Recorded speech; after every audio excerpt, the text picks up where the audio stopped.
Hey guys, welcome to Simplilearn's YouTube channel. 2022. A whole new year brings new prosperities and many goals to achieve. Goals to learn and get ahead and much more. After a rigorous survey, we found a list of top trending IT jobs in the industry. This week, we will help you learn about all those interesting technologies and get ahead to be future ready for 2022.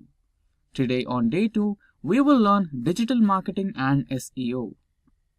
Digital marketing and SEO are one of the few job roles that have emerged in the recent years and have proven to be one of the most highest paying jobs in the current IT industry. Digital marketing is a new concept of carrying product marketing via digital media. Here, you get to target the right audience. Unlike the traditional marketing practices where you reach a mass audience and get minimum potential customers, in digital marketing, you recognize the spectrum of interested audience and target a major audience with the possibility of having maximum sales. Next, we have SEO. SEO stands for Search Engine Optimization. SEO and digital marketing go hand in hand. SEO is a process of getting traffic from the free, organic, editorial or natural search results on the search engines. Simply put, it's the name given to the activity that attempts to improve search engine ranking. Today, our digital marketing and SEO industry experts will train you on these concepts with real-time examples for a better learning experience. So, without further ado, over to our experts. Greetings everyone, this is Rob Sanders and today we're going to talk about what is digital marketing. So thanks for joining us here at Simplilearn and let's get started. Let's start talking about why digital marketing is important. So let's start there on the why. So if we're just a fly on the wall and we're in an office environment, we're looking at two friends having a conversation about digital marketing. So really, if we're listening in, every marketer is using digital marketing for his or her business. Now, digital marketing's become more popular than traditional marketing. That's not a surprise. So, in response, hey, over the past few decades, digital marketing has evolved at a rapid pace. These days, a lot of people spend most of their time on the internet. So, what happens in the internet every 60 seconds? Well, a lot happens every 60 seconds. So according to social media today, there's a lot of snaps, there's a lot of clicks, there's a lot of text, there's a lot of videos watched, there's a lot of pictures being taken, there's a lot of voice activated activity going on, a lot of tweets, emails, swipes. There's a lot going on here in 60 seconds. So there's a lot of activity on the internet, a lot. And so the one gentleman says, hey, can you also mention a few differences between digital and traditional marketing systems? And then the expert responds, of course, I can certainly clarify a few differences between digital and traditional. And so he goes on to say what the differences are between traditional and digital. And let's look at that. Okay, so on traditional marketing, we're talking about print, radio, billboard, newspaper, TV, anything that's not on your mobile or laptop. So we know with traditional marketing, reach is limited.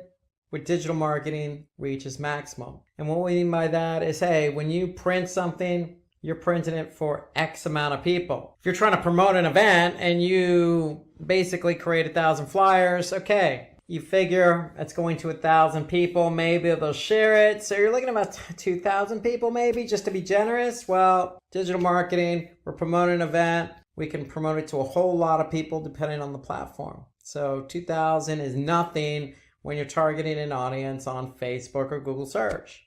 Traditional marketing, non-versatile. And with digital marketing, very versatile. So again, going back to our flyer, printing an 8.5 by 11. Okay, that's it. With digital marketing, you're running display banners. You have 468 by 60, 200 by 200, 250 by 250, 300 by 300. The list goes on the types of different display sizes, not to mention text ads, not to mention video or multimedia. So there's a lot you can do to get your message out there. Okay, with traditional, it's always delayed communication. Okay, so Meaning, if you're trying to get that TV spot, there might not be a spot open until 1 in the morning. Okay, well, with digital marketing, there is no hours. Okay, you can certainly get your point out there and have people see it instantaneously. So with traditional marketing, there's a lack of real-time results. I mean, this seems like it's obvious, but digital marketing, that's one of the biggest benefits. Instant real-time results, instant. Okay, nowadays, go to analytics, you can look at real-time reporting. Okay, so we could see real-time results. Okay, traditional marketing can be very costly. I mean, if you're not only doing postcards and printing postcards, but you have to mail those postcards. So there's postage fees. Where with digital marketing, it's very, very, very cost efficient. I mean, meaning you could pick and choose who you want to target, when you want to target, where you want to target, what you want to target. And if you're doing search, you can put your bidding in place. You can put your hours in place. You can really control how much you actually spend. So that to me is one of the biggest advantages to digital marketing. Not only do you get real-time results, but you can control costs and then obviously optimize based on the amount of cost you're spending, based on those real-time results. And with traditional marketing, it's difficult to reach a target audience. With digital marketing, it's easy to reach a target audience. I mean, I don't want to bash traditional marketing too much. I mean, if you're going to put a TV ad in place, you're going to do it on a TV show that tends to gear more towards your target audience, but that doesn't guarantee anything. Here we can simply go to Facebook or Twitter or LinkedIn and just pick and choose specifically who we want to target, when we want to target them. So it just becomes a lot easier to reach a targeted audience on a digital marketing platform. And then with traditional marketing, poor campaign measurement. With digital, you have easy to measure and optimize campaigns. And what we really mean by that is because you get instant time results, because you can control costs, because you can reach your target audience more easily, all those are a result of, you can measure and optimize. Based on what our audience is seeing and how much they're spending to see it, we can quickly make adjustments in order to optimize the campaign for better performance. So that's generally what that means. That's a culmination of pretty much everything that we've listed as a benefit for digital marketing. Okay, so now why digital marketing has been answered with all the benefits that it carries. Let's talk about the what is digital marketing. So that, you want to do digital marketing. So how do we go about that? What is it exactly? Well, let's just define it. Digital marketing is just the act of promoting a company's product or an individual's product or service with the help of a device or technology. And so obviously when we talk about device, we're talking about maybe a laptop, we're talking about a mobile device. And when we talk about technology, it could be an app, it could be, a cloud-based platform. Okay, it could be a piece of software. Okay, so a lot going on the digital side in terms of variations and what you can do. But that's in a nutshell what digital marketing is. You're really just using technology to promote your product or service. So we know because of the benefits in digital marketing, you can promote your campaign on different platforms. Okay, so all those benefits we mentioned about instant real-time results, cost efficiency, optimizing campaigns, you could do that on search, you could do it on social, via email, on mobile apps, etc. So that's what we mean by with the help of digital devices and technology. Well, these digital devices and technology come in the form of search engines and emails and mobile apps, etc. So when we want to go and promote our product or service using a campaign, we have different options. So there are different types of digital marketing channels that we could choose from. And let's just go through that list of digital marketing channels. And the first one is what I consider the king of them all, and that's SEO. So SEO stands for search engine optimization. There's search engine marketing, there's email marketing, affiliate marketing, social, content, mobile, and then we can get into subsets of each of these digital marketing channels. But really, we'll start with SEO because that's the king. And to me, that's basically increasing the quality and quantity of relevant organic traffic on the search engines, including Google. So depending on where you're located in the US market, Google has a large market share. So you want your pages on your website to be found and clicked on organically. And so that means if somebody types in a keyword, you want that relevant page to show up first on Google so somebody can click on that link. Okay, and we know that millions of people, specifically in the US, but worldwide, use search on a daily basis. So if you're ranking for those relevant keywords, you can imagine how much traffic you can get. Okay, so that's SEO. Okay, and here's an example. So you type in online shopping. Well, you can see the first listing here is a paid search ad. And we're going to get to that in a minute. The second, organically, is Amazon. Okay, so online shopping, you think maybe Walmart, you think maybe Alibaba, or you're thinking probably Amazon. Okay, so no surprise, Amazon's ranking for the keyword online shopping. And so if somebody clicked on their listing, that's traffic for Amazon. Let's move on to search engine marketing, known as SEM or pay per click or cost per click or PPC or CPC or sponsored search or Google Ads. I mean, there's a lot of different names synonymous with SEM. So search engine marketing is really just using paid ads on search engines. Just as we saw the previous example, if you want to be found for a keyword, you don't have to worry about organic if you're willing to pay for it. You just bid on that keyword and voila, you have the opportunity to appear number one in the search results at the top of the page for that keyword. Now, when somebody clicks on it, you have to pay Google if it's Google you're advertising on. But that's the beauty of search engine marketing. You can bid on keywords and appear at the top of the search results for that keyword. Example here, if we go back to online shopping, well, myus.com is bidding on that keyword online shopping. So they're actually appearing above Amazon's organic listing. But that's what they want to do. They want to be found for that keyword. So if they're not ranking for it organically, well, they're bidding on it. And if somebody happened to click on that listing, then myus.com is going to pay Google something depending on what the cost per click is. And so that could be anywhere from 1 penny to $100. It depends. Depends on the keyword. Depends on who else is bidding on the keyword. Depends on the location. Depends on the time of day. Depends on quality score. There's a lot of factors involved and regarding what you pay. However, the benefit of SEM is visibility and getting traffic to your website for keywords you're not found for. So that's why SEM is such a popular choice for a lot of companies. Okay, let's talk about digital marketing. That's a traditional type of digital marketing channel. It's been around a long time. We all send emails on a daily basis, and we probably all receive emails on a daily basis. Just an effective way to capture leads and convert them to customers. Because with email, you can personalize your emails, and you can send your emails to a segmented audience. Okay, so if you have emails from females who are 35 years of age to 44 that live in, say, the southern part of the United States, you can segment that, send them an email, and cater that email directly to that audience. And of course, you can put some nice call to action in there. You can design it really snazzy, and you could track it just like you can any other digital marketing channel. So email is a very effective way to really reach a target audience because everybody, for the most part, has a functioning email account.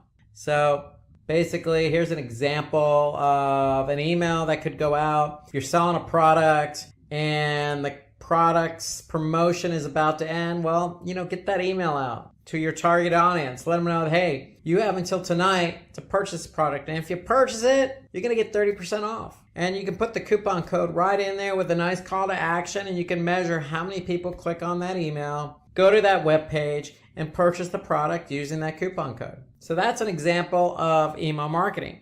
Okay, we have affiliate marketing. So affiliate marketing is an effective way for digital marketers to basically create a sales force of people. So basically what you're doing is you're getting merchants to promote your products and services. And you're using usually a third-party broker like Commission Junction or CG.com as an example to introduce you the person selling the product, the merchant, with the affiliate. So that affiliate could likely be a merchant, him or himself. And they can basically be a good partner of yours by publishing your product or service on their website so that they can sell in order to get commissions. So it's all based on a commission. So you basically are going to use a third-party affiliate like CJ, get all these affiliates to work for you. They're going to promote your product or service. If they do sell your product or service, you're going to pay them a commission. That's more or less how it works with affiliate marketing. And, with affiliate marketing, to me, it's a good way to, really promote your product or service. And you can pick and choose the affiliates or the publishers of whom you want to work with. So here's an example of affiliate marketing at work. Okay, you basically see a banner. Basically, you could see earn up to 12% advertising fees with a trusted e-commerce leader. Okay, so if somebody clicked on that and purchased, for example, or joined, you could pay out that commission. Okay, let's turn our attention to social media marketing. So social media marketing, I would say it's fairly new. I mean, if I think about it, we're in 2019, and I remember talking about Facebook back in 2006. So you're talking about 13, 14, 15 years of social media. It's definitely evolved over the years. But the concept remains the same. It involves creating different types of content depending on the platform. Okay, so you could be on Pinterest or Instagram and be dealing with photos. Or you could be on Twitter tweeting out certain characters up to a limit. Okay, so it really depends on the social media platform that really drives the type of content you're going to promote. But we know social media can be effective because people use social media. I mean, Facebook is one of the more popular platforms. And if you want to get your product or service out there, you could certainly pay to have an ad on Facebook, or you could just post your content organically. Okay, that's the beauty of social. Most of your social platforms like LinkedIn and Twitter and Facebook and Pinterest and Instagram, they all have a paid form of advertising that you can use to promote your product or service. Or you can go the organic route and, post content organically in hopes of driving traffic back to your website. So with social, you do have two options here, but social is interesting because there are a lot of different social media platforms out there. It really depends on your product or service. Okay, so an example of social media marketing, especially on Facebook. With Facebook, you got mobile and desktop. And you obviously have the opportunity to post something organically and have that liked or commented on or shared. Or you can post an ad and get that liked, commented, or shared, or clicked, and have people go back to your website and fulfill the goal of what you want them to do. So moving on to content marketing. So content marketing is really an effective way of really distributing valuable content online. And when we talk about content marketing, we're talking about different types of assets. So it could be simply text in the form of a blog post, or it could be a video, or it could be an infographic, or it could be an image. Okay, there are lots of ways to create content these days, especially in digital marketing. And the great thing about content marketing is you're writing content for a targeted audience. So if you're trying to target an audience on, say, Instagram, then you know who your audience is and you know what the type of content you're going to post on there. So it could be in the form of a video or infographic or just a graphic. And so that's the beauty of content marketing, really putting yourself out there and depending on the platform, putting yourself out there with various types of content. So for example, if we look at YouTube, you can see this video here about digital marketing certified associate. Well, hey, you don't need to always write the content. You can produce the content in the form of a video and post it on YouTube.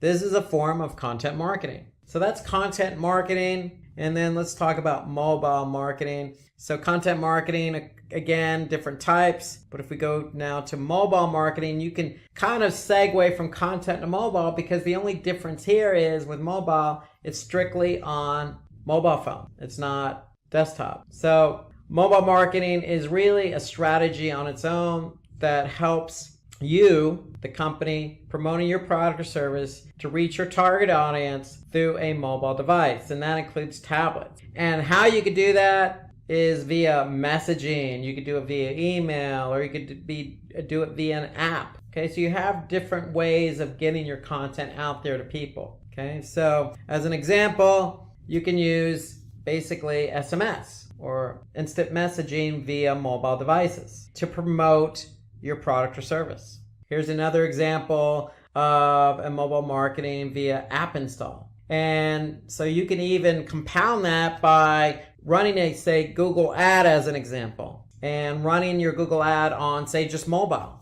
You could do a bit adjustment just for mobile, and the goal could be app installs. Okay, so, and you can even do a mobile or app extension. So there's lots of ways to really promote your app or your product or your service via mobile marketing. Okay, let's talk about the customer life cycle. So we know why we want to do digital marketing. We know what the digital marketing channels are, because we just talked about them, from SEO to social to affiliate to mobile to content to SEM. Okay, you have a lot of different digital marketing channels at your disposal. So now, how do we go ahead and approach our customers? So that's what we're going to talk about first. So we're going to talk about different stages of the customer life cycle. Okay, and the first one is the awareness stage. So we need to get our customers aware of what we're selling or what we're promoting. Okay, so the awareness stage is really, what product does your brand offer? That's a question we want to get out there and we want to answer. Okay, what does a customer need your product? Or excuse me, why does a customer need your product? That's a question we want to answer with digital marketing. Okay, what solution does your product provide? Okay, that's an answer to a question we want to make sure people understand. So these are questions that we want to be able to answer in the form of digital marketing, whether that be mobile or content. Okay, so getting our information out there that answers these essential questions. And if we could do that, then somebody's going to become aware of our product or service. Okay, so what product does our brand offer? Why does the customer need it? And what solution does it provide? Okay, those are some key questions that people tend to ask themselves when they look at a brand. Okay, and when they look at a product, hey, do I really need this? Is it going to help me in my life? Okay, and who is selling this? I mean, who is this brand? I mean, those are just things that run through people's mind intuitively, that with the right messaging, the right channel, the right type of asset, the right targeted audience, you can quickly make somebody aware of your brand's product or service. In this stage, it's help potential customers discover your brand with the help of these different marketing channels. So in the awareness stage, content is key. So it's, to me, if we have a website, we need a blog, because if somebody does come to our blog from, say, organic search, SEO, then we can write about that product or service via blog and talk to our customer, talk directly to our targeted audience through that blog. And if we're not ranking organically, we can use paid search to promote it, because paid search on Google, for example, basically, we can be right at the top of the search results. And so somebody can actually see it when they do a search, because we know millions of people use search on a daily basis. You could do social media marketing. Okay, so you can publish that product or service on Facebook while you're building your community. And you can use affiliate marketing to help get the word out by using CJ.com as an example. Build up a sales force of people, these publishers that are going to put your product or service out there. So to me, in the awareness stage, these are the digital marketing channels you could focus on. Now, I will say one thing about display ads. Display is part of search engine marketing. You could use display because you can reach a large number of people. So even though it's listed here low priority, in the awareness stage, display ads mean that if you're on Google's display network, you could pick and choose your sites, your demographics, keywords, topics, and audience. You could focus on all those different demographics to really attract a large number of people. So low priority, but it's probably also good to focus on in the awareness stage. Okay, so content marketing, you must create a high quality content that people are searching for. Without content, It's hard to get found.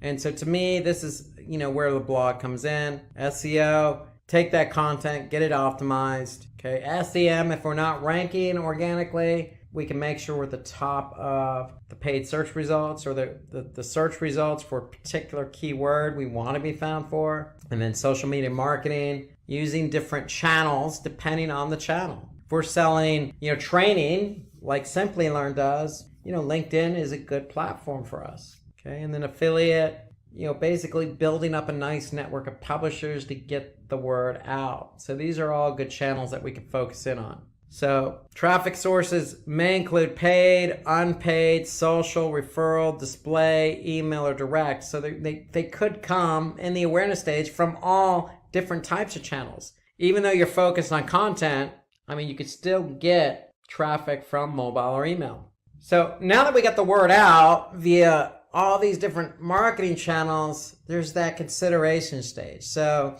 people are aware of us, now they're considering us. And that's kind of the next stage in the process. Okay, so a few essential questions to address on the consideration stage. Hey, what features make your product valuable to others? And how will I increase customer engagement towards my product? So those are answers to questions you want to ask. Okay, what features make your product valuable? You want to basically separate yourself from the competition. Basically, that's what you're trying to answer. Okay, so if you're promoting your product or service on paid search and other people are bidding on the same keyword, how are you going to stand out? And then how will I increase customer engagement towards my product? So for example, if you're on Facebook, okay, and you're trying to get people over to your site to purchase your product, then how are you going to improve that engagement? You got to create something really snazzy, or really it's going to be attention grabbing, or something that's going to get them to become aware of it, that's going to separate your post from all the other posts that are in somebody's Facebook newsfeed.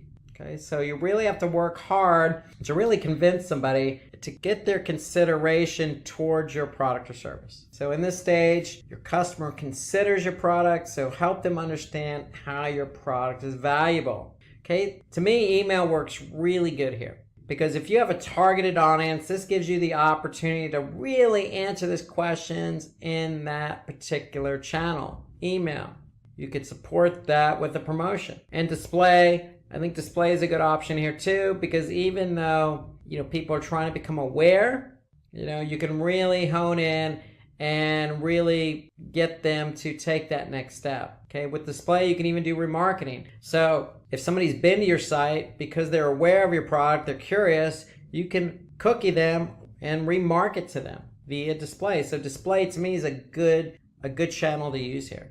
Okay, so you have email, mobile display, SEM. These are all good channels to use on the consideration stage, especially on search, because if somebody's looking for something and they're aware of your brand, then you have the good opportunity to get them to click on your ad, especially if you're offering a promotion, and get them to convert.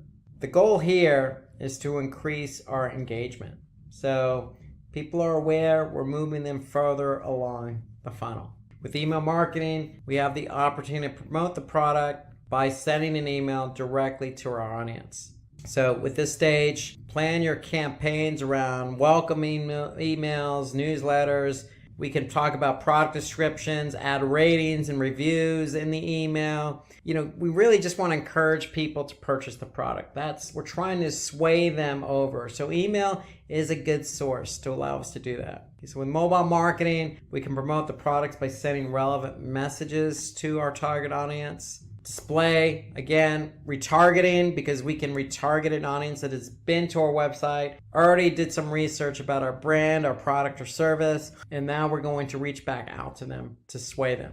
So remember, we want to encourage customers to buy a product by creating detailed articles about the product. That always helps, and that's content. Okay, we want to opt for a customer testimonial. Okay, that helps sway people, and add some guest blogging.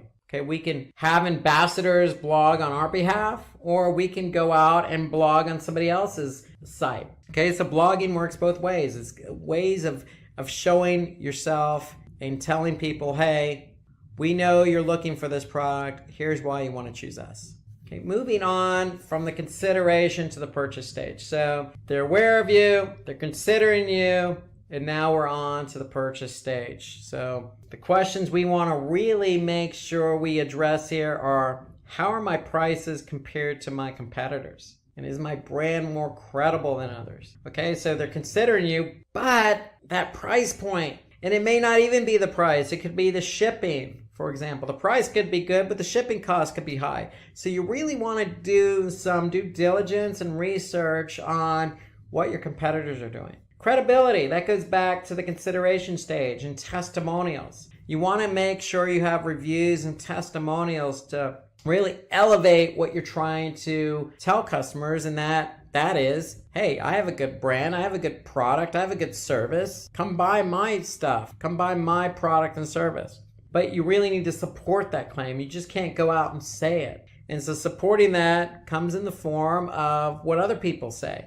And that could be reviews. That could be comments on a social media platform. It could be, stars on, say, Yelp or Google My Business. Make sure you do your due diligence and make sure you get people to, review you or provide testimonials, because people are going to do their due diligence before they purchase, especially if it's on Google My Business or Yelp or TripAdvisor or whatever it is you're trying to sell. They're going to be able to see those reviews. And so do your due diligence to get the reviews. And if it is a negative review, hey, that's okay. You can't please everyone. You're going to get them. That's the world we live in. Just make sure you show your upper hand and respond even to the negative as well as the positive reviews that you get. That actually bodes well to some people because, hey, it shows that I made a mistake and you're willing to correct it. And so people actually see that could be the tipping point to getting them to purchase. Say, look, hey, this brand really cares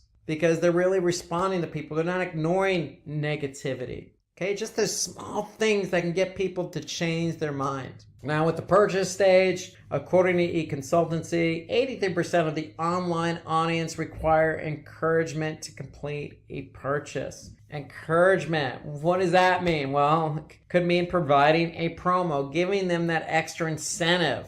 If you don't offer promo, consider it, especially on the email. In the example we looked at earlier, sending out an email means that if the promo is going to end at midnight, send that email out and tell people they have until midnight. And if they purchase today, you'll even increase it to 20%. And email is a good channel for that. Mobile can reach a lot of people through SMS.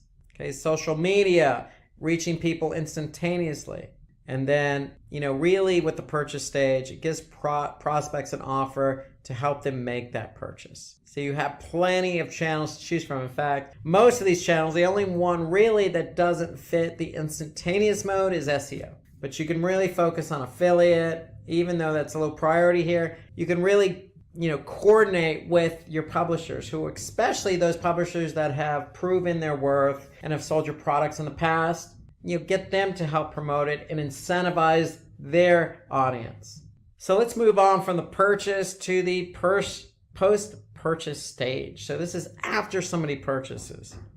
Okay, so some essential questions we want to be able to address here. So what additional product could my customer buy? Now that they're my customer, what else could I sell them? What, without being too pushy, if they buy a coat, a hat work or a pair of gloves or, a blouse. You want to be able to not push a product on a customer, but think about how you can complement that purchaser's or customer's product. And then how to improve the customer buying experience. So again, this goes back to, what we just said about reviews. Get somebody to offer a review. And if they don't give you a full complement of 5 stars, they only give you 3.5 stars, then you know what? That's great feedback, because then you can learn from that. And then the other question is, will the customer refer us to others? And if so, why? So that's definitely something you want to be able to address in the post-purchase stage. So let's take a look here. So with post-purchasing stage, to me, email's at the top of this list, because if somebody purchases something, you could send a nice thank you email, because if they purchase, they're giving you their email in return. because you're likely going to be sending them the receipt via email. So email to me is a nice channel. You can send in a nice message. Even, social media. You can thank your community for supporting you on this recent campaign that you ran. Even throw in an extra 5 or 10% on a future purchase as a thank you. And that's easily done on social media. You could even post a blog, promoting, the success of a product and then offering a promotion. Okay, so there's a lot of things you could be doing here on the post-purchasing stage. So to me, even looking at content again, you could even, put a survey together.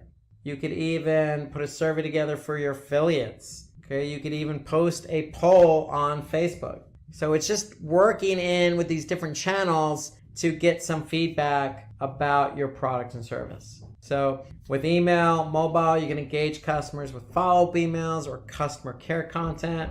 With mobile, if you have somebody's mobile number, hey, text them. A simple thank you goes a long way. You could say, hey, look, if you're satisfied, let us know. Give us a call. You can even, in the mobile text message, you can put a link to a survey. Send emails to active subscribers. Give rewards for customer feedback. So if somebody does provide feedback, give them an extra 10% off. You want to be able to reward loyalty. Loyalty comes in the form of a partnership. If you're giving somebody discounts and you have a good product or service, then they're going to recognize that. They're going to say, hey, look, I really like this product and they're giving me 10%. I'm going to go ahead and purchase from these guys again. So give those discounts to those active customers. Or on the affiliate network, give referral opportunities to your customers. So if it's an affiliate publisher, hey, if they're getting people to your site, reward them. Or if it's an email and you put a forward to a friend, get an extra 10% off, it doesn't hurt because you're incentivizing people to help you sell your product. So with social, display, and content, use those banner ads or use that content that you display on social or the blog you're going to write to give customers advice in order to maximize the value of the purchase. So again, you can use these platforms to also enhance what they purchased. So, hey, you just purchased this product. Thank you very much. Did you know you could do this, this, and this with it? And so that's the idea of a post-purchase stage, is to maximize these channels to be able to answer those essential questions about what else could they purchase? Do they like, how do I get these people to become loyal customers? Okay, so with the first purchase stage, if a customer has bought a pair of sports shoes, for example, running shoes, you can recommend a cross-product sale, a cross-sale. It could be a pair of shorts or a water bottle or an accessory with an exclusive discount. So that's another example of what you can do on the post-purchase stage. So in today's world, everywhere you go, it's all about digital. So today's lecture is going to be about all the different marketing channels available, piece them together, kind of put together a little digital marketing course for you. So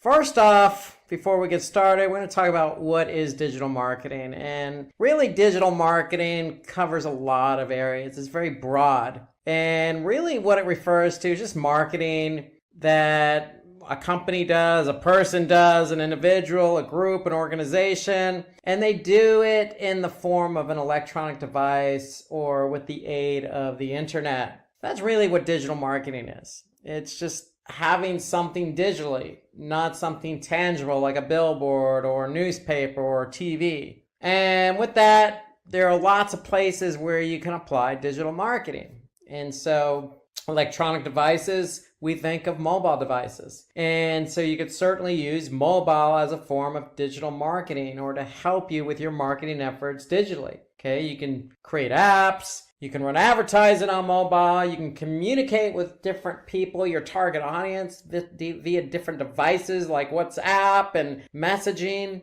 Okay, there's also search engines. Search engines is where a lot of people get their information from, at least start to do their research to get information. You got social media, lots of different social media platforms, all the way from tweeting to blogging to social sharing to social content. Okay, so a lot of platforms under the bucket social media. You also have traditional forms of digital marketing like email. You can use different email platforms to send out emails. So lots of different ways to communicate your product, your service, your message to a large number of people that are really targeted to your efforts. How is digital marketing useful? Well, we know it provides different metrics. Why do we know it provides different metrics? Because it's all digital. Okay, so anytime you send out an email or post something on Facebook, you're going to get data back. And when you get data back, you could take that data to determine how well that post or that email performed. And if it didn't perform up to expectation,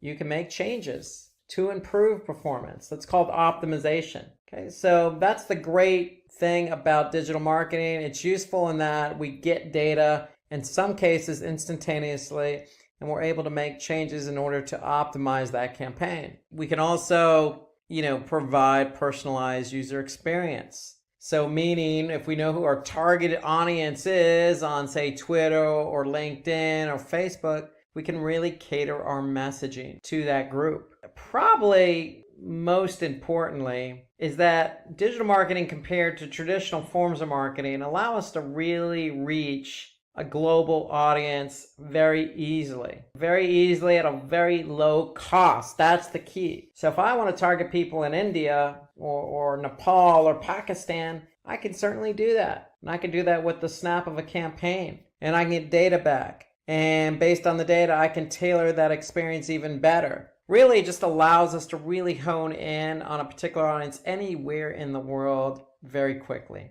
So these are just 3 of the main reasons why digital marketing is useful. Some other experiences or uses for digital marketing, again, it provides a cost-effective alternative to traditional marketing. So, for those that are familiar with purchasing advertising on, say, TV or radio, you have to pick a spot. You have to pick a program and then pick a time slot associated with that program. So somebody's watching a program and that program tends to draw in a specific target audience, then you want to show your ad around the time when that program is slotted to air on TV because you're likely going to reach your audience. However, to purchase that time slot could be competitive and could be very costly, where there are forms of advertising and paying for advertising digitally, and those forms are cost per click or cost per impression. And so using a cost per click or cost per impression model allows you to really go head to head in kind of an auction style format where you can control how much you pay and potentially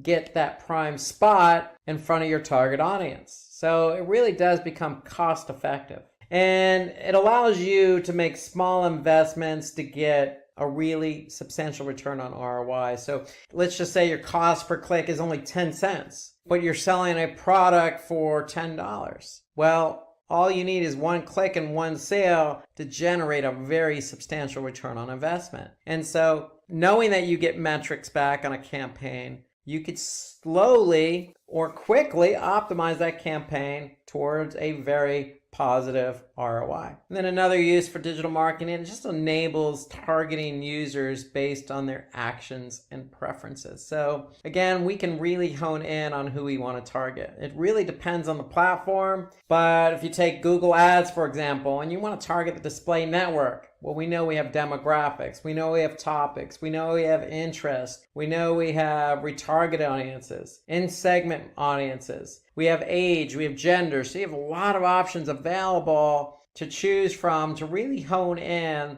on who you want to target. And we talk about remarketing is another form of digital marketing. So you can set up a marketing campaign. So if somebody comes to your website and does not purchase the product or service that you're offering, you could take action on that behavior. So I can retarget a group of people who didn't purchase. That's retargeting. Or you could do it via remarketing. And basically, that's the beauty of digital marketing. It allows you to really target users based on their actions. Some other uses for digital marketing, it helps build brand awareness and reputation of your business. So when we say brand awareness, if you're just launching a company and nobody knows who you are, if we use Google Ads as our preferred method of digital marketing and establishing campaigns, we can choose that display network. That display network on Google Ads reaches a large amount of people. So you can really get your name out there and really target your intended audience and allow that targeted intended audience to really understand who you are, because they're going to see your ad in the form of a banner or in the form of a video or in the form of text. And so that's the beauty of digital marketing. You can really reach a lot of people, and a lot of people who might be interested in your product or service. And then digital marketing provides a platform for you to be interactive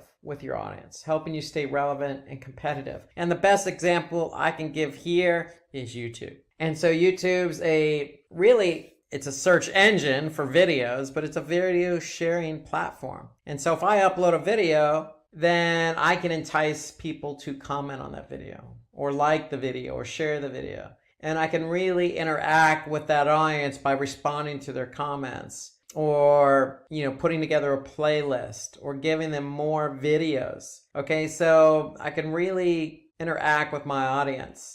And I could do that on multiple platforms, not just YouTube and video. I can blog and interact based on somebody's comments. I can have a website and have live chat and interact with my audience. So there's lots of different ways to interact with an audience, and that's what digital marketing provides. So I already mentioned a few examples based on the uses of digital marketing. I mentioned Google's display network. I mentioned YouTube and blogging and social media platforms like Facebook. Well, there are lots of different types of digital marketing channels out there, and we're going to talk about a few of them today. We're going to start with search engine optimization. And so search engine optimization, as you probably know from the name, involves search engine, and it involves really making your site relevant in the eyes of that search engine. So if you're in the United States, you know that Google has a large market share, meaning a lot of people use Google on a daily basis. So we want to make sure we do everything we can to optimize our site in order to make our site relevant for those coveted keywords. Now, why do we want to make ourselves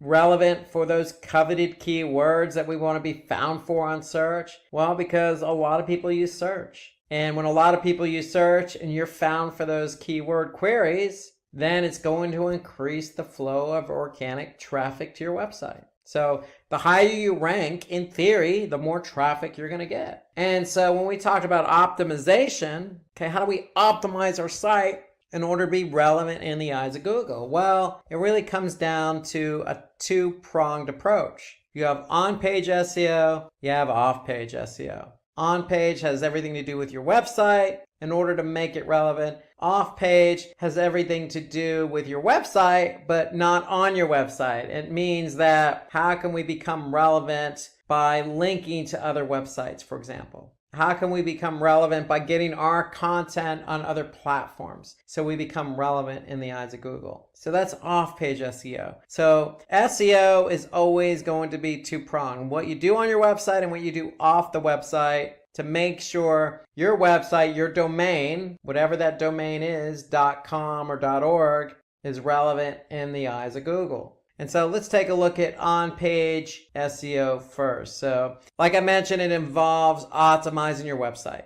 And when we say optimizing your website, there's a lot of things you can do on your website to make it relevant in the eyes of Google. And we can look at the content, we can look at the source code. And so there are a lot of different components to be looked at here. So you have the header tag, you have the meta description, you have the alt tag, you have how fast your page loads, you have internal linking, you have a sitemap, you have lots of different things going on here. And so for me, one of the first things you should do when you create a page on your website is to make sure the title tag is unique and includes those keywords. So if we look here at this example, the title tag is important because that's what shows up in search results. Here you can see the title tag on Google is up to 65 characters. So you always want to include that keyword in the title tag. Then you have your URL, and then you have what you call a meta description. So that's underneath the URL, underneath the title tag. And again, this is in search results.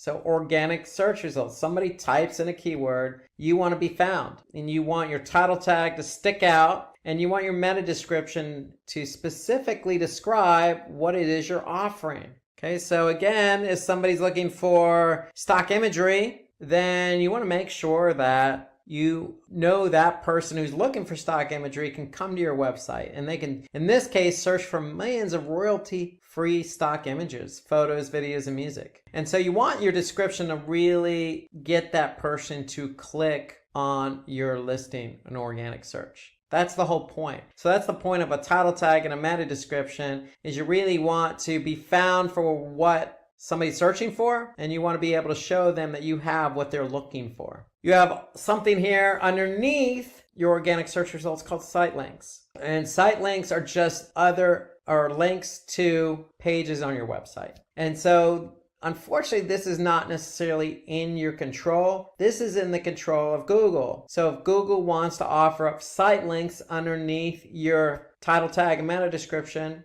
they will add them. And it's based really on the amount of content you have. And that goes with site search. So you can see also there's site search there underneath the meta description. All of that is contingent upon your website. Do you have a lot of content? And if you have a lot of relevant content, then Google will naturally add in site links underneath your organic listing to links to other pages on your site. So that's on-page SEO, and now we're going to look at off-page SEO. Okay, so off-page SEO involves using promotional methods beyond just optimizing your site. For example, optimizing your title tag and meta description might not be enough to get you to rank for that coveted keyword query. So we need to do some link building. We need to get our name out there on other websites. Okay, so we need to be able to establish some external links or backlinks from high quality relevant sites to our site. And it may not just necessarily have to be a link,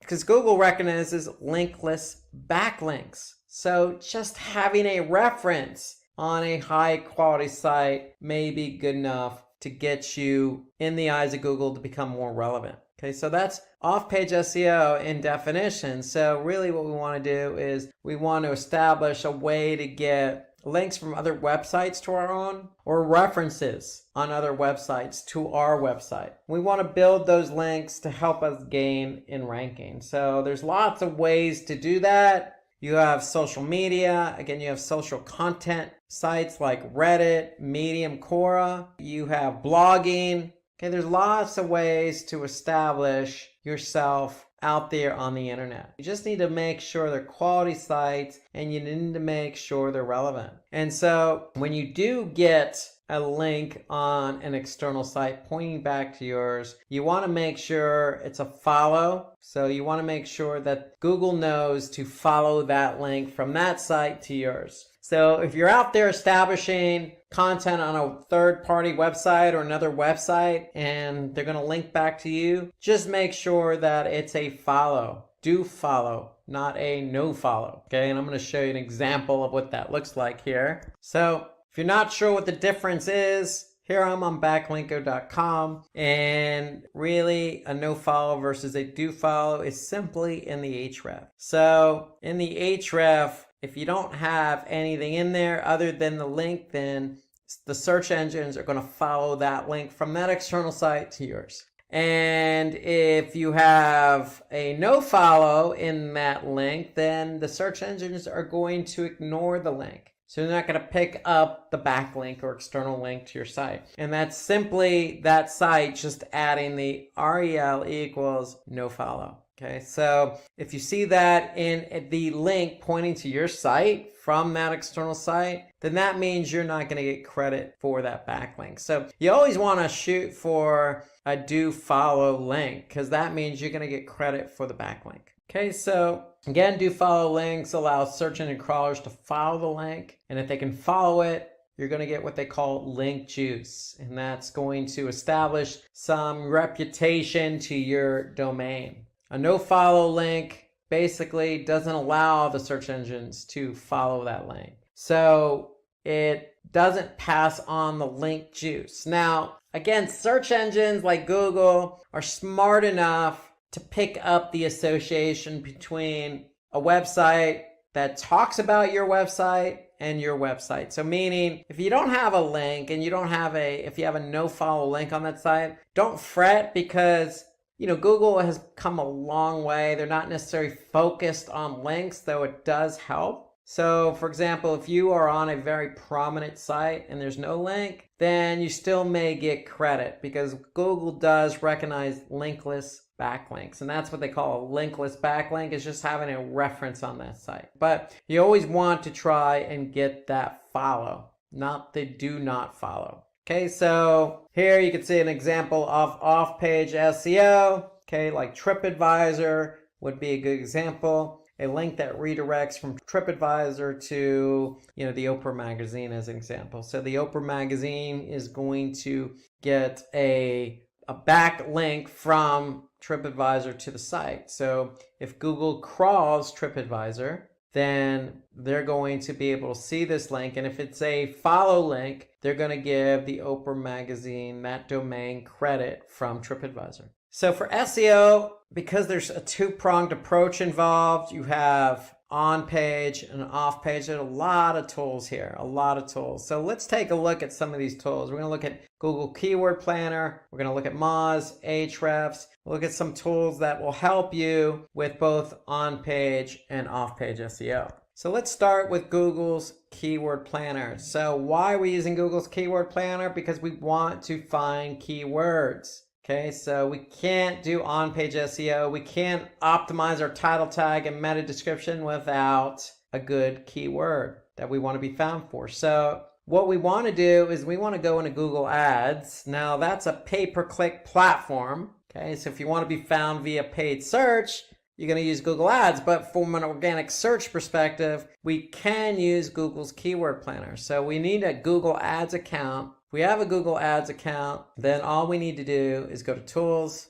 Then we need to go to Keyword Planner. And the Keyword Planner is a good tool because it allows us to find those coveted keywords. So we can discover new keywords, and that's exactly what we're going to do. So for example, we're going to find, use the keyword mail delivery. If we have a business that delivers mails to people, what keywords do we want to optimize for? So we're going to be in Google Ads. We're going to go to Tools. We're going to go to Keyword Planner. We're going to discover new keywords, and we're simply just going to type in a keyword. So we're going to click Get Results, and Google's Keyword Planner is basically going to give us some information. So the keyword we chose was mail delivery, and they're telling us that on average over the last 12 months, there's 22,200 search queries on average over the last 12 months. Okay, so I could see if I hover over the graph here, I'm going to be able to see the average over 12 months.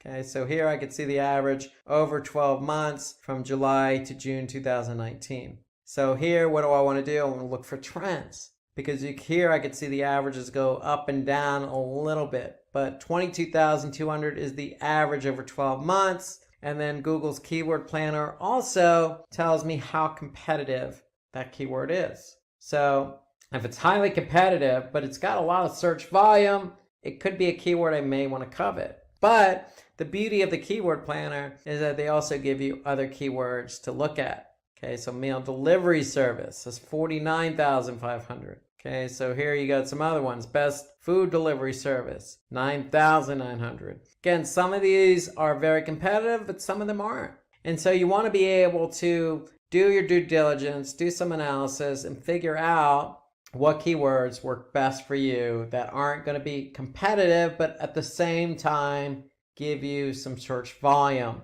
So if you do rank for that keyword, you should expect X amount of clicks on that keyword based on the volume. So that's Google's Keyword Planner. Alternatively, you can use a tool like Moz.com. So if I log into Moz, they have a tool called Keyword Explorer. And so here I can just type in that same keyword, mail delivery, targeting the United States in English, and Moz is going to give me some information on the keyword. So here they're going to give me a range in terms of the monthly volume, and they're going to give me a difficulty score. So they're going to tell me how difficult this keyword is. So out of a score of 100, it's 53. And they're going to tell me what my expected click-through rate could be if I'm ranking for that keyword. More importantly, they're going to give me some other keyword suggestions, just like Google's keyword planner. So here I can see prepared mail delivery service, mail delivery companies. So there are a lot of different suggestions of keywords that I can choose from. And if we scroll down, we could see basically some mentions. We could see the analysis, who's ranking for these keywords. So we can really get some insight as to who's ranking, how much volume, how difficult it is, what my estimates could be if I'm ranking, etc. So a lot of information built into Moz's Keyword Explorer tool. So Moz's Keyword Explorer tool could be a good option for you if you don't have access to Google Ads and Google's Keyword Planner. So if you're working on SEO for a website and you're curious about what the off-page SEO situation looks like, well, you can use a tool like Ahrefs. It's a free tool. You can go here, and if you're working on a specific domain and you're focused on off-page, you could simply type in that domain here, and then you could check the backlinks for that domain. Okay, so I'm going to go ahead and type in my domain, and now I'm going to get a sense of what my backlink profile is for my domain. So here I can see the number of backlinks, the total backlinks, and notice 85% of them are do follow links. So Google is able to recognize those links. And then I could see referring domains. So I have 124 different domains pointing to my website. And so here I can get a snapshot of the top 100 backlinks pointing to my website.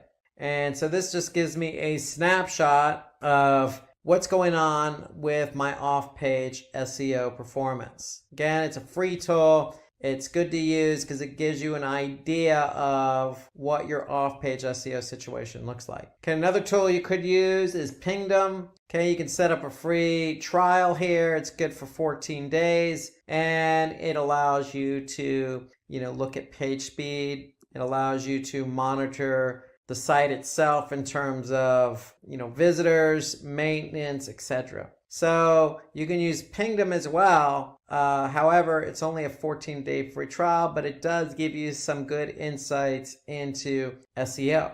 Now, page load time is one of those on-page SEO factors. And so if you're doing on-page SEO for a domain, you certainly want to go into Google Analytics and you want to measure the page load performance of the pages on your website. And so here, if I go to Google Analytics, and then I go to behavior, and I go to site speed, and I go to speed suggestions, here I can see the pages, how many pages I've received over a period of time, and then the average page load time. Now, if you see the average page load time is slow, and in my opinion, anything over 2 to 3 seconds is going to be slow, you need to be able to take action. And so the great thing about Google Analytics, the page load time reporting, is it actually gives you some suggestions. So page speed suggestions. So all you need to do is click on the link here. In this case, this particular link or URL on my website has 7 suggestions. If I click on that, then Page Speed Insights is going to open up.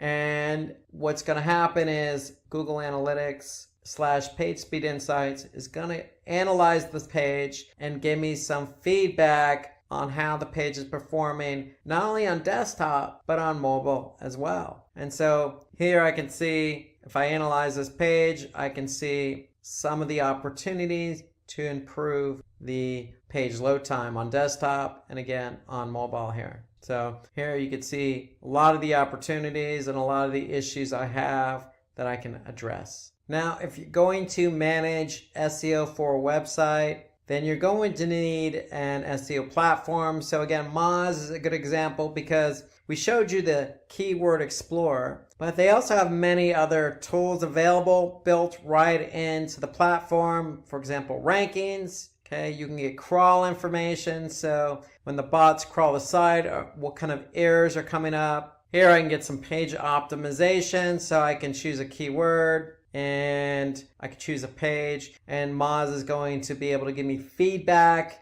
to see what more I could do to improve my on-page SEO performance. Okay, we mentioned Keyword Explorer in terms of looking for keywords. Okay, you also have something called Link Explorer as well. So if I go back and choose Link Explorer from my list here, then I'm going to go to a Link Explorer and I can type in any domain. Again, just like on the Ahrefs, except Moz goes a little bit deeper here. Okay, so they're telling me how many linking domains and what my keywords are ranking. Okay, and then I have some other reports that I can leverage for off-page SEO. I can look at spam scores for certain websites that are linking to me, because you can disavow yourself from being associated with those sites. Here you got a link intersect tool, so you can compare one domain against another to what links are pointing to that other website. So a lot of different reports and tools available to you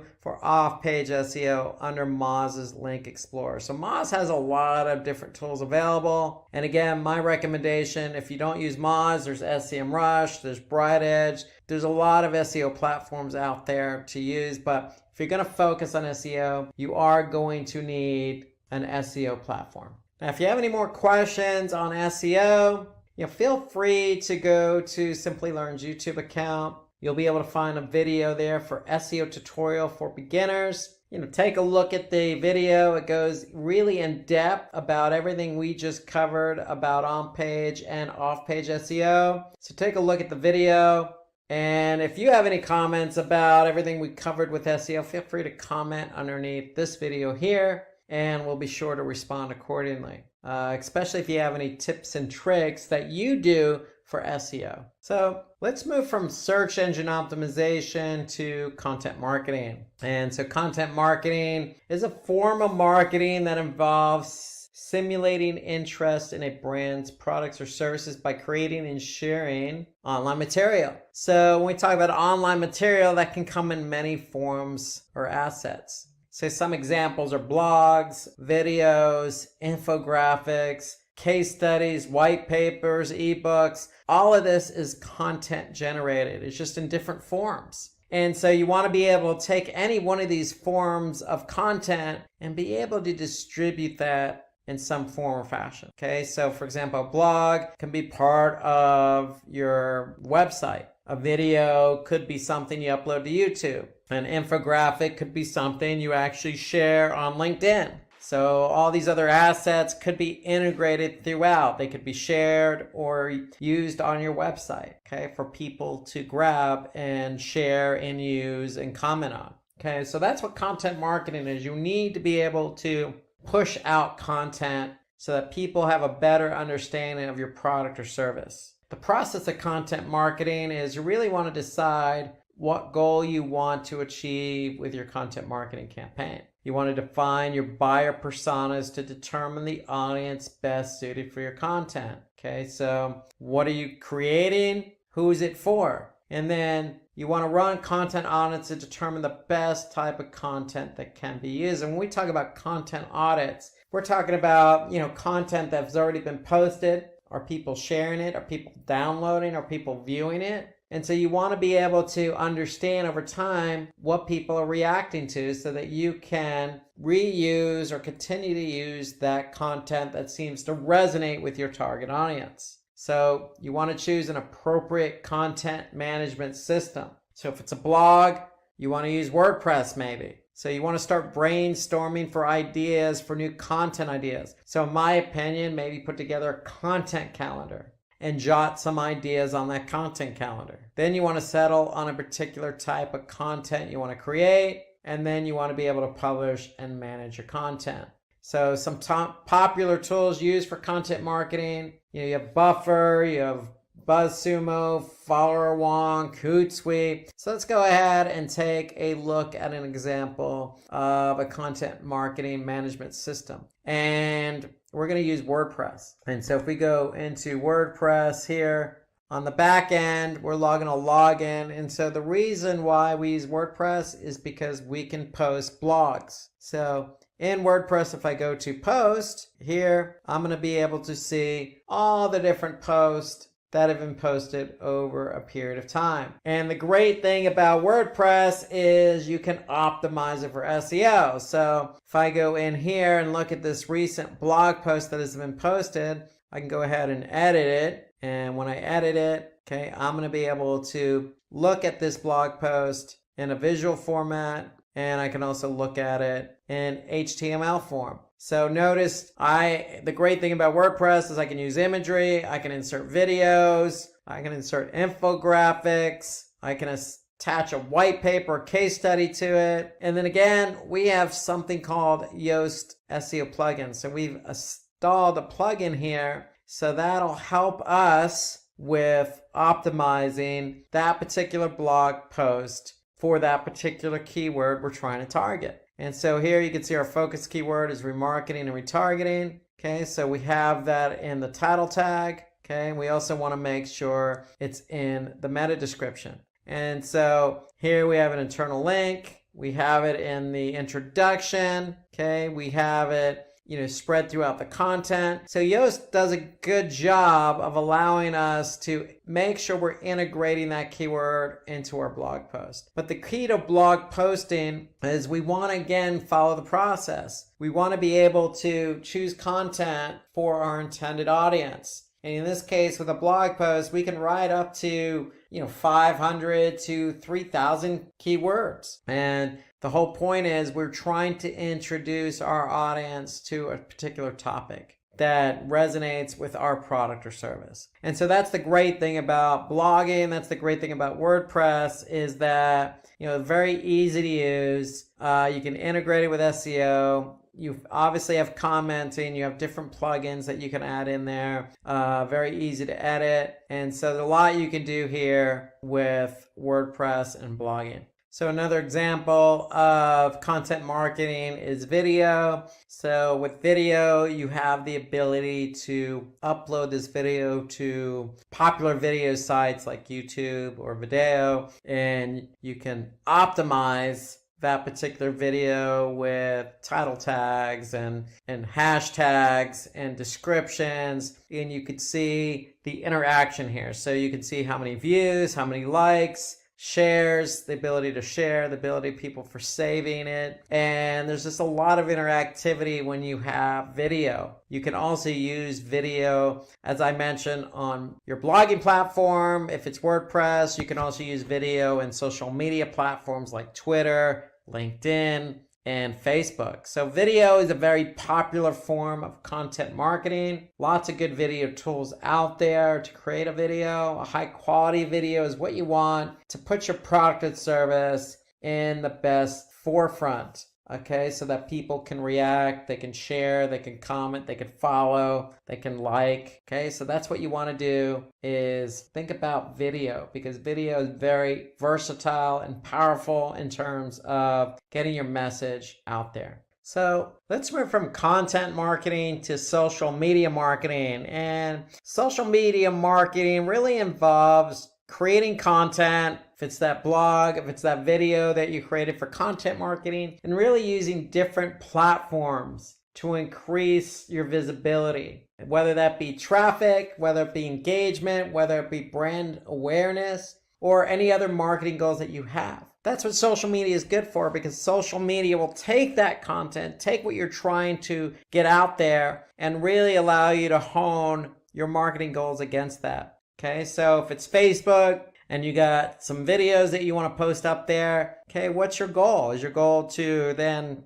post the video to get traffic to your website, or to build brand awareness, or to just get people to react by sharing or liking? And so that's what social media is good for. It's really good for taking content and really distributing it to your target audience. Okay, so sharing content allows you to, generate user-generated content. or it allows you to create interactive content. And again, you can use infographics, or you can apply content with imagery, or post videos, or do things that are interactive like polling and contests. So a lot of flexibility in terms of the content that you could share on social media. And so you want to establish a process for social media marketing. So this is the digital marketing course of it. So you want to be able to have a process, and you want to be able to set up goals that you want to achieve with your social media campaign, because just posting content for content's sake is really not going to generate anything for you.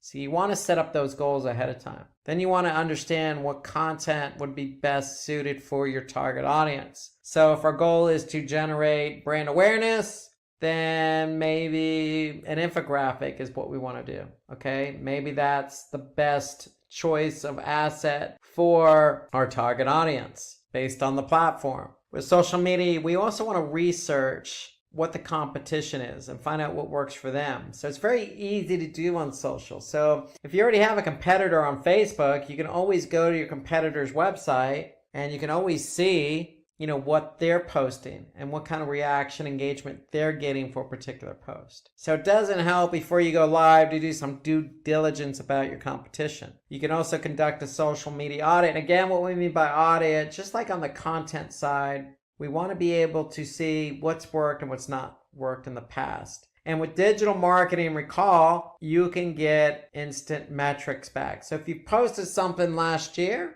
and you're thinking about posting it again, you probably want to do an audit to see over the past year what posts have worked and have not worked for you. Then you want to pick and choose the social media channels or platforms and define a strategy for each of them. Because if you have a video, then the video may work on, say, YouTube or Instagram, but may not necessarily work for LinkedIn and Twitter. And so you want to be able to pick and choose the asset, the strategy, and align it with the appropriate platform.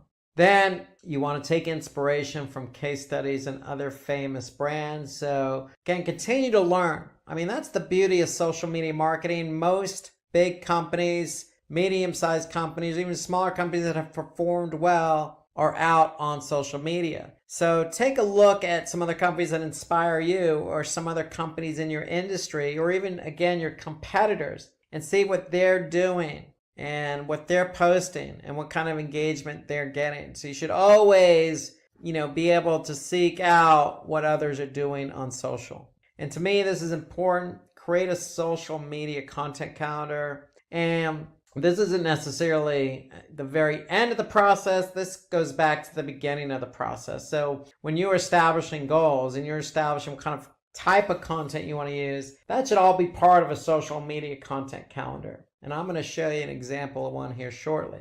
And then again, you want to be able to test, evaluate, and adjust your strategy, because again, you're getting metrics. And if you post a video on Facebook and it's taking off, then meaning in terms of likes and shares, you probably want to consider maybe doing another one that complements that. So here's a broad example of a content calendar. Again, it's in a spreadsheet. Again, by no means does one size fits all, but just to give you an idea, if we're blogging, what we want to do is we want to pick our target audience, maybe that be country or particular demographic, and you want to come up with some topics ahead of time here. And you want to maybe put the status up there of, it's just a draft or an idea. When it actually does go live, you want to turn it on live. You want to pick your date, add some comments, okay? Create your content. And, what's good about a content calendar is you can also work in SEO, so you can assign keywords.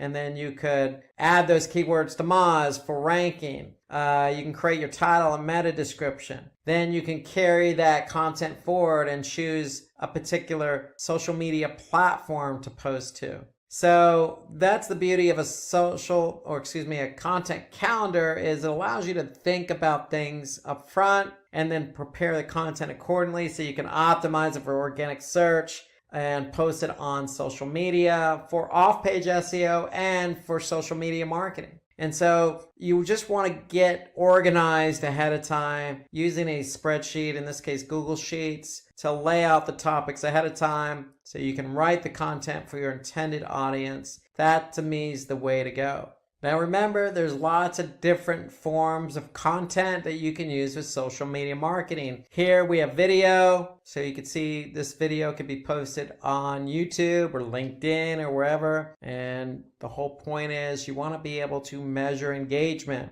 Here you can see this is just an image. It's just a file, and this has been posted on Facebook. So here we can see how many likes and comments and then shares. And so you want to be able to leverage different forms and different assets across social media to see actually what works and what doesn't work. And again, look at what other companies have done, whether they be competitors or not. See what type of assets they're posting and what's working for them. Now, when it comes to social media marketing, there are lots of tools available. Okay, you got Buffer, Hootsuite, Sprinkler, Post Planner, Later, Sprout Social. I mean, the list of social media marketing tools is endless. And just like SEO, you will need a platform to work with. So with SEO, we showed you Moz as the SEO platform. With social, we're going to show you Sprout Social, because with Sprout Social, if you have a content calendar, if you have a lot of different assets, you want to be able to organize those assets and content across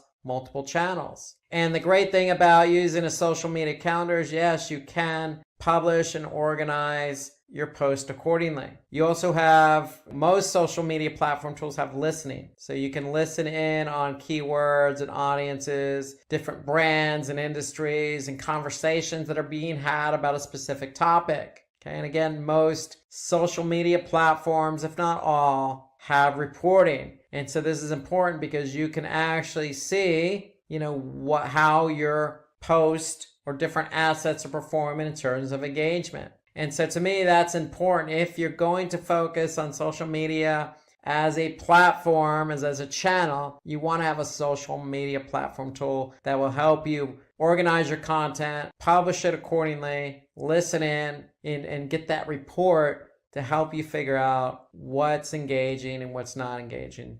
Again, so that you can, react to the content that you're using and sharing. So that's Sprout Social as an example, but you will need a social media platform. Now, the other benefit to social media is, in some cases, you could actually pay to have your post out there. And so, for example, on Facebook, we could set up a paid campaign to target our intended audience. And so with Facebook owns Instagram, so you have the ability to really put your content out in front of your target audience on Facebook and Instagram. And so what you need to do is go to Facebook Ads Manager and simply just create an account or campaign. You want to be able to create a campaign. And by creating a campaign, that means you're going to have to go through a particular process here. So if first we want to do is choose our objective. Okay, so you always want to have an objective for your campaign. So is it going to be brand awareness? Is it going to be to drive, traffic? Is it going to be to drive conversions? So you want to choose a goal or objective if you're advertising really on any platform. Then you want to be able to choose your audience. So who are we trying to target? So with Facebook, you can target any specific age, gender, demographic based on interest and behavior. So you can choose specific placements and you can assign a budget. Okay. And then on the ad side, you have different types of ads that you can use. You can do a single image or video. You can do a carousel. Okay, meaning you can rotate different images as a collage or different videos as a collage. And again, you can choose exactly where you want your ad to be shown. For example, desktop or mobile news feed, Facebook in-stream video, you got Instagram feed, you got even Messenger. So you have a lot of options available to you on where your ad or video is going to be shown, and then you can support that with a headline description, and you can send that traffic back to your website. You can even test call to action buttons. Okay, so you can append your ad with a call to action button. And so you can do a lot here. This is just Facebook. You can really do a lot of specific targeting. Now with Facebook advertising, it's a cost per click model. So anytime somebody does click on that ad, you're going to pay. But it allows you to really get your content out there in front of your intended audience. If you're not doing it organically, meaning you're not posting on Facebook on a regular basis, or maybe you want to supplement those organic posts, then doing this is a good way to really get your brand out there. If it's awareness, if it's to drive traffic or to convert, Facebook is a good option. LinkedIn, Twitter, all these social media platforms offer that option up to do paid advertising. Now, if you want more information about social media, we have a great video on YouTube already, how to start social media marketing. It really goes into the details about organic social and what I just covered with paid social, specifically on Facebook. So take a look at that video. And again, if I missed anything on the social media side, feel free to comment or add in your best practice, whether that be part of the process or a different platform that you use for social media.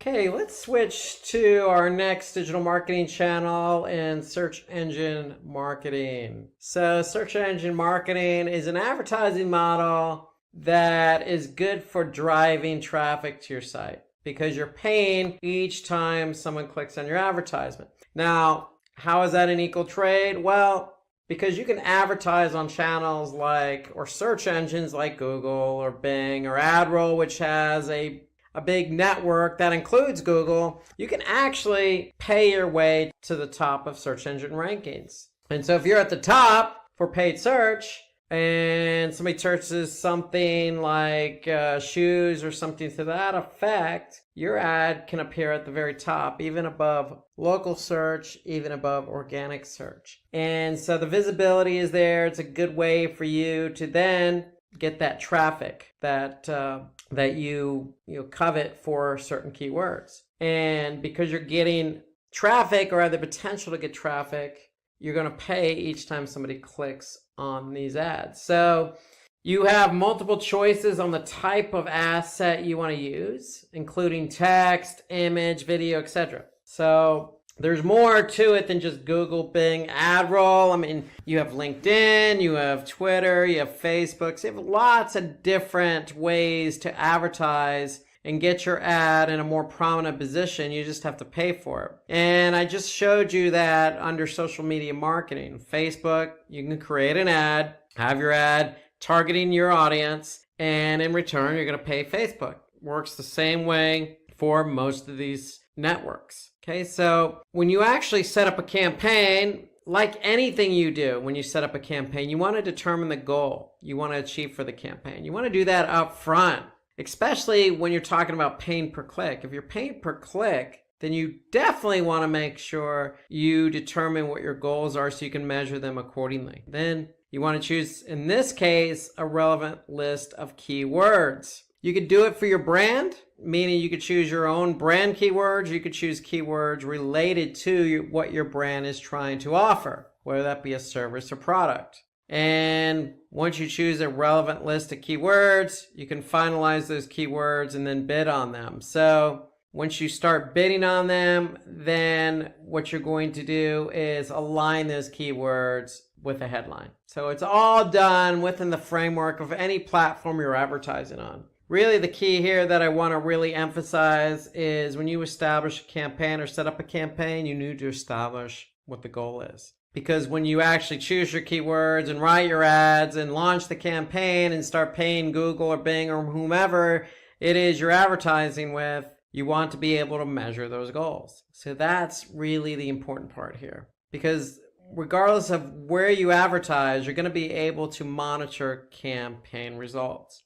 And so with Google, you can even import conversions into the campaign. So for example, if I go to Google Ads, for example, if I go to Tools, okay, you can see I'm running campaigns. What am I trying to accomplish with these campaigns? Well, in this case, I'm trying to get donations. People click on donations. So I can go to Tools, click Conversions, and then I can see what conversions are added to my account.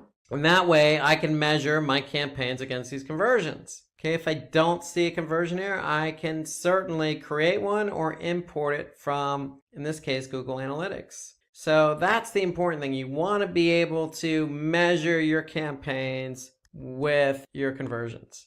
And then just as important, you want to be able to optimize your campaign. Because if it's not performing, if you're running a campaign, you're running up costs, and you're not getting conversions, you're probably not going to be continuing to run those campaigns. So you want to optimize your campaign and retarget potential customers. So retargeting is always a good option. Retargeting is targeting someone that went to your website and basically acted in a certain way, meaning they went to a certain page or abandoned a cart or actually purchased or downloaded something. Okay, you define what action you want that audience to take in order to retarget to them. Okay, so the whole point is you can configure your retargeting campaign based on certain behavior on your website. And the whole point there of retargeting is you're pulling people back to your website. So in addition to optimizing, search campaigns, one of the benefits of search engine marketing is you can run retargeting campaigns. So here's an example of an ad. Okay, so here you could see it's a good ad in the sense that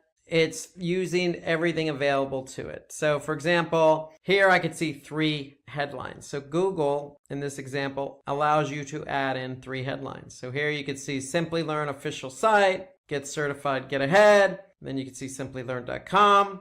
So they're taking advantage of 3 headlines. And then here you can see 2 description lines. And so each description line, you can have up to 90 characters. And so you want to be able to take advantage of what Google gives you. The more information you can add, the better. Well, here you can see some other types of ads. Here you can see a banner ad for Slack. Okay, here you can see Betterment.com running an ad. Okay, so this looks like an ad that is on YouTube. So because you can see after a few seconds, you can skip the ad. Okay, so here's a video ad, here's an image ad, here's a text ad. So depending on what platform you advertise on, you have an option on what type of asset you want to use. The one thing I like about Facebook is they offer up a multitude of options in terms of assets. So you can run a single image ad, you can run a carousel, meaning you can have multiple images. You can run a video, you can run a combination video image. You can obviously run text, okay, with a thumbnail. So you have a lot of options in terms of the type of ad you can run. So before we move into our next channel, let me just show you an example of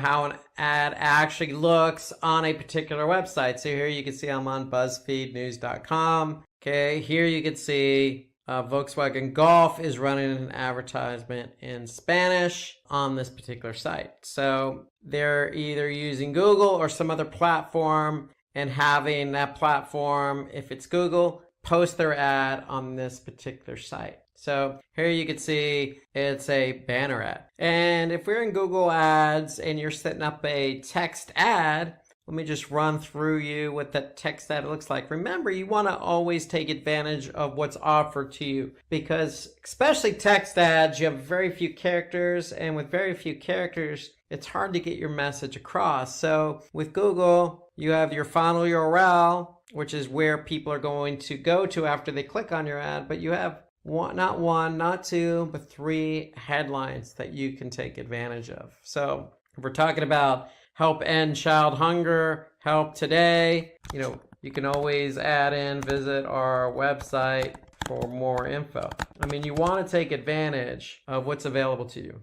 Now, again, here you can see in this example, I'm only allotted 30 characters. And so if you go over, then your ad's not going to get approved. So you really have to be cognizant of the character counts and getting your point across, because writing text ads is not the easiest thing to do when you're limited to characters. Now, with Google, you have what they call display paths. So after the domain, you can add in a couple of keywords in there. And then you have description line 1 and description line 2. So again, take advantage of what's available. If you're not sure what copy to write, grab some from the website and paste it in there. You want your ads to be healthy and to have as much information as possible. And then the one thing I will say about Google Ads is they also have extensions. So extensions are exactly that. They're extensions to your text ad. So here you can see I have 4 extensions. These are actually site links. So Google Ads offers up something called ad extensions. So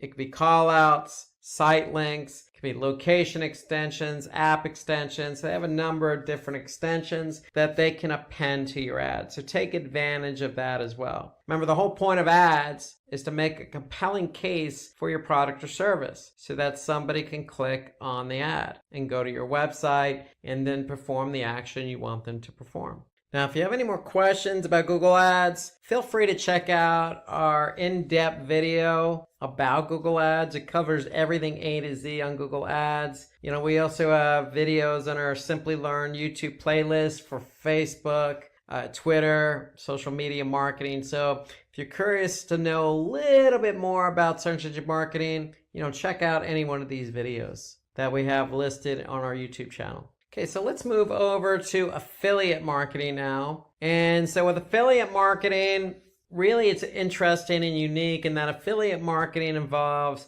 paying out commissions. And who are you paying commissions to? Well, you're paying commissions to website owners or publishers or people who have websites with lots of content or people who have websites that attract a lot of users. And so the whole point is you want to be able to find those websites to advertise your product or service. Okay, these people who are selling your product or service on your behalf are going to get commissioned or incentivized based on whatever action you put out there. So it could be registrations, just getting your affiliates to help you with getting people registered, or signing up for your email, or for a lot of you, conversions. You're trying to sell a product, so you want help in selling that product. Or it could be subscriptions, okay, signing up to something. Okay, so you determine what it is you want to incentivize your affiliates for. You also determine how much you're going to incentivize them. And that's the great thing about affiliate marketing. It's no different than having a sales team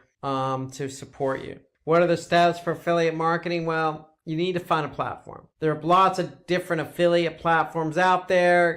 Commission Junction or CJ.com comes to mind because these platforms are going to help you find these affiliates or partners. Okay, so they're the broker in all this. And so once you set up your platform, you're going to establish rules, guidelines, post images and banners and assets for those affiliates to use on their websites. And more importantly, again, you're going to establish the commission. So the commission doesn't have to be the same for all affiliates. It could simply be, your top affiliates get a higher commission as opposed to just some other affiliates who get a starting commission. You establish everything on the platform, the affiliate platform that you choose. Now, affiliates apply to advertise on your behalf. So they're going to say, hey, I'm interested in selling your product or service. So you're going to use that platform, if it's Commission Junction, to approve or disapprove the affiliate's request to advertise on your behalf. And really what you want to try and do is leverage the platform as best as you can. A lot of these affiliates are out to make money, and some of them are really good. You need to be able to choose the affiliate that is going to represent your brand, product, or service the best. So it's simple. Customer clicks on an ad or link, okay, on that affiliate website, and they go to your website and they perform an action. So that could be a purchase, a registration, a subscription, a download, an email sign up. You determine that. And the great thing is these affiliate networks, the CJs, Commission Junctions of the world will record everything. They're tracking not only traffic from the affiliate website to your website, but they're also tracking the conversions. The transaction is validated and credited to the affiliate by the broker. And then the affiliate is paid his or her commission. So that's how it works. So the more the affiliate sells or converts on your behalf, the more they're going to make. And that's the beauty of the affiliate network. So here's an example of affiliate marketing. Okay, here you could see an advertisement here. Okay, so you could see profit from our experience. Earn up to 12% advertising fees with a trusted e-commerce list leader. So somebody clicks on that link, joins, and then this person is going to get a commission based on somebody joining for free. Again, I mentioned Commission Junction. There are also some other affiliate marketing tools out there. Amazon Associates, Awin, Trade Doubler, Max Bounty. I mean, there's a lot out there. CJ.com is the one I've used in the past, but give some of these other platforms a chance. Okay, it doesn't hurt to even be on multiple platforms. You have nothing to lose. Okay, when you're on a platform, basically the platform again is acting as the middle person. They're introducing you to affiliates. And so every time you actually pay an affiliate a commission, they're going to get their cut of it. So they're going to get a small percentage as well. So just keep that in mind, but give it a try. Try one or two of these affiliates. If you find you're getting quality affiliates that are selling your product or service, great. If you don't, then, feel free to change, affiliate networks. It's that simple. But the key here is find the affiliates you think are going to best represent your brand, product, or service, because those affiliates are likely going to be the ones to convert for you. And if you're a small business starting out and you need some help, affiliate marketing is the way to go. Okay, let's move over to native advertising. Okay, so native advertising. So native advertisement means that your ad is showing up next to content that basically naturally fits. So these are advertisements that are featured on a platform alongside the content, okay, that isn't paid for. Okay, so for example, here you can see a paid post. Okay, this is by Spotify. Okay, this paid post, okay, was on BuzzFeed. This particular post was probably on a news article related to music, because they're talking about bands that probably wouldn't exist without Led Zeppelin. Okay, so for Spotify, you using native advertising allows them to put their ad next to content related to their ad. Here you can see another BuzzFeed article. Okay, 11 great Amazon deals that will be music to your ears if you're an audiophile. Here you can see an advertisement next to the article. So you can see the ad about Led Zeppelin, and here you can see the actual article is about music. So the whole point about native advertising is making sure there's a connection between the ad and the article. So Spotify is advertising, okay, their product and service on an article on BuzzFeed, which happens to be about music. So a good example, we used BuzzFeed just a second ago. So if we go to BuzzFeed, here you can see I'm on TV and movies, and here you can see got an ad here. If we scroll down, keep scrolling down, we can see another ad here for HBO. And so this ad makes sense because it's placed on TVs and movies. So people who go and read the content are going to see an ad related to that content. So that's generally what native advertising is. You need to be able to place the ad on the right pages. Okay, so you're going to need an ad network for that. So we talked about paid search advertising. We talked about Google Ads. So Google Ads has the ability to place your ad natively on particular pages that are relevant to that ad. So that's really what native advertising is all about, making sure that your ad is placed next to content that's naturally relevant. So if you need more information about affiliate marketing, feel free to visit Simplilearn's YouTube channel. We have a nice in-depth video about affiliate marketing, so you can get more information about the platforms, how it works, and all the tips and best practices about how to run a successful affiliate marketing campaign. So let's turn our attention to email marketing now. So email marketing, very traditional form of digital marketing. It's been around the longest. It's kind of the grandfather of all digital marketing channels. So email marketing really is used to personalize emails in order to convert that recipient or that prospective user into a customer. And so like all the other digital marketing channels, we want to follow some type of flow or process or methodology. And the first step in email marketing is you have to identify your target audience. Okay, when you identify your target audience, you're going to create a segment. Okay, so in other words, you don't want to send one email to everyone because not everyone is going to be interested in that email. So in order to get somebody interested, you need to be able to send an email tailored to that audience. Okay, so that audience can respond and react accordingly. So once you target that audience and create segments, email segments, you're going to create the campaign and set up an appropriate call to action. One note here is when you create the campaign and set up that appropriate call to action, that call to action is going to be aligned with your goal. So what is the goal of the email campaign? Is it simply to get people to click on something and purchase? Or is it simply to get people to click on something and sign up or watch something or submit some information or download or whatever the case? You need to establish that up front, just like you would with a search engine marketing campaign or any other type of campaign you want to run. So there are lots of tools out there. Just like with affiliate marketing, you want to choose an appropriate email marketing tool. There are plenty to be had. Each work in a very similar nature. Some offer different pricing models, meaning, you can send an email to X recipients for a flat fee, or you pay a small amount per email address. Each one is slightly different in terms of how they price, but in terms of the features, they all work in a very similar fashion. And we're going to show you an example of one here shortly.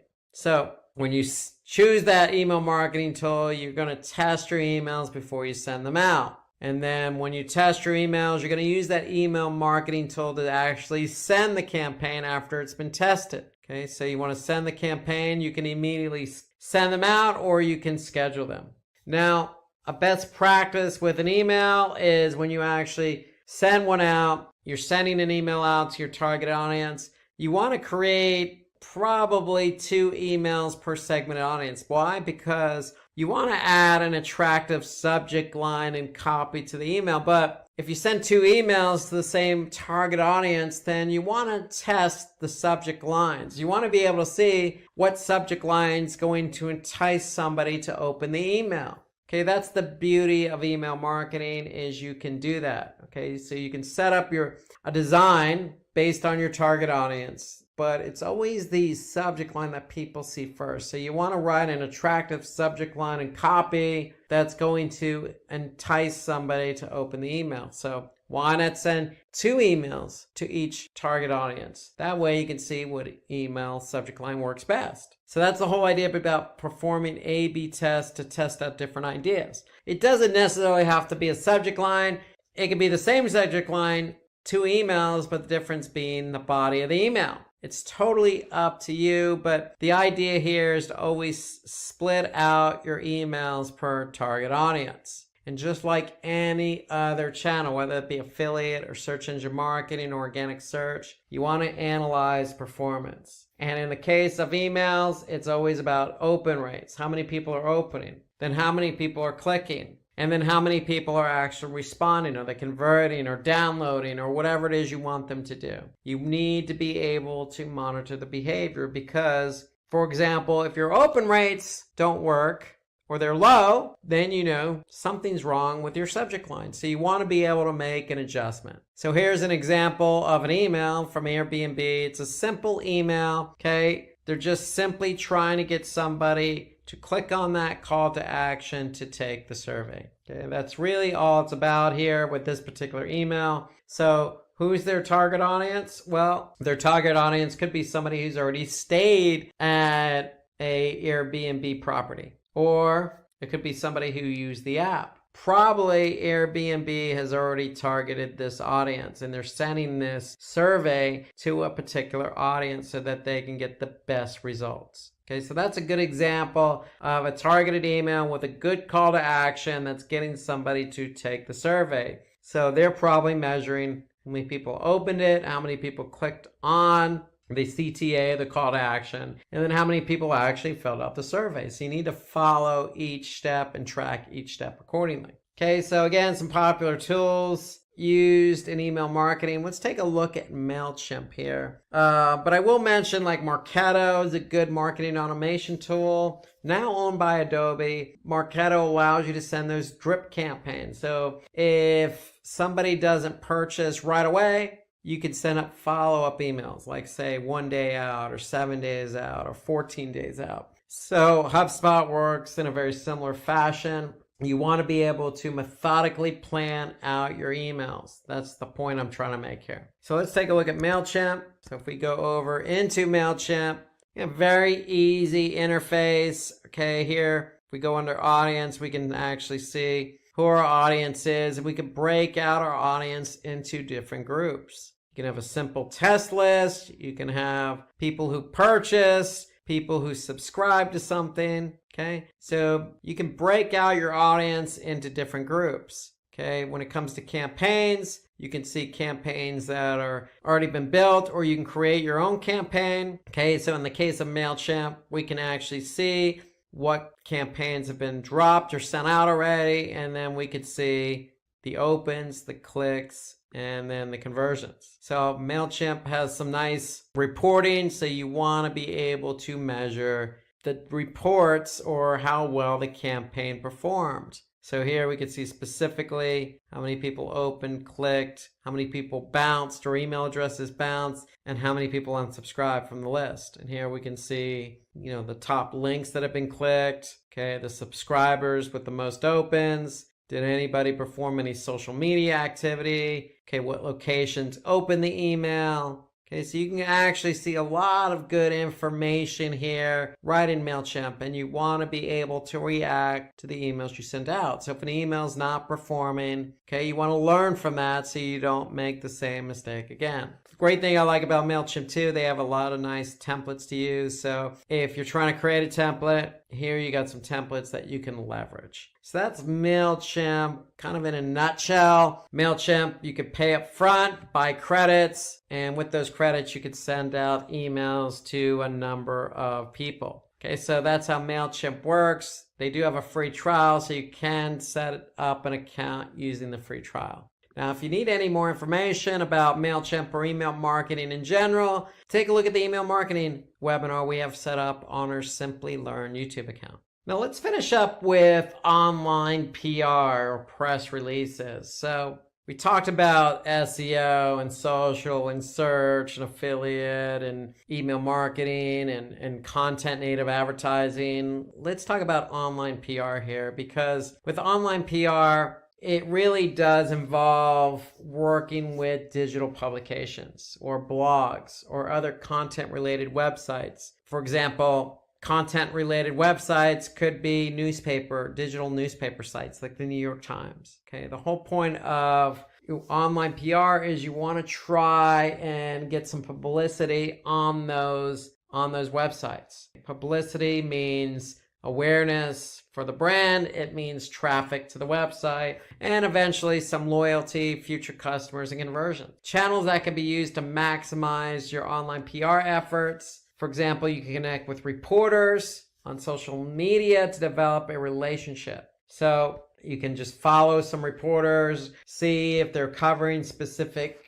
industries or verticals, and if they are similar to what you're offering, then it's probably a good idea to reach out to them. You can use engaging user reviews to help humanize your brand, or you can respond to comments that help generate productive conversations. So those are all certain things you can do to generate awareness and buzz for your brand. So really the one thing I want to point out about online PR is basically you can also hire a PR firm and they can do some of the heavy lifting for you. Or like I said, you can reach out to different reporters or different influencers even to help push your product or brand. Now, if you're trying to go at it alone on the online PR, what you could do if you don't reach out to reporters or influencers, or you're active in trying to build your brand through conversation, you can always use a third-party service like PR.com. So PR.com allows you to, basically create your own profile, submit content to your own profile, or even submit press releases. If you submit press releases, then other news agencies are going to pick up on those press releases. So it's a good way to get your press releases out there. Likes of Yahoo and Google might pick up those press releases and give you some, much needed visibility.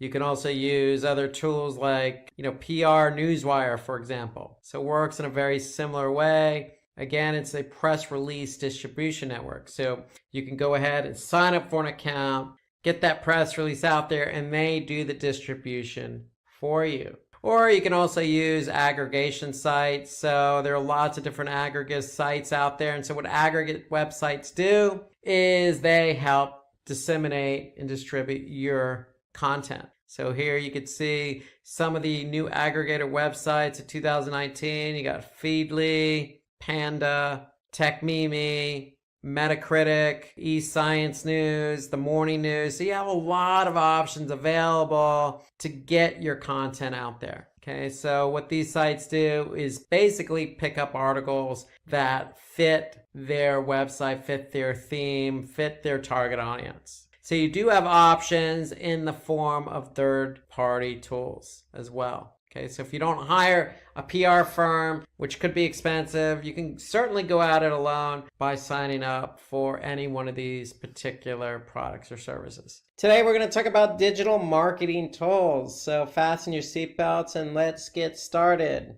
So what we're going to do is we're going to take a look at some of the best digital marketing tools. So past, present, and future digital marketing tools is the way to look at this. With a good focus on a lot of different marketing channels here. So we're going to focus first on SEO, talk about some of the tools related to on-page and off-page. We're going to switch over to paid search, talk a little bit about paid search tools. We're going to talk about email marketing and some of the email marketing platforms and the tools within those platforms. The center of it all is web analytics. So Google Analytics is the tool we'll be taking a closer look at in today's webinar and all that it has to offer. Okay, affiliate marketing. We'll talk about some of the tools available to you for affiliate marketing.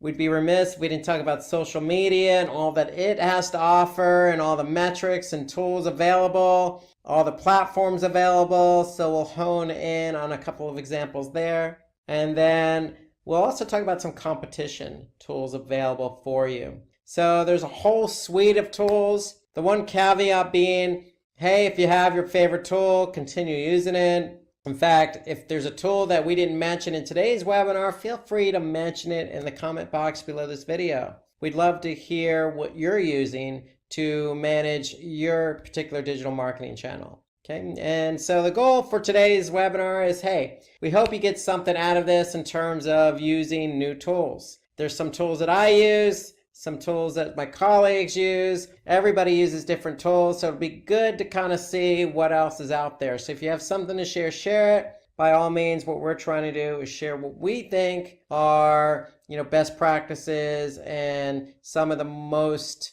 popular or most used tools out there in the industry. So that's what we're going to do. The goal is to get you to better understand some of the tools we're using in a little bit more detail. And what we're going to do is start out with search engine optimization. Okay, so search engine optimization or organic search. We have a mixture of paid and free. So there's a lot of different platforms. But if you're focusing on SEO, you certainly need to use an SEO platform. So there's SEMrush. Okay, you also have Google Search Console, which is free. So if you don't have a SEO platform, you definitely need to be using Google Search Console. And so we'll take a closer look at that. There's Google Keyword Planner, which is actually situated under Google Ads. And so if you're running Google campaigns on Google Search Network or even the display network, you have access to a great tool called Keyword Planner. And if you know anything about SEO, you'll know that using Google's Keyword Planner is a good tool. So we'll take a look at that. Moz is a freemium tool, meaning they have a free trial that you can sign up for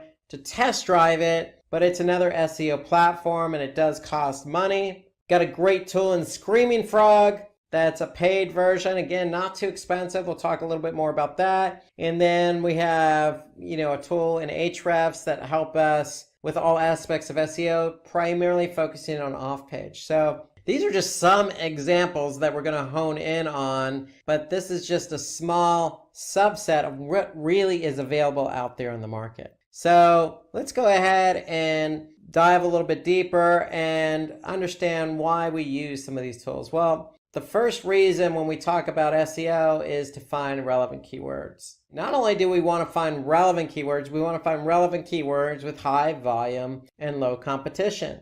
Okay, we wouldn't want to find non-relevant keywords with high competition, low volume. That wouldn't make sense. So we need a tool to kind of help us put it all together. And so the tool of choice for us is Google's Keyword Planner. And Google's Keyword Planner helps us hone in on keywords we may be interested in optimizing for, because not only one, are they relevant, but two, they're going to have high volume and low competition. So let's take a look at an example in Google's Keyword Planner. So here I am, I'm in Google's Keyword Planner, and as I mentioned before, Google's Keyword Planner is situated under Google Ads. Okay, so you have to have a Google Ads account to use Google's Keyword Planner. And so when you're in Google Ads, you simply go to Tools, and then under Tools, you're going to select Keyword Planner. So what we want to do is look for keywords. We're focusing on organic search, not necessarily paid search. So organic search, we want to hone in on some keywords. So let's just use one of the examples that Google's given us here, meal delivery. So we're going to just type in meal delivery and get some results. So notice I can enter a domain as a filter. And so in other words, hey, I could say, look, hone in on keywords related to this website if I wanted to. But I'm asking Google, hey, just give me something closely related to mail delivery because that's my business. So I'm going to click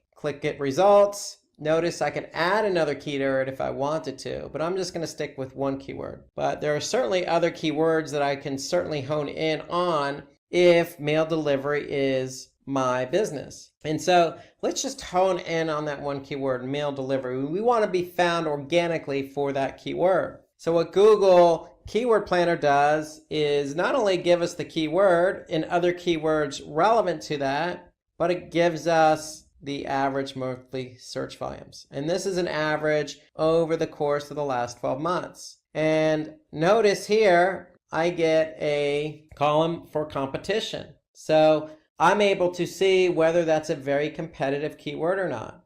And then just to give you an extra edge when you're choosing keywords, you can get a sense of what the keyword may cost if you wanted to bid on that for paid search. So for mail delivery, I can see it's anywhere between $7.46 and at the top of the page, high range, $16.61. So that should alert me to the fact that, hey, if I'm going to try and optimize for this keyword, I know it's competitive because not only Google is telling me it's competitive by telling me high competition, but I know that the cost per click seems a little bit high. And what is a little bit high? Well, I can see some other keywords here that, $1 to $3. Okay, I could see some other ones that are even lower than the $7 they're suggesting. So that's an indication that the keyword is highly competitive. So the idea here using Google's Keyword Planner is, one, we want to get an idea of what other keywords are out there that are relevant. So it helps stimulate some ideas for relevancy. Two, we can get an average monthly search volume. So we want to know on average over the past 12 months, how many search queries I can expect from this keyword.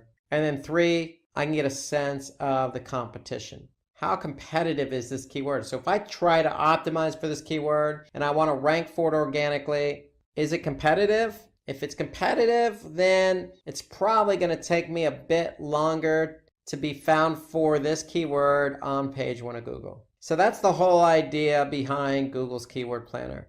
And note that you could change some of the settings here. So if you want to choose a different language, okay, you can hone in on a longer or shorter period of time. You can even choose a specific location. So I chose Texas. I can certainly choose the entire United States to get a sense of what the volume would be for the total US. So you have settings that you can change and manipulate to get you the data you need to choose keywords. So that's the whole idea behind Google's Keyword Planner, to find relevant keywords, high volume, low competition. Now, alternatively, I can certainly use another tool to find keywords. So I have a Moz account, so I logged into Moz. And Moz has a tool called Keyword Explorer. So if I use that same keyword I used in Google's Keyword Planner, mail delivery, I'm going to ask Moz to give me some data on that keyword. So this is for the entire United States. And again, I can change that if I wanted to. Okay, so I can hone in on a specific country or different country. So what Moz is telling me, hey, for this keyword in the entire United States, I'm looking at anywhere from 11,500 to 30,000 on monthly volume. Now what Moz does is they give you a difficulty score. So a difficulty score is a score between 1 and 100. And so I could see this is pretty much right down the middle in terms of difficulty. Okay, so if it's 0, it's an easy keyword. If it's 100, it's very difficult. And then that means you have a lot of competitors who are optimizing for this keyword that are ranking for this keyword. And so Moz gives us the volume, they give us the competition, and they, just like Google's Keyword Planner, gives us some other keywords that we can potentially hone in on.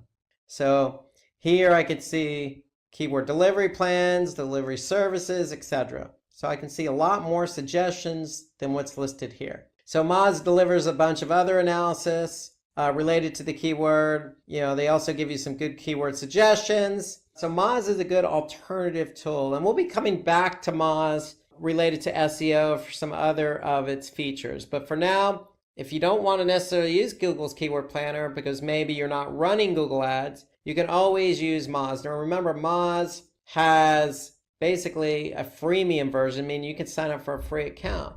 And you could sign up for a free account as a test trial, and you could test it for a period of days and leverage its tools during that free trial to get a better sense of how these tools work. So we want to be able to use Moz. We want to be able to use Google's Keyword Planner, not only to search for all those relevant keywords available to you, but we want to be able to choose keywords with high volume and low difficulty, low competition. We also want to select primary and second keywords wisely. So remember, when you optimize, you're optimizing a page for more than one keyword. So you want to be able to have a nice portfolio of diverse, relevant keywords with high search volume and low difficulty. And then you want to be able to identify those keywords that your competitors are ranking for. So Moz gives you that information. And so we want to be able to leverage the tools available to us to choose the right keywords. So if you need any more information on this, we got a nice webinar on keyword research for SEO. So take a look at that video on YouTube to get more specific details about using SEO tools for keyword research and all about keyword research in general for SEO. So let's talk about some other reasons under SEO why we would use some of these tools available to us. Well, we want to be able to understand the search engines and how they crawl and index our site. Okay, we also want to check the correct format of the sitemap, and we want to monitor backlinks. Okay, we also want to analyze linking to our web page. Okay, which ones are good, which ones are not good. Okay, we also want to perform some competitor analysis. So these are some of the reasons why, other than keyword research, why would we use some of these SEO tools? So we have tools available to us, Majestic, Ahrefs, again, Moz. Let's take a look at Google Search Console. And I want to hone in on Google Search Console because it is free and it's a must. If you're going to work on SEO, you need to be working in Google Search Console. And so the whole key behind Google Search Console is you have a website and you need to get that site verified. Once it's verified, once Google can recognize that you are associated with this website, then you're going to be able to see some important information. So here I'm looking at a website, and what am I looking at? I'm looking at something called coverage under index. So what does coverage mean? Well, going back to what we just said, we want to be able to understand how Google's crawling and indexing our pages. And so what Google does is through this platform, Search Console, is they're letting us know once they go to our website and start crawling it, and they pull these pages back to their server, they're letting us know if we actually have any issues. So here I could see I have some issues with 112 pages. And some of those issues are listed down here. So there could be a crawl issue, a 404, redirect. Okay, so you could see there's some 5 unique issues across 112 pages. So here I could see submitted URL marked no index. There's 100 of those pages. We have some redirect errors. There's 7 pages that fall victim to this error. And so we can really hone in on what the error is and address the error. Okay, so if Google's telling us, hey, this is an issue, and you want that page indexed by Google, then we should probably address the error. And so that's the great thing here about going into Google Search Console is you can, under index, go to coverage and get a sense of what Google's indexing and what they're not indexing. Okay, so these are the errors. I could see they've certainly were able to crawl and index 9,115 pages. They were able to crawl, okay, and they excluded 54,000 plus pages. And then we also have some pages with some warnings. So this is kind of an overview of what Google sees when they crawl our site. So when they say crawl, they're coming to our site, they're following links on the site, and every link they follow, they're either going to index that page or they're going to report to you an error or an issue that they found. If we want these pages indexed, we need to address the issues, the errors. And so that's the beauty of this report here is Google is telling us firsthand what the issues are. So we also want to take a look at the sitemap. So you have an opportunity to submit a sitemap. And a sitemap is just a formatted file that includes all your website URLs. And so you're going to have this file sitting in your root directory. And you're probably going to call it, or should call it, sitemap.xml, XML being the format. So once you have this file, you're just going to let Google know that that file exists. So you're going to enter in the sitemap URL. So if it's in the root directory, all you're going to do is type in sitemap.xml and click submit. So once you've done it, just like this site is done, what Google's going to do is say, hey, look, we see you've submitted this. And we last read it a couple days ago, and we could see that we discovered 1,419 URLs. So I can go back under coverage, and I can see some of the issues that they found. But if I go back under sitemaps, I can see that these are the URLs they discovered via the sitemap. And so the whole point of a sitemap is we want to be able to get and push the URLs to Google, not have Google come to our site and discover them. So this is a quicker, faster, more efficient way to communicate with Google all the URLs that you have on your site that you want Google to index. And so that's the beauty of Search Console. Now, while we're in Search Console, we might as well take a look at some of the other features it has. And so one of the most important features under Search Console is this mobile usability report. Okay, so Google is a staunch believer in mobile first. So nowadays, most people start and finish a lot of their searches, a lot of their behavior on mobile. So they begin it on mobile and they may end it on mobile. So if they don't end it on mobile, then perhaps they'll go into a store or perhaps they'll go via desktop. But Google is a staunch believer in definitely a lot of what's going on today starts with mobile. So they want you to understand how your site fares via mobile. And when I say fares via mobile, is it mobile friendly? Is it responsive? Is it loading quick enough? Is it formatted to Google standards? And so if there are any issues, Google's going to let you know what those issues are. So here I could see Google's recognized 206 pages for 4 different issues. Okay, so here I can see what those issues are. Just like the coverage issues, we can see specifically what they are. And so here I could see for 206 pages, text too small to read, click elements too close together, the viewport not set to device width, and then content wider than the screen. So there's 10 pages that fit under this error. And if I actually click on it, the error, I can see what those 10 pages are. And so when we're done, we can actually, when we address the issues, we can actually have Google validate whether the fix has been made. So you can definitely use this as a means of communicating directly with Google. Telling Google, look, I see what the issues are, I'm going to fix them, and then I want you to validate them. Okay, so this is important because if you can communicate with Google and let them know, hey, we do recognize the errors. We are fixing the errors. Please validate them. It's going to draw Google's attention. Google's going to validate them and get these pages indexed quicker. So if you ignore the issues and the errors, especially for mobile, then you stand the chance of your pages not getting indexed. So the mobile usability report to me is an important report because we want to better understand whether Google's picking up issues on mobile. And if they are, we want to address them, get Google to validate them so Google can index them quicker. Now, there's another report that is of interest to you, or may be of interest to you in Google Search Console, and that's the links report. So the links report in Google Search Console tells us what pages have the most links. Okay, so here we can see the home page has 26,000 plus links. If we hone in on interior pages, we can see the links to those pages. Okay, so we can get a sense of what are the top link pages from external links, meaning links on other websites pointing to these pages. I can also see internal links. So Google is recognizing links from within my website from one page to another.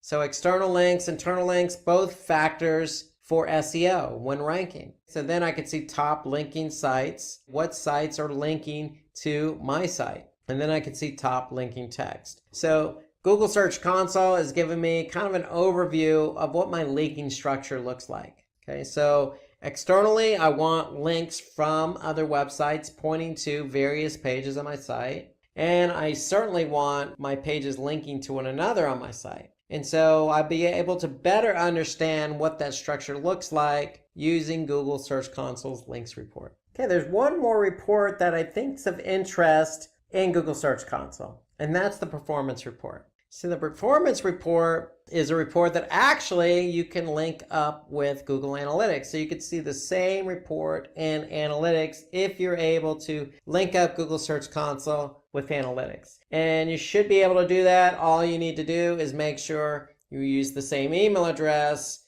that you use for Analytics and Search Console. So it needs to be the same email address. You could certainly link up the two and have this data imported into Google Analytics. So what is this data that we're talking about? Well, it's called performance. So what we can actually see is the queries, the actual queries people are typing in to Google. So when they're typing them into Google, we can actually see how many impressions the keyword queries received and how many clicks the keyword queries received. And then I can see click-through rate and average position.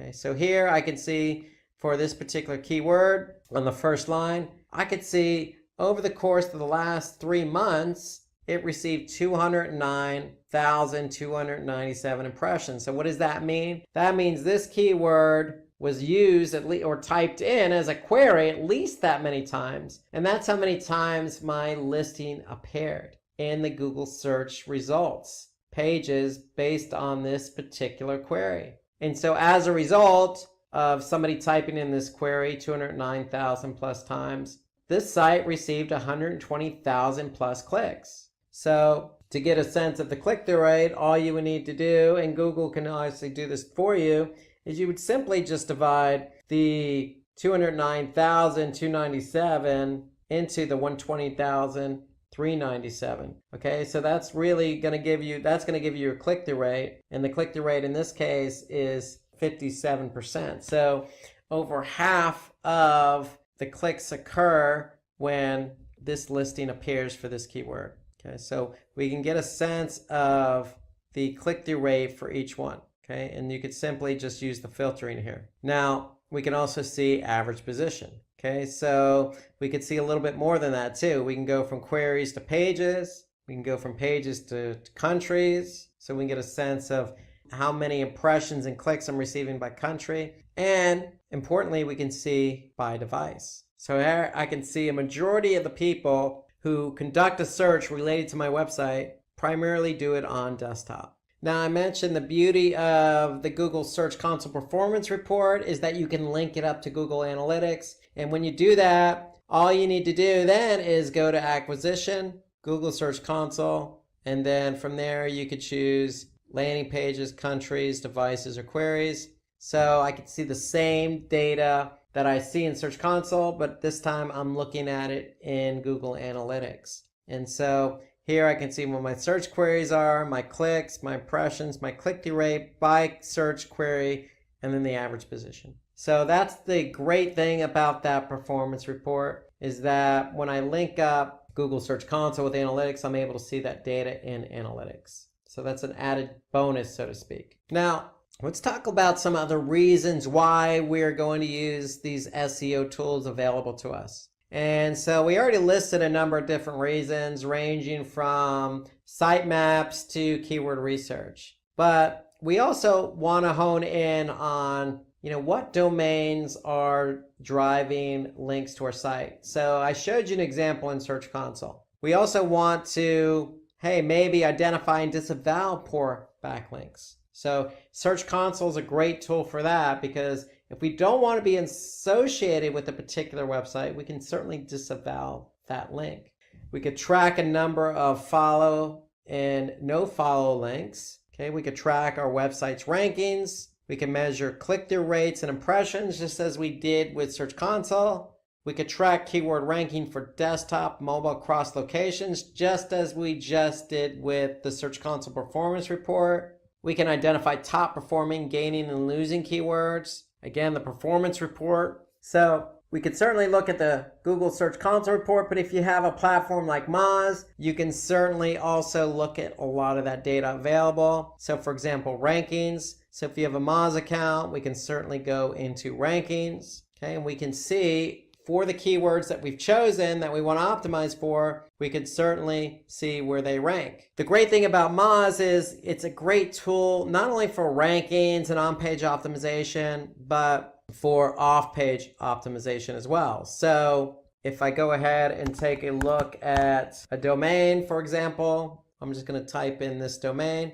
I'm going to be able to get what they call a domain authority. So a score out of 1 in 100, I'm able to see how authoritative my domain is. And how authoritative a domain is based on the quality of links pointing to it. So Moz gives me some good insights as to how many linking domains, how many inbound links I have, ranking keywords, and it goes into detail as well. So here, if I click on the linking domains, I'm going to be able to see the actual domains pointing to my site as an external link. And not only can I see the domains, I can actually see the domain authority of those domains. So if there's a domain, for example, that doesn't have a good domain authority and the site appears a bit scammy per se, then we can disavow that. So I can certainly look at all the domains that are linking to me, and then I can highlight the ones that have poor domain authority. What Moz even takes it a step further. They also give me a spam score. So Moz is able to measure how spammy a website is. So if I have a combination of, say, a low domain authority and a high spam score, then I probably want to disavow myself from that site. And so I can use this report here. You can see here as I keep going down.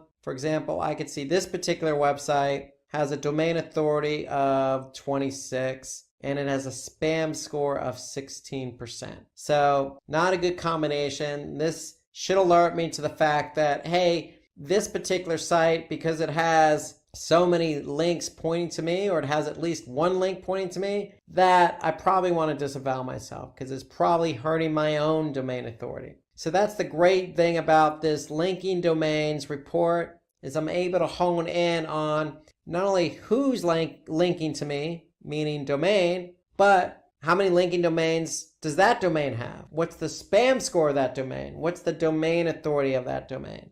And then I can get into a little bit more detail and actually see, all the links pointing to that domain. So it really goes into detail about backlinks, domain authority, spam, etc. Everything you need to use in order to measure off-page SEO. So that's the great thing about Moz, is they have not only on-page SEO tools, but off-page SEO tools. And Moz is a freemium, so to speak. So here you can see, if you just go to moz.com/free-SEO-tools, you'll be able to use some of these tools available to you, not just for SEO, but also for local SEO as well. So here, you like some of these tools, you can start your free 30-day trial. So I use and lean on Moz a lot for all that it has to offer, from choosing keywords to rankings report, to checking issues on my website, to even checking who's linking to me. So this fits in the mold with everything I need to do for SEO.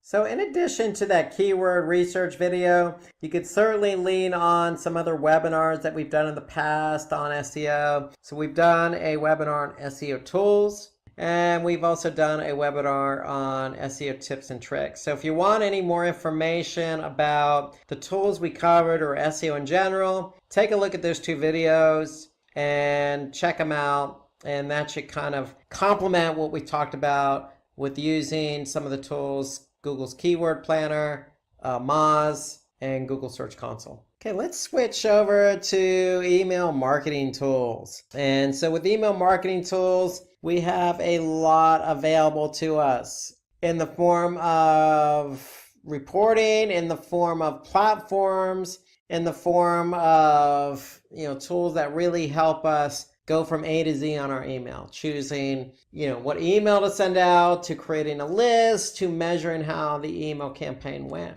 And so we could start with MailChimp, because MailChimp's a freemium version. When we say freemium, meaning they have a free trial available, then you're expected to upgrade. But MailChimp to me is a tool I use. I like the interface, very easy for beginners. So we're going to take a look at MailChimp, but there are certainly many others available. Marketo is a good tool. Marketo is a good tool because if you have a business and you're trying to funnel people through your pipeline, so to speak, meaning they sign up as a lead and you want to nurture that lead from the beginning to the end, meaning at the end they're actually going to turn around and purchase. Well, Marketo is a good tool for you to use because you can then set up drip campaigns, or also known as email campaigns, so that you're talking and communicating with that particular prospect through every point in the funnel. So that's the great thing about Marketo. It has drip campaigns available along with some other features.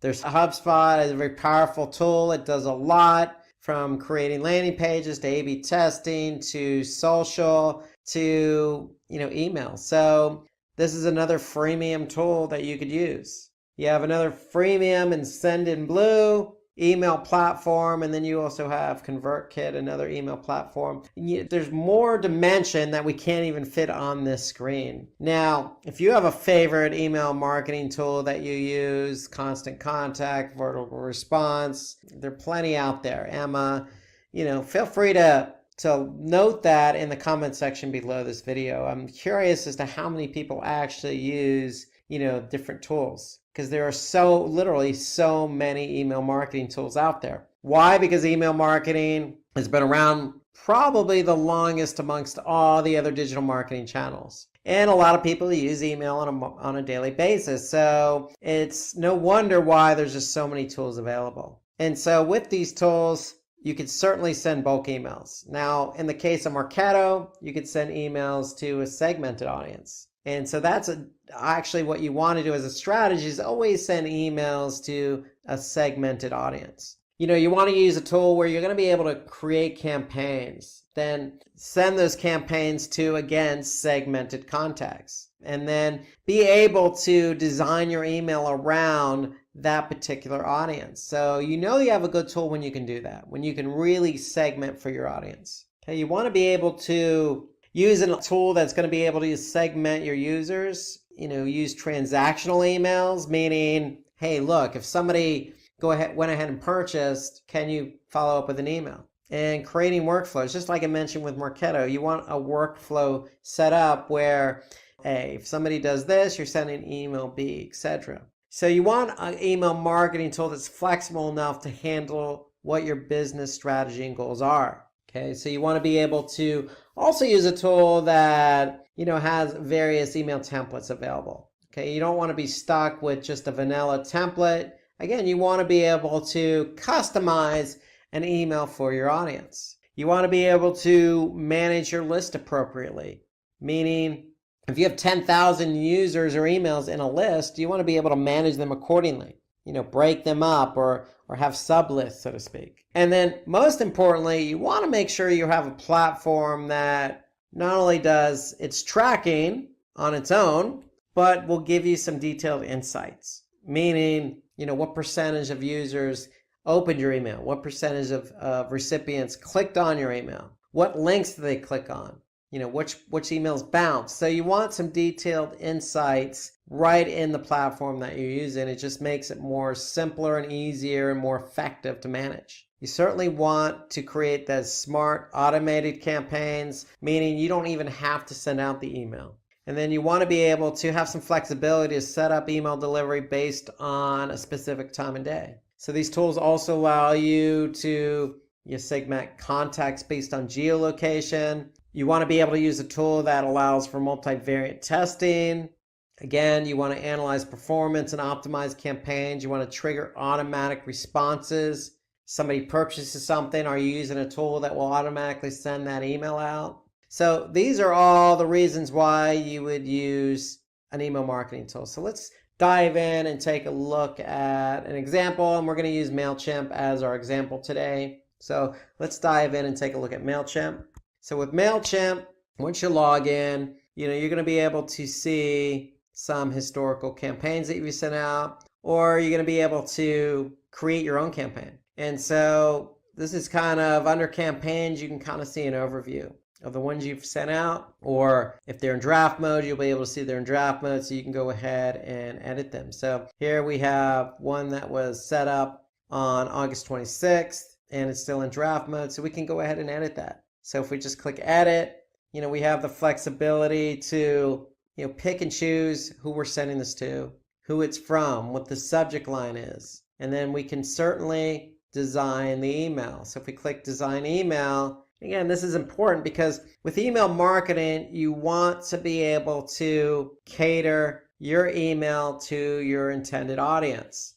So if you're selling men's shoes, your audience should be men. Okay, so you don't want men to receive an email about women's shoes. It sounds like it's common sense, but the point being, you want to be able to use an email platform that's going to be able to allow you to put two and two together. The message and the design with the intended audience. And so here you can see MailChimp allows us to do that. Okay, you can see some of the layouts here. Okay, you also have themes that you could choose from. Okay, you could search for different themes, or you can even just code your own. So you can just paste your code in, or you can import it. So MailChimp allows that flexibility. You're not stuck with one of their templates. And so if we go back to the dashboard, the one thing I like about MailChimp though is the reporting. Okay, so yes, it is easy to choose a template and map that template to your audience, but I really like the reports that they have to offer. So, here you can see there's some lists that we've sent to, and if we choose one of our audience lists, then we can see some really detailed reporting here. And so here I could see this email that was sent out in June. I could see it was sent to 95,000 plus subscribers.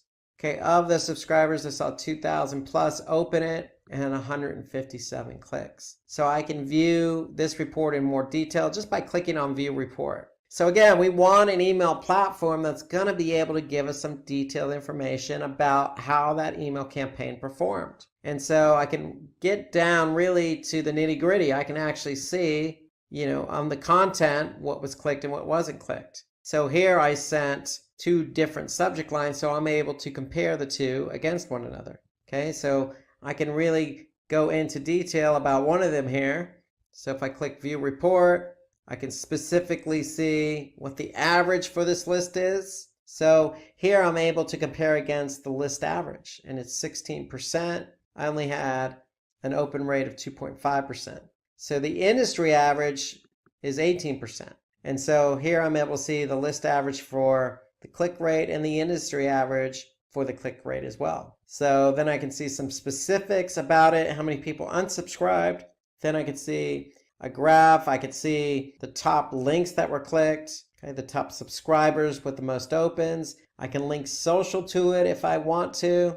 and then I can see geographic information. So the point being is MailChimp really goes into some nice detail here about the email campaigns and how they performed. So the great thing is too, with the MailChimp, you can link it with Google Analytics. You can link it with e-commerce. Okay, so if you have an email and you're selling products and somebody purchased that product, MailChimp is able to integrate in with your shopping commerce platform. For example, WooCommerce. So if somebody did purchase, you can send out that thank you email. MailChimp even goes a step further, and if somebody did click on a link, go to your shopping cart, add something to the shopping cart, and then abandon the cart, MailChimp allows you the opportunity to retarget them via email. So MailChimp is flexible, and that's what you want in an email marketing platform. You want something that's flexible, that you can cater to your audience, you can manage your audience list, and you can get detailed reporting on your different campaigns for that audience. So that's MailChimp in summary. And so most email platforms do a lot of the similar features or have some of the similar features, but that's what you ideally want to look for in an email marketing platform. So here's a tool that doesn't get talked about enough when it comes to email marketing, and that's Google's URL Builder. And the reason why we're going to talk about this tool today is because most people in the US use Google Analytics as their web analytics tool. And the one thing about Google Analytics is it allows you to track different campaigns. So if you're doing pay-per-click campaigns outside of Google, you can certainly track the performance right in Google Analytics. And email is no different. So if you're using Google Analytics and you're sending out an email, let's just say on MailChimp or any other email marketing platform, you want to be able to append your links with what we call UTM tracking. So for example, if I have a URL that says visit Florida and I'm going to send out an email, I have up to 5 parameters that I can use. Okay, so here's my email or URL that I'm using in the email. So I have up to 5 parameters that I can use to track this particular email. So let's go through some of those parameters.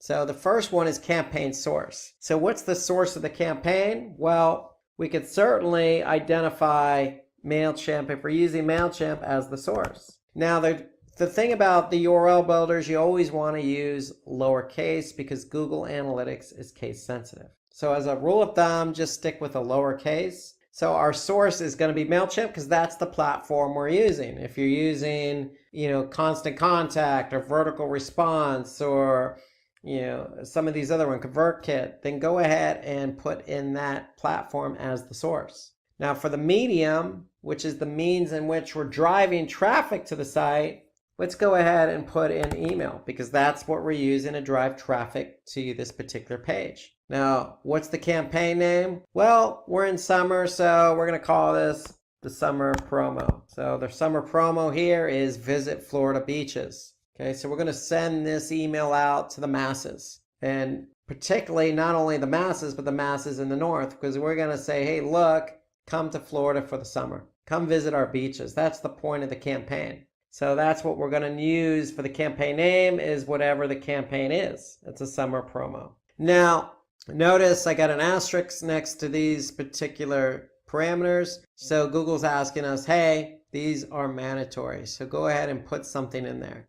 Now for campaign term and campaign content, we could certainly leave them blank because they're not mandatory. But since we're talking about email, I would certainly recommend that you use the campaign content parameter. And why do I say that? Because if we're sending an email out to say, 10,000 recipients, I want to be able to split out the email into 2 segments. One segment that's going to get subject line 1 and one segment that's going to get subject line 2. So in this case, I'm going to put whatever subject line 1 is in the campaign content field. So now I have 4 parameters, and once I've entered in my variables in those parameter fields, I now have a revised or appended URL. So my original URL was visitflorida.com/en-us/florida-beaches.html. My original URL. I've now appended that with some UTM parameters. And now I see my original URL appended with the UTM parameters based on those variables. So I can copy it just by clicking the copy URL. I can go to my browser. I can paste that URL in there. And I want to check to see if it works. So here I could see this particular page loaded, Florida beaches, with my UTM parameters appended to the URL. So that's for the first subject line. That's for the audience that's going to get the first subject line. I want to do another one for the second subject line. So now I'm going to change my campaign content parameter to subject line _2. I'm going to copy that URL. I'm going to check it. Okay, so I can see that the page loads with those UTM parameters. And so now what am I going to do? I'm going to use the first URL and the second URL in my email. Okay, so any link that I have, in this case, I'm using subject line 2. So for the email with the second subject line going to that segmented audience, this is the link I'm going to use in the email. So if you have 1 or 2 or 3 links in the email, this is the URL you're going to use. Because when somebody clicks on that link, you're going to be able to see that click in Google Analytics. So if I jump over to Google Analytics after I sent out my email, I'm going to go to Acquisition. I'm going to go to Campaigns. I'm going to go to All Campaigns. Now, based on the variables I put into my parameters, meaning source, medium, campaign name, content, or term, that's what I'm going to look for in Google Analytics. So we could start with source and medium. So if I click on source and medium as my primary dimension, here I can see MailChimp, and the actual date was used as part of the variable for source. And then what can I see? The medium being email. So now I can see for this email that was sent out in MailChimp in May, I could see how many users, how many sessions, and more importantly, how many conversions. So we could certainly hone in on that particular email if we wanted to. If we choose some of the other parameters available to us. So here I could see the campaign name. Okay, so I could see exactly what campaign, what source, what email drove in traffic and conversions. And if I'm doing subject line testing, I can choose content as my parameter. So here I'm going to change it to content. And now I can see the subject lines. In this case, if I go back to my source medium, I'm going to be able to see what subject lines from my emails generated the most traffic. And not only the most traffic, but also conversions. So that's the whole point behind using the URL builder. Again, you're taking a URL that you're going to use in email, and then you're going to append that URL with different parameters. Campaign source, campaign medium, campaign name, and then optionally campaign content or campaign term. Okay, once you've entered variables into those parameters, you're going to get an appended URL, which you can then use in your email. So when the email gets sent, you're going to go back over to Google Analytics and you're going to look at the results of that campaign, of that source, of that medium, of that content, i.e. subject line. And so that's why the URL builder is so important, because MailChimp gives us some good insight as to how the email performed in terms of open and click rates.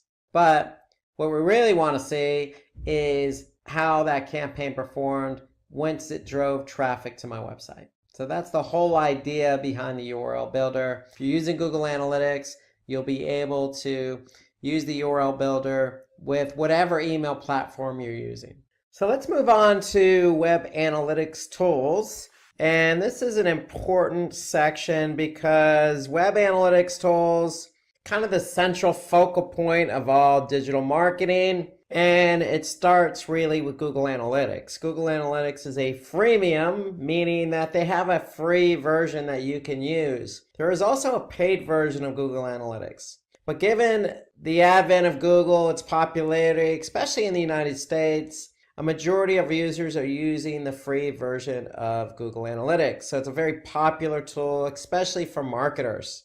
But there are also other tools available. So it's not just Google. So we have Adobe Analytics, which is also freemium. You have Kissmetrics. You have Spring Metrics. You have YouTube Analytics, which is part of Google, but YouTube has its own separate analytics insights. So a lot of these, as you can see, are free to use. They're available. No reason why you should not be using an analytics tool to measure your marketing campaigns or website behavior. And why would we want to use these tools again? Well, again, we want to really measure behavior. We want to measure what's going on with our website. So we want to be able to identify the location of where our website visitors are coming from. And a lot of these analytics tools use IP address to identify the location of a website visitor. So if you're trying to target a specific country, then you want to be able to see that the visitors to your website are coming from that specific country or location.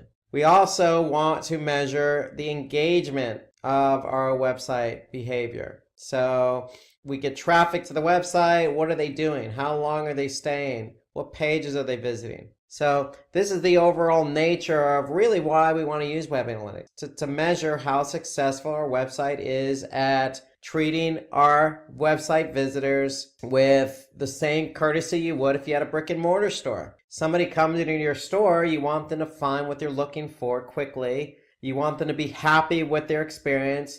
You certainly want them to pay for the products very quickly and easily and efficiently. And you want them to come back. And that's no different than a website. So we want our website to perform in a manner that's going to suit our audience. And that's why we want to track engagement. So why else? Well, we want to really look at who's coming. Are they returning visitors or new visitors? You know, ideally, you want a nice mix between 50% new and 50% returning, because you know returning visitors are loyal. There's some loyalty to that. They already know your brand. They're coming back to your website. New visitors are curious, and you want new visitors because that means more traffic. So you want a nice balance between that. Analytics tools will help you measure that. You want to be able to measure organic traffic.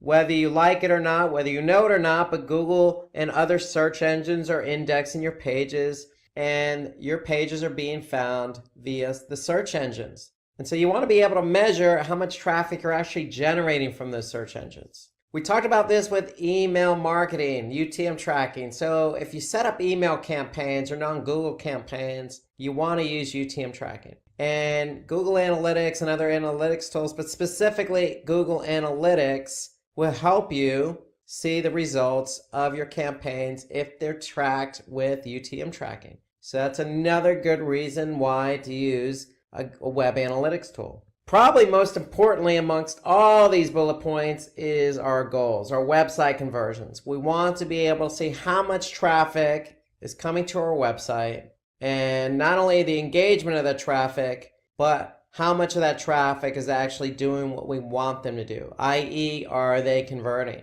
And we want to optimize our sites and channels performance. So the whole idea of collecting all this information is that you can turn around and improve performance. So if your bounce rate is high, well, how do you lower bounce rate? Well, we need to do something about that. And analytics tools will help us identify what's not working from our site perspective and from a channel perspective, and we can take action to improve performance. So that's the whole idea behind optimizing our site's performance. So let's jump into Google Analytics and let's take a look at everything we just talked about in those bullet points. So about improving website performance, measuring engagement, looking at our goals and conversions, measuring campaigns with UTM tracking, all those good things that we can get in a good analytics tool. So Adobe, Mixpanel, Spring Metrics, they all work in a similar fashion in that they're really measuring website behavior. And so if we're in Google Analytics, really what we're doing is we're measuring the performance of our website broken down into 4 components: audience, acquisition, behavior, and conversions. So what do we want to do? Well, we want to look into each one of these sections. So let's start with audience. And so audience in Google Analytics tells us who is coming to our website. Now, they're not going to specifically tell us hey, Rob Sanders came to your website, but they are going to say that somebody from San Francisco, California came to the website. And these are the pages they looked at. And this is the language. And they came from this device. And they're a returning user. So they're painting a picture for you. Okay, so they're not giving you a list of names. That would not be legal, but they are providing you with a good picture of who is coming. And when I say picture, we have to paint that picture. And so if we look at, say, demographics, for example, and I go to demographics overview, here's a picture I'm painting. Well, I can see that 25 to 34-year-olds are the majority of the age group that is coming to my website.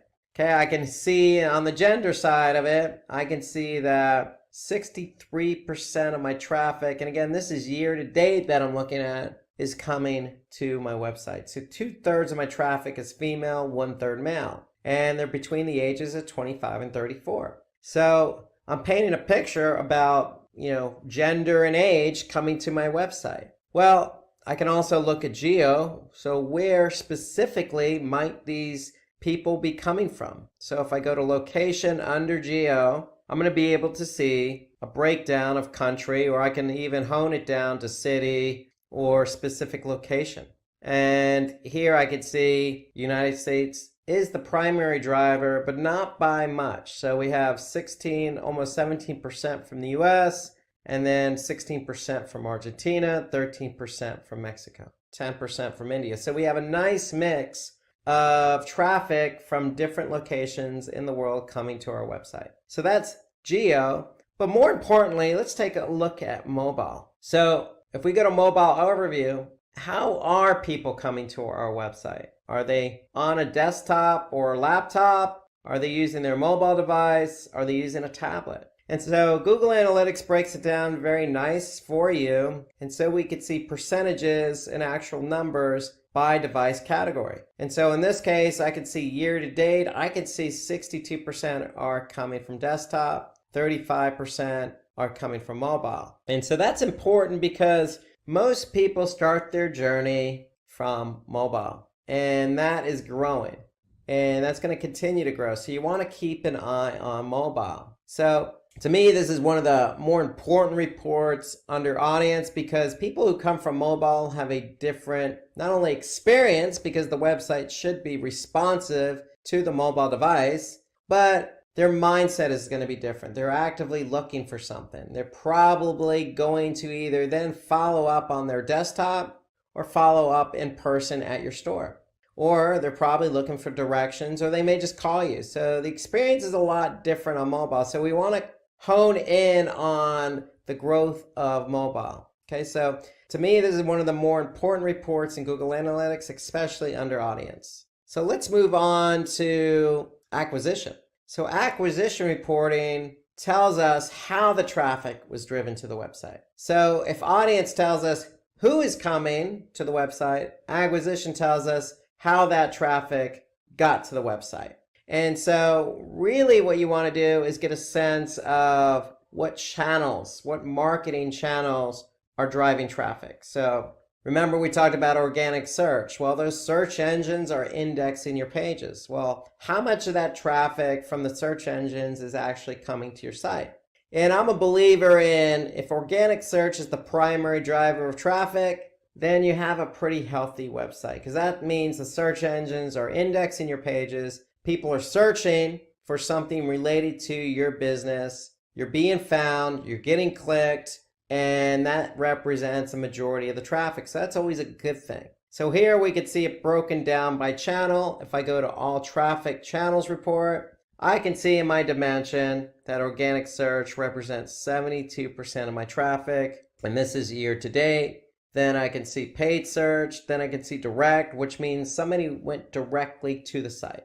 I could see referral, email, social. Then I could see more paid search broken out. So these are the different marketing channels. Now, analytics allows you to look at a specific source and medium. So the source would be the actual website or search engine, and the medium would differentiate how that traffic actually got to the site. So if we're talking about a search engine, Did they come to the site via paid search, or did they come to the site via organic search? And so all we need to do is change our primary dimension from default channel grouping to source and medium, and we can see specifically the breakout of the different sources and mediums driving traffic to the site. So here I can see Google Organic at 71%, and then Google CPC or cost per click at 16% of our traffic. So then I can look down, I can see email in here, Bing Organic, I could see some referring sites,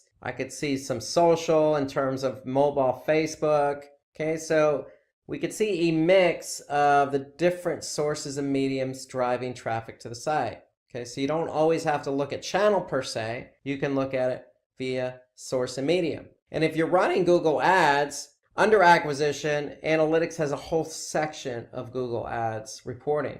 So if you're running campaigns on Google Ads, remember we looked at the keyword planner in Google Ads. So if you're running campaigns on Google Ads, you can certainly see the performance of those campaigns just by clicking on campaigns. We can also see campaigns, other campaigns that we're running. So remember that UTM tracking that we set up for email? Well, we want to be able to track the performance of email and any other non-Google campaign with UTM tracking. So when we do that, we'll be able to go to campaigns, all campaigns, and we'll be able to see the campaign performance. If we look at source and medium, we'll be able to see what campaigns drove traffic to the website. So here I can see vertical response email as a driver of traffic. So that's the campaign reporting. And then also if you have Search Console. So we looked at Search Console earlier when we talked about SEO tools. Well, remember I said you can link up Search Console with Google Analytics. Well, here's Search Console, and we could see queries, devices, landing pages, countries. So all the performance metrics that we could see in Search Console, because we have it linked up with Analytics, we could see it right here. So this gives us a nice snapshot of what keywords are driving traffic to the site organically. I could see the impressions, I could see the clicks, then I could see the click-through rate, and then the average position. So in theory, the higher something ranks, the more traffic you're going to get. So that's the idea behind it. We want to make sure that we're ranking for our coveted keywords. And if we are, we want to be able to measure how many times our listing was seen and how many times it was clicked. So that's the great thing about, Google. They have a family of products, and those products tend to talk to one another. In the form of Google Search Console and Google Ads, you can connect them directly to Google Analytics. So let's move from acquisition to behavior. So here in behavior, we have a number of different reports. So behavior tells us, once the traffic actually arrived at the website, how are they behaving? And so really what I would do is from there go to site content all pages. And so this gives us an idea of how many pages were actually viewed. So site content all pages tells us what page and how many times it was viewed during a period of time. And again, we're looking at year to date. So I can see engagement related metrics associated with a page. So this particular page here on line 1, I could see how many page views, unique page views, which is equal to sessions. So I could have a session come to the website and look at a page multiple times in that session. I could see the average time the person has spent on a page, and I can also see the bounce rate. So a bounce rate indicates that they arrived on the page and didn't go any further. They left the website from that page that they arrived on. And so I can also see percentage of exits, meaning what page did people exit the site from. So these are all engagement related metrics. So here is where I want to react and optimize my website performance. So if I see a page not performing well, meaning it has a high bounce rate or maybe low time on page, then I'm probably going to optimize it, meaning test it or change it to improve performance. So these are all pages, but I could certainly look at landing pages. Okay, so landing pages tells us the behavior of the page when somebody landed on it. So a landing page means that somebody came from organic search or paid search, or another channel landed on this page. So here I could see this particular page on line 1 had 4,970 sessions. Okay, and I can also see the performance of that page. So measuring engagements against pages is definitely important, because page isn't performing in terms of bounce rate or time on page, then we want to be able to make changes to that page to improve performance. Okay, there are some other great reports under behavior. So we want to go to site speed. We want to look at how fast or how slow our pages load. So this is important from an SEO perspective, because if a page isn't loading very fast, then chances of it getting ranked in Google are not very good. So Google's organic search basically takes page load time seriously. So if a page doesn't load very fast, then we need to be able to fix it. So we can go to page timings. I can get a good sense of the average page load time of a particular page. And what Google does here is, under speed suggestions, they actually will give me some ideas and speed suggestions on how to address a page that's loading very slow. And so when we load up the speed suggestions report, what Google does is say, hey, we know that this page is loading very slow. The average page load time is 15 seconds. Here's some suggestions. We're going to give you 7 suggestions. So if you click on that, what's actually going to happen is you're going to go to another tool called PageSpeed Insights. And PageSpeed Insights is analyzing the page, as you can see here. And when it's done analyzing the page, it's going to give you some feedback on how to improve page load performance, not only for desktop, but for mobile. So here I can see, if I scroll down, this is desktop, and these are some of the opportunities that I can address when trying to improve the page load time of that particular page. So here I could see there's some server response time issues. Image sizes probably need to be resized. I can remove unused CSS. Okay, so there are a lot of different things I can do to improve the page load time on this particular page. Okay, this is for desktop. I can also see mobile. So mobile, a lot of the same issues. So if we address these opportunities, then we could see a lift in page load time. We see a lift in page load time. We're going to probably see a lift in organic rankings or even user engagement. Because if a page takes a long time to load, a user's probably not going to stay on that page very long. So to me, site speed is an important report under behavior. Now, one more report here that I want to point out under behavior is events. And to me, events are important. So if you're trying to measure engagement on your website, you need to make sure you have event tracking set up. And when we talk about event tracking, we're talking about measuring things that analytics doesn't measure by default. So if you have a button on your website, if you have a PDF download, if you have a submit button on a form submission, if you have a subscribe button, if you have a video, if you have an external link, anything that is going to trigger engagement on your website, you need to measure with event tracking. And event tracking is simply set up by breaking out the event into a category, an action, and a label. And so here we could see for our particular website, we have categories already set up for event tracking. So here, for example, I can see on line 6, video. I can see how many people actually watched our video. Okay, so here's the action, video start. Okay, so over this period of time, I could see I had 49 unique events, 50 total. So that's how many people actually watched the video.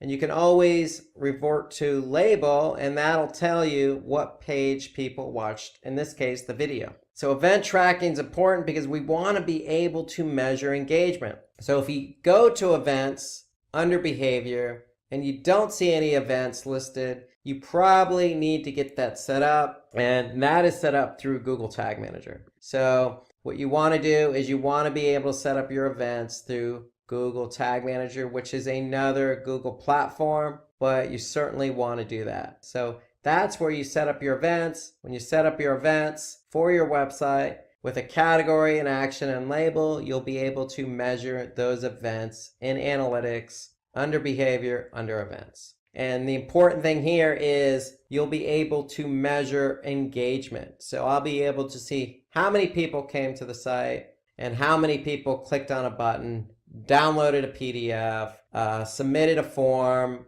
played a video, did whatever we wanted them to do.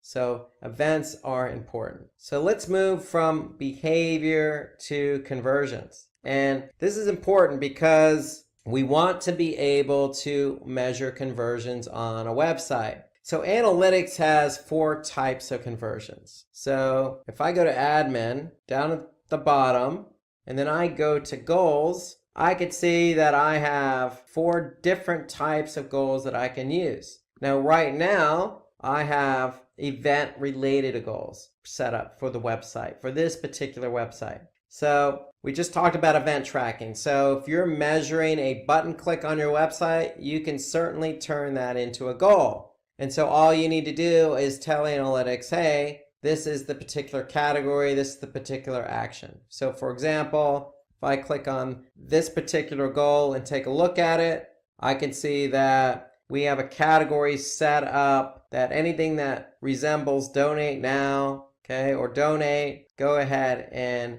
fire this event as a conversion. Okay, so event is one type of goal. Another type of goal is destination. So if somebody goes to a specific page, like a confirmation page, we can turn that into a goal. So here I could see if somebody goes to donation-confirmation, then analytics is going to fire that goal as a conversion.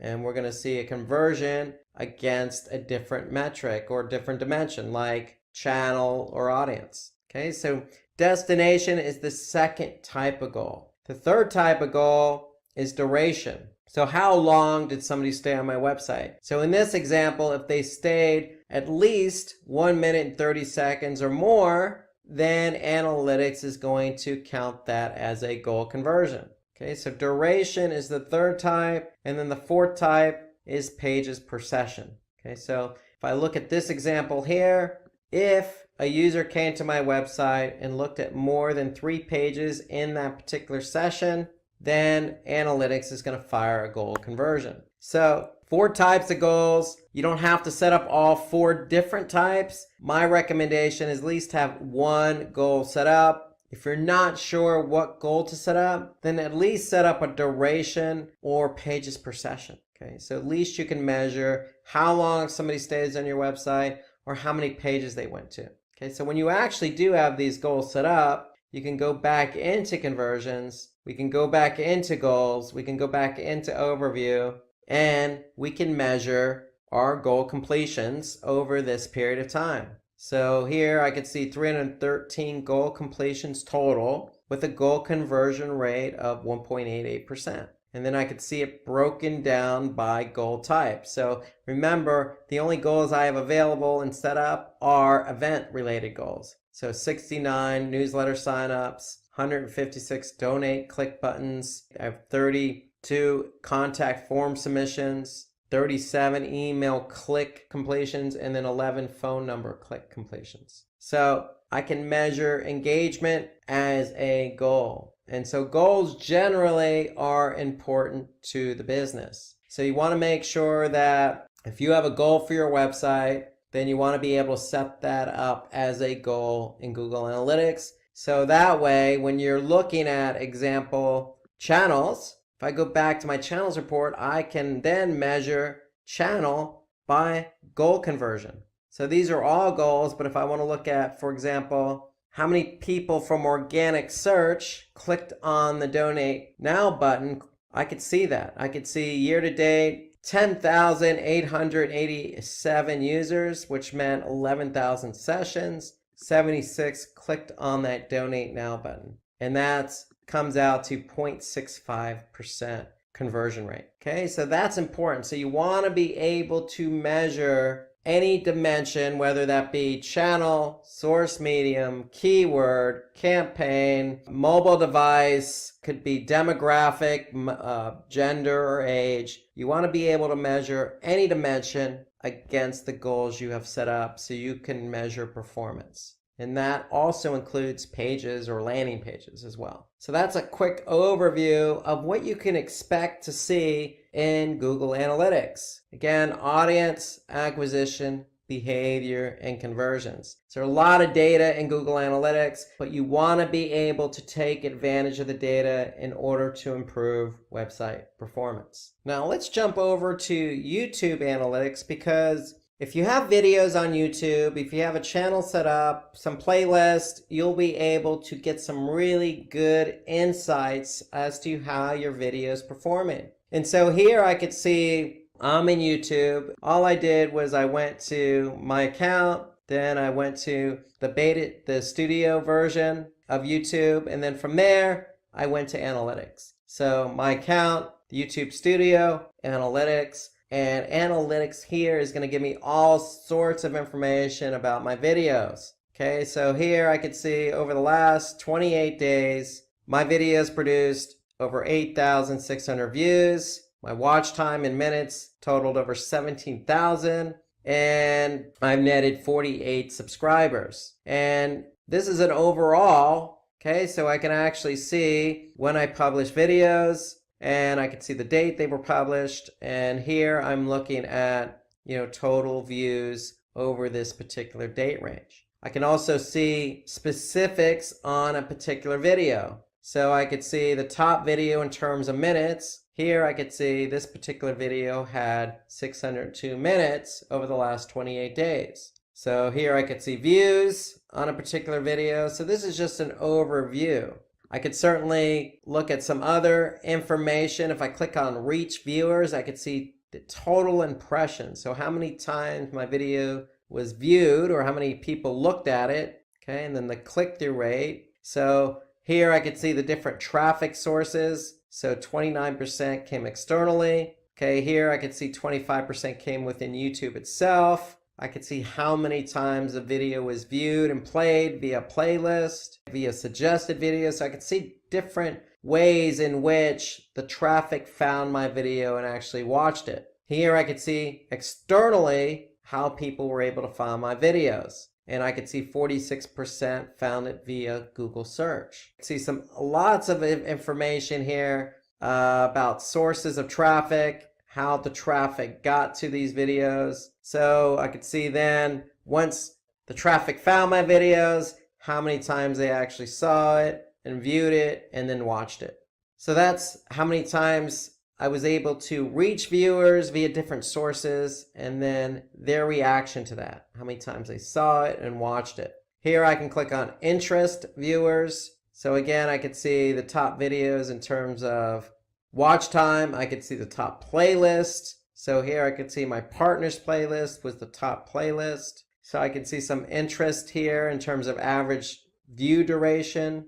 And then here we have build an audience. So we can look at specific audiences if we have them built in YouTube to see how many people actually watch my videos. So here I can see 88% of the people who watched my videos over the last 28 days were not even subscribed. So that tells me a lot of people are finding my videos, spending some time watching them, but they're not subscribed. So we're trying to get them to subscribe to our channel so they can watch more. So a lot of information here in YouTube itself about how our videos performed. Again, this is good insight because ideally what you want to do is you really want to take a look at a specific video, see how it's performing. So if I just click on one particular video, I can actually see the audience retention over the course of the video itself. I could see the ways in which people found the video, okay, again, externally or via YouTube search. I could see how many people liked it or disliked it. I could see all sorts of information on a particular video itself or an overview of my channel. So that's all available to you in YouTube Analytics under YouTube Studio. So take advantage of that. So if you're publishing videos on a regular basis, you want to hone in on how your videos are performing. So if you have any additional questions about YouTube Analytics or YouTube in general, take a look at our video that we created earlier this year about how to create a YouTube channel. We go into some in-depth insights into YouTube itself, especially YouTube Analytics. So take a look at that video. And if you have any other insights about YouTube Analytics or analytics in general, go ahead and put a comment below this video. So let's turn our attention to competitor spying tools. Very important to keep tabs on what the competition's doing, and there are a lot of tools out there. So when it comes to social, we can use a freemium tool like Sprout Social to listen in on our competitors. We can use another freemium tool, Social Blade. There's a popular tool out there called SpyFu. That's freemium as well. Moz, we looked at Moz earlier for keyword and organic. Moz is a great tool for also leveraging our competitors in terms of backlinks. And BuzzSumo, so that's another freemium tool. Again, there are lots of tools out there. These are just examples of some of the tools that we use here at Simplilearn. I use personally and professionally to get a sense of what our competition's doing. So why would we want to use a competitor spying tool? Well, it may sound like a very straightforward question, but there are lots of reasons why. And so let's look at some of these reasons. And the first reason is we really want to identify, our competitors' backlinks and monitor changes in their ranking. So the reason why we have this as the top bullet point is because SEO, organic search, is a long-term strategy. On-page, off-page, website, very technical and creative. There's a lot going on with SEO, a lot going on. And sometimes it takes a long time to rank for something. And a lot of SEO does depend on relevancy, relevancy being how many quality backlinks are linked to you. So it's always good to leverage what your competitors are doing so you can see how you stack up. And so that's why this is up there as number one. We want to be able to really take a look at what our competitors are doing. Another example would be, hey, how much traffic a competitor is gaining on certain keywords. This could go either way. For paid search, organic search, what are competitors bidding on? Are they really getting traffic from those keywords? So there are tools out there that help us leverage what our competition's doing. Okay, we can also identify our competitors' top performing content for relevant topics. Okay, we can determine what our competitors' website referral traffic is. Okay, we can pull our competitors' data and compare it with our own campaigns. So lots of tools out there to help you do this. And we may want to track the total amount of clicks a competitor receives and how much they pay for each keyword. So let's go ahead and take a look at a few examples how we can leverage all these bullet points that we just discussed. And so we're going to start out with Sprout Social. And Sprout Social is a tool I use. It's a social media platform. There's a lot of things you can do with Sprout Social. Definitely generate reports for your social media platforms. You could set up posts that get published at a certain time and day. But there's also one particular tool in here called listening. And so what we could do is we just put in, for example, RV rentals in Twitter. So what we're doing is we're actually listening to see who else is tweeting about RV rentals. So we could do this for Twitter, we could do it Facebook, some other social media platforms. The whole idea here on Sprout Social is to get a sense of what our competitors are doing. So we could have easily put in a brand name. We're just going general here because we want to rank for the keyword RV rentals. And so here we could take a look at, what some of these particular brands are doing, like Go RV Rentals, Cruise America RV. We could see, just scroll down, and we can get a sense of, in particular, what people are tweeting about, what other companies are tweeting when it comes to this particular keyword, RV rentals. Now, if I want to hone in on a particular competitor, I could just really refine my search for that competitor's brand name, so RV share. So here I can take a look at, what they're doing when they're posting or tweeting, how long ago, the time of day, get an idea of what they're actually saying, what campaigns they're promoting. Okay, I can get a sense of everything about this tweet. And so here I can scroll down and I can see what's been shared by other people for this particular brand. And I can see a lot of people are, as an example, retweeting this particular giveaway. And so to me, it just gives me a sense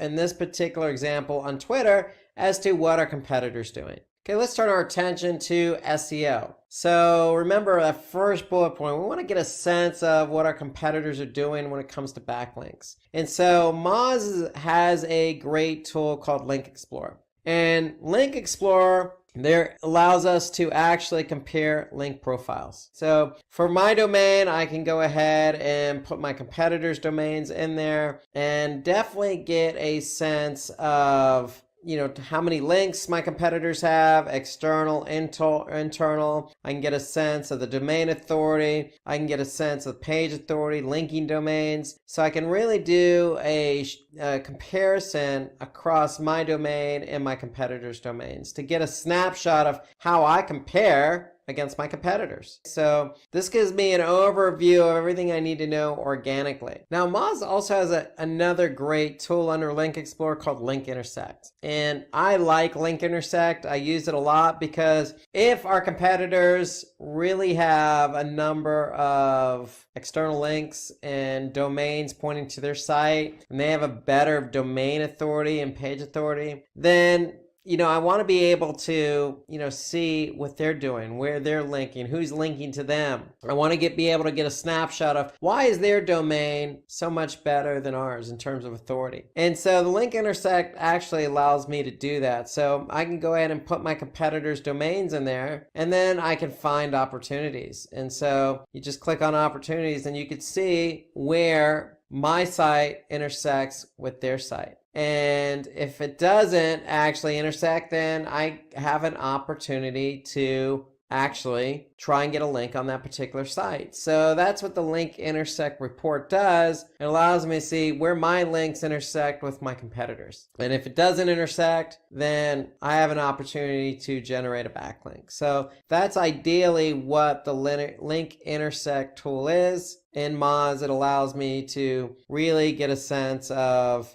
where I'm linking and where my competitors are linking. Now, what we can also do is also take advantage of another report under Moz's Link Explorer and the Discovered and Lost report. So we could put in our domain, or we could put even our competitor's domain in there. And we can get a sense of what domains were found and linked to them. So really within Moz, we can get a good snapshot of what websites are linking to our competitors. We get a good snapshot of the overall links to our competitor sites, and specifically what sites. So the whole idea is if it's good for our competitors, meaning they're linking from a site that has good domain authority and low spam score, then it's probably a site I want to be able to tackle as well. Okay, so you have Discovered and Lost. Okay, you have comparing link profiles, and you have Link Intersect. So those are three good reports you can leverage right in Moz's Link Explorer tool. Now there's one more report we can leverage in Moz, and that's the inbound links report. And so we can go ahead and type in our competitor's domain here. And again, we can get a snapshot of what their domain authority is, page authority for the home page. But really, this is what we're after, linking domains. So this particular domain has over 9,000 linking domains. So what we can do is actually go through and see, based on domain authority, I could sort by domain authority where these pages are being linked from. And so here I can see Reddit. So a lot of Reddit here, which is a good site for backlinking, New York Times. So, there's a lot of different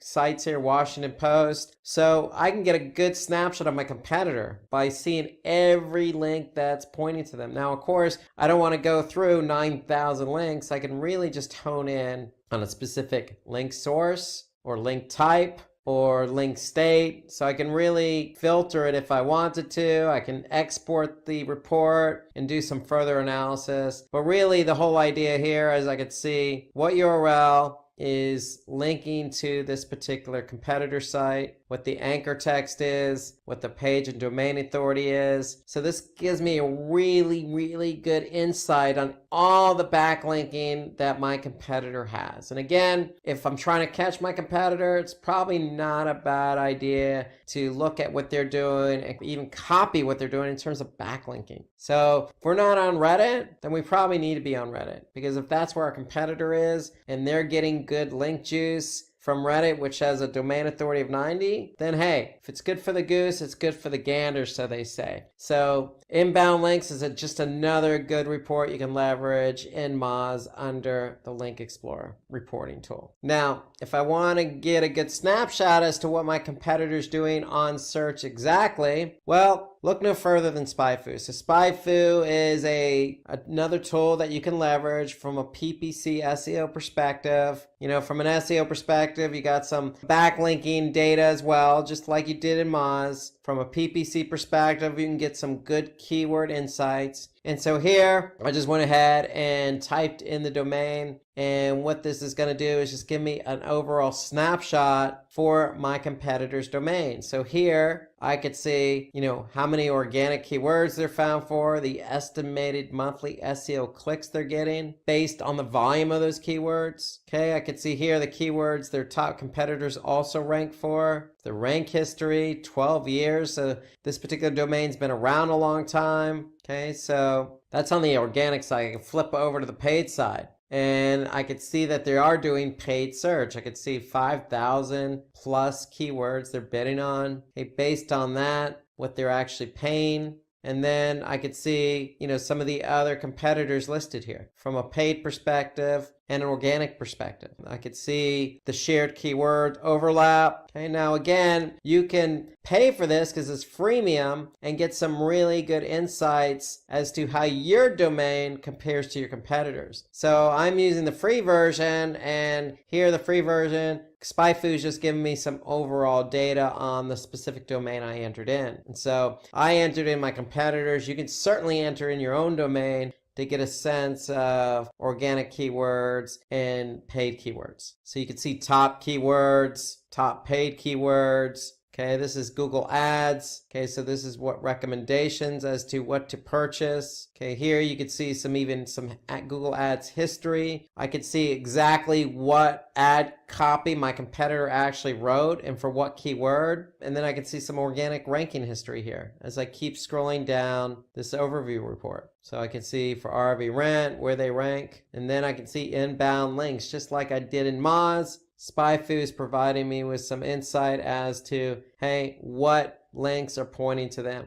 and what the domain strength is and how many clicks they expect to receive. So this is all free data. Take it or leave it, but it's all free data available to you under SpyFu. So SpyFu gives you kind of an overview for free, some really in-depth analysis if you actually pay for it, and it just really hones in on what your competitors are bidding for paid-wise and what they're ranking for organic-wise. And so SpyFu is a really good tool to leverage if you just want to get a snapshot of how your competitor overlaps with you. So let's turn our attention to Google Analytics, because in Google Analytics, under Audience, I can go to benchmarking, and basically the benchmarking reports allows me to see what the industry as a whole is doing compared to my own website. Now, the caveat here on this particular report is that it's all anonymous data, so I can't exactly see what competitor is doing what in this report, but if I hone in on my industry, in this case autos and vehicles, and I hone in on a specific country or adjust the size of the daily sessions that I get, then I can see, hey, analytics in this case, in this example, is sharing 8,863 web properties. Okay, so they're sharing the data for over 8,000 web properties, and I can compare those web properties against my own. So if we're all in the same industry, it gives me a sense here as to how I stack up against the industry as a whole, in this case, as it pertains to channels. So you can see here, red not good, green is good. So in the industry, we're not doing as good as others in the same industry who are receiving the same amount of sessions. Now, we could certainly adjust, and we can adjust our locale. And if we do that,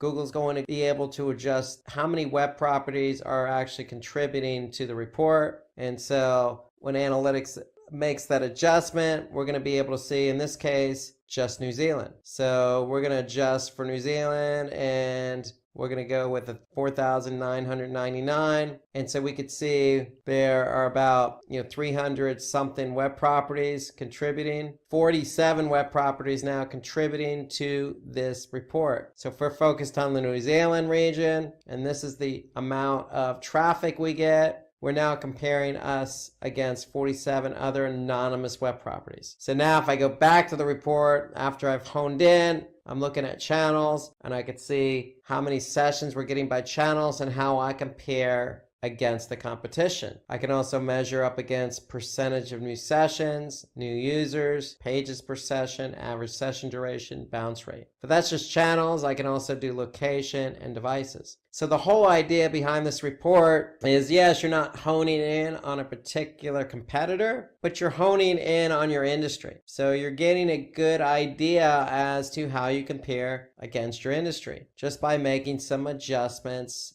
in the benchmarking report. You obviously want to make sure you're looking at the same industry, adjust for your country or region, adjust for the site size, meaning how many sessions you actually get on a daily basis, and then analytics will do the rest. They'll compare you against those in your industry. And so I find this to be a good tool because it allows me to stack up our site against those in the industry. And obviously, if we're not driving as many sessions, especially say from organic, then we have our work cut out for us. Okay, so that's the whole idea behind the benchmarking report. Now, if you want to get some good insight as to what the competitors are doing and you don't want to use a tool, well, look no further. You can always go to google.com. Okay, so this is how we used to do it back in the day before all these tools became available. You just typed in a keyword, and we're going to type in RV rentals, and now we're going to be able to see who's bidding on that keyword. So we could see we have a number of different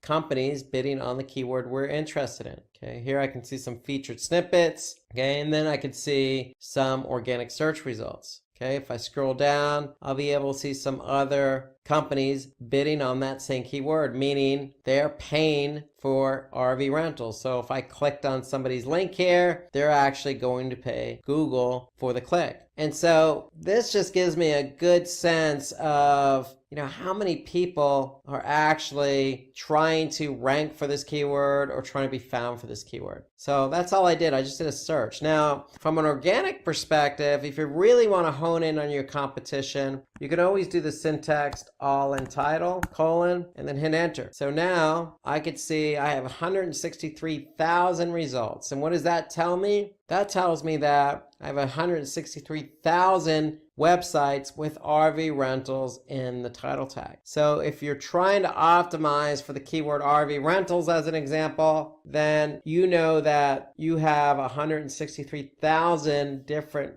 listings ahead of you that you need to jump over in order to rank for the keyword RV rentals. So using the all in title syntax and the keyword right after that actually just gives you a more accurate picture of how many sites are actually ahead of you for a particular keyword. So that's the whole idea. So if I get rid of the syntax, and you can see for RV rentals I have 132 million, but that's not really accurate because not all these listings have the keyword RV rentals in the title tag. And title tag, if you're working on organic search, is one of the key important factors for ranking. So you need to have that keyword in the title tag. So that's the whole idea behind using the all in title syntax. It gives us a good idea as to what our competition's doing and how many sites we have to jump over to get to number one on Google. Now, if you're running Google ads, just as we did with RV rentals, we went out there and we typed that in as a query and we saw how many advertisers there were for RV rentals. Now, if we are running our own campaigns, Google Ads actually has a good report that I really like. It's called Auction Insights. And so you can get to Auction Insights just by clicking on Campaigns, and then from Campaigns, click on Auction Insights. And what Auction Insights allows us to see is what competitors or domains are bidding on the same keywords we are. And so what Google does here is it allows us to actually see where we stack up against our competition for all the keywords we're bidding on. And so here I'm looking at year to date, and here we can see us and I can see our competitors. Okay, so I can see impression share. So if we're talking about one keyword, every keyword has 100% impression share. How much of that impression share are you getting? And when we say impression share, meaning eyeballs. When we talk about eyeballs, are we getting a majority of the eyeballs, or are competitors getting a majority of the eyeballs? So we can see our average position. I can see how often I overlap with my competitors. Okay, I can see how often I'm above a particular competitor. I can see what percentage I'm at the top of the page versus my competitors, the absolute top of page rate, and then I can see how often I outrank my competitors, and vice versa, how often my competitors outrank me. So I can see all this good insight as to what competitors are bidding on the same keywords I am. Okay, so this is if you're running Google Ads. Okay, so if you're running Google Ads, okay, you can just click on the Auction Insights report. You can find that at the top navigation just by clicking on campaigns. And by doing so, you'll be able to gain some insights as to where you stack up from a paid search perspective against your competitors. So let's turn our attention to paid marketing tools. So if you're doing some advertising on Google, Bing, LinkedIn, you probably want to work within those platforms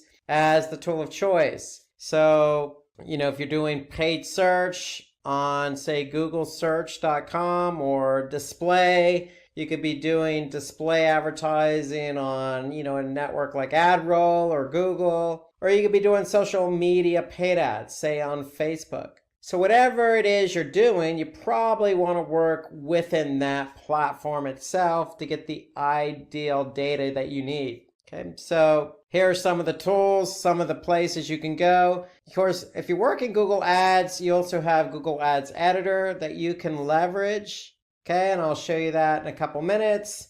You have Google Ads Keyword Planner. Of course, both of these are paid if you're running campaigns. Okay, so Bing, if you're running campaigns on Bing, okay, you get all this good data that you can digest through some reporting. Okay, you also have some third-party tools out there that you also have to pay for in WordStream. Okay, so WordStream is a third-party tool that you can leverage. Bing and Google are actual advertising networks, so you would advertise on the platform itself and get all the data you need right in the platform and leverage a lot of the tools that they have available in the platform. As I mentioned, you could also use Google Ads Editor. So Bing also has their own editor as well. And as well as Facebook. So you can use an editor type version, and I'll show you that here in a couple minutes. But let's talk about why we want to use the tools in the platform itself. Well, we want to be able to monitor how our ad's performing. So which ad receives the most traffic, as an example. We want to identify keywords that are performing for us. Okay, so are keywords converting, not converting? Are they costing us a lot of money and not netting a high enough return for us? So we want to keep an eye on that.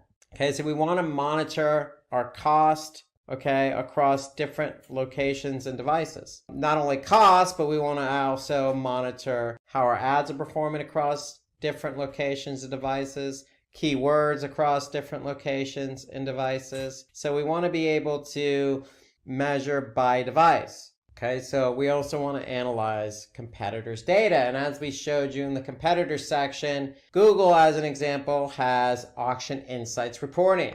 Analytics has benchmarking.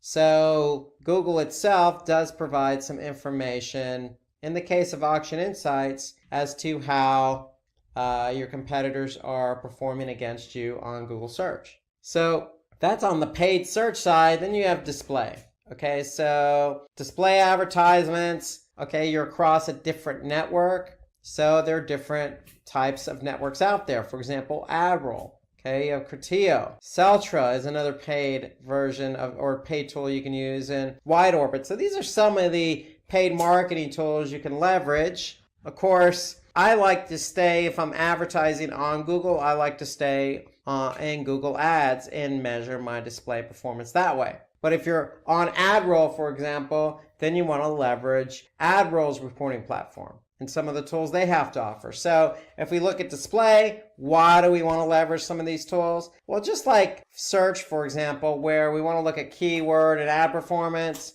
same kind of concept here. We want to be able to monitor whether we have the right keywords and right customer engagement. So when it comes to display, we want to be able to make sure we're choosing the right audience. Of course, that means looking at not only audience insights, but our target insights as well. Are we reaching the right audience when it comes to display? And Google has a good breakdown that I'm going to be able to show you here in a couple of minutes. Okay, so we want to improve our campaigns by monitoring our competitors' display ads as well. So there are tools available that'll help you do that. And that's on the display side. And if we look at social, okay, what tools can we use on social? Well, you got Facebook Ads Manager, okay, you got Ad Espresso, Quaya, Tweepy, you got all these cool paid search tools. Again, I usually stick with where I'm advertising. So if I'm advertising on LinkedIn or Twitter, I'm going to leverage that platform. But just know that there are other tools available for you. So with social, like display, it's all about targeting our audience. So for some of the tools like on Facebook, we can review and relaunch our ad campaigns based on target audience. We can measure conversions and gain insights in this example about Facebook users. How are our users interacting with our ads? And then we want to target people based on their activities, such as purchase intent, device usage, travel preferences, etc. So social allows us to do that. And then with Facebook as an example, we can monitor any A/B test we run.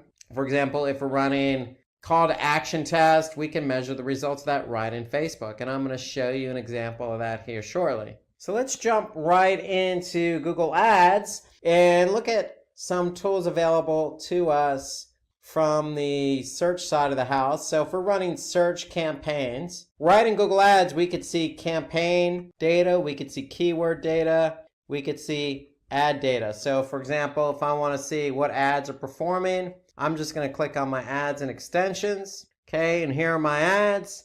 And now I could see what ads are performing in terms of clicks, click-through rates, etc. And so that way I can go ahead and pause ads, activate ads. So that's right here in the Google Ads platform itself. Now, if I want to look at specific keywords, I can do that. So I can see what keywords are driving traffic and clicks. Here I could just sort by clicks.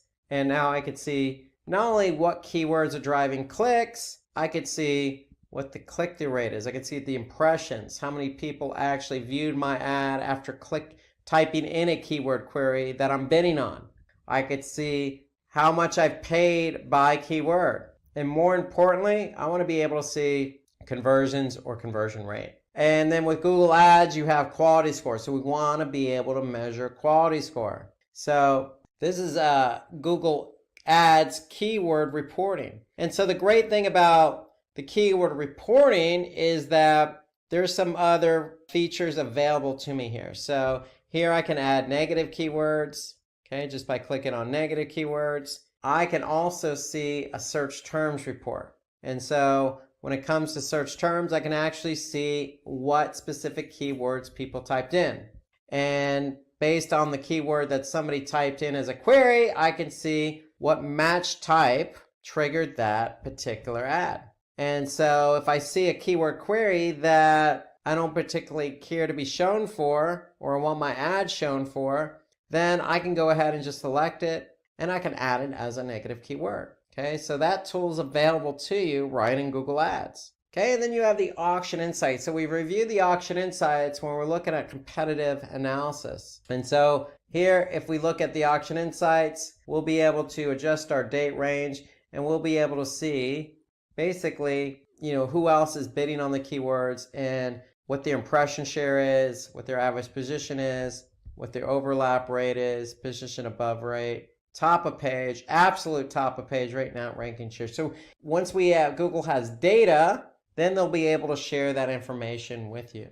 Okay, so that's just keywords, but there's a cool tool that I really like, and I leverage it for SEO and pay-per-click, and that's Google's Keyword Planner. So if you click on Tools, and then you can click on Keyword Planner, we'll be able to leverage the Keyword Planner. And the whole idea behind the Keyword Planner is, do we want to discover new keywords? Or for the keywords we have selected, we can get volume and forecast on that. So here, let's type in a keyword, mail delivery.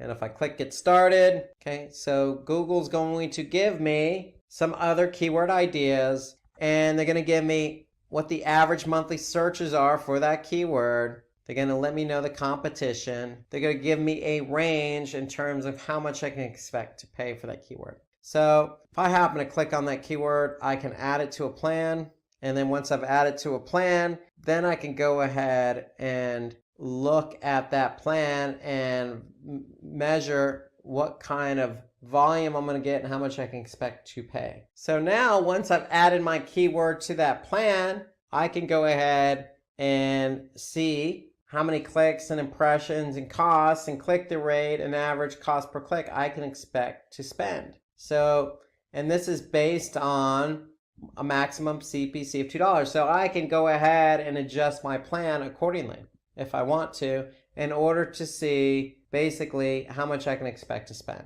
So that's the whole idea behind the keyword planner in terms of choosing new keywords. And once you choose keywords you're interested in bidding on, you can actually do a forecast to see exactly how much you can expect to spend, how many clicks, how many impressions you can expect to get, and if you have conversions set up, how many conversions you can expect to receive. So that's all part of Google's keyword plan. That's viewing, forecast, as well as choosing keywords. So there are so many different tools and features within Google Ads. We need a whole segment just on this. So really, I'm just going to highlight some of the more important tools and features. So I mentioned the keyword planner. I mentioned the campaigns, keywords, and ads reports. Another thing I would look at in Google Ads, again, we mentioned this as one of our key defining why would we use it bullet point, and that's because of devices. So we mentioned devices. Why would we use Google Ads reporting tool? Because we want to look at devices. And we want to be able to see what devices are driving traffic from what campaign. And then the cool thing about Google Ads is right in Google Ads platform, you can go ahead and do a bid adjustment. So if I increase my bid adjustment, for example, on mobile phones, then my particular ad in this particular campaign is going to show more than on computer. So I can always decrease it. For example, do a bid adjustment on computer, and that means I'm going to show my ads less. So I can go ahead and do bid adjustments based on device. That's the cool thing of working right in Google Ads platform is you can make adjustments right here in the platform based on devices. Well, you also have locations too. So we mentioned that as one of the reasons why we want to use some of these tools. And if I see a particular location I'm not interested in advertising, well, I can always select it and I can always just pause it or remove it. So, or I can change the bid adjustment on a location as well. So I can make a lot of different changes right in the Google Ads platform. For those seasoned in search advertising, paid search advertising, especially on Google Ads, you can always use Google Ads Editor. All you need to do is just do a search for Google Ads Editor. You can download it. So basically what Google Ads Editor is, it's a tool, it's a software that you work with your campaigns on locally. So you're making changes to your campaigns on your computer.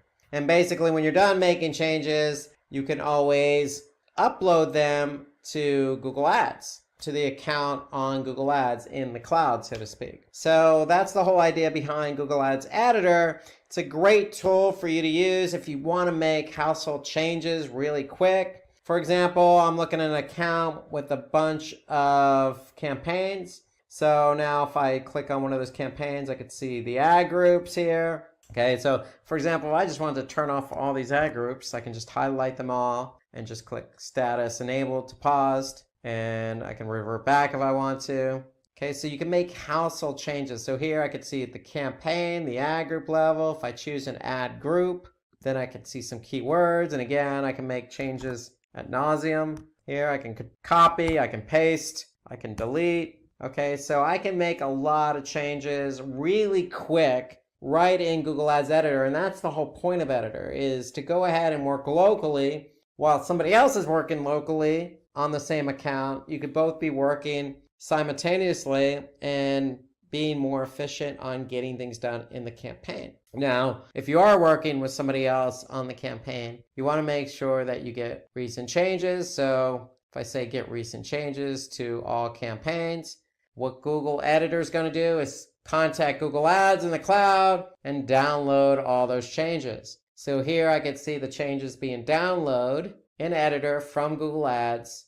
And when it's done, it's going to highlight all the changes that have been made. And so once I'm done reviewing those changes, I can go ahead and click done. And now I know I have the recent latest changes in Editor. So now I can go ahead and continue to make some changes. And when I'm done making changes, I can go ahead and post them. So that's the beauty of Google Ads Editor. Bing has a version, Facebook has a version. It allows you to, again, go at the keyword level, the ad group level. Okay, you can look at ads itself and make changes to the ads. Okay, you could do a lot of different things right in Editor. In fact, you could do pretty much most of what you could do in Google Ads, you can do in Google Ads Editor. And so that's Google Ads Editor. To me, I would recommend it if you're experienced with Google Ads. Again, it's software. You have to download it. You're going to use it on your computer as software. But when you make changes, all you need to do is post those changes or get recent changes that have been made on Google Ads. And so that's Google Editor,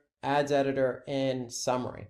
Now let's go back into Google Ads and talk about display advertising, because display is a different network, but the platform's still the same. And some of the same tools are available from the search network as well as for the display network right in Google Ads. So if I want to take a look at a campaign and ad group on the display network, I could just click on that ad group and I can look at the ads that are running for that particular ad group on the display network. So here, the difference being on the display network is you can use image ads.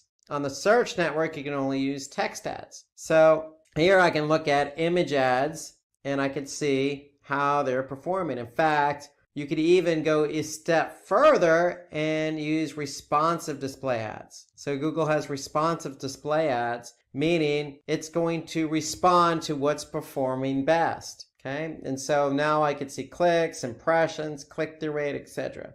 right on my ads and extensions report in Google Ads platform.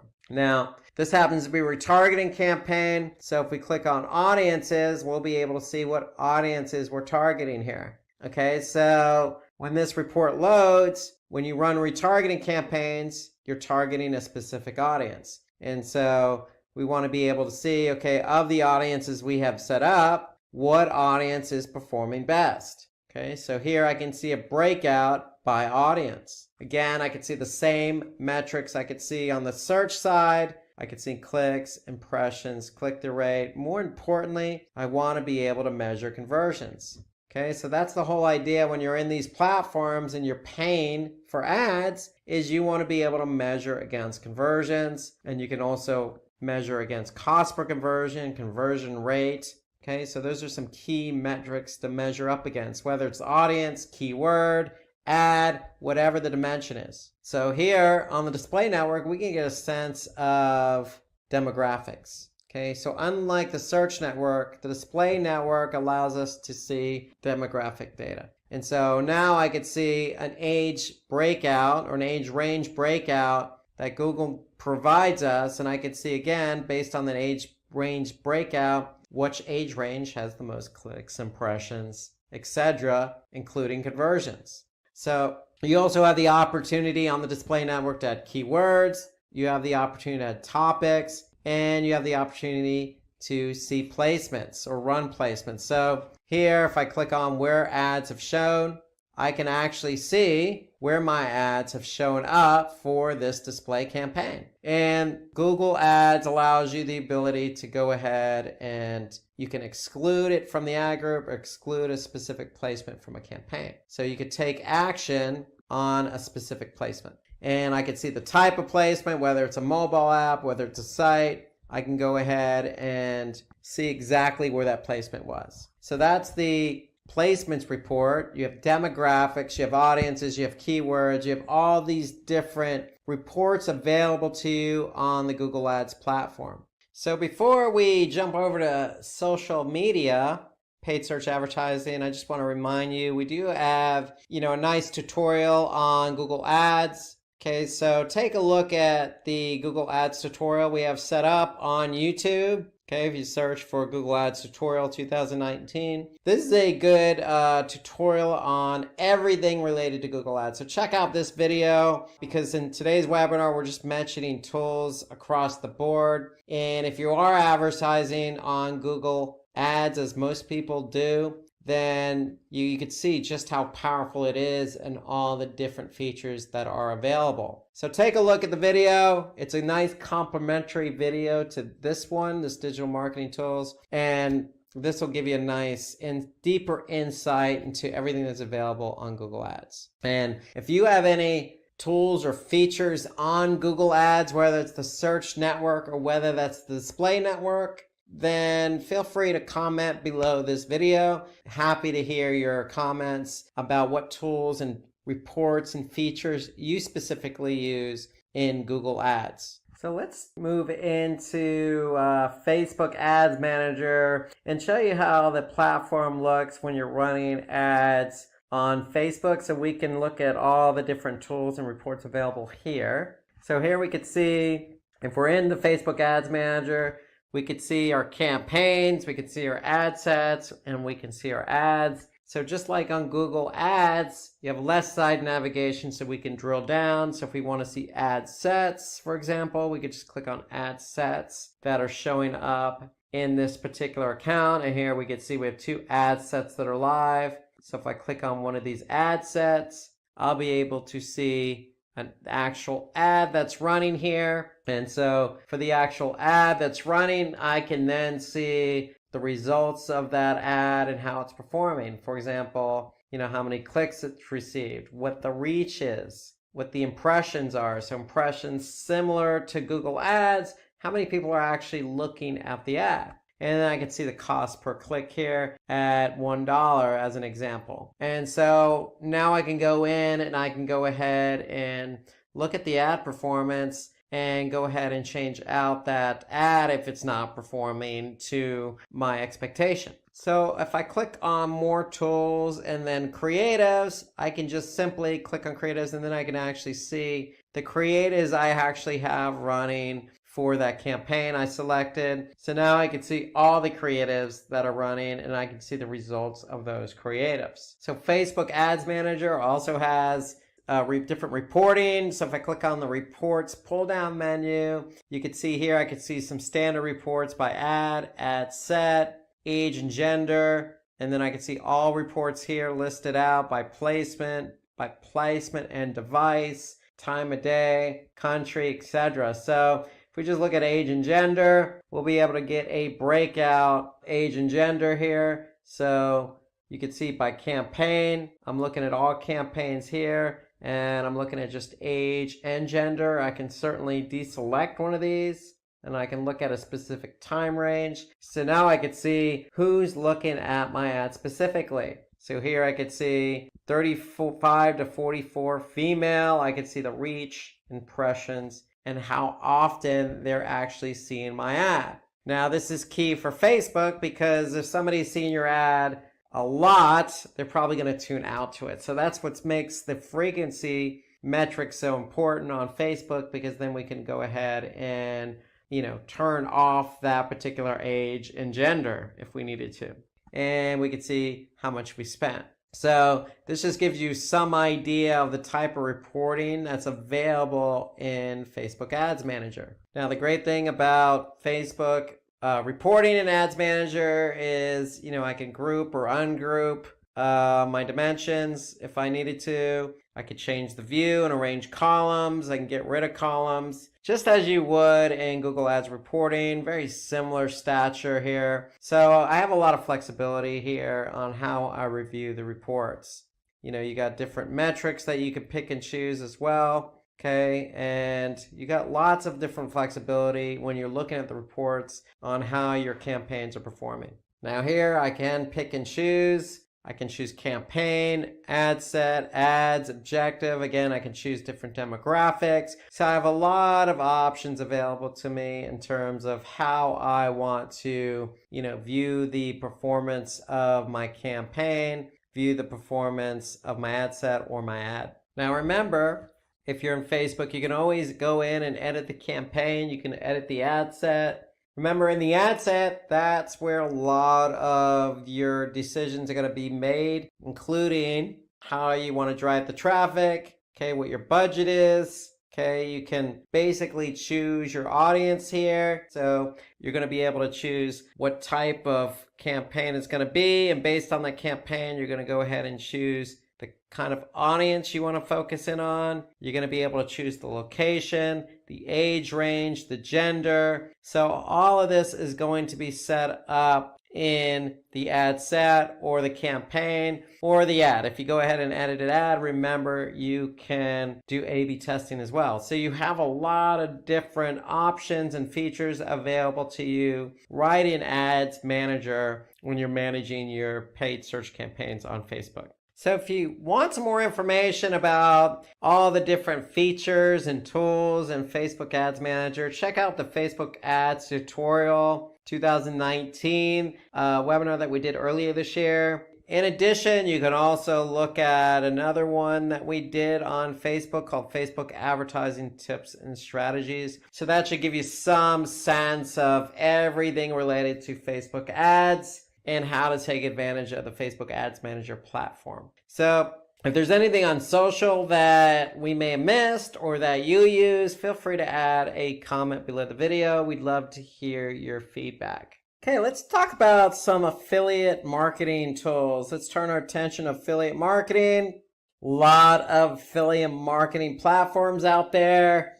The number one probably is Commission Junction, also known as CJ. They're an affiliate platform. They have a freemium model, meaning you can have a free trial, but basically you're going to have to move on and pay for the platform. Likewise for House Offers, you have volume. You really, when it comes to affiliate marketing, a lot of platforms out there. Click Inc., AWIN. So a lot of these are brokers per se. And when I say brokers, like for example with CJ, you as a merchant or you as a publisher can get in touch with a merchant. You as a merchant can get in touch with a publisher. Meaning CJ helps bridge the gap between you finding somebody to build your network with. Okay, so that's what really affiliate marketing is, and you really need a platform to kind of put it all together. And so a lot of affiliate marketing platforms. We're actually going to take a look at CJ and go through some of the features in the platform here shortly. But let's just take a look at why we need these affiliate marketing tools. Well, these affiliate marketing tools identify affiliates, influencers, employees, other advocates you want to partner with. So again, you could be on the merchant side. You could be actually selling a product, and you're going to want somebody to help you sell that product. Somebody with a website who's an influencer who drives a lot of traffic to their own site, who, does sell, reputable brand, etc. So you need somebody to help you introduce you to these sites. Okay, so CJ and some of these other marketing platforms, affiliate marketing platforms do that. Okay, so these tools are there to do the introductions. They're brokering the relationship. So the other benefit here is you can contract with affiliates and track the traffic and conversions. Well, what do I mean by that? Well, if you do use CJ.com, by no means am I only endorsing that platform. There are plenty others out there. But whatever platform you use, you're going to want to be able to set up terms and conditions with that particular affiliate. So you could set up a terms and conditions for, say, 10% off all sales. as an example. Okay, well, you're going to need a platform that will help you broker that contract. Okay, contract terms or program terms. Furthermore, you're going to need a platform to help you track, hey, is this affiliate helping me drive traffic, or is this affiliate driving traffic to my products, and is this affiliate helping me sell? So these platforms help you do just that. Okay, so you can gain high website rankings with the help of your affiliate, meaning that, hey, your affiliate can be promoting your product, and if they're promoting your product, you have a chance to show up via paid search, organic search, off other websites, so social. So you have a lot of benefits to working with affiliate marketing in itself, and the tools available will help you gain website rankings as one example. We want to be able to track certain metrics. Okay, so in affiliate marketing, you have earnings per click, EPC. As an example, most platforms measure EPC from a 7-day period to a 3-month period. Okay, you can also figure out what the actual cost per click is, just like you do on, say, Google search. You can actually measure that in affiliate. Okay, you want to eliminate fraudulent clicks, impressions, and conversions. So any affiliate platform worth its weight is going to help you understand, how many impressions and clicks and conversions you're getting, and help you manage that in terms of fraudulent clicks, or, hey, if you're getting a lot of impressions and no clicks, that's a problem too. So these platforms are really built on helping you manage your relationship with the affiliate by offering up all sorts of reports and tools. The other big benefit here to affiliate marketing tool is, hey, we can influence our customers throughout their buying journey. So we could set up different promotions based on, hey, did somebody go to the website? Did somebody see our product? Did somebody click on our product? Did somebody go into the shopping cart with our product? Did somebody purchase our product? So there's all sorts of steps in the funnel, so to speak. And hey, you can work with an affiliate, a publisher, to influence your customers throughout that purchasing funnel, throughout that journey. So let's go ahead and log in here. So when you log in, like any other digital marketing tool, any other platform, you're going to have your own settings and whatnot. So really the whole idea behind any affiliate marketing tool is really there to manage your publishers. Who do you want as a publisher? Who do you want selling your product? You obviously want somebody who's relevant, somebody who's going to be able to sell the product, somebody who has a targeted audience that's similar to yours. Okay, so if we go into cj.com, we're going to log in, and here you can see a publisher's link. So we're going to click on the publisher's link. And remember, when you sign up publishers, you have to have program terms. And so if we click on publishers, program terms, we're going to be able to see all the different program terms available. So here we could see the different program terms we have set up for certain publishers. So we just click on that, we'll be able to see that's the default program term. So remember, you could set up your own program term for any publisher. So as a best practice, if you have publishers who are actually performing well, who are selling your products, maybe you want to offer them a little bit more on the commission side. Maybe you want to sweeten the deal. Maybe, these publishers get better program terms versus, say, other publishers who don't. And so here we can see the program terms. Basically, you could see what the terms are, the action, and the different policies here. So everything you need to do to manage that publisher in terms of payment is done under the program terms. Now, if the program terms are met, the publisher actually sells your products. CJ is the broker. They're the ones who are going to initiate the payment based on the program terms. So be careful on the program terms. You want to be able to set them appropriately. CJ has templates. CJ has some default program terms that you could use and offer up to different publishers. So based on the program terms, that's how your publishers are going to get paid. And so here you can have as many different program terms as you want. There's no limit here. You want to be able to align and reward program terms, again, based on performance. And so here we can see what publishers are under what program terms. So again, if your publisher's performing well, sweeten the deal. Offer them a better program terms. And so you can align publishers with different program terms. And so that's the whole idea behind program terms, is you want to be able to align publishers with that. So when you sign up a publisher, they're going to get aligned with a program term, meaning what are they going to get paid for selling your product? Now, if we want to manage by status instead of by program terms, we could see all the different organizations we have in our network. These are our publishers. We're the affiliate. We're the ones selling the product. We want to know who's selling, who's not selling. And so we can look at all our publishers by program terms or by status. Okay, so basically you could see here the term status, whether it's active or not, earnings,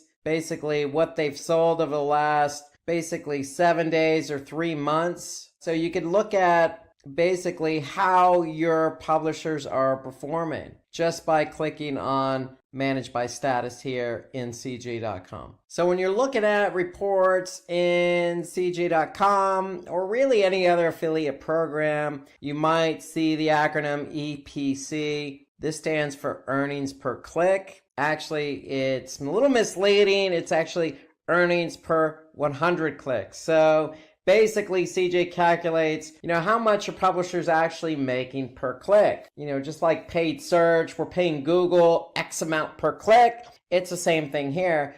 We can't, or these publishers can't make any money if they don't generate clicks. So that's why you have an EPC model or metric, so to speak, so you can measure earnings per click. CJ does it over a 7-day period and over a 3-month period. So you could sort based on 7-day or 3-month to see who's earning the most per click in terms of publishers. Now, you can select under publishers groups. Now you can group your publishers. Okay, so if you have, say, a group of publishers in a specific region like the United States or India, or if you're just focused on the United States and say you have publishers in different states like Texas, California, Missouri, Arkansas, well, you can group those publishers into different groups, and you can look at your different group names here. So here we could see Canada. And so we have our publishers grouped into a group called Canada. Why? Because they're based in Canada.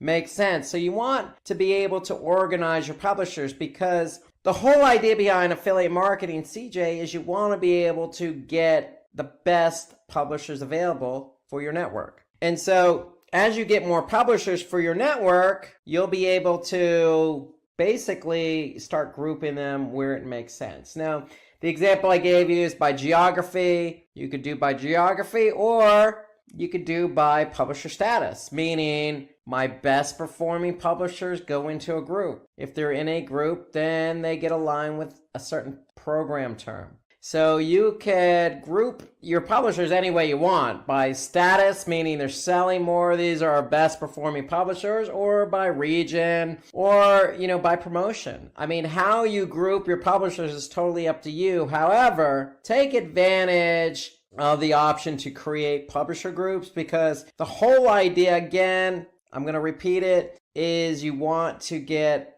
publishers and you want to start building your base of publishers, because the more publishers you have, the more chance you are to sell your product. Remember, if nobody clicks on your product, then nobody's going to buy your product. So if you have publishers who are promoting your product for you, then you have a good opportunity to sell it. So the more publishers you have on board, the better the opportunity. So now once you have publishers, you can start grouping these publishers accordingly to whatever makes sense. It's a business decision. Just know the options available in CJ to group publishers. Let's turn our attention to social media marketing tools. Social media, always a great topic to talk about. So we're going to finish up all our digital marketing tools with social media. We talked about SEO, paid, competition, affiliate, email, web analytics. It's just appropriate to finish up with social media, because social media has so many tools available. So many. Okay. The first one I can think about here is Hootsuite. Hootsuite is a great social media marketing tool to use. Okay, it's a freemium. Okay, you can set up a free trial here. You basically a base account, and then you can use Hootsuite to do a lot of things. Anything from setting up landing pages to actually publishing content to listening. Hootsuite, to me, is one of the most powerful social media marketing tools available. You got Buffer. Buffer is a paid version, but you can actually set up a low cost or free account actually on Buffer and then move to a paid account. Okay, you got TweetDeck, it's been around a long time. That is actually free, and I would recommend TweetDeck, and we're going to take a look at that here in a couple minutes. Okay, and then you got Sprout Social. Sprout Social is another social marketing platform similar to Hootsuite. Do a lot of reporting, a lot of publishing, a lot of listening. And so we're going to take a look at Sprout Social today as well. Before we do that, let's go over why these tools are important to us. From a social media perspective, you're pumping out a lot of content. So you need to be able to smartly, efficiently, schedule and manage your post. Okay, so you're not just working likely with just one platform like Facebook. You're probably on a number of different platforms. Depending on your business, depending on your bandwidth, depending on what you're selling, your products, etc. Your audience obviously has a lot to do with it. It could be Instagram, Pinterest. You want to be able to consolidate all that and manage it in one place. And that's what social media marketing tools do. They allow you to manage everything in one place. So if you can manage everything in one place, then these social media marketing platforms need to be able to make it easy for you to add and manage different accounts. Okay, so a lot of them have the ability for you to add not just one Twitter account, but multiple Twitter accounts. And not just one social media platform, but multiple social media platforms. And a good social media marketing tool worth its weight will help you monitor the results. So monitor social media posts that help drive leads and sales. In other words, you're going to have a lot of different metrics associated with each social media marketing platform. Okay, which one is actually doing its job? Okay, so you want to be able to easily manage these platforms, applications, and websites very efficiently. Okay, so instead of having to log into each platform, you just log into one place, get a sense of what's been posted, what the engagement is, did they purchase, etc. And what you want to do is be able to individually customize every social media post across different platforms. So it just makes it a lot easier to do that in these social media marketing tools. Okay, you don't want to send out a blanket message across different platforms. You want to be able to go ahead and customize a post depending on what that post is, depending on what the product is, what time of day, what target market, what target audience. So customization is a lot easier using these social media marketing tools. You want to be able to engage with brand advocates. So listening is a good thing with social media marketing tools. Using the listening functionality so you can actually see who is a brand advocate, who's not a brand advocate, who's an influencer, who's not an influencer. And then, of course, you want to analyze the behavior of your audience and optimize individual posts on real-time data. So if, for example, you post something using one of these social media marketing platforms and you see it go viral, then you want to be able to react to that in real time. So you're going to be able to see that in real time on these social media marketing tools, these platforms like Sprout Social and Hootsuite. And then you're going to be able to react to that behavior. And then, of course, monitoring website traffic and conversion rates, that's key. We always want to monitor conversions based on our KPIs, our business goals. So there are also a few important digital marketing tools that can help you in different ways. Okay, so without further ado, let's jump in and take a look at what's available in terms of social media marketing. So just a quick reminder, if you are running ads on Facebook or you're posting on Facebook as an example, or any platform in general, that platform's going to have its own metrics, if you will. So for example, Facebook has something called Facebook Insights. So you'll be able to actually see, what's been posted based on, the last 7 days. In this example, how many page views you're getting, engagements, recent posts. So just to let you know, yes, you can go into any one of these platforms on its own and look at metrics. Just like you can do if you're running Facebook ads. Okay, you can go right into Facebook Ads Manager and view data there. Okay, so the whole point here, though, on using a social media tool is that you can measure all that in one place. So if we log into Sprout Social, I can set up these accounts right into Sprout Social. So I don't have to log in Twitter individually or Facebook individually. I can link them up all within Sprout Social. And then I can go to reports, just like I can with Facebook Insights. And then once I'm in Sprout Social reporting, then I can go ahead, just like I can in Facebook Insights, except it's all right here for me. I can jump into, Facebook and dig a little bit deeper as to what's going on with my account. So I don't have to log into Facebook directly. I can see, the impressions, the engagement, the clicks over a period of time. I can see my audience growth. I can see my publishing behavior, how often am I publishing. I can see the top post individually. I can see impressions by day. A lot of this same material, same information is already in Facebook Insights. So if it's available in Facebook Insights, you're definitely going to have it available in a tool like Sprout Social. So you want to be able to just efficiently log in and jump from one platform to the other. So here, I can go to Instagram, and look at Instagram data, or I can look at Twitter information. So you want to be able to efficiently jump from one platform to the other using, in this example, Sprout Social. Now, as I mentioned, as part of one of the benefits of a social media tool is that you can publish content. You want to be able to publish content because you want to be able to organize and schedule accordingly. You don't want to be submitting and publishing content right after one another. Okay, you want to be able to spread it out efficiently and effectively. And so here we could see, we could publish and schedule content accordingly. So all we have to do is click compose, select a profile, write whatever we need to do. We could schedule it for tomorrow at a specific time. And there you go. Voila, scheduled. So this is on Twitter. Okay, so, we could choose another platform here. It's just that easy to schedule. So you want to be able to schedule accordingly because, again, when you schedule something, then you want to look at the behavior of it. So it's just as simple as going from publishing to reporting. And then based on when something got published, you could see the reaction of it and react to it. So another thing here that I like about Sprout Social, Hootsuite, a lot of these other platforms do it really well. You got listening tools. So you can listen in on conversations that are being had. For example, mail delivery. If we do mail delivery on Twitter search, we'll be able to see what's been tweeted about mail deliveries. If that's the business we're in, we can refine our search and choose a specific location, a radius to hone in if we're local. Okay, so this is Sprout Social's example of listening. Here, let's take a look at another example. I'm in later.com. So later, very similar to Sprout Social in that it does a lot of the same things. You can actually schedule content on a particular platform. And one thing I like about later here, you can actually see it visually. You can see a calendar and what's been scheduled. So I can see today I have something scheduled at 1:15 local time. And again, I have 5 profiles set up for this account.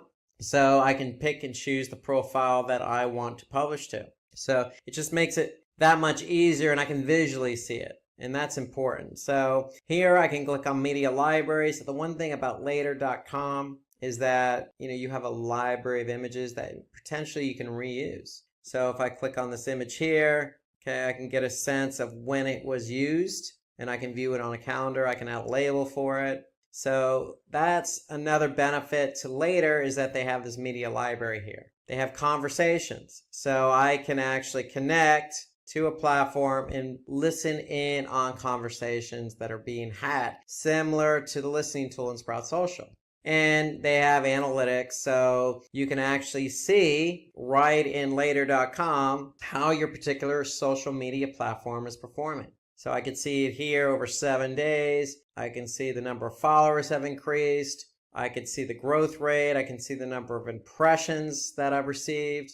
Okay, so I want to be able to see how my particular platform's performing over a period of time. So I can look at reach, a lot of profile views, website clicks. Okay, so I can get a lot of good insights here right in the analytics platform of Later. You can look at specific post performance. So if we posted something, I could see basically how many likes it received, how many comments, impressions, the reach. And then if I wanted to, I can click on details and get more specific information on it. Engagement rate, okay, discovery, actions, comments, saves, etc. So later.com goes into some nice detail about post performance. They even have data on hashtags. So if you use a hashtag, you can actually see how many times the hashtag's been used or saved, how many impressions it's received. Okay, so they really go into some nice detail here about how your post and how your accounts are performing.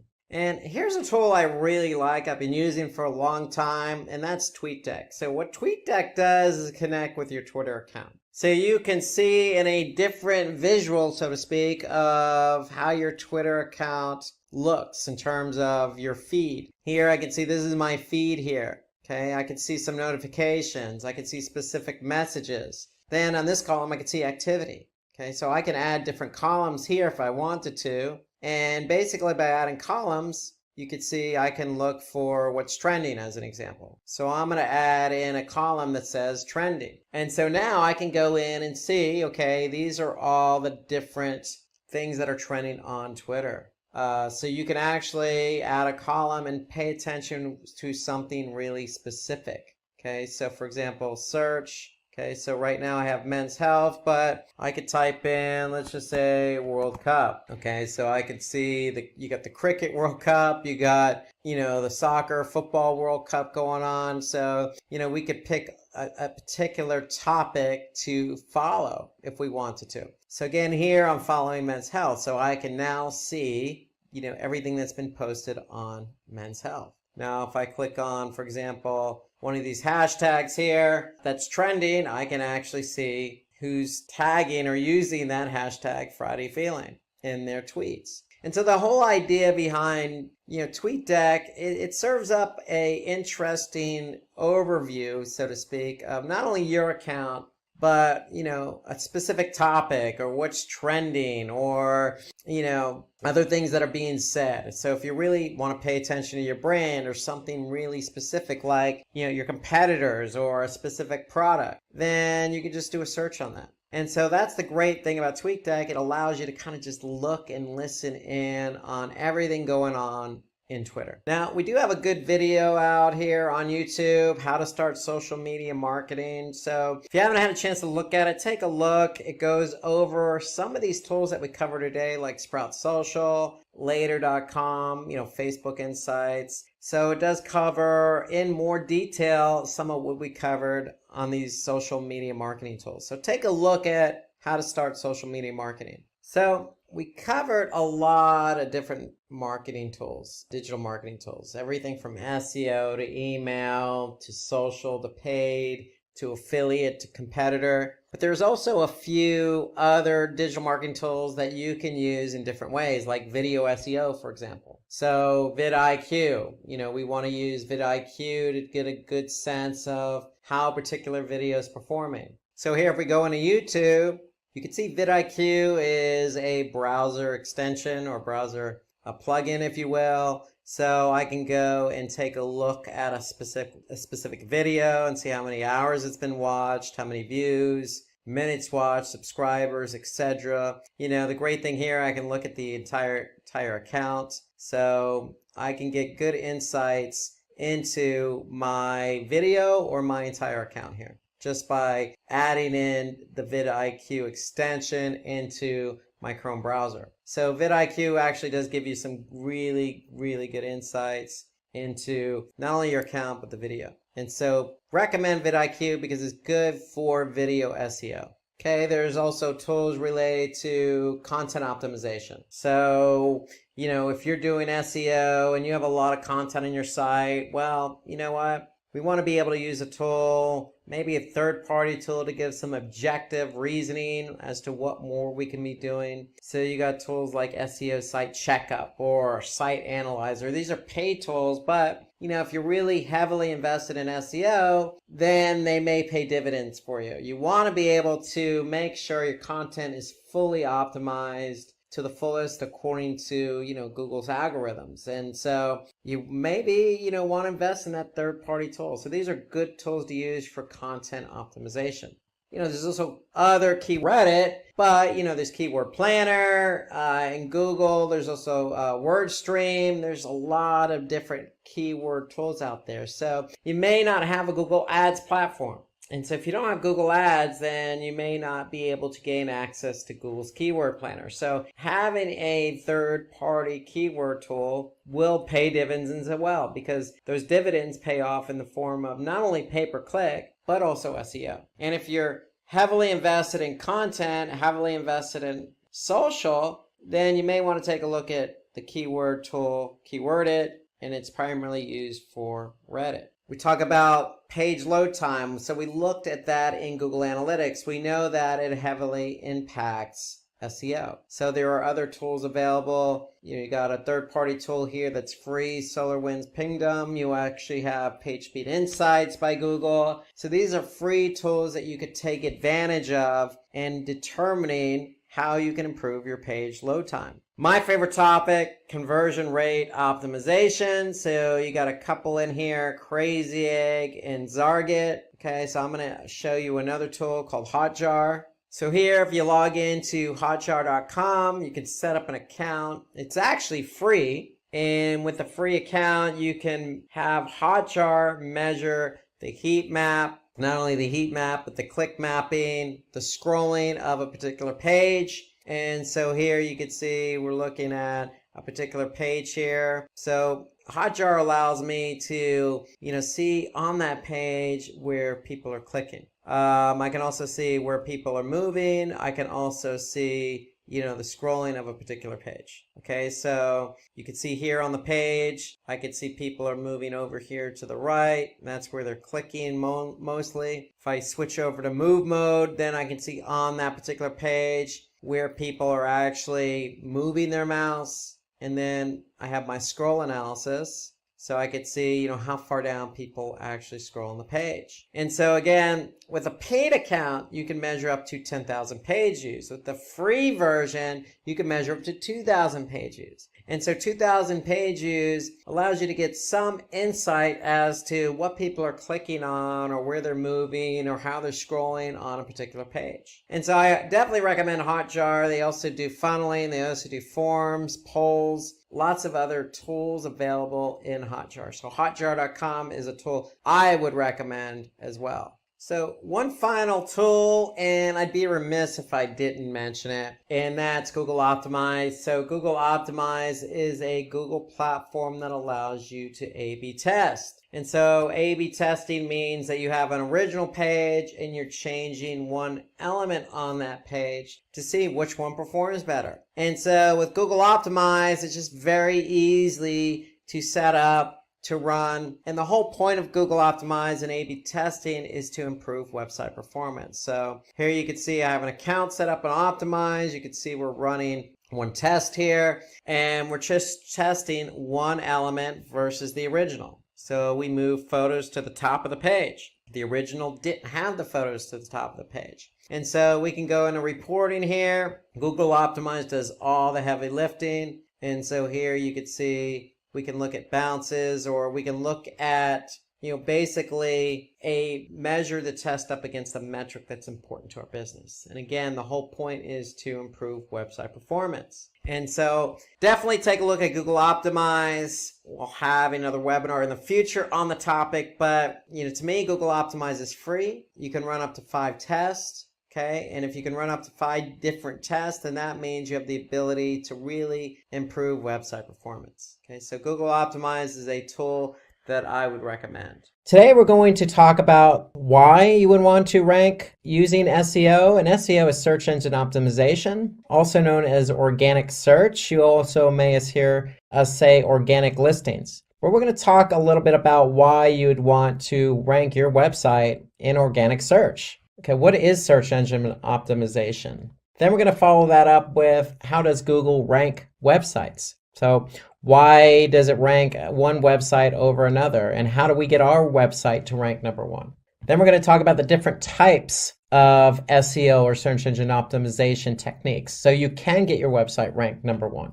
And then we're going to finish that off with the do's and don'ts of SEO. So let's get right to it and talk about why SEO. So we're going to use a basic example, and let's just say you have a blog. You're a food blogger, you're passionate about food, and your niche is ice cream. And let's just say you have a lot of ice cream recipes. You want to get traffic to your blog. You want people to read your blog. And you're curious, why am I not ranking for my blog? Why, when people type in ice cream recipes and say Google, my blog posts don't appear at the top of organic rankings? And there's a number of reasons why you wouldn't be ranked for your blog post or your ice cream recipes. And the main reason would be your competitors. So there could be somebody else out there who is also passionate about ice cream and has been blogging longer than you. And they have more content and more blog posts and more pages for Google to rank. So that's usually the number one reason. The other reason is improper usage of keywords. And we're going to talk a little bit, or it's actually a lot more about, keyword usage in your content.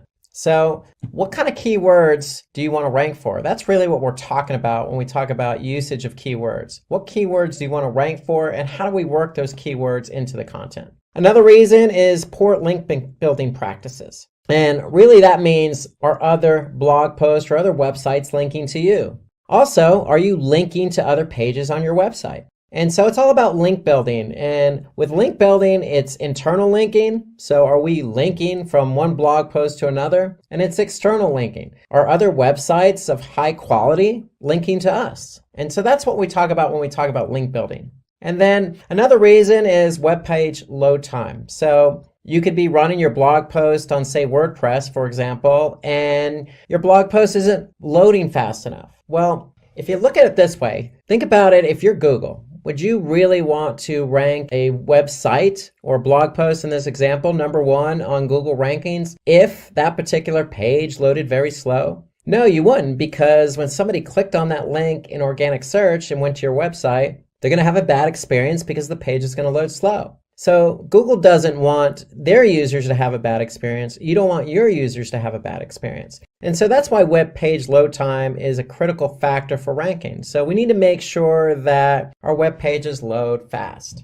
And then your user experience is not good enough. So Google, again, based on my example about the web page load time, Google wants people to have a good experience when they go from their search engine to your website. And there's a lot at play there, specifically web page load time, but also, Google doesn't want any spam content. Google doesn't want any pop-ups or overbearing ads on the web page. They want people who are searching for something in particular, let's just say ice cream recipes, and they want to find a relevant website that has ice cream recipes. They want to be able to click on that link and read some good content about ice cream recipes. It's that simple. And that's really what Google's trying to create in their environment. And that's you as an end user, as a website owner, you want your users to have a good experience. And then last but not least, your website is de-indexed by mistake. And really what we mean is de-indexed is Google needs to be able to index all the pages on your website. So if you have a blog with 100 recipes,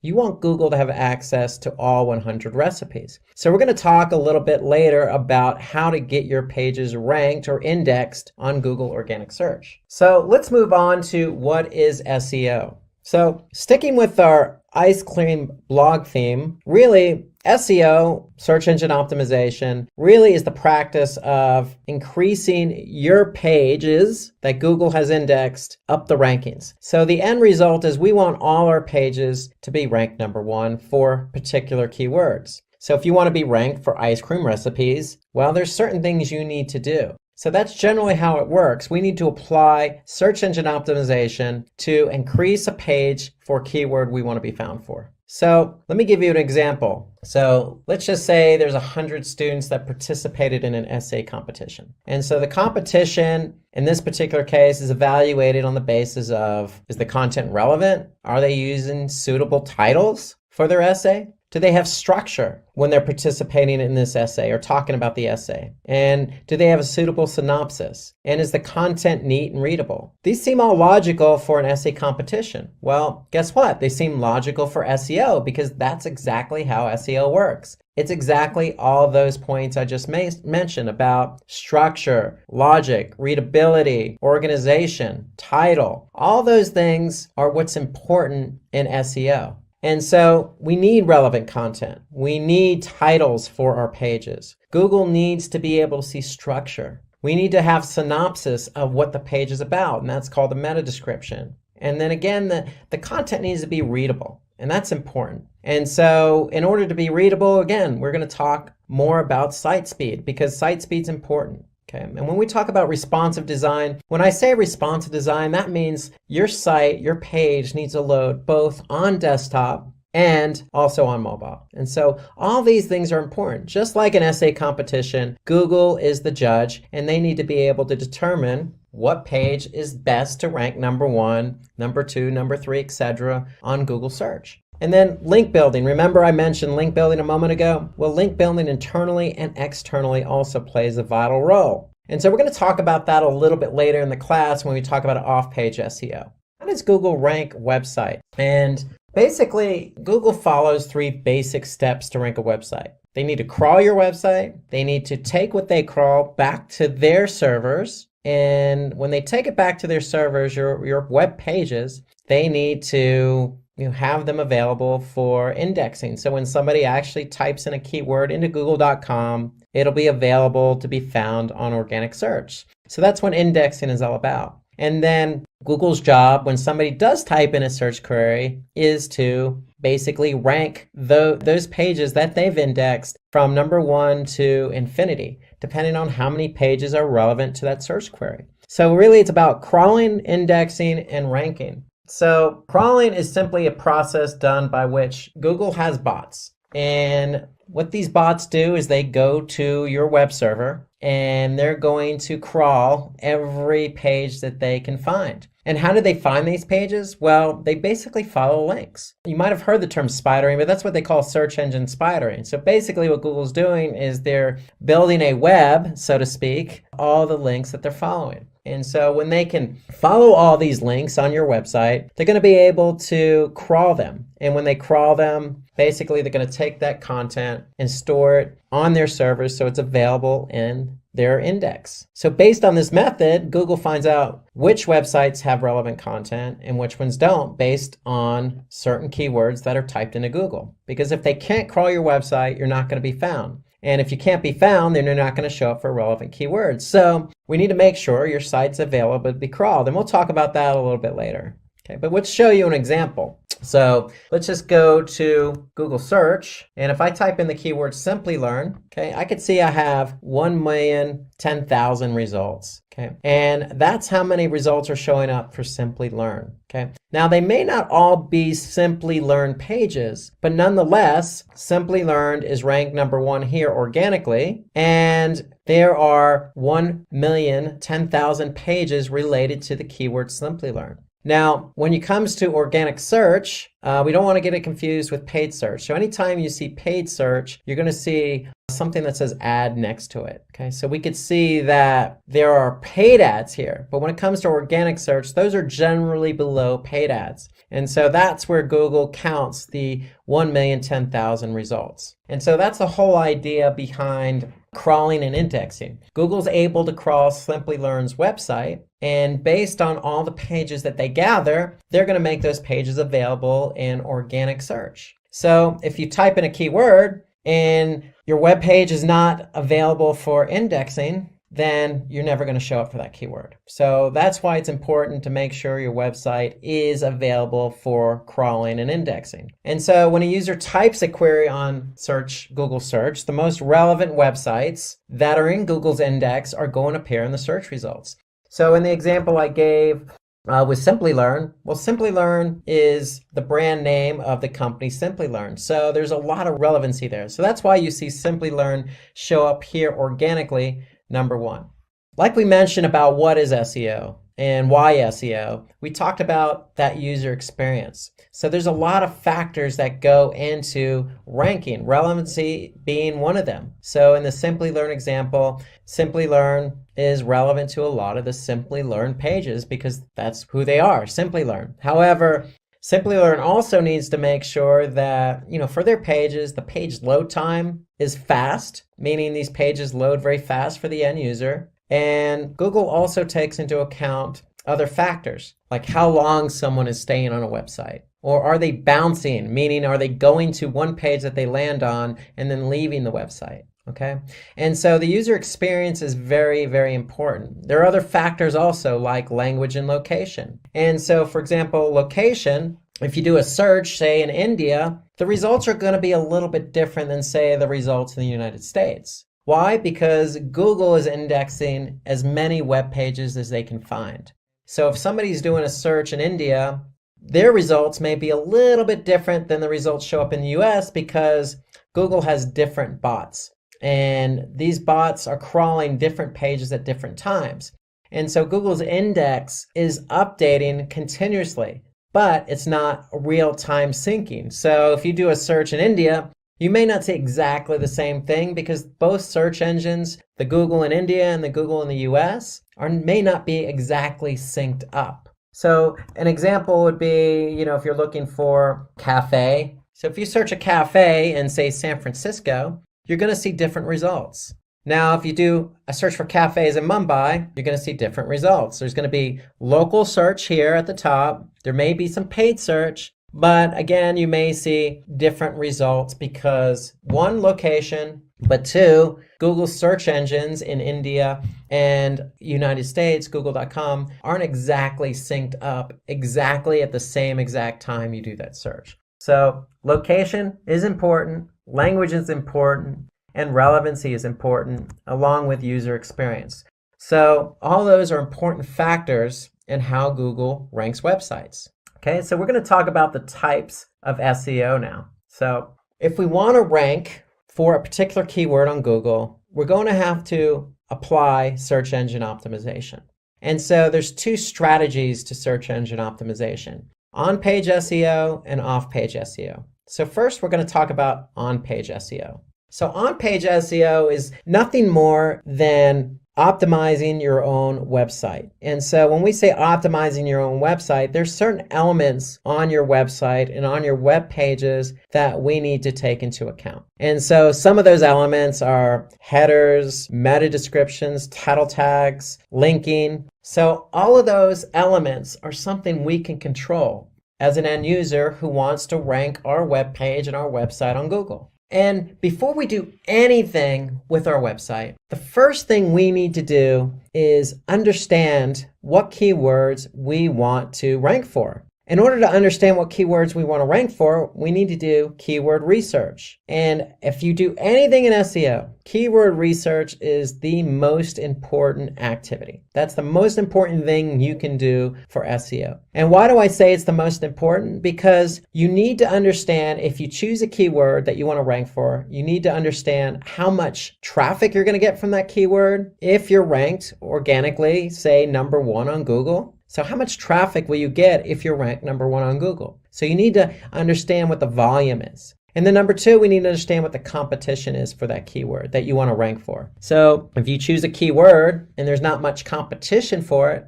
then chances are you can rank for that keyword for a web page on your website quicker than, say, a keyword that has a lot of competition. So we need to understand those two basic factors: volume and competition, before we choose a keyword. And it's simply the practice of going through the motions of getting your volume and getting your competition data so you can choose the keywords you want. And then once you choose the keywords you want, then you can go and apply on-page SEO. You can change the title tag, the meta descriptions, the headers. All those elements can be changed, but first you need to choose your keywords.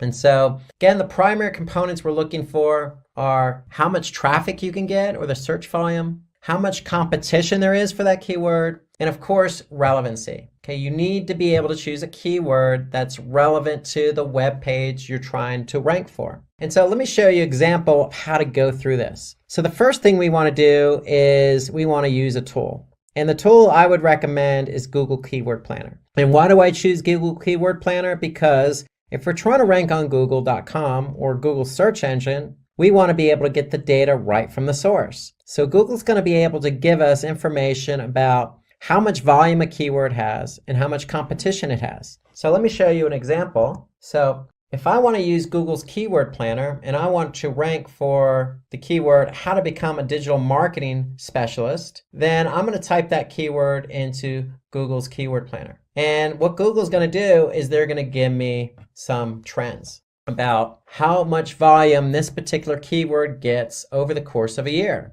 And so for that particular keyword, I can see that there are trends that appear for both desktop and mobile. So mobile is important because people start their search process a lot of times on their mobile device. So we want to be able to get data from mobile as well as desktop. And so we could see a trend here that for each particular month, over the last 12 months, we can see how much volume this particular keyword, how to become a digital marketing specialist, gets per month. And so on average, over the past 12 months, I could see how to become a digital marketing specialist averages 30 searches a month. And this is on Google.com. And so Google gives us the volume. What they also give us is the competition. And so here I can see Google says for that particular keyword, the competition is medium. And so in the Google's Keyword Planner, what they also do is give me other relevant keywords that I might think about optimizing for. Because you don't want to optimize for just one keyword. So how to become a digital marketing specialist, they're going to also offer up other types of keywords that are relevant. So just digital marketing specialist, social media marketing specialist. So for those keywords, I can see the volume. So for example, digital marketing specialist, I can see the average volume is 1,000 per month on average over the last 12 months. I can also see the competition is medium. But for some other keywords, I can see the search volume being high, like digital marketing course at 2,900 per month, but also the competition is high. And so what I would recommend as a best practice is to collect all your relevant keywords, okay? And put all your relevant keywords in a spreadsheet. And when you put all these relevant keywords in a spreadsheet, you want to get the data on those keywords. And the data I'm referring to is the volume and competition. So in this case, we have volume from Google Planner, Google's Keyword Planner, and I have competition from Google's Keyword Planner. And so if I go into a spreadsheet and I put all that information in here, I'm going to be able to see the volume and competition. And so that's important. However, one thing to note here is that Google's Keyword Planner, if I go back, just gives us low, medium, and high. And if I want to compare numbers to numbers, maybe I want to be able to get exactly the competition number for the keyword, how to become a digital marketing specialist. What I can do is go into Google and I can type in that keyword. So if I type in the keyword, how to become a digital marketing specialist, I can see there's 76 million results. So I could see 76 million results, 76.1 actually, and for the keyword, how to become a digital marketing specialist. Now that's a whole lot of results for this particular keyword, especially when the volume is only 30 per month on average. And so what I want to do is get a more clear picture of the competition. And so what you could actually do is type in the syntax all in title and then colon and then your keyword, how to become a digital marketing specialist. And when I do that, I get a different result. Here I can see only 136 listings for how to become a digital marketing specialist. But that's not just 136, that's 136 with that particular keyword that we want to rank for in the title tag, okay? So the title tag is what you see when you type in a keyword or search query in Google search, and the title tag is what you see at the top of every search result. And so now I can see I typed in how to become a digital marketing specialist with the all in title syntax. And now I can see every listing, every one of these 136 results have that particular keyword in it. So I could see every one of them, how to become a digital marketing specialist. And why is that important? Because now that tells me I only need to climb over 136 listings to rank for that keyword, how to become a digital marketing specialist. And so the idea here is you want to get your volume from Google's keyword planner, but you want to get your competition from Google search. And again, that's simply typing in the syntax, all in title, and then your keyword. In this example, how to become a digital marketing specialist. Once you get those two numbers, you're going to plug them in to your spreadsheet. And then once you do that for a number of different keyword queries, and these keyword queries, again, have to be relevant. Once you do that, then you can go in and pick the keywords you want to optimize for. And that's important because, again, if you're not sure about a keyword, then you want to do the keyword research so you can be sure of how much traffic you can get and how much competition there is. Those are three important factors in starting the process for on-page SEO. So again, you want to create content for, say, a keyword like digital marketing. But digital marketing may seem a little bit broad. So you want to probably stay away from broader keywords because broader keywords tend to have a lot of volume, which is great, but they may also tend to have a lot of competition. But that's the whole point of doing the keyword research. Maybe it doesn't. Maybe there's more volume than competition. That's what you need to find out when you do the keyword research. You need to find those keywords that are relevant to your content, that have a lot of volume and low competition. And then once we identify those keywords, then we are free to go in and start optimizing our web pages for those keywords. And the first place we want to start is the title tag. So if you remember my example, going back here to our search, how to become a digital marketing specialist, we saw that every one of these listings had that keyword in the title tag. And the title tag is important because that's what users who use Google search see first when they type in a query and get results. So they're going to see the title tag. So the title tag is the most important element for on-page SEO. It's the most important factor because that's what people see. And so ideally when we choose our keyword, we want to make sure that keyword is in the title tag because that's what shows up in Google search. And that's what makes that particular web page relevant for that keyword query. So the idea behind a title tag, it's between 50 and 60 characters. And so we want to make sure we stay within that limit, no more than 60 characters, because what happens if it's beyond that, then Google will truncate the title tag. So if I go back to my search, you can see here on this particular title tag, Google truncated it, meaning they added the ellipses after the title tag because it exceeded the 60 character limit. So you want to stay within those character counts. And so the title tag is the first place you should start when optimizing your website. Because when we have the right keyword in the title tag and somebody types in that keyword, then chances are it's going to be relevant, they're going to see it, and they're going to click through to your website. And that's the whole idea behind ranking. We want to get clicks. So that's how the title tag appears. So when you optimize it, you're going to update the title tag, and this is how it shows up. It's going to show up at the top of your listing, okay, and it's going to be bigger and bolder than anything else Google displays.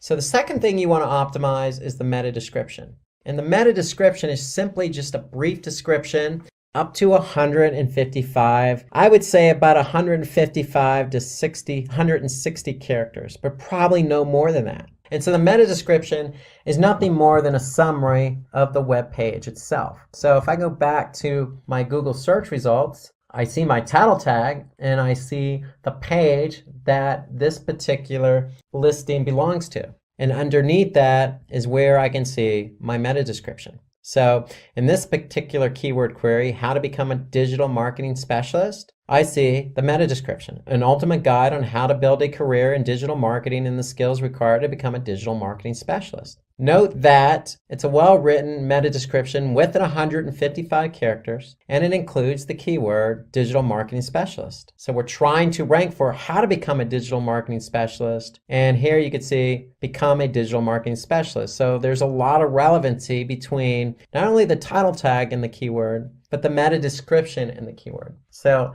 when you're optimizing a keyword, you want to start with the title tag, but you also want to update the meta description. Because if you don't update the meta description and you leave the meta description blank, then you're leaving it to Google to add in copy that they deem relevant. And so for on-page SEO, we want to take control of the copy and we want to optimize it for the keywords we want to be found for. So the meta description is a powerful tool at our disposal. It gives us more characters to work with. It gives us more to talk about. So for that particular page. And so if the title tag is only 60 characters maximum, it's not a lot of information to try and get somebody to click. So the meta description helps us in identifying what that page is about in order to get the click. So the two working in tandem will hopefully increase your click-through rates. So when you're found organically, we want to get the click. And then the third element that's important is the URL. And URL stands for Uniform Resource Locator.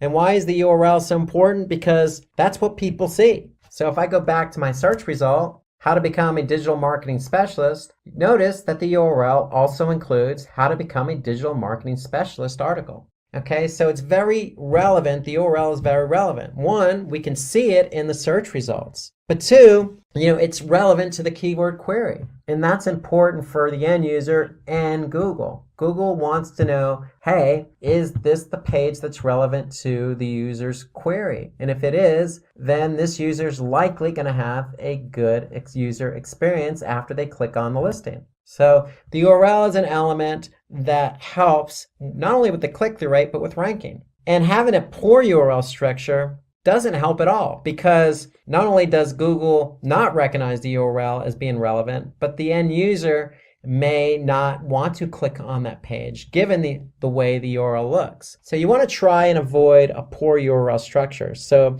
the rule of thumb is this: if you don't understand what the URL is, then Google is likely not going to understand what the URL is. And so we want to try and keep our URL structures clean. And when I say clean, ideally you want to make sure that whatever keyword you're trying to optimize, that's the keyword that's included in the URL. Nothing included that is not understandable. So again, going back to our example, how to become a digital marketing specialist. It's very clean. The title tag is the keyword. The meta description is cleanly written, has the keyword. And then the URL is the other element that the end user can see, and that URL includes the keyword in it. So after we've done those three elements, the title tag, the meta description, and the URL, then we want to start optimizing the page itself. So ideally, when we say optimize the page itself, the page, remember, needs to be structured. And when we say structured, it needs to be structured in terms of,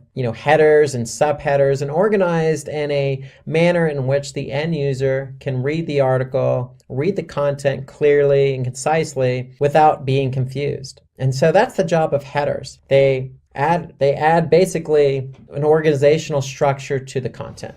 And with headers, there's a hierarchy. So you have anywhere from H1, which is the top of the hierarchy, to an H6. And so you're free to use any one of those headers when building out a page in order to organize the content. But ideally, you probably want to stick with an H1 or an H2, because those are at the top of the hierarchy. And what those do is they actually stress to Google that, hey, this header with this particular keyword in it is important. So if you use an H6 with the keyword in it, it's telling Google, hey, this is an H6, but it's not as important. So an H1 and an H2 tag show importance. And so let's look at an example of what that is. So here you can see an H1 is going to be at the top of the hierarchy, so that means it's going to be bigger and bolder. Then you have an H2, which is going to be bigger and bolder than an H3, but not as big and bold as an H2. So with headers, not only are you organizing the content accordingly, but you're also signaling to Google how important that particular header is. And of course, the header needs to include the keyword we're trying to rank for. So let's take a look again at that example. So if we go to how to become a digital marketing specialist, if I click on that page, I can look at the content and I can see that there are headers in here. So the headers are there to organize the content.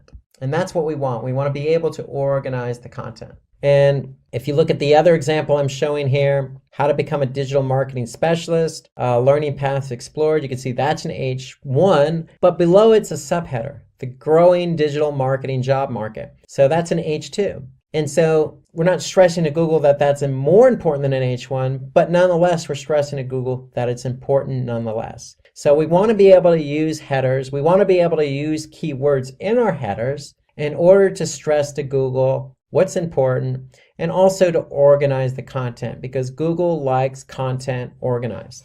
Okay, the next element we want to focus on is internal linking.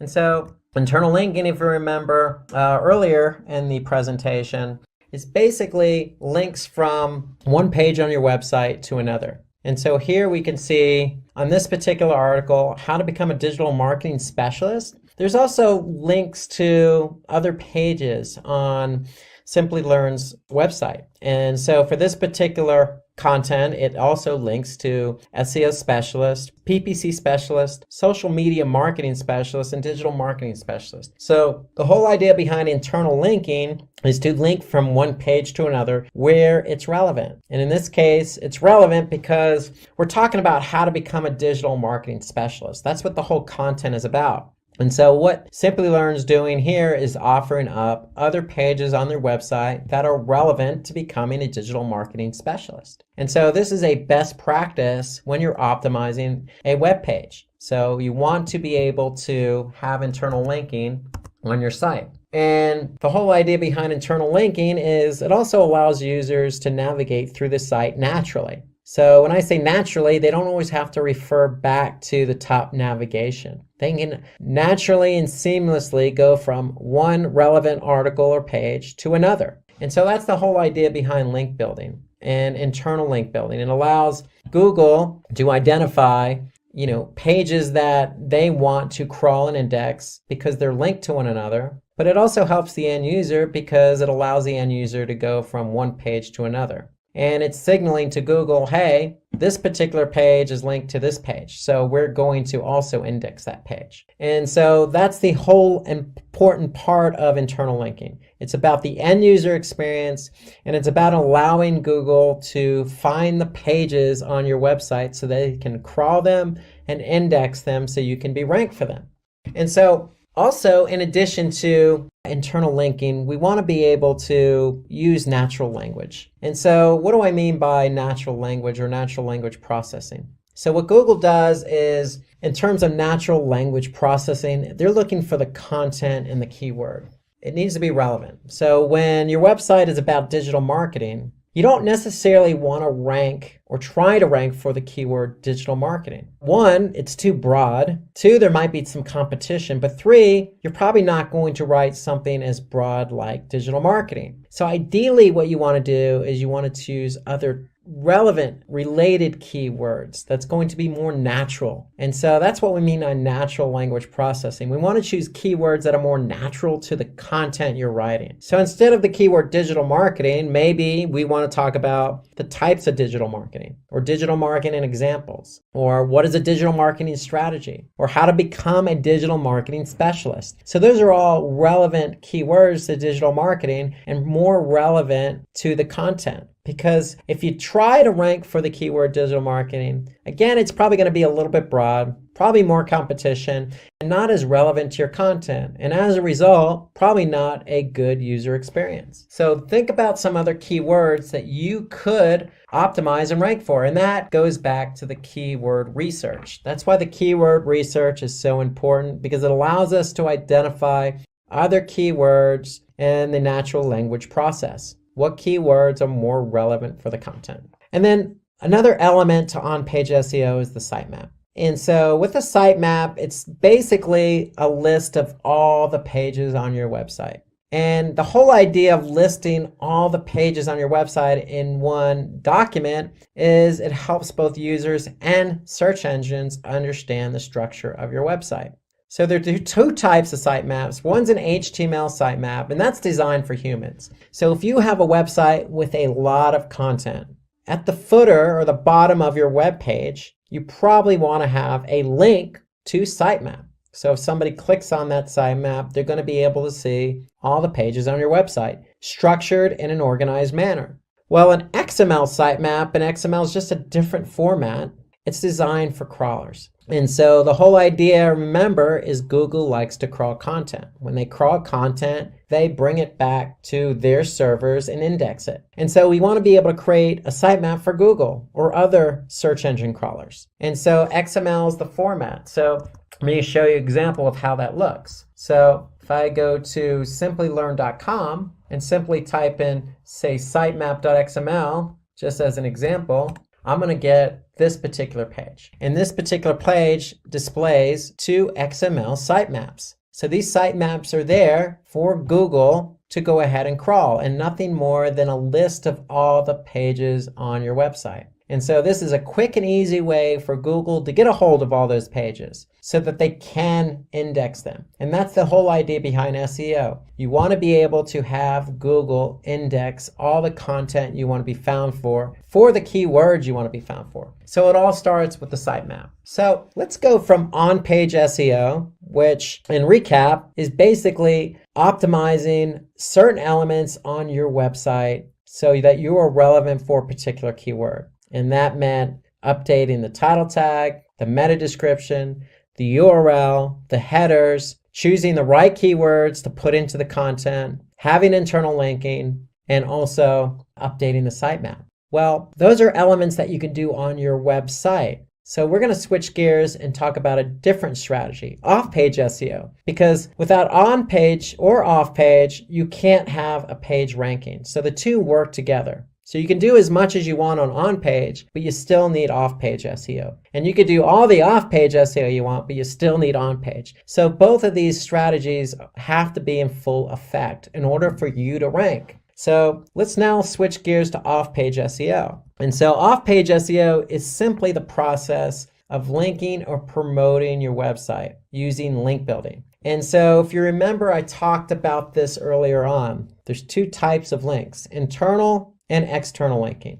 And so for on-page SEO, we used internal linking. For off-page SEO, we're going to talk about external linking. And external linking allows us to improve our website's recognition or relevancy or credibility. And why do we want to improve our relevancy and credibility and trustworthiness and authority? Because we want Google to know that our web page is trustworthy. It is recognized by other websites, and it is relevant for a particular keyword. And so if we can do that using off-page SEO methods, then Google's going to rank our web page for the keyword we want to be found for. So it's really off-page SEO is synonymous with link building, and there's plenty of opportunities to do link building. It just comes down to creating a strategy. So again, some of the benefits to off-page, well, we talked about being credible and trustworthiness and relevant. We need to do that in order to rank. But there's some other benefits there. So if we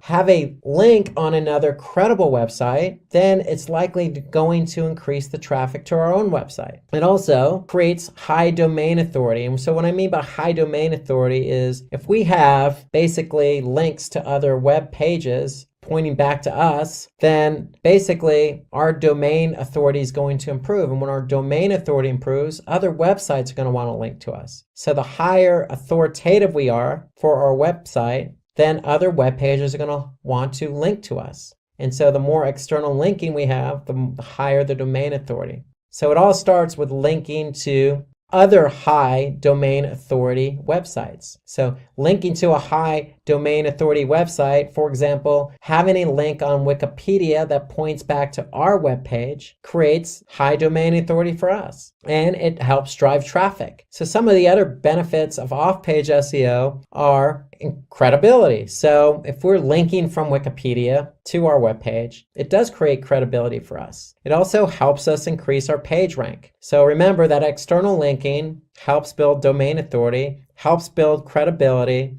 trustworthiness, and it's going to in turn help us rank for that particular page. And then certainly not last, having a good off-page SEO link building strategy increases our brand awareness, because if we're on other high authority websites, Wikipedia, or say a social platform, it's going to increase our brand awareness. And increasing our brand awareness increases our trustworthiness. And so if somebody is looking to, say, become a digital marketing specialist, then likely instead of typing in digital marketing specialist on Google, they may type in our brand name, in this case, Simplilearn. And so these are all the benefits to off-page SEO. So it's nothing more than having links on other websites that are pointing back to ours. And again, there's lots of benefits. It helps drive traffic and increases our authority. So those are things that we want to take advantage of when we want to rank. And the key behind off-page SEO or link building is always going to be content. So from an on-page SEO perspective,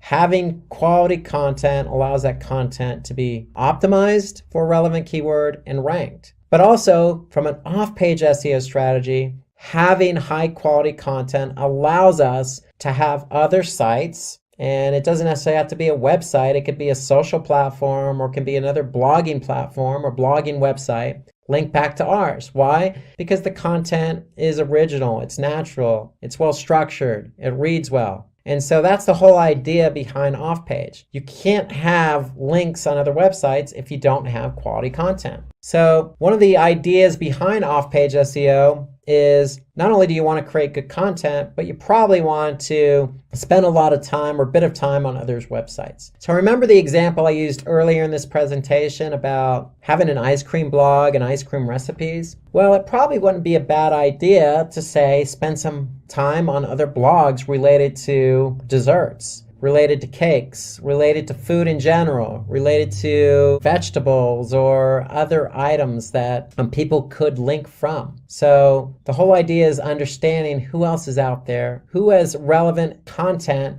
that you could share. So you could share your content with them, they can share their content with you. And generally that's how it works naturally anyway. In the web sphere, if somebody likes your content, they're going to link to it. They don't necessarily have to wait for you to ask them. But it might not be a bad idea to understand who else is out there that has content similar to yours so that you can, get a link on that particular website or blog post. And so some other ideas behind having external links pointing back to your website is social media. So social media is not just Facebook or Twitter, but it expands beyond that. There's Quora, there's Medium, there's all sorts of content generated websites like Reddit. So the list goes on and on. You just need to find what's relevant for your content. If it's relevant for your content, then it's worth putting or trying to get the external link on that social media platform. And then again, going back to my ice cream blog recipes blog post, if you find a particular blog that you want to have an external link on, there's nothing wrong with reaching out to that particular blogger. In some cases, very flattering, but in other cases, if the content is relevant, then why not? It's only going to help your end user experience. If you add somebody who has, say, a blog about cakes, having their link on your blog post. So there's nothing wrong with it because it also adds to the user experience. And if you're going to ask somebody to put an external link on theirs, you might want to be open-minded and make sure that you are able and willing to put an external link on your blog post or website pointing to their content. That's how the web works, especially if the content's of quality, relevant, and of good nature. Okay, so let's move on and finish up with the do's and don'ts of SEO. So we talked a lot about why SEO, what is SEO, how do we rank for SEO, what is on-page SEO, what is off-page SEO. And so let's just wrap up with some of the things you, again, want to do to rank your page for a particular keyword and some of the things you don't want to do. So the first thing on the list is optimize for white hat techniques. And what I mean for opting in for white hat techniques is basically everything I just mentioned today. You want to do keyword research. You want to choose a natural language processing format, so you could choose keywords that are going to be relevant, natural to the content. And you don't want to opt for black hat techniques. And black hat techniques are probably not even worth going into detail, but one example is choosing a keyword arbitrarily, like say digital marketing, and just stuffing that keyword into the content. So that's probably not something you want to do because, again, it's not going to be good for the end user. So stay away from black hat and focus on some of the techniques we talked about in today's presentation. The other do we want to do is get backlinks from relevant sites. So that's off-page SEO. Again, it's what I mentioned earlier. It's about linking your quality content to another person's website that also has quality content. We don't want to have a backlink from an irrelevant site. Why? Because it's not going to be relevant, and it's also going to hurt our authority. Because if it's on a site that's not of good quality, then Google's going to look at us and say, well, this site is linking to your site, but it's not relevant. So therefore, we're not going to look at you in the same way as if you were on a quality website. We do want to use our keywords naturally because title tags are what people see first on organic search. But you don't want to use the same title tag on every page of your website. So we want to stay away from doing that.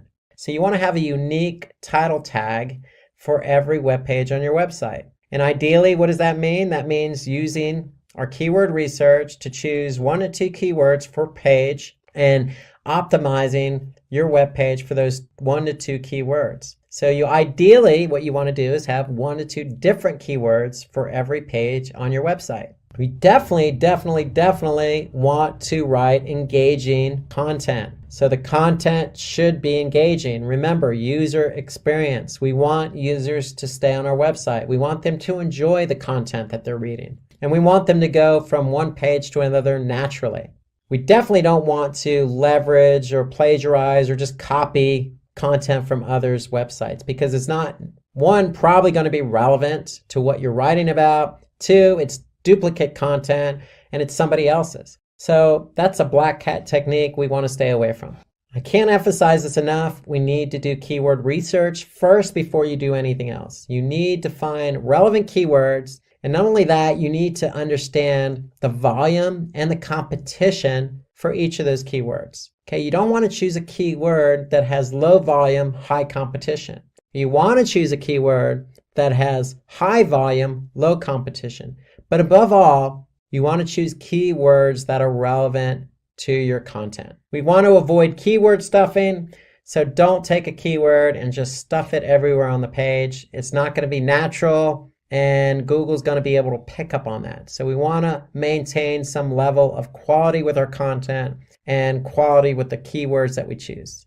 So reminder, when you have quality content, it's always going to link internally to another page on your website with quality content. But it's got to be natural. And don't just build site-wide backlinks, meaning don't just have an internal link to the homepage, or don't have every page on your website linking to just one page. So internal linking should be natural, naturally linking from one page to another. Not only does it help Google understand and crawl all the web pages on your website, but it's good for the end user. It's good user experience. And certainly last, but something I didn't talk about, it does take time to rank your content. So remember the process. You're going to write your content. You're going to choose keywords. You're going to change the elements on that page for those keywords. And all the while, you're going to make sure Google can crawl that content. And when they crawl it, they're going to index it. The process takes time, especially if you choose a keyword that's competitive. So just be patient. If you have quality content and you've optimized for on-page SEO and off-page SEO, then you will rank for that keyword. And then make sure your website's user-friendly and mobile-friendly. So we talked about responsive content earlier. So remember, most users today start the process of search on mobile. So we want to make sure your websites are mobile-friendly. Search engine optimization starts with the keyword because we want to be found for relevant keywords. And so the first step And search engine optimization is always going to be keyword research. So it is the most important step. And so what is keyword research all about? Well, it's the process of identifying keywords we want to be found for on the search engines. So millions of people use search engines on a daily basis. We want to be found for those keywords that people type in that are relevant to the content we want to be found. So going back to the Italian restaurant example, if we're writing a blog post about Italian restaurants, if somebody types in the best Italian restaurants or Italian restaurants in a specific city, we want to be found for that content if it's relevant to what we wrote about. So keyword research should be done based on two factors, really. It's based on the factor of how much traffic or volume a particular search engine query has, and it's based on competition. And really, the underlying factor here is that all keywords in your keyword research should be relevant. So you need to understand what those keywords are. So are they relevant to the content that you want to be found for? If they are, then really the two factors you want to look for is the volume, how much volume or traffic each keyword has associated with it, and then the competition. How many other websites are trying to be found for the same keyword? So those are the factors involved with keyword research. You always want to choose relevant keywords, and then once you find or choose those relevant keywords, you want to be able to find out exactly how much volume and how much competition is associated with each of those keywords. And so when you look at keywords, you're always going to choose relevant keywords. But there are two types of keywords. There are short-tail keywords and there are long-tail keywords. And we're going to talk about both of these here. So let's start with short-tail keywords. So short-tail keywords are generic keywords. Generally, they're less than 3 words in a keyword phrase. For example, Italian restaurants. So short-tail keywords generally have very high search volume. That means that if somebody types in Italian restaurants, then there's going to be a large amount of volume with that, meaning that generally a lot of people type in the keyword Italian restaurants. However, with high volume always comes high competition. So if you want to be found for Italian restaurants, know that if you are ranked number 1 or number 2 or even on page 1 of Google, you're going to get a lot of traffic. However, to get to page 1 of Google or even position 1 or 2, it's going to take you a while because there are probably a lot of websites who are in front of you who want to be ranked and found for the same keyword. So the whole idea with short tail keywords is it's a lot of visibility, it's a lot of traffic, a lot of volume, but also a lot of competition. And generally the underlying factor here is that if you are ranked for a very broad or short tail keyword like Italian restaurants, then chances are it's not going to be as relevant. So if you get the traffic to your website, then chances are the conversion's not necessarily going to happen because we don't necessarily know the mindset of somebody typing in a very short tail generic keyword like Italian restaurants. They could be doing research on Italian restaurants. They could be a chef who's trying to get recipes for Italian food. It could be a tourist looking for Italian restaurants in a different city. Or it could be a person just looking for Italian restaurants near their location or where they're living. And so there's a lot of different factors with short tail keywords. So you just don't know because it's so generic.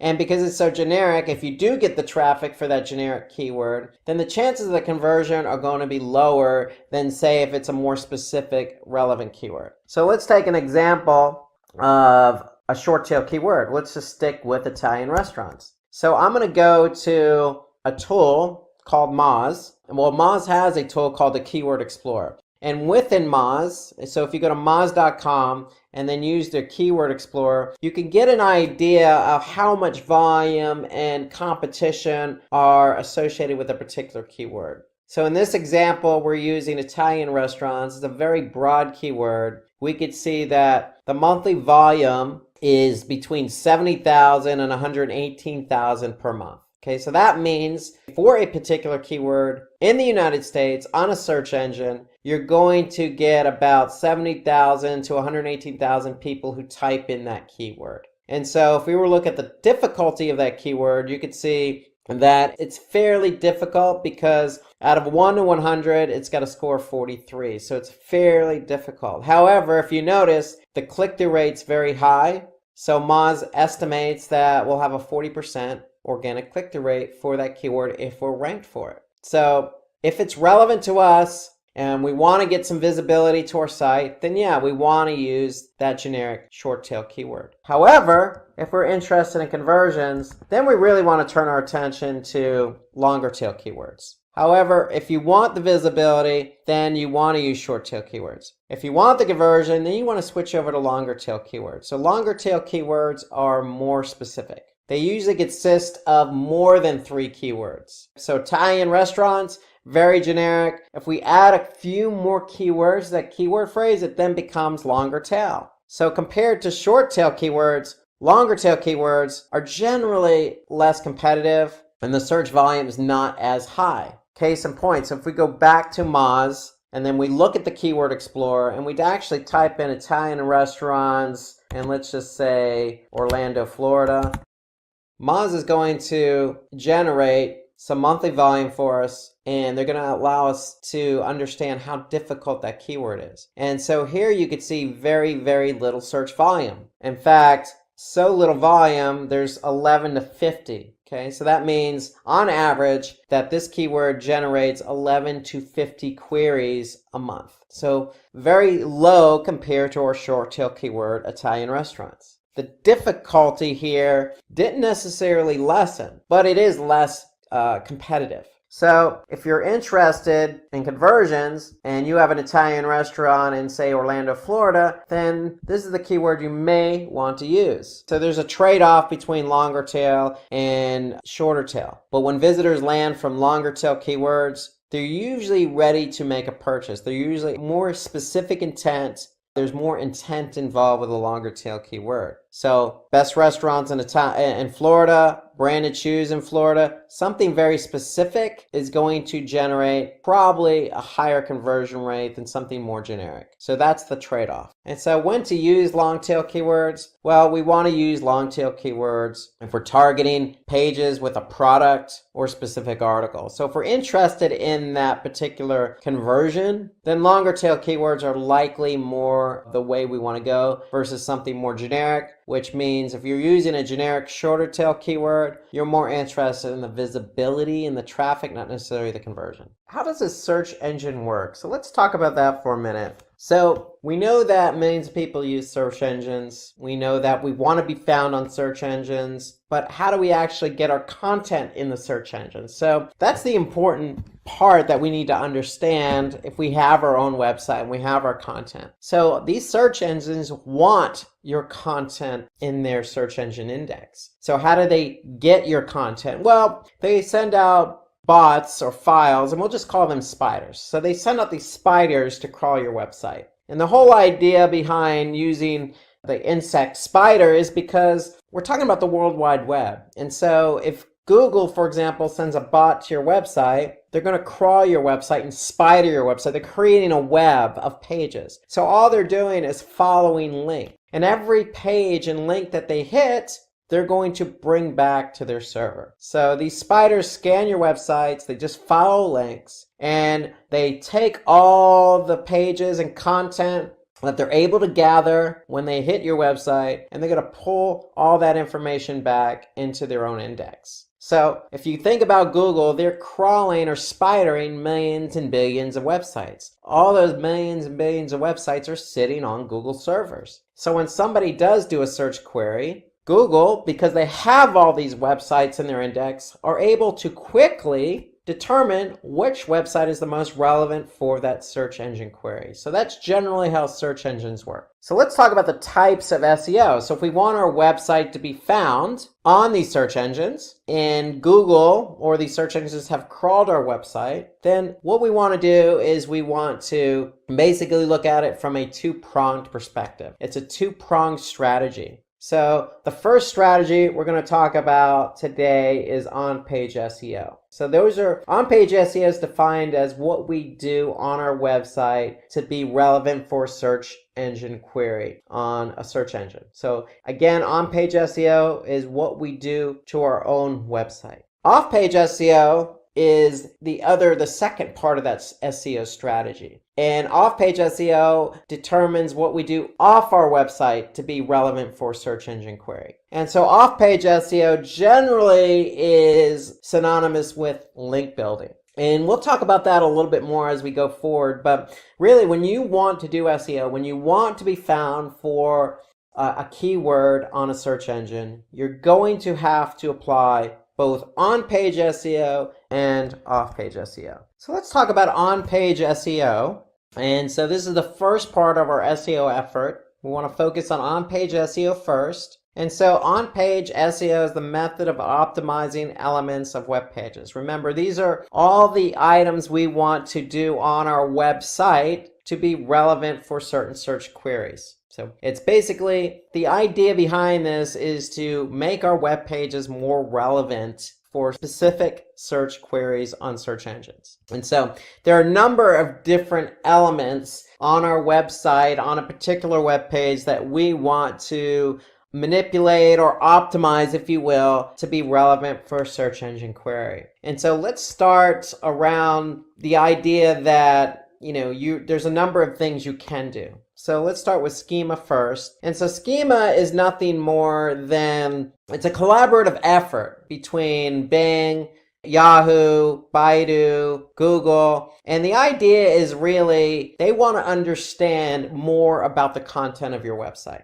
And so the idea behind this is that you want to be able to provide snippets of information to these search engines so they understand a little bit more about what your web page is trying to portray or convey, so that they can find out exactly what's relevant to that search engine query. So it's nothing more than microdata or bits of information that you can add to your website or web page in order to provide a little bit more enhanced information to the search engines. So if you think about it, it's collaborating with the search engine. So the more basic information you share with the search engines, the better off they have to understand what your web page or website is all about. And so the more information they have, the better of an opportunity you have to be ranked for that search engine query. And so if you have a website with reviews, if you have a website with images, if you have, let's say, a website with products with prices, in other words, you have an e-commerce website and you're trying to sell products. Well, to me, you want to employ schema because, again, schema is snippets of information that are provided to the search engine so they can better understand. So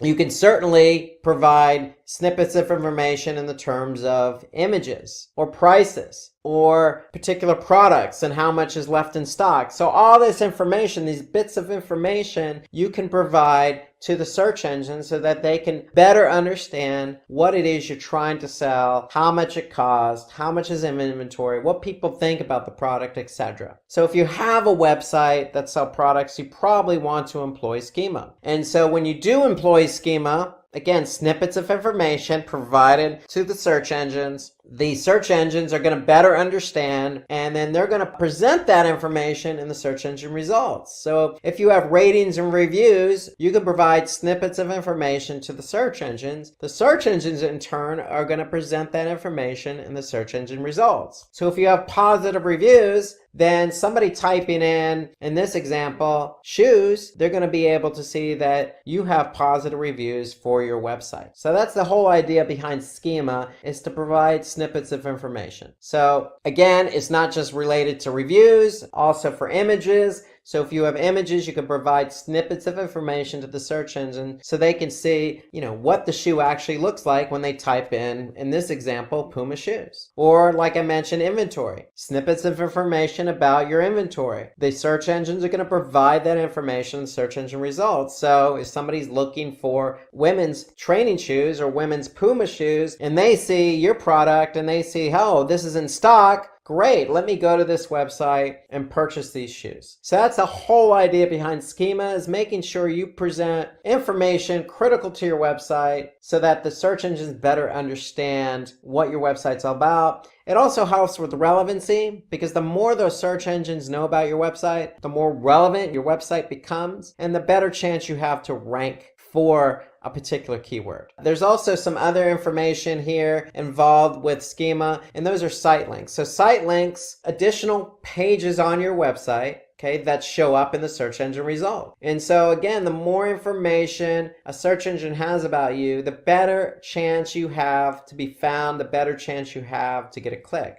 So site links are just additional links on your site that appear in search engine results. And that's all a benefactor of having schema. So here you can see in this example, we have additional web pages that show under a certain search engine result. And so by having more links in the search engine results, you have a better chance of getting the click. So if you want more information about schema, I would recommend going to schema.org. So when you go to schema.org, you can actually click on the link that allows you to see all the information you need to get started with schema.org. Okay, so it's got a lot of information available to you. It describes what it is you have to do in order to get your information and set for the search engines to better understand. Focus on for on-page SEO is title tag. And so title tag is what shows up in the search engine results. So if you've ever done a search engine query, meaning you've gone to Google, typed in a query using a keyword like Italian restaurants, you're going to see specific search engine results. And the title tag is what appears in those search engine results. So a title tag is important because it's the title of a web page that appears in those results. And so the title tag is something that's important because if we want to be found for a specific keyword, we want to make sure that keyword is in the title tag because that keyword is going to describe what the page is all about.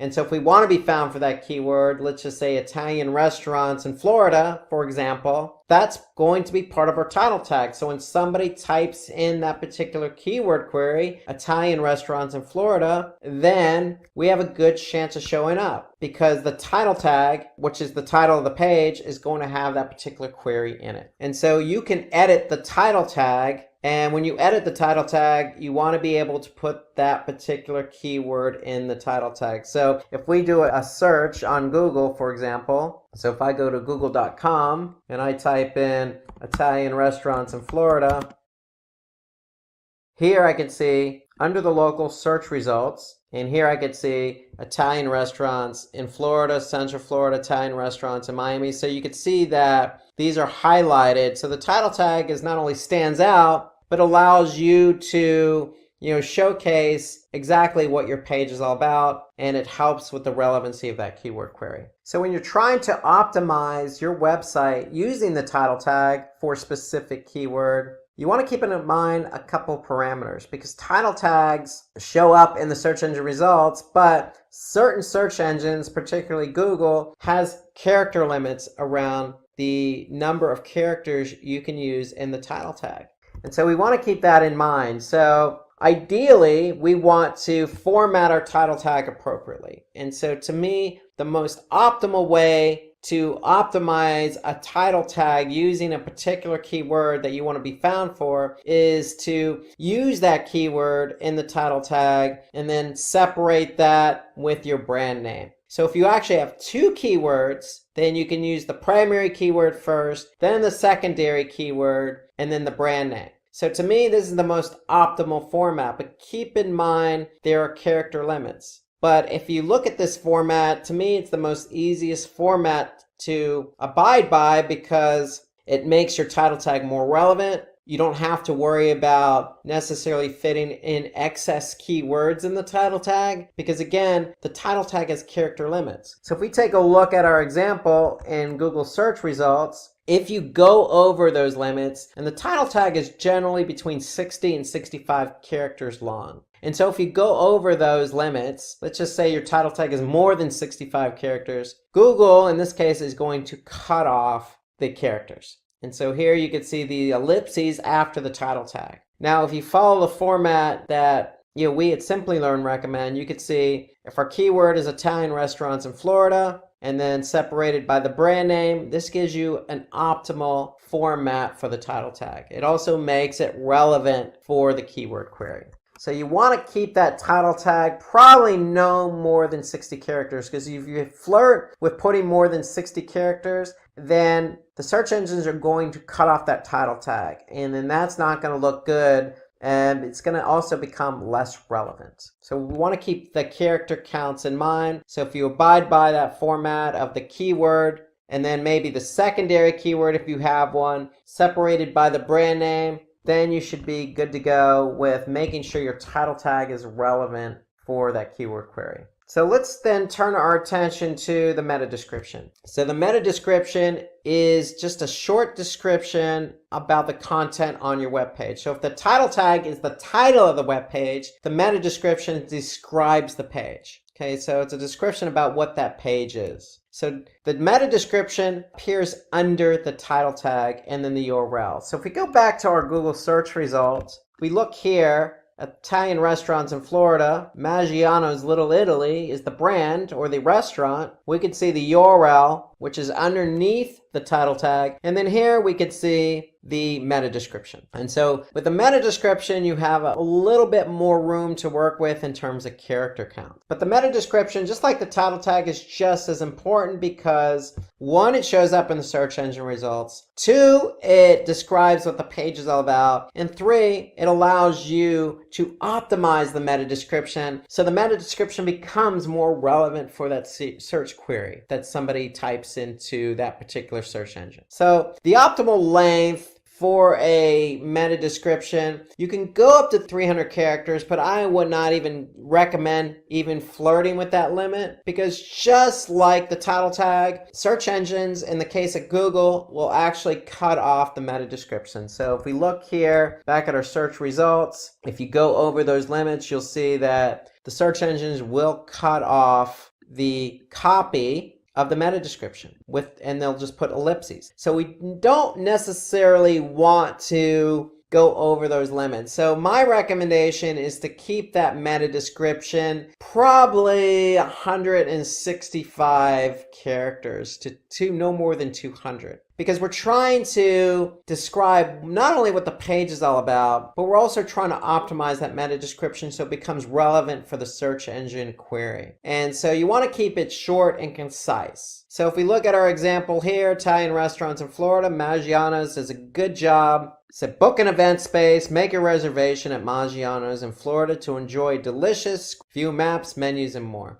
So very concise meta description. It includes their keyword query that they want to be found for, Italian restaurants in Florida. And so to me, it's short and concise, describes what the page is all about, and allows them to fit it all in within the character limits. So here in this example, we want to be found for Amazon Puma shoes. So the brand here is Amazon. So Amazon wants to include, Puma shoes, not only in the title tag, but they want to try and fit that into the meta description. However, the whole idea behind the meta description, more than anything else, is describe what the page is all about. Okay, you want to be relevant for the search engine query, but you also want to sound natural as well. You want to be able to really, the whole idea between the title tag and a meta description is to get people to click on your link. Because remember, there are 9 other listings on the Google search engine results page for page 1. So we want our meta description and our title tag to stand out. So we want it to be relevant, but we want it to stand out. So it's important you write that meta description according to what the page is all about, but you want it to stand out uniquely and accordingly. So once you've done the title tag and the meta description, you want to focus your attention on the header tag. And so header tags are used on a web page to really separate out content. And so you have headers and subheaders. And so ideally, you want to be able to optimize the header tag and the subheader. And so if we think about headers, there's a hierarchy for headers. So there's between a header 1 and a header 6. And so we'll just shorten the word header and we'll call it an H1. So H1 is really at the top of the hierarchy for headers. And so if we use a H1 on our web page, then what we're trying to explain to the search engines is, listen, this particular keyword phrase in our header is a header, and we're trying to emphasize what it is we're trying to say. And that's how really the search engines interpret headers. They see an H1, H2, H3, H4, H5, and H6. They know that if you're using an H1, you're trying to really emphasize something. So if you put that keyword in the header tag, what you're telling the search engines is, hey, I'm really emphasizing this particular keyword. And so the search engine will interpret that as important. And if you use your keyword in that header, then really what you're saying is, hey, this keyword is really relevant to that query. So naturally, the other benefit of a header is it really breaks up the page as well. So the header, you can use subheaders, and subheaders are nothing more than, say, a lower H tag. So if you have a header that's an H1, you can use an H2 or an H3 as a subheader, and so forth and so on, because what you're really trying to do is not only organize the content in your web page, but you're trying to emphasize that for Google. So if something's an H2 or an H6, you're basically telling Google or the other search engines, this is not as important as, say, an H1. So if we take a look at our example that we've been using for Italian restaurants in Florida, and if we click on Maggiano's, we could see that they're using headers. So if we click on Maggiano's, we could see that this is a header here. We want to bring everyone together at Maggiano's Italian restaurant in Florida. So they're using that header to break up the text. Here you can see they're using another header here, excellent Italian food and an excellent experience to match. So that's a header to break up the content. Okay, they're not using subheaders. They're using headers, but that's fine. They're really trying to emphasize the content by putting in that header. And so headers help not only organize the content, but they help emphasize the actual keyword it is you want Google to recognize. So if we're not sure if something is a header, we could simply just mouse over what we think is a header, and we can just right click. And if you right click on something, you're going to see a menu. And if we click inspect element,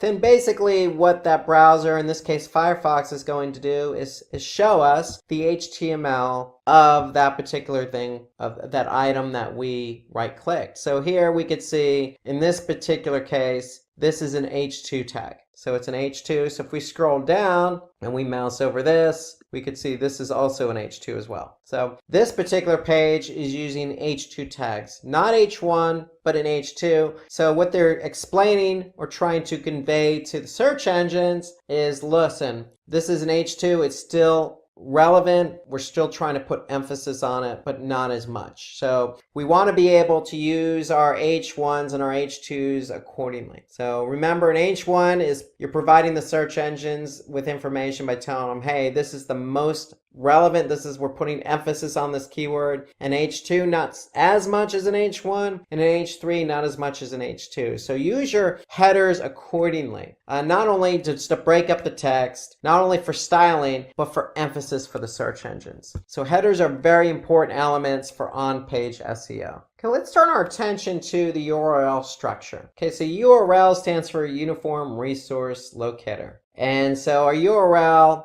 is the specific location of a web page on the internet. So basically, if we're found in the search engine results, one of our web pages are going to go along with the title tag and the meta description in the search engine results page. So if I go back to our search engine results for Italian restaurants in Florida, we could see that the particular URL in question here is locations.maggianos.com/Florida. So that's the URL that shows up along with the title tag and the meta description. So if we click on that link, that's exactly where we're going to go. So URL structure is important for on-page SEO. So why is it important? Because not only does it show people where they're going, but we have an opportunity to optimize that URL for the search engines to make our URL more relevant for that search query. So just like the title tag, just like the meta description, just like the headers, we can also manipulate the URL. So if we look at a URL, it consists of really the protocol. And the protocol means it's either a secure site or non-secure site. So in this example, we could see it's HTTPS, and that means it's a secure site. And so ideally, search engines like web pages or websites that are secure. So after the protocol, you're going to see the domain, and then after the domain, you're going to see subdirectories. Okay, so that's generally the breakout with URL structures. You have the protocol, the domain, and subdirectories, and then you may have more subdirectories. So if we go back to the example we've been working with, if I go back to Maggiano's, you could see here, this is a secure site, HTTPS. You could see the domain. In this case, it's actually a subdomain. So Maggianos.com is the domain, but they decided to put locations.maggianos.com. And that's okay. We call that a subdomain. And then here you could see they have one particular subdirectory after the domain, and that's Florida. So a well-structured URL not only provides the users with information about where they're going when they click on your link in the search engine results, but more importantly, it also provides the search engines some information about what the web page is all about. So going back to our simple example with Maggiano's, the search engines know that, hey, if somebody clicks on this link, they're going to a page about Florida. Pretty simple. The URL structure is pretty simple to understand. We know it's a secure site, we know it's Maggianos.com, and we know the subpage is Florida, or the subdirectory is Florida. You want to be careful, like everything else in SEO, there are parameters. Just like the title tag has parameters up to 65 characters, the meta description tag has a limit of up to 165 characters. A well-structured URL also has character counts. But the idea here is we don't want to get into numbers when we talk about character counts for URL structure. Really, the rule of thumb or the best practice for URL is to keep it short and understandable. Okay, if we keep it clear and concise, not only does the end user know where they're going, but the search engines know what the page is all about. So the rule of thumb is always, if you don't understand the URL or what it means, then the search engines are likely not going to understand what the URL means. We want to keep the number of directories and subdirectories to a limit. So ideally here, you could see in this example, xyz.com. If we want to optimize that URL, we could put the targeted keyword in the URL if we'd like to.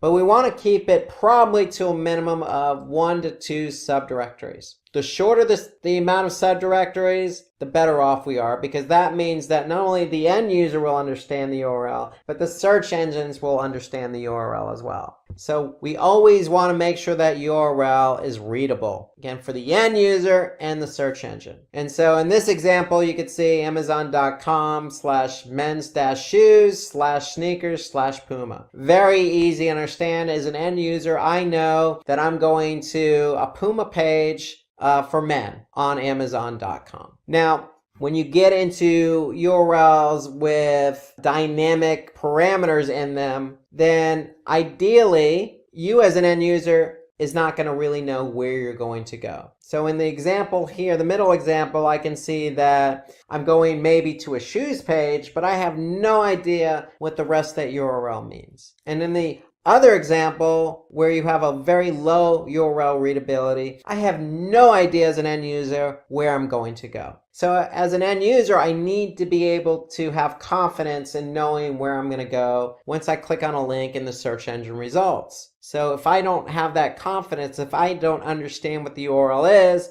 then the search engines aren't going to understand as well. And it's not going to bode well in terms of relevancy. And again, the URL structure is an important factor for being relevant. And if we're not relevant, then the chances of us ranking higher is not going to be as good because our URL is not readable. So ideally what we want to do is make sure we're using keywords that the end user and the search engines understand. And if we need to separate out those keywords, in the first example we could see men's shoes, we want to separate that out with a hyphen. And so ideally, if you have a URL that's readable and it's short and concise, then again, your chances of ranking higher on the search engine results page bodes better than if you have a very long, antiquated, unreadable URL. So let's focus our attention on image alt text, or alt tags, if you will. So alt tags, or text tags, as they're also known as, allow the search engine to understand a little bit more about what's on the page in terms of images. So images are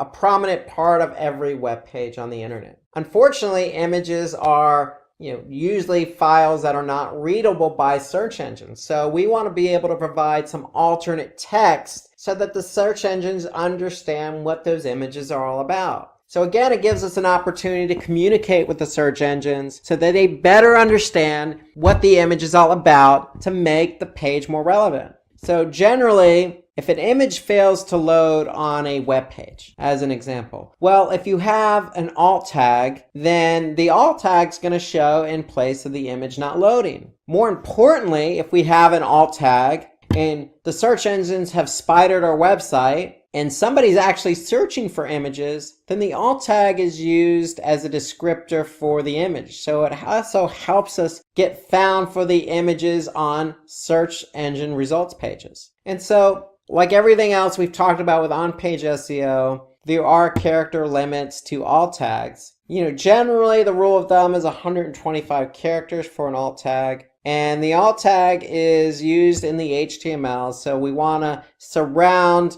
our image with an alt tag by putting in a descriptor. And so ideally, if you're trying to be found for a particular search engine query, then you want to use the search engine query as part of the alt tag. And so let me show you an example here, going back to Maggiano's. If we look at their web page and we actually inspect one of their images on this web page, if we look at, for example, Pinterest or Facebook, we can actually see in this example that the image here has an alt tag. It's Pinterest. And so you want to be able, again, to put in alt tags for all your images so it better communicates with the search engines what the image is all about. It also allows the search engines to rank images in the search engine results based on that alt text and what the keyword query was. So alt tags play an important role because, again, if the image doesn't load on the web page for some reason,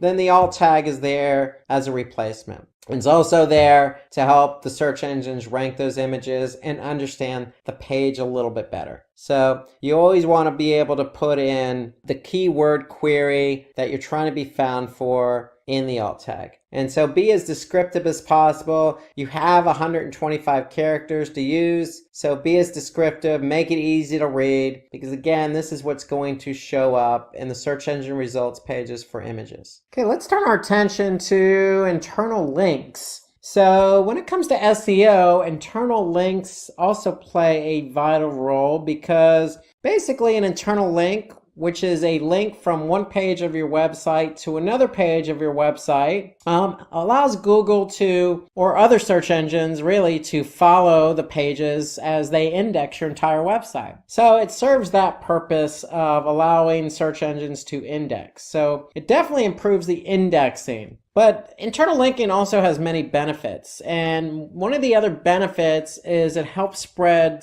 what we call link juice. And so link juice is basically another way of saying, this page is important because it has links from other pages on our website. So if we have a link from one page to another and a couple of other pages on our site link to that same page, then search engines tend to take notice. And they tend to note that if one particular page has a number of different links pointing to it, then this page may be important. And so that's what we mean by link juice. It's a signal for the search engine to determine what pages on your website are important because of the links that point to it. And so if we look at this example here, we could see that there's usually a navigation on a website that point to pages. And every page on a website tends to have a link, but if more than one page has multiple links, then again, that signals to the search engines that, hey, this particular page seems to be important because it has a lot of links pointing to it. Our attention to sitemaps. So sitemaps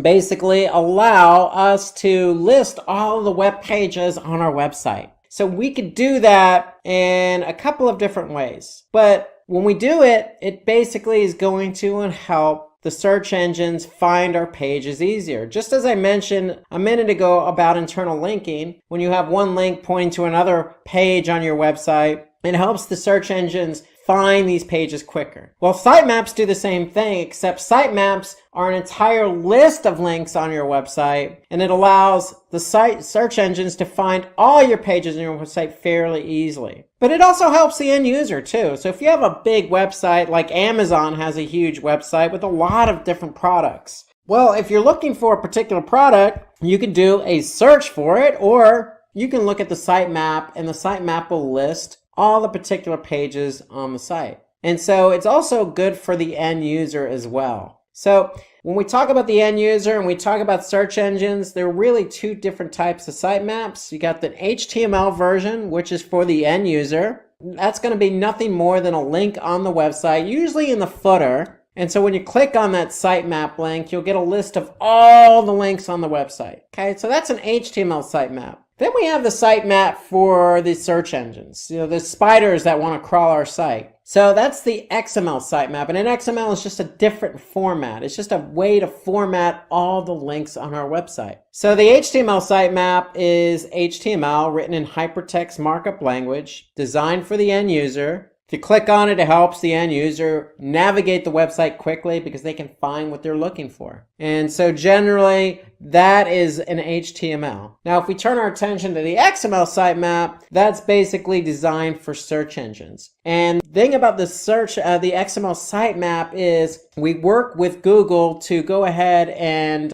submit the sitemap to Google so Google can quickly understand what pages on our website. So for example, if I went to a website, let's just say valleyfig.com. So if I went here and if I'm a search engine, I'm going to want to know all the URLs that are on this website. Well, as an end user, I can also just type in sitemap.xml. Usually that's the XML file where all the URLs are located. And here I can see all of the URLs on valleyfig.com. And so the idea behind an XML sitemap is we want to communicate that XML file to the search engines. And so Google in particular has what they call a search console. And search console, if you go to google.com/webmasters, so Search Console is a way to communicate with Google. And one of the ways to communicate with Google is to submit a sitemap. So we want to submit our XML sitemap. So if our XML sitemap is located in the root directory, so after our domain, valleyfig.com/sitemap.xml, we know that that file is sitting in the root directory. I can go into Search Console and I can submit my sitemap. And when I submit my sitemap, then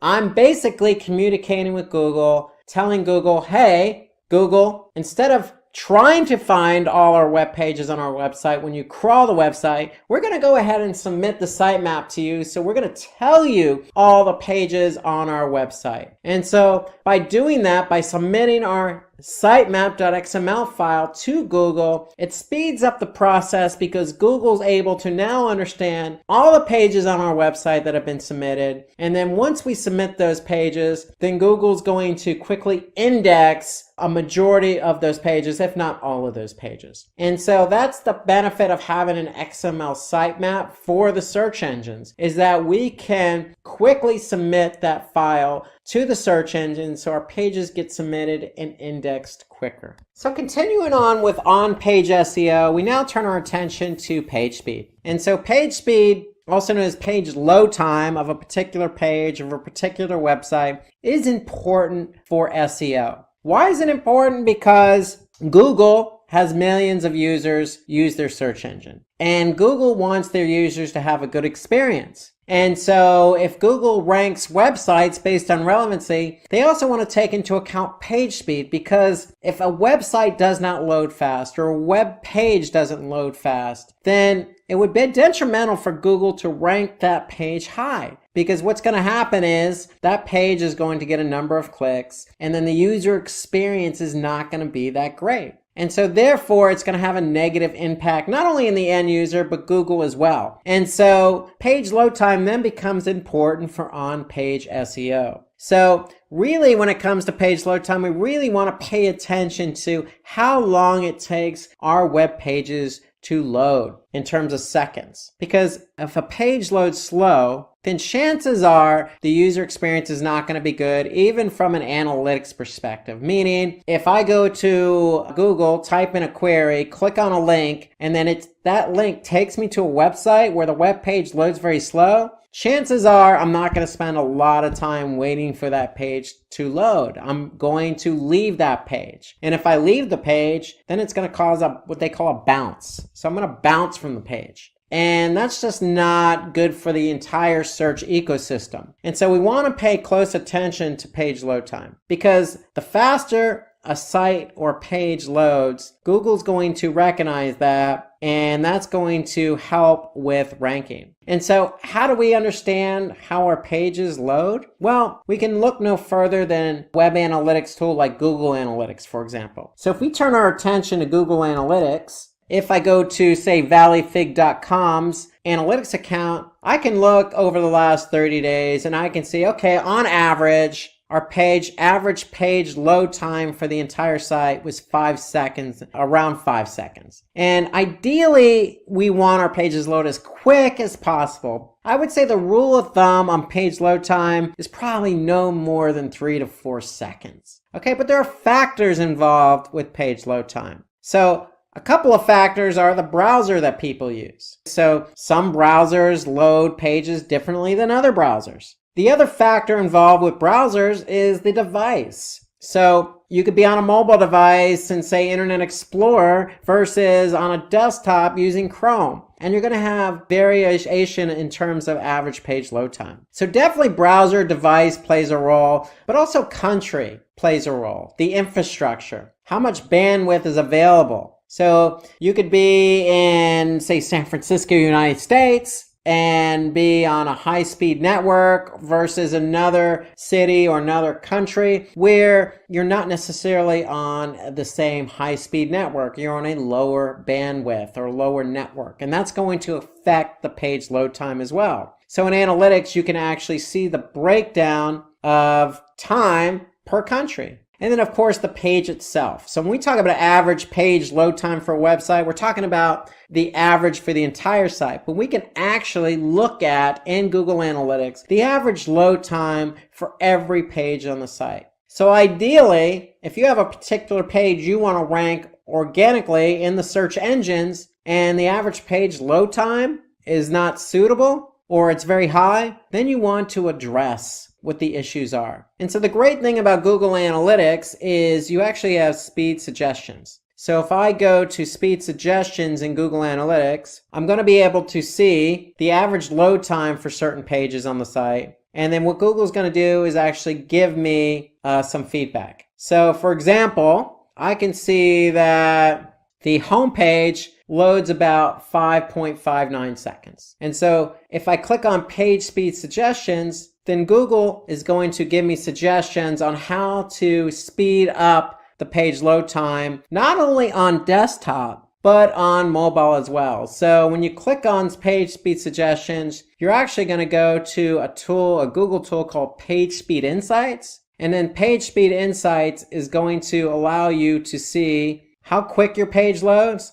And then it's going to be able to give you feedback on what to do in order to speed up the page load time, not only for the page, but for the site. And the great thing, again, is you can see it for desktop and you can see it for mobile. So page speed is important. We want to be able to keep our page load time low, no more than probably, again, 3 to 4 seconds. Because if it's any more than that, Google's going to take notice, the other search engines are going to take notice, and they're not going to want to rank that particular page high on Google. So some ways to increase your page speed: you always want to optimize your images. You never want to have images that take a long time to load. You want to use a simple website design. Now, I know Flash, as an example, has long been disbanded, but you don't want to use other technology that's really going to slow the page load time. Of course, where your website is hosted does matter. So the server it's hosted on could be shared with other websites. And so that may eat into how quick the server responds to people trying to load your web page. And so you want to keep that in mind. So server response time does play a factor in loading. And then of course, optimizing your code. You want to never have unnecessary code on your website. And when I say unnecessary code, some examples could be tracking code. If you're doing any search advertising, let's just say on Facebook or Bing, you try to want to minimize the amount of extra code you put on a site because that code has to execute and that eats into the page load time. So you want to be cognizant of how much code you put on your website because that will eat into the page load time. So let's talk about featured snippets. So featured snippets is the search result that generally shows up at the top of the search engine organic results. So it's informational content and you'll see it above organic results, but you'll also see it below search advertising. And so some of the common featured snippets you may see are in the form of a paragraph, a table, or a list. And so paragraph snippets tend to be the most popular. And let me show you an example of a featured snippet. So if I go to, say, google.com and type in machine learning, here you can see some paid search ads. Okay, and why do I know they're paid search ads? Because I can see ad next to them. But if I look below the paid search ads, but above the organic search results, I see a paragraph featured snippet. And this is nothing more than, again, just an informational content about machine learning. And really, the whole idea behind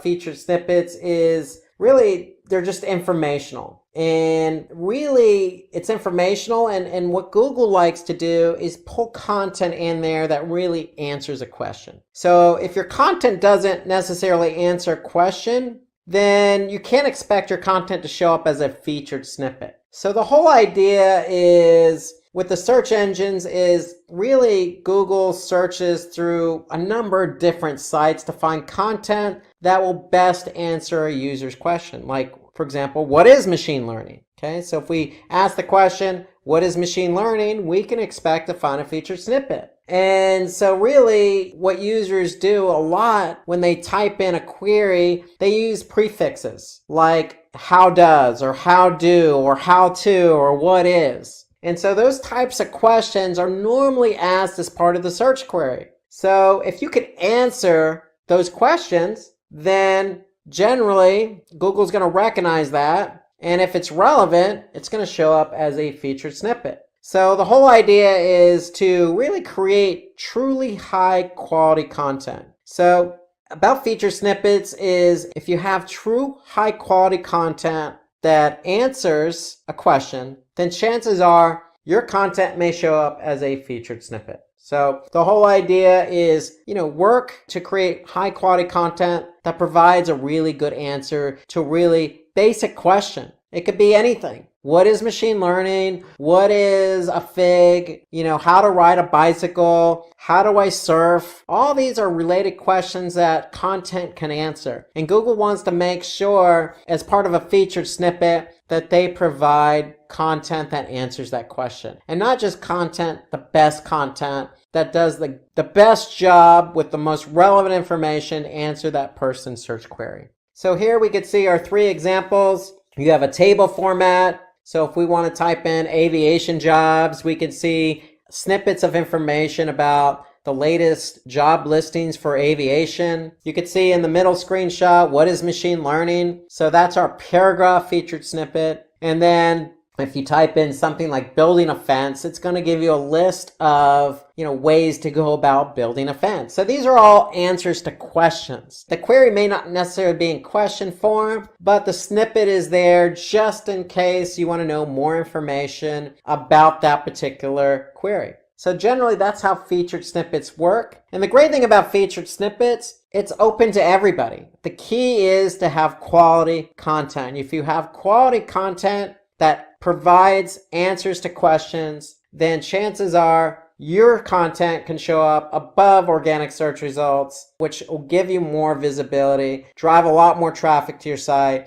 and quality traffic, because likely it's answering somebody's question. So let's do a recap of everything we talked about with on-page SEO. So before we move on to off-page, remember, on-page SEO is what we do to our website to enhance our website to be found in the search engines for relevant keywords. So it's all about relevancy. And remember, before you do anything to your website, you need to start with the basics of keyword research. You need to find keywords that are highly relevant, that have volume, and low competition. And so when you can focus on your keywords and you find out and finalize what keywords you want to be found for, then you're going to conduct on-page SEO. On-page SEO consists of a number of different factors, some of which we talked about today, starting with schema. Remember, we want to have structured data to better communicate with the search engines what our web pages are about.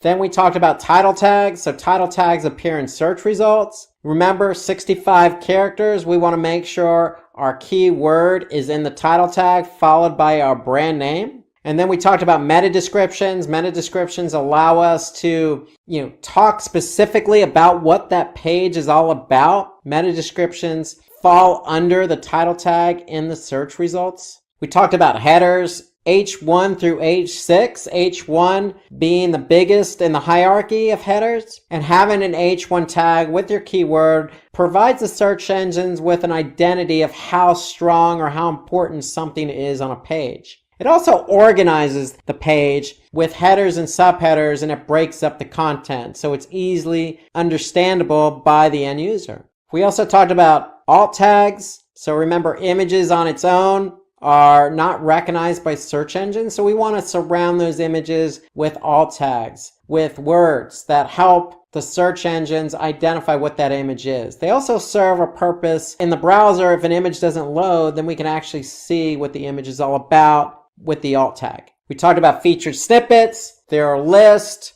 Okay, there are paragraphs. Okay, there are different types of snippets, and really the whole idea again behind snippets is answering a question with quality content. We talked about page speed, identifying how quick our pages load in Google Analytics. So if your pages don't load very quickly, then Google actually provides suggestions to speed up the page load time of a particular page. And some of the culprits that you want to look at are making sure you have images that are of good quality, but also not a lot in size. You want to make sure they're optimized. You want to look at your server response time. You want to make sure you optimize code. So there's a lot of different factors with page load time. You just want to keep an eye on what pages are not loading quick enough. And remember, we want to keep it as low as possible, but no more than 3 to 4 seconds. We talked about internal linking. Internal linking to a particular page from one page to another provides link juice. And link juice is nothing more than an indicator for the search engines to identify what pages tend to be more important than another based on the number of links pointing to that page.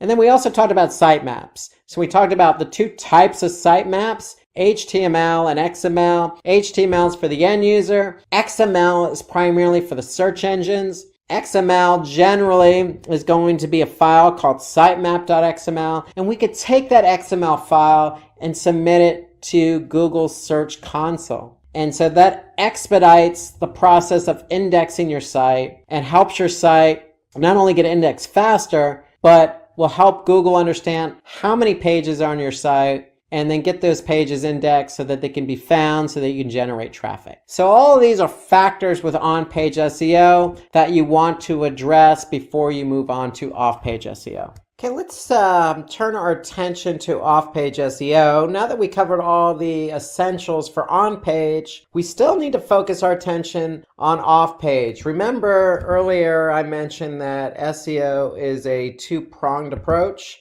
We have to focus on-page SEO first, and then to complement our efforts and to continue our efforts and to continue the effort of being relevant for certain keywords, we need to do what we call off-page SEO. And those are actions we take that don't involve our website directly. meaning we've already updated the title tag, the meta description, the alt tags, the headers, etc. We want to do things off our website that's going to allow Google and other search engines to recognize that, hey, we are relevant. These pages are relevant for certain keywords on our website. And so really, when we talk about off-page SEO, it's really the technique of promoting your website using link building. And when we say technique of promoting our website using link building, that means establishing links on other websites. That's what we mean by link building. And so establishing links on other websites really enhances our SEO efforts, because it improves, first and foremost, it improves the credibility of our website. So if we're on a very popular website that is known to be reputable, then having a link pointing from that website to ours just improves the credibility of our own website. Not necessarily in the minds of the search engine, but in the minds of the end user. The other benefit here is it increases our domain authority. And let's take a minute to talk about domain authority. So domain authority is simply just a score between 1 and 100. And so in digital marketing, even including SEO as a marketing channel, everything's measurable. And we want to be able to measure everything we do digitally.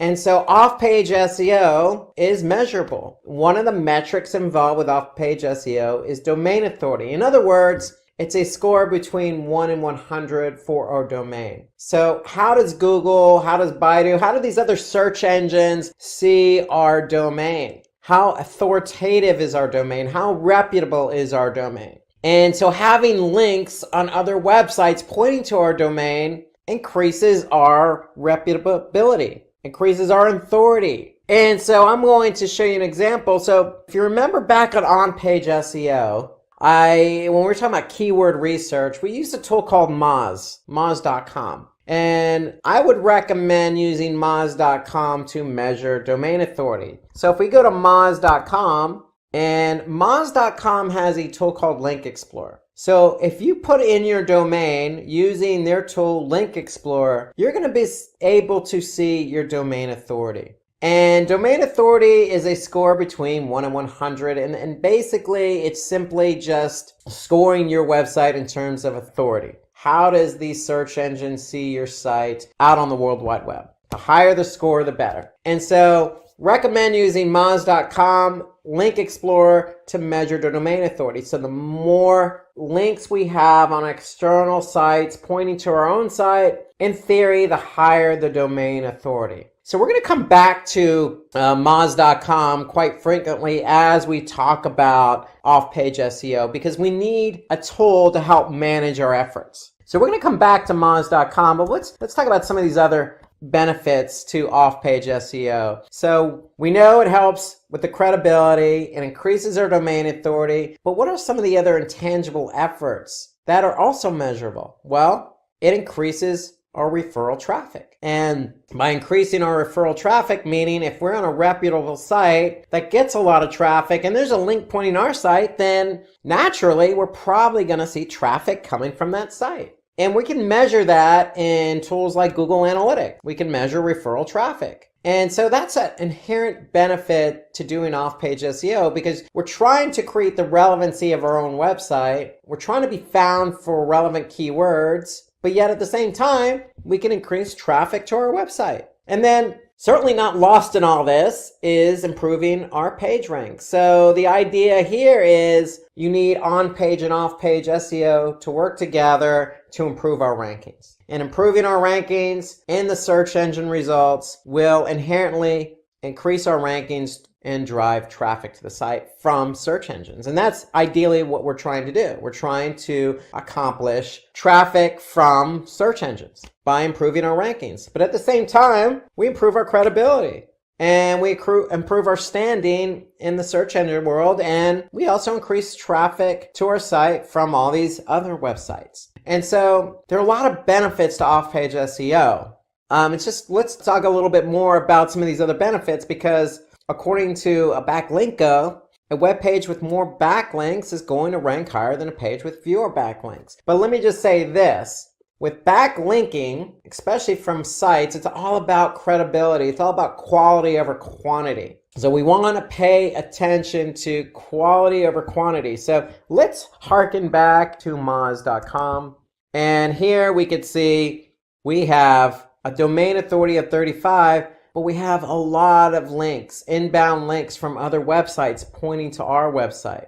We have 575 domains out there on the internet pointing to our domain, valleyfig.com. And so if we want to take a specific look at these domains, we can just simply click on linking domains. And here we could see all the different domains pointing to our website. Now, again, it's about quality, not quantity. So if we look at the domain authority, and that's a score that measures the credibility of a website, we could see the domain authority on some of these domains, like npr.org, has a domain authority of 93. And so to me, that helps boost the domain authority for our own website, our own domain. It also has the chance of driving that traffic. It also increases the credibility. But in the end, having quality links from other quality domains is going to increase our own rank on search engines. And that's the whole idea behind it. So we could actually see that we have quality websites and quality domains linking to our domain. Now, you can also use another tool. I mentioned this earlier with on-page SEO when I was talking about Sitemaps. So if you go to Search Console, so that's a Google tool, we can also look at a link report and see what other websites are linking to us. So this is Google's way of communicating to us what websites are out there linking to us. And so here I can see the top linking sites to our website, valleyfig.com, is the Crumbie Kitchen, has 1,443 links pointing back to our site. cookscountry.com, Whole Foods Magazine, My Imperfect Kitchen, these are all sites with links pointing back to our site. So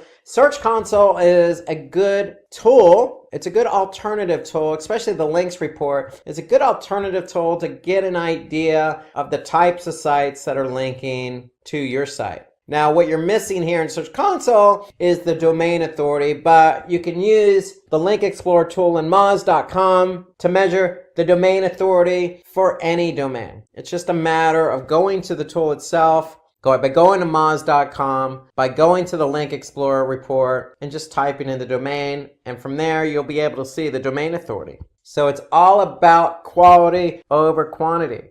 I can't stress that enough. So when it comes to off-page, really, it's synonymous with link building. So it's the most effective method for off-page SEO. And it's simply just getting links from other websites to your own. So it's not as easy as it sounds, especially when we're talking about quality over quantity. But building these links to our website will help our rankings. And that's the whole idea behind off-page SEO. We want to be able to link from other websites to ours so that we can help our rankings, in addition to some of the other benefits I just mentioned. So Google recognizes backlinks as one of their top ranking factors. So in addition to some of the on-page SEO tactics that I mentioned earlier, including title tag and meta description and URL structure and headers, all those are important. But at the same time, it's a balance. So Google wants to know, hey, yes, we understand you've optimized your title tag for a keyword,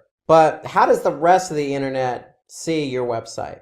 Is your website worthy enough to add a link from a particular quality website to your website? So if there are a number of quality links, then your site must be of quality as well. And so that's the whole idea behind link building being an important factor. Because again, it's about, from Google's perspective, it's about the user experience. They want to make sure that sites ranked on page 1 of Google are quality sites. Quality sites that load well, that have good content, that have fresh content. Not just sites that have a gazillion links pointing to them with, keywords stuffed into the title tag. So it's an ecosystem. Google's and other search engines want to protect that ecosystem with quality. So that's why link building is an important factor. And so there are different types of links. So when you have a link pointing from one website to your own, Okay, the link could be a follow link or no follow link. And the whole idea behind follow or no follow is simply, hey, we know that Google and other search engines, they're spidering the entire web. The whole idea is for them to collect as many pages as these search engines can to bring them back to their servers so they can serve them up in their search engines. Well, as Google and these other search engines spider these sites, what they're doing is they're following links. That's as simple as it gets. They're following links from one link to another. So remember we talked about internal links earlier on on-page SEO? Internal links are just links on your web pages pointing to other pages on your own website. Well, when it comes to external links, so links pointing from one website to your website, that website that's linking to your website has an opportunity to say, hey, Google, you can follow this link or don't follow the link. And so if they choose to not follow the link, meaning they put a no follow tag into the anchor text, then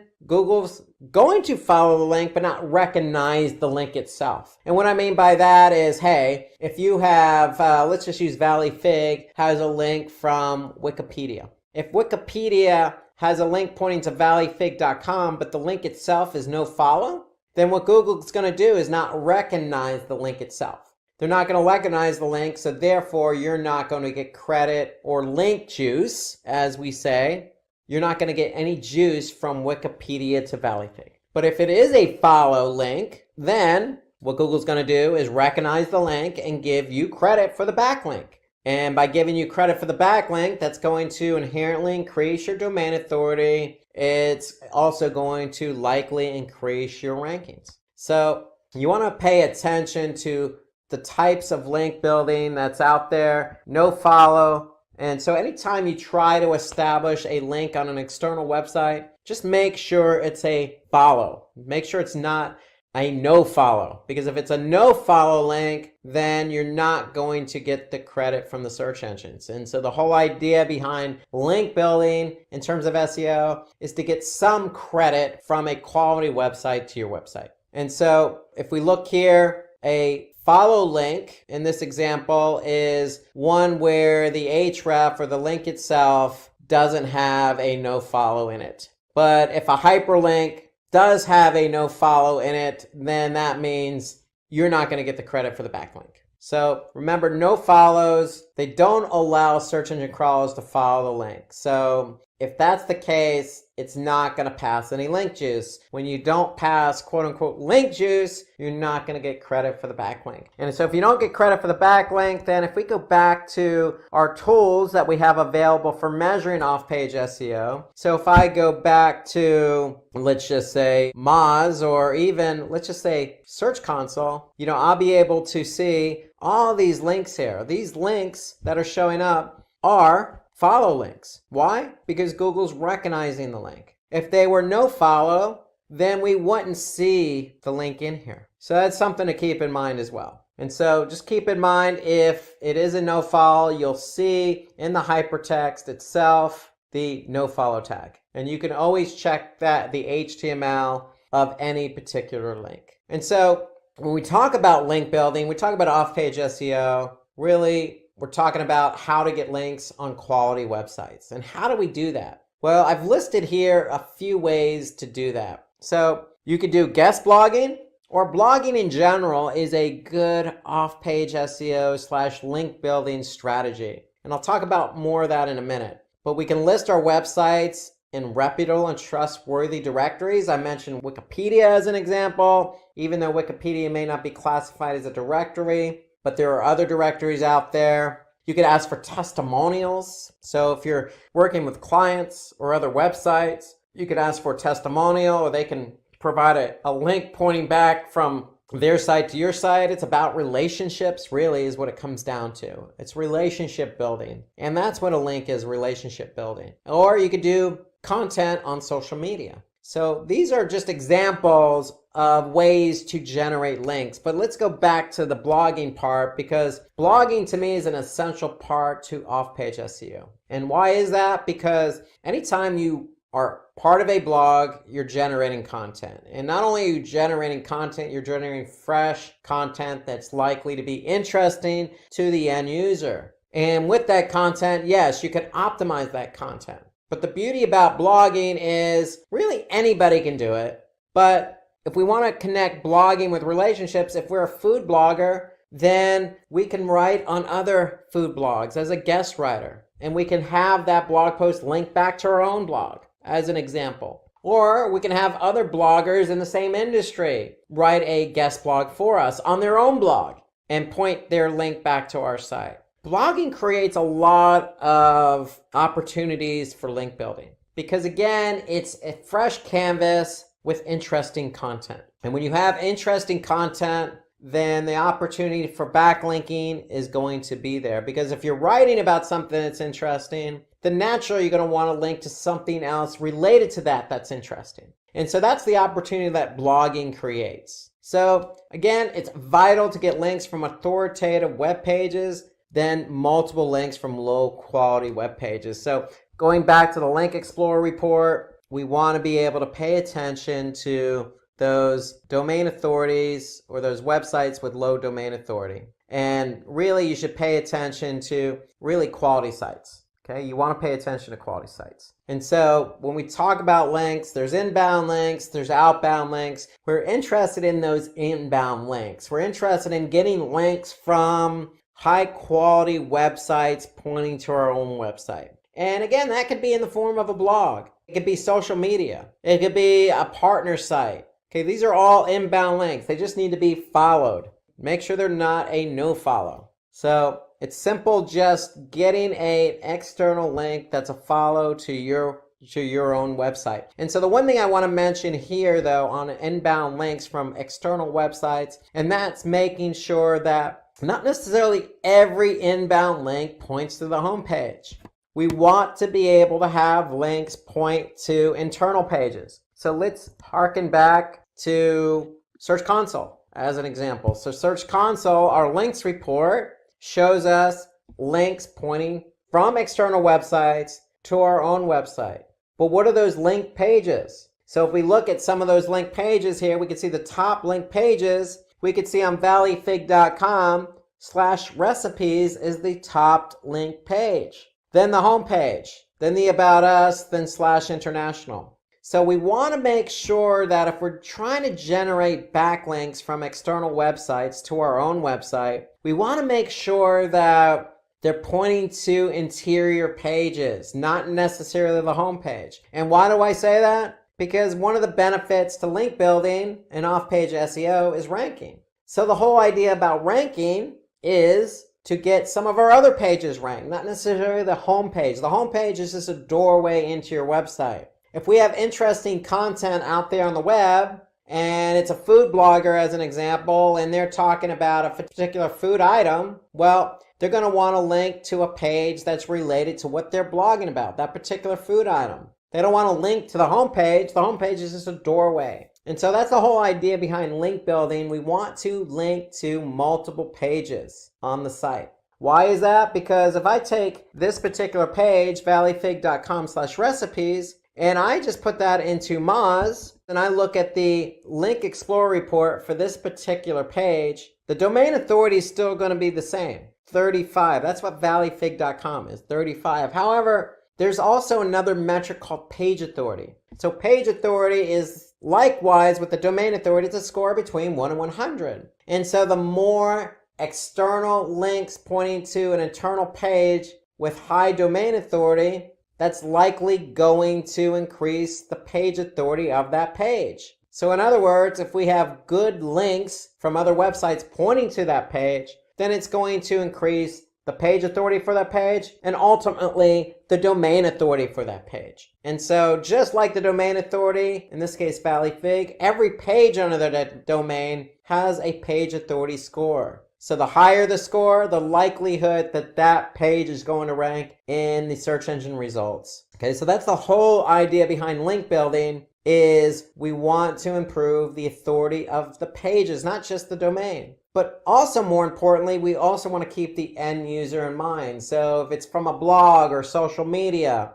the link pointing from that blog or social media platform should naturally point to something related to what you're talking about, not just the homepage, because again, the homepage more or less is the gateway into the website. So we want to get people to where they want to go. We want to naturally create a link from good content to some other good content. So that's the whole idea behind backlinking. So outbound links will direct a user from our own website to another website. So the idea here is it's okay to have outbound links on your own website. It's the natural ecosystem of the World Wide Web. Okay. What I would recommend here is not to have so many in a centrally located place. For example, don't have one page with nothing but external links on it. Sprinkle these external links, these outbound links throughout your website. But also, if it's not a reciprocal link, meaning if a guest blogger is not linking to your website, but you're just linking to theirs and they didn't ask you to, then maybe consider a no-follow tag. Maybe. Ideally, you want to make sure that these links are just natural in nature. So don't just have a habit of putting outbound links, because the whole idea behind outbound links is you want to keep people on your website. But if it's a natural link going from one content to another and you think the end user is going to benefit, then no problem. But just don't get in the habit of putting external links on your website, because that means that, hey, that user that's on your website may click on that link and leave your website and not come back. So keep that in mind as well, because you don't necessarily benefit from an SEO perspective by having outbound links on your own website. You want to do it as a courtesy if somebody else is linking to you. You want to do it for the end user if you feel they'll benefit from additional content on another website.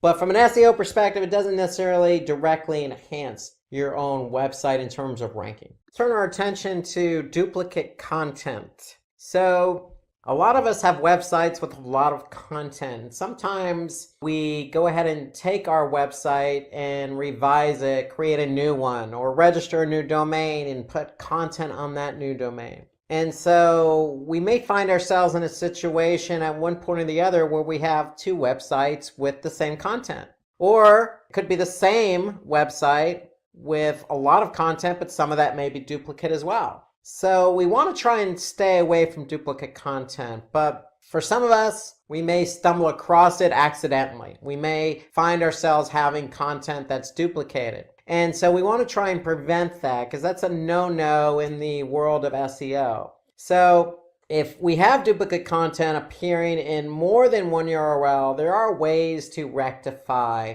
not having the search engines recognize the content twice. So some examples of duplicate content are, for example, a spammer takes an article and posts the same content on his website. Or like I mentioned before, you create another website or register another domain and have that particular content on the old website still. Or you're writing a blog post and you tag it or categorize it, and the content shows up under the tags, under the categories, and just shows up in general. So there are a lot of scenarios where you can find yourselves with duplicate content. And so we want to rectify that. We don't want duplicate content. We want the search engines to recognize the original source of the content. And so basically, if you have two versions of a web page, you may result in duplicate content issues. Another example of that would be, for example, if you have products, you may find that that same product may be under two different categories. So how do we rectify that? Well, there are a number of different ways. And so the simple way is what they call a 301 redirect to the original URL. So if you find yourself in a situation where you have a new website with the same content,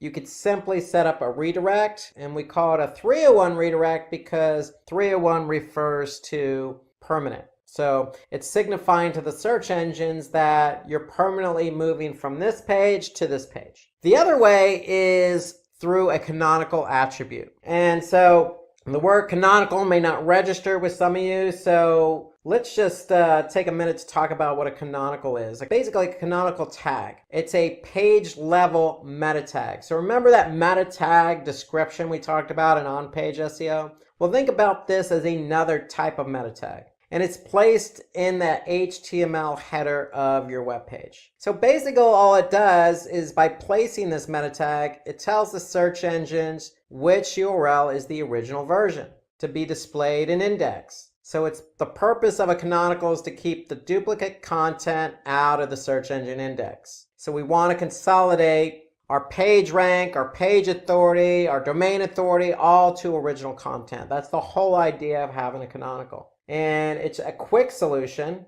So all you need to do is add a canonical tag to the header. So let me show you an example. If you have a site, let's just use CNN as an example. CNN.com has a lot of content. And sometimes, given the breadth of content that they have, they may run into duplicate content. So they simply just put a canonical tag into their header. And so by doing that, they're able to tell the search engines, hey, this page, this domain is the original. If you find yourself with multiple sites, well, you can also use Google Search Console. So remember, we used Google Search Console in earlier examples when we talked about links to your site, or we talked about that sitemap on on-page SEO. Well, if we go into Search Console, we could basically say, look, Google, because Search Console is a Google tool, we want to confirm that this is our domain. So this is the domain you should be focusing on. So you can leverage Search Console to communicate with Google regarding which site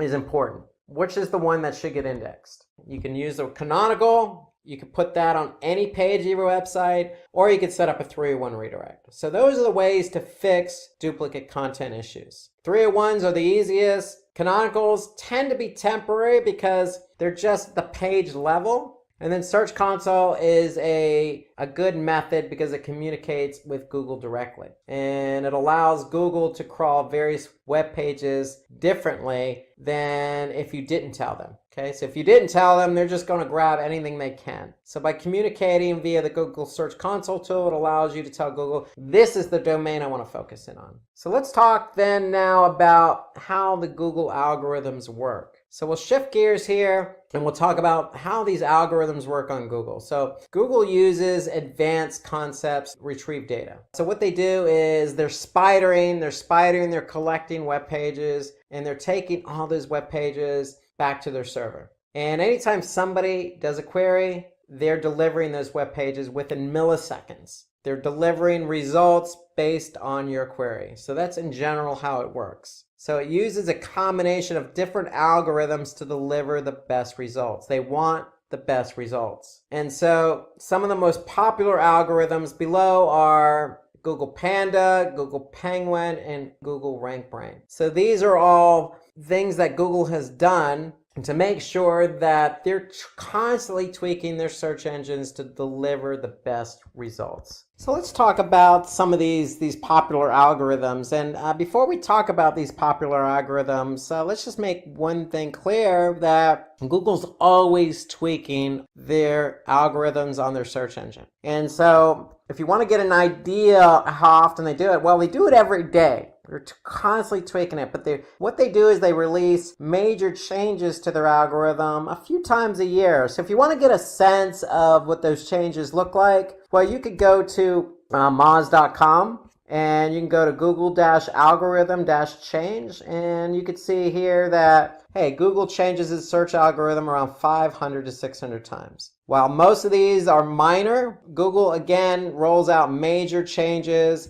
like Panda, like Penguin, that affects search results in significant ways. So you can go here and you can go all the way back to 2000 and see some of the algorithm changes that have occurred over the last few years. And you can see here the last major one was done in August of 2018. That was the Meta Core update. So they're constantly making changes to their search engine to deliver a more concise, more better ecosystem for the end user. So if it's a better search engine for the end users are going to come back. So the whole idea is continuing to tweak the system, the algorithms, to better show more accurate results. And so let's take a look at some of the major algorithm changes that they've done in the past. So the first is we'll talk about Google Panda. And Panda was an algorithm that was released back in 2011. So here we are in 2019. It's a few years ago, but still significant in that really this algorithm emphasized high quality content.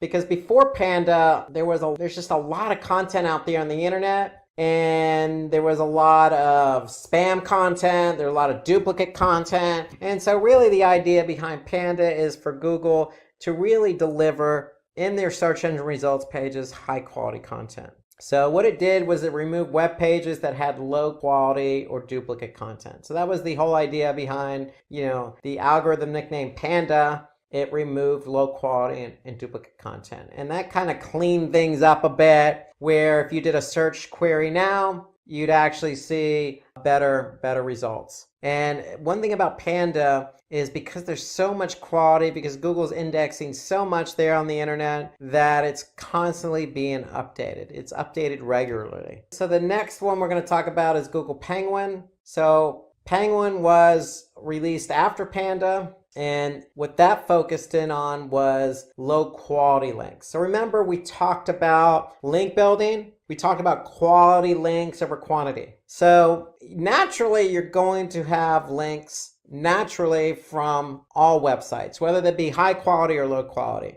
The whole idea behind this algorithm is to sever the links that are low quality. And so the idea behind that was they focused on two areas. So they focused in on link schemes and keyword stuffing. So that's what Penguin focused on. Was link schemes were basically almost link farming, where you produced mass amounts of backlinks. And not all of them were good quality. They weren't natural links. Links should be natural from one high quality site or blog to another high quality site or blog. And by creating link schemes, you created an ecosystem where links just went to irrelevant, low-quality, spam-related pages. And so Google's Penguin's algorithm update focused in on that effort to remove or combat pages that had poor links from being indexed in their search engine results. And then they also combated keyword stuffing. Keyword stuffing is nothing more than taking your targeted keyword and stuffing it into the content of your page, your title tag, your meta description. So any sites that were caught up doing that basically suffer the consequences, because what Penguin did was take care of sites that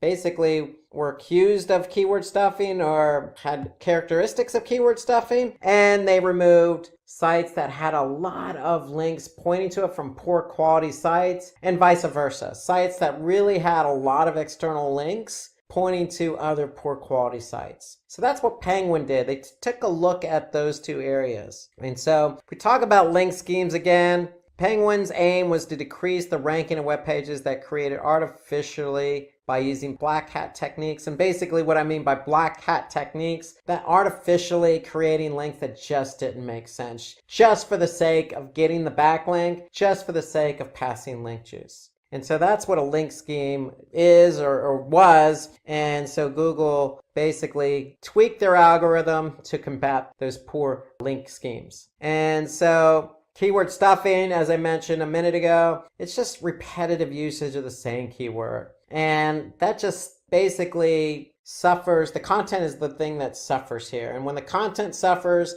the end user suffers. So Google is all about quality content. And when you have quality content and that quality content's indexed and users find what they're looking for, chances are they're going to go back to the search engine to continue to find what they're looking for, with the end result being presented with quality content. So keyword stuffing really dilutes the quality of the content. And then let's talk about the third algorithm, which is RankBrain. So RankBrain is a processing algorithm that uses machine learning. And what that does, that machine learning interprets search queries that users search on Google. So, for example, if RankBrain sees a word or phrase it isn't familiar with, basically the machine can make a guess as to what words or phrases might have a similar meaning and filter the result accordingly. So basically take these search engine queries and present them in a way that's logical so that the end result can be something that's relevant to what you're looking for. And so, for example, If you're searching for online marketing, you will get results related for digital marketing on search engine result pages. Why? Because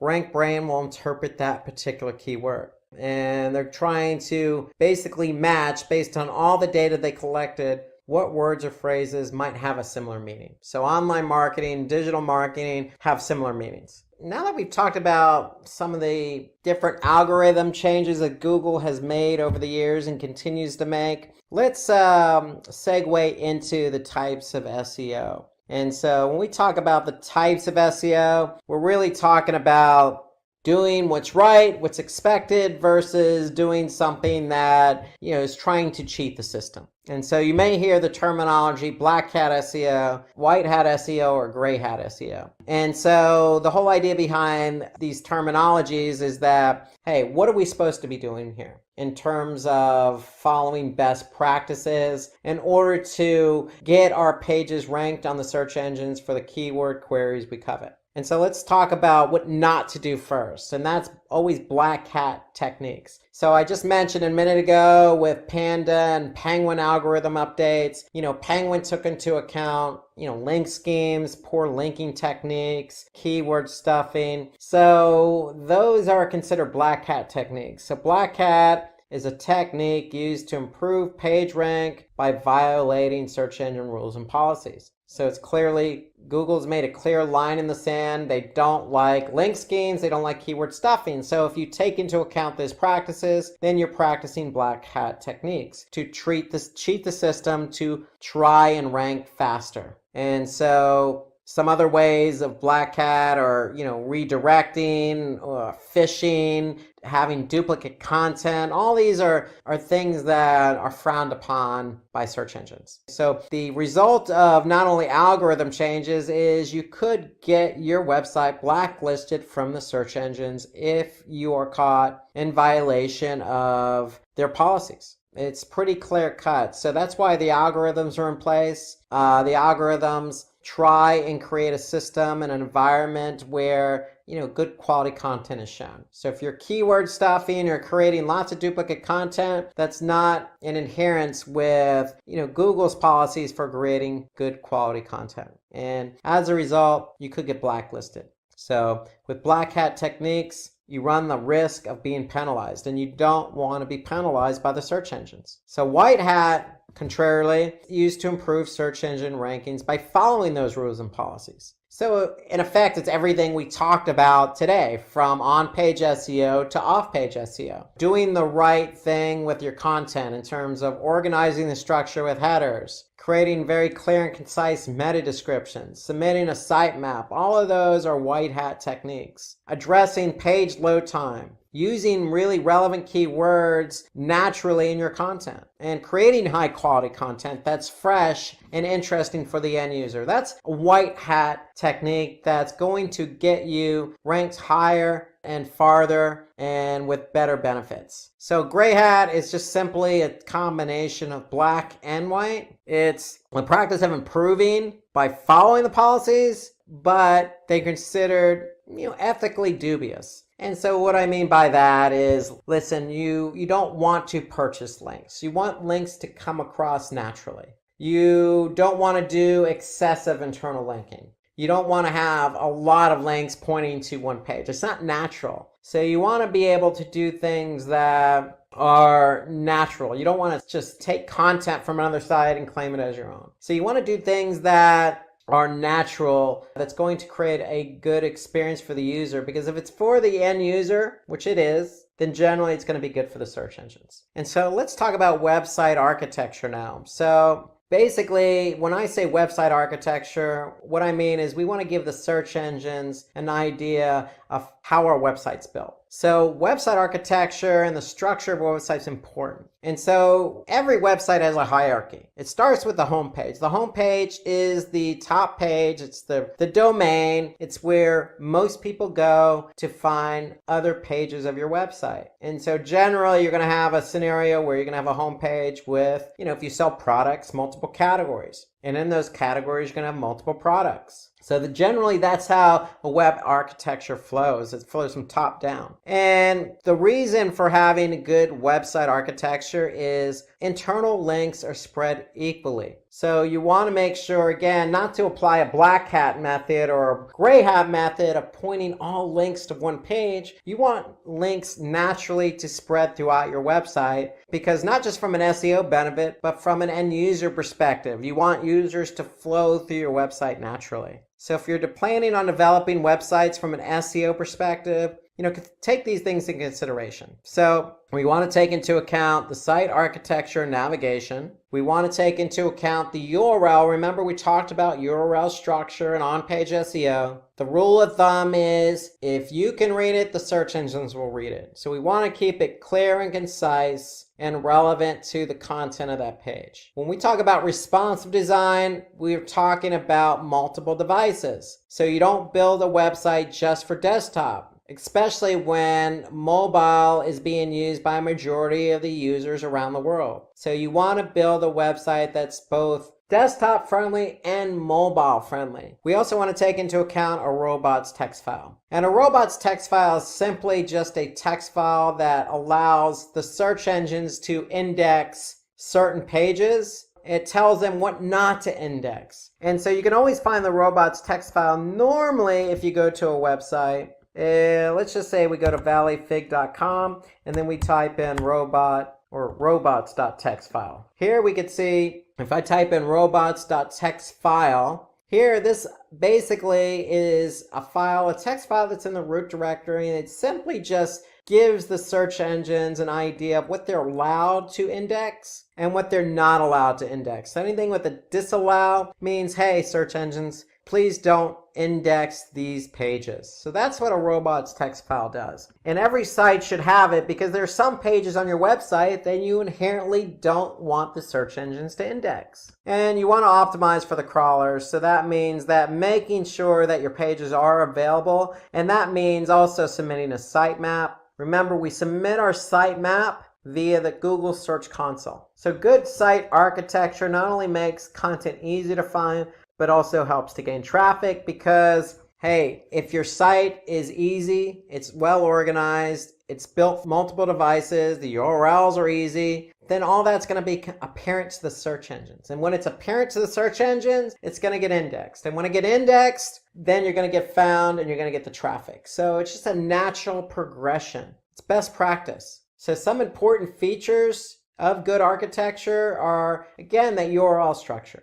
Code your site, navigation in CSS or HTML. Make it easy for the search engines to follow. Build a comprehensive structure for an internal linking, meaning they should be natural internal links. If a page is relevant to another page, then create an internal link. If you have a very big website with a lot of content or a lot of products, then create a breadcrumb navigation. Okay, so we may be familiar with that on Amazon as an example. Amazon.com has a lot of products, and if you're navigating from one product to another in one directory or one category to another category, then Amazon creates what they call breadcrumbs to help you navigate back to where you were quickly. So these are all good best practices for good site architecture. Good site architecture equals search engine results. So responsive design helps to make your website mobile friendly. It will increase the amount of time the user spends on your website, which may improve site ranking. So let's talk a second about mobile friendliness. So if I go back to Google Search Console, there happens to be in Search Console a mobile usability report. And so if I click on that report, basically what it's going to show me is pages that do not follow Google's best practices. So some of Google's best practices are making sure that the text is easy to read, that clickable elements aren't necessarily close to one another, and the viewport is set to the appropriate device, meaning the screen is set to the appropriate device. Okay? And so basically, if we are found in violation, then the pages affected are going to get flagged by Google. And if the pages affected are flagged by Google, then those pages won't get indexed. And so we want to keep an eye on the mobile usability report in Google Search Console. So remember, it's better to have a good site architecture that bots can easily index. So bots will give preference to web pages with relevant content, and in the end, it will help your website rank better. And as a side note, always use a sitemap to make it easy for the bots to crawl your website. So we covered that in on page. As a reminder, if I go back to Search Console, and if I click on Sitemaps, I can go ahead and submit my sitemap. So if I created an XML version of my sitemap called sitemap.xml, and I submit that, basically what I'm doing is I'm saying, hey Google, here's my sitemap file, and in that sitemap file are all the pages on my website that want to get indexed. And when you submit your sitemap to Google, basically, they're going to discover those URLs and index those URLs in their search index. And that expedites the process of getting indexed. It expedites the process of getting found on search. And it expedites the process of getting clicks on your search results pages and having that traffic go to your website where they can enjoy the user experience and convert. And remember, the robots.txt file is there to allow Google and other search engines to know what pages to crawl. So good website architecture, like for example, Amazon, they use breadcrumbs. They have a hierarchy in terms of categories. Okay, so you can see how it's evenly dispersed on the left side. On the right side, a poor website architecture is very slanted in one direction, a lot of internal links, no breadcrumbs, the navigation isn't very clear. So we want to make sure things are simple and easy. So let's turn our attention to local SEO. So local SEO is for those businesses who focus on a specific market. It could be a whole state, like the state of Florida in the United States. It could be a specific city in a particular state, like Orlando, Florida, or Miami. It really depends on the business and who you are trying to attract and what geolocation you are trying to attract. So if you're trying to attract a segment of audience in a specific location, then local SEO should be in your sites for optimization. And so when we talk about local SEO, we're really talking about optimizing your website to get traffic from a specific location. So that's what local SEO is. And the idea behind local SEO is to put your particular service or product or whatever it is you're offering to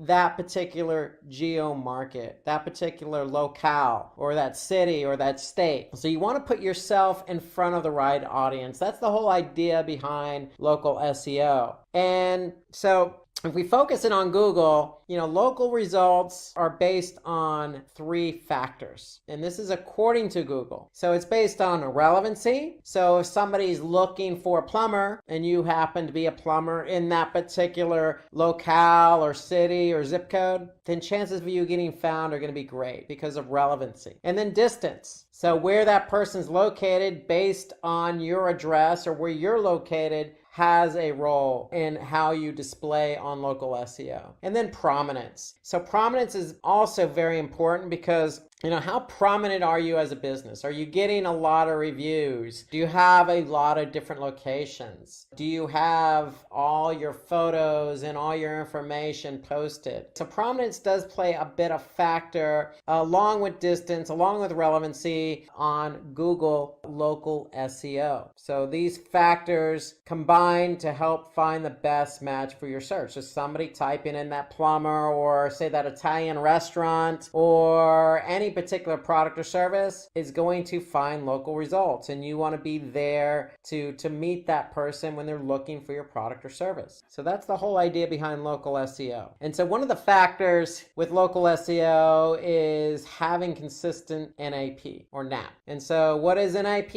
It's really name, address, and phone number. So it sounds very simple, and it is simple. You just have to be consistent. So if you have a local SEO presence on, say, Bing search engine, you want to make sure that the name, address, and phone number can also the same name and address and phone number on Google. So it's just about consistency. So that's what we want to do. We want to make sure that we're consistent across the board, because it's important for companies that want to rank well, have some consistency. And it's important too, when we talk about consistency, to actually have that information. You need obviously the name of your company, you obviously need a phone number, and you need to put your address in there. But really, of all three, the phone number is just as important, because when we talk about local SEO, we mentioned mobile earlier. We know that a lot of people initiate their search on mobile. And so if they're looking for local restaurant or local cafe or that plumber, and you appear in local SEO, then your phone number is going to appear with the results. And that gives an opportunity for somebody to go ahead and just click on that number to call. It just makes it that much easier for somebody to get in touch with you. So consistency and having all your information are important factors for local SEO. So having an inconsistent NAP, if you will, is not going to bode well for you on the local SEO results. Okay. It's important because it offers up legitimacy, it offers up better rankings, and at the end of the day, it's going to help you get those calls, it's going to help you get traffic to your website. So for example, if a particular company that sells Puma running shoes has a yellowpages.com listing, we want to be consistent. If it's on yellowpages.com and this is their address on their website, then you need to be consistent with that. If it's inconsistent, and we're talking about very minor details, but these minor details are important. Simply just putting RD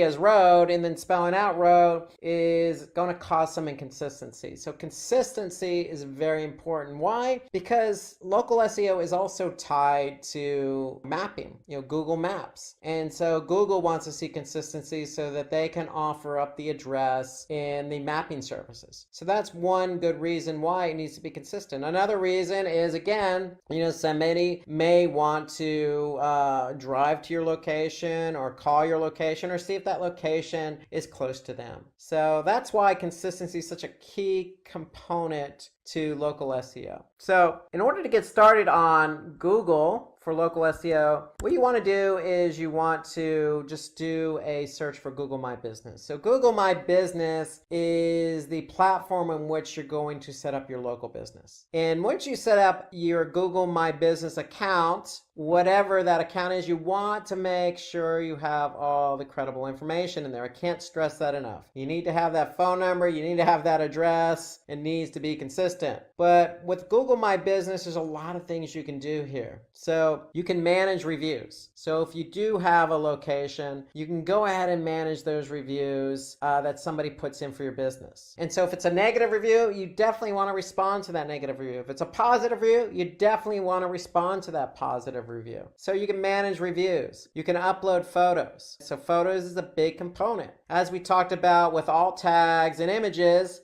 having these images help appear in the local SEO results. You can manage a lot of other things. Your information, you can manage posts, you can offer up promotions. There's a lot of things you could do. You could set your business hours. So the more information you put in to Google My Business, the more information is going to be conveyed to the end user looking for your products and services. And Google My Business even goes as far as offering up the opportunity to have a website. So if you're a business that doesn't even have your own website, you can create a website right in Google My Business. And so the end result is this. If somebody's looking for, let's just say, lice removal in Orlando, let's just say your child comes home from school with some lice, you need services that offer up lice removal. Well, you're going to be able to see businesses listed in the Orlando region that offer up the service you're looking for. And if you're on a mobile phone, you can go ahead and quickly, call that person. You can go to the website, you look at reviews. So local SEO is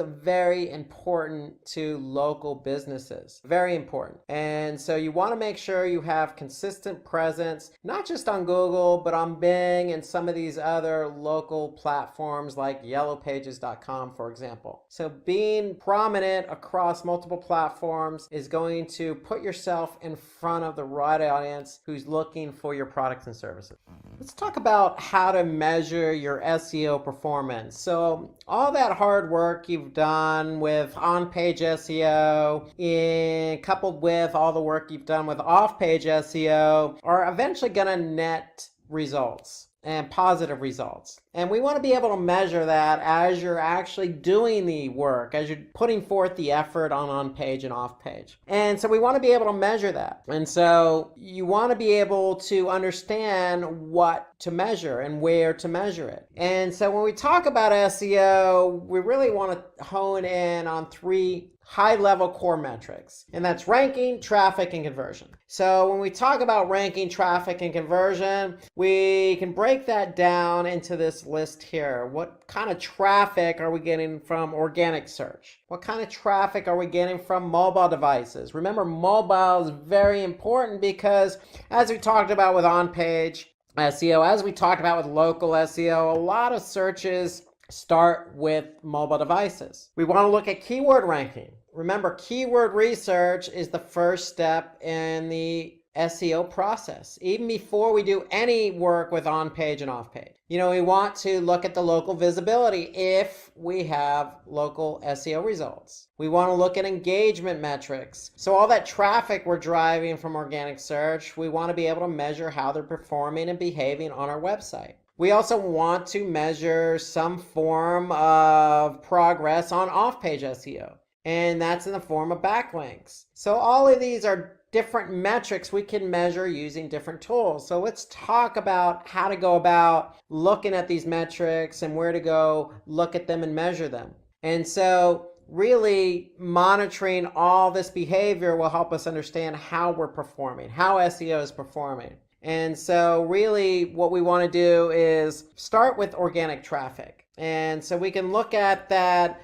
on a month-to-month basis. We can look at it from a geographic perspective. We can look at it in terms of how many new visitors we're driving versus returning. And then again, more importantly, conversion rate. And so to me, the best place to start to look at that traffic from organic search is Google Analytics. And Google Analytics is a free tool. It's simply there to measure website performance. So if you go into Google Analytics, we can actually go in and we can look at all sorts of data based on website behavior. And so if I'm in Google Analytics and I go under acquisition and then I go under all traffic channels over a given period of time, let's just say the last 7 days, for a particular website, I can see what traffic is coming from organic search. And then I could see the amount of new users that are coming from organic search. I can also see engagement metrics, bounce rate, for example. So I want to be able to see if somebody's typing in a query, clicking on our link in the organic search results, and then coming to our website, are they actually engaging with our website, or are they leaving the website after only visiting the page they landed on? So that's all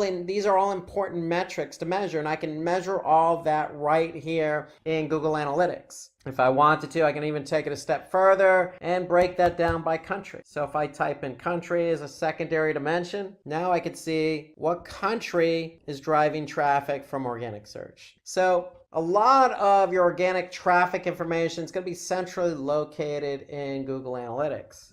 So we also talked about mobile traffic. A majority of searches take place on mobile phones versus desktop. So Google basically is reporting that nearly 60% of searches now appear from mobile devices. And so if we go back to Google Analytics, we can also look at a mobile report. So if I go in Google Analytics under audience, under mobile overview, I can see a breakdown of the amount of traffic coming from desktop versus tablet versus mobile. And so you'll find as time goes on that your mobile device is likely going to drive a majority of the traffic from organic search. And so you can compare device information with channel. So if I just type in channel in Google Analytics as a secondary dimension and look at the default channel groupings versus device category, I could see that, mobile from organic search has driven traffic over the last 7 days. This is something you want to keep an eye on because a lot of people tend to begin their searches on mobile devices. So mobile ranking is different than desktop ranking because with mobile ranking, it's based on a responsive website. And with that responsive website, basically responsive being that the website's going to adapt to the mobile device. So it's going to respond to the device that somebody's on. And so therefore the metrics or the engagement metrics are going to be different. But if I look back to Google Analytics, I can see, again, bounce rate, I can see pages per session, average session duration. So if I look at line 3, I could see all the different engagement metrics compared to those metrics from other devices and other channels. Okay, so you want to be able to do a comparison, because if behavior is not up to par, engagement is not up to par on mobile, then you want to do something about that. So you want to hone in on mobile traffic, specifically from organic search, because the behavior is going to be different. People start their searches on mobile, the site's going to be different, and so therefore it's a different experience altogether. So make sure you track the behavior, and more importantly, make sure you track that page speed. So earlier we talked about on-page SEO when we honed in on page speed. So just as a reminder, if I'm back in analytics and I go back under behavior, then if I go to site speed, then if I go to overview, I'll be able to see the average page load time on my website. I can also look at specific page timings, and I should be able to see that by device. So if I type in device category, I'll be able to see how each page loads per device. And so this allows me to understand which pages are loading fast, which pages are not loading as fast, and address those pages accordingly to improve engagement metrics. So we want to keep an eye on page speed as well as overall user behavior from mobile devices. You can also use other tools that are out there, like agency analytics. There are plenty of tools out there. I tend to use Google Analytics because primarily it's free, and Google Analytics is a Google product, so it works with other Google platforms like Google Search Console. We want to keep an eye on ranking. So remember, when we do our keyword research, we're choosing keywords that have high relevancy, high volume, and low competition. So we want to be able to track keywords that we choose that have high relevancy, high volume, and low competition. And so the tool we use, or at least I recommend using, is Moz. So I mentioned Moz earlier with on-page and off-page SEO. So if we go into Moz and we know what keywords we're trying to rank for, we can go ahead and add them to Moz. And what Moz does is they actually track where these keywords rank. And so if I go into Moz and I click on rankings, I'll be able to see on a weekly basis or a monthly basis how our keywords are ranking and for what pages they're ranking. So for whatever keyword I choose to optimize for, I want to make sure I put those keywords in Moz. Because when I put them in Moz, Moz is going to, on a weekly basis, tell me where these keywords rank and for what URL they're ranked for. So that way I can keep an eye on ranking over time, because in theory, the higher you rank, the more traffic you're going to get. And so we want to be able to see the trend in which keywords rank. Okay, so if I click on a particular keyword in Moz, it's going to give me over a period of time where that keyword's ranked. Be able to see improvement in ranking for a particular keyword. The whole idea behind SEO is to choose keywords that are relevant, optimize for those keywords so that you can be ranked for those keywords in order to get the traffic and conversions. So Moz is a good platform that helps us monitor rankings for particular keywords. Now, if you don't want to use Moz, as an alternative, you can turn your attention to Google Search Console. And so remember, we talked about Google Search Console earlier when we talked about sitemaps. We also talked about mobile usability with Search Console. We also talked about links to your site with Google Search Console. So Google Search Console is a good tool to help you understand how you're performing with organic search. And so there's one tool in particular, which is performance, that helps us understand what keyword queries people are actually typing into Google search. And so here I can see the actual query. And so with this particular website, valleyfig.com, I can see that dried fig recipes over the course of the last 3 months had 5,414 impressions. That means that one of my pages, either one or multiple pages, appeared in Google search engine results 5,414 times. And over the course of those 5,414 impressions, I received 1,100 clicks. So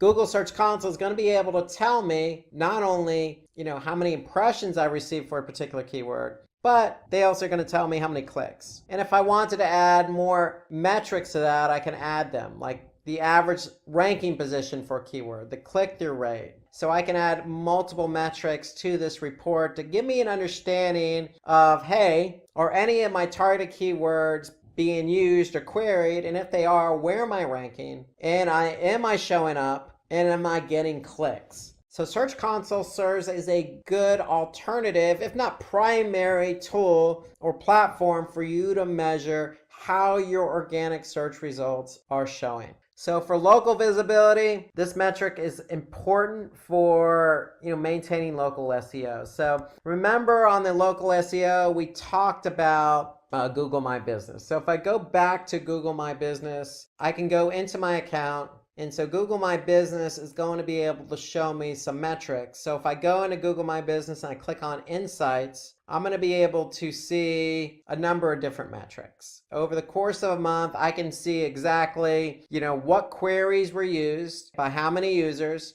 and when I appeared. So I'll be able to see how many views I received, not only on search results, but on maps. Then I can also see what actions people took when they saw my results in maps or in search. Did they visit my website? Did they request directions? Did they call? So I can actually see engagement metrics right in Google My Business. I could see a breakout by zip code. I could see phone calls by day of the week. I could see how many people even viewed my photos. So there's a lot of insights into local SEO on Google My Business. So that gives you an idea of how you're performing organically on local search. And remember, you want to be able to use Google My Business to hone in on your specific audience. So all these metrics help you align with whether you're getting in front of the right audience and whether that audience is actually behaving the way you want them to. Meaning, are they actually contacting you? Are they going to your website? Are they calling you? So local visibility and understanding the metrics involved with local SEO is very important. So Google My Business is where you want to turn your attention. So overall engagement metrics are important. They play an important role in determining rankings. For example, we talked about bounce rate. So bounce rate is the rate at which people go from organic search to your website and then leave after seeing one page and not going any further. So if they land on a page and then leave the website after landing on that page, it's considered a bounce. And so bounce or bounce rate is a good indication of how people are receiving our website or the content that they're reading on our website. There are other metrics involved, like average session duration or pages per visit. All of these are engagement metrics. And let's not forget about page speed. So page speed is also a good engagement metric. All of these metrics affect or determine rankings. So we want to be able to make sure that if we're in Google Analytics and we're looking at engagement metrics, that our metrics are good. Because if somebody comes to our website from organic search and there's a high bounce rate, then what does that tell us? That there's a disconnect between what that person's querying and then the content that they're reading. And so we want to be able to address those engagement metrics so that we can continue to not only drive quality traffic, but keep the traffic engaged and then in turn drive up conversions. Last metric we want to look at is backlinks. So content having more backlinks from good domains will effectively improve your SEO performance. We talk about backlinks with off-page SEO, and remember, quality over quantity. And so we can measure backlinks going back into Moz. We can use Moz's Link Explorer tool. So remember, if I type in a domain, Valley Fig, I can get some metrics related to off-page SEO, including my domain authority. But more importantly, I can see what links are pointing to my site, in this case, valleyfig.com. So I can see there are 575 link domains. I can see there are 7,900 inbound links. And so just by clicking on that, I can get an idea of the types of websites that are linking to my site and their domain authority and their spam score. Google Search Console. So if you go back into Search Console, you can also just click on links, and we should be able to get an idea of, what websites are linking to our site And more importantly, we want to be able to see not only what sites, but what pages they're linked to. Remember, we want our backlinks pointing to interior pages, not necessarily the home page. So here I can see the top link page for valleyfig.com is /recipes. So we want links pointing to our interior pages, not necessarily the home page. That's what's going to help your performance, your rankings for all your pages, not just your home page. So having quality backlinks pointing to interior pages help boost the domain authority and the page authority for that particular page. So again, using Moz, Link Explorer tool, or using the links report in Search Console are good sources for you to identify backlinks. So when we look at these reports, we want to look at the domain authority of these sites that are linking ours, the number of outbound links to the site or specific pages on our site. We want to be able to look at the ratio of link distribution. We want to be able to look at how many follows and no follows. So most of this, if not all of these metrics, are in Moz. So if I go back to Moz, I can actually see, which ones pointing, which ones are followed, the total quality of the link that's pointing to our site. Again, spam. So Moz Link Explorer report tends to give us all the information we need in order to measure and get a sense of our backlinks that help us with off-page SEO. So there are other tools out there. There's Ahrefs, again, Search Console. There's other SEO platforms out there that'll help you measure backlinks. Okay, now that we covered everything with on-page SEO and off-page SEO and really everything SEO in general, let's take a little quiz. And if you could, go ahead and just put your answers in the comment section below. So just a little quiz here, and we'll start out with question 1. Which of the following type of sitemap is specifically designed for search spiders? So the answer is either A, HTML sitemap, or B, XML sitemap. So go ahead and put your answers in the comment section below. I'll give you just another second to think about that. Okay, another question for you. From a search engine perspective, which of the following link types could cause a negative effect on your rankings? It's either A, purchase link, or B, no follow link. So again, if you know the answer, or just take an educated guess, go ahead and put the answers in the comment section below. Okay, next question. A website's robots.txt file serves what function? Is it A, tell the bots what pages should be crawled and not crawled? Or B, tells the bots what links should be follow and no follow? So if you know the answer, you feel good about your answer, go ahead and put it in the comment section below. Today we're going to talk about SEO tips and tricks. So let's get started. And throughout this series, we're going to have a few tips to share with you. And we'll start out with tip number 1, opt for smarter ways to do keyword research. And so if you listen to any of our SEO tutorials in the past, you know that keyword research is the first step, but the most crucial step in starting SEO. So when we do keyword research, we want to be able to basically find keywords that we feel are relevant to our business that we want to be found on search for. And so here are a few tips that can help you do that research in a more efficient manner. The first thing we want to do is identify a list of keywords that are relevant. So we only want to focus on relevant keywords for our business. That's a given. So what I would suggest is, as a best practice, maybe, put down some of those keywords in a spreadsheet. So think of them as a theme of keywords, because when you do research, you're going to want to include a theme of keywords related to one another so you can pick the best ones out of that theme. And so as an example, if we have a company that sells dried figs, in a spreadsheet, as an example, if I show you a spreadsheet, maybe we want to focus in on just dried fig, and maybe we want to focus in on dried fig recipes. So go ahead and put those in a column, some of these keywords that, you want to be found for. So that's really the first step. they need to be relevant, so put them in a spreadsheet so that you can build keywords around that list. Then we want to choose keywords. And when we choose keywords, we want to have some criteria around choosing them. And so we always want to choose keywords with a lot of volume. And what I mean by volume, I mean how many people on average type in that keyword or a related keyword per month. The second criteria is the keyword or product fit, meaning, is the keyword relevant? You always want to stay true to relevancy. The third is commercial intent. What is the intent of the keyword? Is it trying to get us a sale? Is it answering a question? So what is the intent of that keyword? And then last, it's difficulty. So we want to definitely take a look at how difficult a keyword is to rank for on organic search. So that's some of the criteria. You may have some additional criteria that you want to use, but this is the criteria basically for choosing keywords. So again, we want to prefer keywords with high volume. You want to be careful of seasonality. So remember seasonality. In this example, Christmas tree, you're only going to have a spike, during the winter, or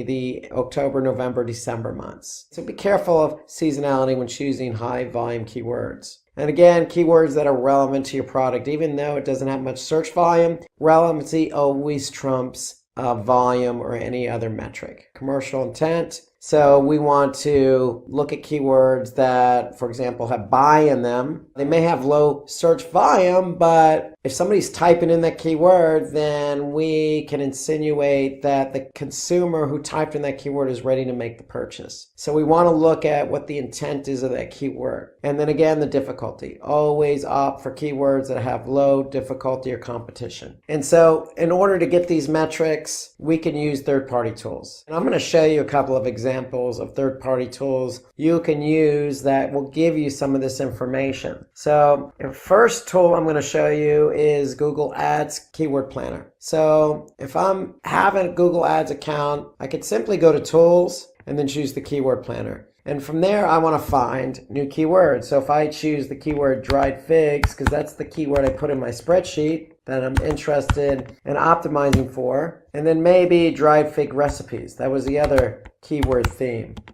So if I enter those two keywords in just to begin with, basically what Google is going to give me is the average search monthly volume. So here I can see dried figs. I have an average monthly search volume, 8,100. That means on average, over the last 12 months, that's how many people have typed in that keyword. Here I can see a little bit of a trend. If I just hover my mouse over that graph, I could see, again, for seasonality impact, if there is any seasonality, what the volume is on average per month. Then I could see the competition is high. And because this is Google Ads, because it's paid search, they're going to give me a sense or an idea of what I should be bidding on that keyword. Now that's another topic for another day, but it's good information to have because if you're not ranking for a keyword, you could decide to bid on it for paid search. So don't discard the bidding information. Go ahead and put it in a spreadsheet for later use. But for now, we're focused in on keywords that are relevant, how much volume, how much competition, okay? So once I get this information here, I can simply go back to my spreadsheet and put that information in there. What's the volume for dried fig? What is the competition? Now for competition, notice that Google Ads gives us a high or low.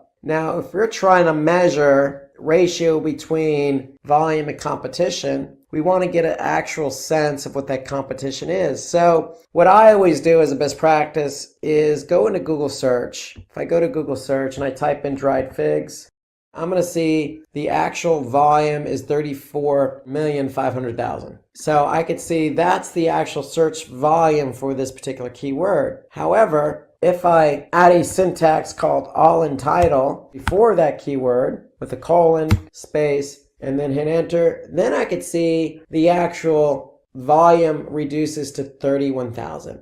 And basically what this tells me is that 31,000 listings or results have the keyword dried figs in the title tag. So if a web page has dried fig, our targeted keyword in the title tag, then ideally we can insinuate that that page is trying to rank for that keyword. So therefore, in order for us to rank number one on Google, we have to jump over 31,000 results. So we want to be able to include this information into our keyword analysis. So if I go into our keyword analysis here and I go ahead and enter in that information. So what's my keyword? My keyword is dried figs. Okay, my volume was 8,100. My competition was 31,000. And so that gives me a ratio of 81 divided by 31,000. If I make that into a percentage, basically 26%. So that's my keyword effectiveness index, or KEI, or ratio between volume and competition. And so that's a way that you can gather information, is by using Google Ads, enter the information into a spreadsheet, and then sort all your data by KEI. You could sort it by volume, you could sort it by competition. All these metrics matter. Alternatively, as another tool, you can use Moz. So Moz has a keyword explorer tool. Okay, so if I type in the keyword dried figs, focusing on the United States, I could see that Moz says, hey, look, there's anywhere between 4,300 and 6,500 in terms of volume. Out of 100, the difficulty is 41. And so I can expect a click-through rate of 41%. And so basically, the great thing about Moz's Keyword Explorer tool is I can also look at the SERP analysis, search engine results pages, what SERP stands for, and I can analyze the SERP for a particular keyword in Moz. So I want to be able to understand what my competition's doing. So here I could see if I really want to try and optimize for that keyword, I could see what the other pages are ranked for that keyword on page 1. I can also see what local results show up for that keyword. So here I can see that we have a number of different sites listed here. So if we want to be number 1, these are the sites that are basically above us that we need to climb over to be number 1 on Google. So I find that the Keyword Explorer tool in Moz is very helpful for understanding your competition, as well as getting an alternative check on volume and competition, or difficulty, if you will. And so remember, we want to identify a list of keywords that are relevant. I can't stress that enough. We want to choose keywords based on difficulty. We want to choose keywords based on volume, on commercial intent, and more important, relevancy. We can also identify trends from a site search query like Amazon and know what your competitors are ranking for. So we can also go back into Moz and we can see, just by typing in some of the keywords we're focusing on, we can see if our competitors are ranking for the same keywords just by using that Keyword Explorer tool. And then another thing we want to look at is LSI, or latent semantic indexing. So that's a fancy word, which basically means we want to find keywords related to the topic of the page you're trying to optimize. So if there are other keywords on that page, then you could sway in that direction. And so when it comes to choosing keywords, you want to choose always a primary and secondary keyword. And so if we go back to our spreadsheet, it doesn't necessarily always have to be just one keyword. It doesn't necessarily have to be dried figs. We could choose another keyword that has a good volume to competition ratio. So we want to choose keywords that are always relevant. And if we're analyzing nothing but relevant keywords, then we want to be able to choose keywords that have a good ratio between volume and competition. So you always want to choose at least 2 keywords per page. We could also stay up to date on industry news, as will help you learn new jargon. So it doesn't hurt to subscribe to sites like Search Engine Watch or Search Engine Land. They have lots of good tips. So here I'll show you what one of those sites look like. If I simply just go to searchenginewatch.com, I find this is a good resource to stay up on the latest news when it comes to search engines. Here we could see why SEO and front-end developers are the perfect search marketing team. Another article about optimizing your channel, YouTube channel in 5 easy steps. So there's a lot of information here on Search Engine Watch that pertain to SEO and keyword research. We could also look at other third-party sites like Wikipedia, Reddit, and Quora, for example. So if I go to Quora, I can do a search for dried figs, and I could see what's being written about that topic. So that should give me some ideas to build a keyword, a list around. So for example, the health benefits of dried figs. Okay, are dried figs safe for diabetes? Best ways to eat dried figs. So those are all good keyword themes that we could build a keyword list around. And I did that simply just by typing in dried figs on Quora. So that's a good tip for you to leverage when you're trying to build out a keyword list. Okay, let's talk about tip number 2, which is publish high quality content to get more traffic to your website. So it's all about content. So we've already done the keyword research. We still need to kind of merge the two. But when we talk about merging the two, it's not just building content around those keywords. It's much more than that when it comes to SEO. And so that's why we always talk about high quality content. So let's talk about some of the tips that can help you create high quality content. So first tip is we want to be able to publish longer and engaging content. Longer and engaging content tends to rank higher in Google. Why? Because you have more content to work with. And when you have more content to work with, you can optimize it, you can structure it, you can insert different assets like videos and images. And by keeping it long, you're going to likely keep it engaging. And so Google tends to lean in favor of content that is well organized, structured, and long because it is more likely to be engaging for the end user. We definitely want to include those target keywords. So you want to be able to, insert those keywords into those meta tag descriptions, into those title tags, into those alt tags. But you want to work them in naturally. You don't want to force anything. Content should be naturally written because if it's naturally written, it's going to be engaging. So we want to use LSI keywords in the content. So LSI, or basically latent semantic indexing, basically just means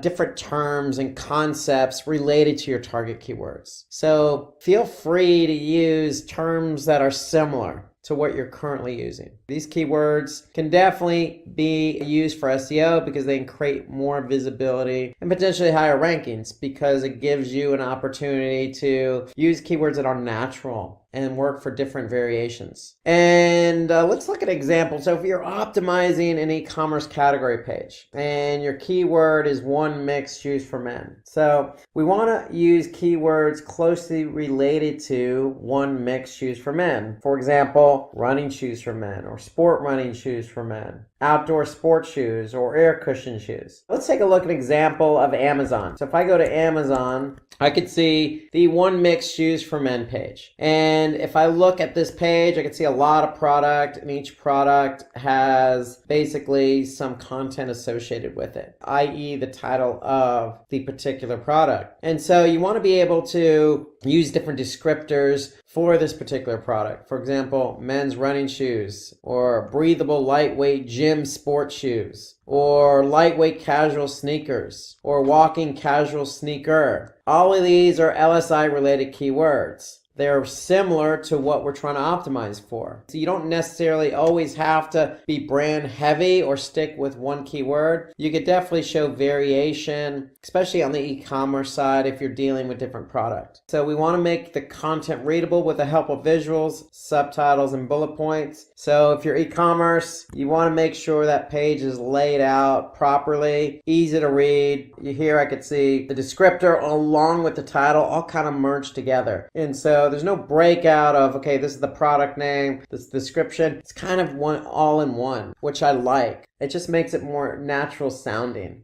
Okay, and you can see these are all broken out. Pretty well laid out page, and Amazon is more or less, consistent in terms of how their pages are laid out. So make it readable, add visuals, add subtitles, add bullet points. It helps break out a lot of the content, especially if you have a long amount of content or a large amount of content. So the use of subtitles, bullet points, and visuals will help break it out, structure it, and make it more engaging for the end user. You definitely want to write an effective and organized content in order to reduce the bounce rate. So there is correlation between engagement and bounce rate. The more you structure, the more you add visuals, the more you add subtitles, the more engaged somebody's going to be, the less likely they are to bounce from the page. We also want to share customer reviews and ratings. So if you have a web page, you sell products, even if you don't sell products, it's always good to have testimonials or some type of customer review. So if we go back to our example on Amazon and we clicked on a product, one of the running shoe products, we look here, we can see the image, we could see kind of the description. Well, I may not be so interested in buying this product. I want to want to know a little bit more about it, well, that's where the breaking point comes in. That's where the decision factor comes in, where if I read other reviews, then I can possibly have my mind made up to buy this product. So here I could see that not only there are reviews, but there's testimonials. So I could see that here you could see that there's a lot of stars, and you could see the kind of the review title. These running shoes are very comfortable and lightweight. So you have a lot of different feedback. And so reading customer reviews is always helpful, because even though you're making the decision, it kind of will help sway you in one direction or another. At least it does for me. So that's the beauty of a customer review and a rating. We want to be able to use those to our advantage. And then you want to be able to update your content on a regular basis. And that goes for testimonials and reviews. You want to make sure you're always getting reviews. Because if you're always getting reviews, then that's just adding to the particular product. And so if you're always updating your content on a regular basis as well, then Google's going to be able to see that. And Google likes fresh content. Okay, we also want to include the benefits of the product. So if you're selling a product, any product, you always want to include the benefits. You want to do as much as you can to make your product engaging to the end user, enticing so that they can buy it. So in addition to customer reviews or adding content about the product, you want to include benefits. So if we go back to Amazon here, we could see Amazon lists a lot of the benefits, or OneMix in this case lists a lot of the benefits. So here you could see all the descriptors about the particular product. It's got rubber sole, it's got a breathable textile lining, you get free high quality socks with every shoe. So these are some of the features, and if we continue to scroll down, we could see some of the details about the fabric type, specifics about the fabric, and there's a lot of information on this product page, even a sizing chart. So a lot of different features that will help the end user make the decision. So don't hold back. Add as much information as you possibly can, as much information as you have available. It doesn't hurt, because in the end, what you're trying to do from a product perspective is sell the product. And you can't really sell it unless you have information that's going to convince the user that this product is what they want to buy. So include the warranty, size recommendation, return policy, and some offers. So it should all be listed on the page, easy for the end user to see. So can't stress it enough, provide as much product information as possible. We go back here. Here it has a sizing chart, what colors are available, again, some of the descriptors. If I scroll down, here I can see some more of the benefits, waffle rubber outsole, soft deodorant insole, again, fabric type. It's got all sorts of information. It's got images about the fabric itself, the shoe itself, how it's structured. So a lot of information about this, and it even does a comparison. And so there's a lot of information about this particular product. So don't hold back. Add as much as you can to convince the end user. So in the case of the OneMix on Amazon, they had a sizing chart. They had an FAQ. They had additional information. What other products that customers view from OneMix? And then testimonials. So these are some of the basic bits of information you want to add on your page. If you don't have customer reviews, it's okay. Add FAQ in its place. Again, the end result is to convince the customer to purchase the product. And then build a comprehensive internal linking structure of web pages. So every product page should link to similar products. So if I go back here I could see other products from OneMix. So you should always have a linking structure so that if the end user doesn't want to particularly buy that particular product, then you have links available so they can go to another page. And then add different varieties and related short videos of the product. So if we go back to our product page, they have different varieties that they're showcasing here. They have the size chart. They even have a size convertible chart. So if you're dealing with metrics, you can go over to US metrics, feet, vice versa. You can add a video, show a video of, if you're selling running shoes, show a video of somebody working out. It doesn't have to be a full-blown commercial per se, but it could be a short 30-second video of what the shoe looks like on somebody else's feet. so that they could see somebody walking with those shoes on. So video doesn't have to be a big production. You can do it right from your phone. So review your content before you publish. This goes without saying. You want to do that. Just you make sure you include everything possible. Because when the content does get published, remember, Google's going to index that content. When they index it, it's going to show up in the search results. So we want to make sure we have all the information readily available, not only for the end user, but for Google as well. We want to be able to analyze our meta tags and URL to improve click-through rates. So this is important because the meta tags, i.e. the title tag and the meta description, and the URL is what shows up in Google search results. So if we have title tags, that's the first important element. That's what shows up in the search results. So what we want to do is we want to optimize the title tag. And when we optimize it, we want to use modifiers. And when I say modifiers, I mean, feel free to use the word best or cashback or free shipping or discount. So for example, if you're selling running shoes, 25 best sneakers or up to 70% off or free shipping or buy shoes on discount, very action oriented. But, it includes these modifiers that are going to help somebody click on that link. So some tips for optimizing the title tag. In addition to the modifiers, we want to watch the title length and we want to include those target keywords in the title tag. So remember, you're likely going to have 2 keywords to work with. You want to have at least one of those keywords in your title tag. So with the modifier, up to 60 to 65 characters in length with that targeted keyword should get you a good title tag that's going to get somebody to click on it. So let's look at an example. So if I type in the keyword best recipes for dried figs, here I could scroll down. Here's my title tag. It stands out. My URL is right underneath that, and underneath the URL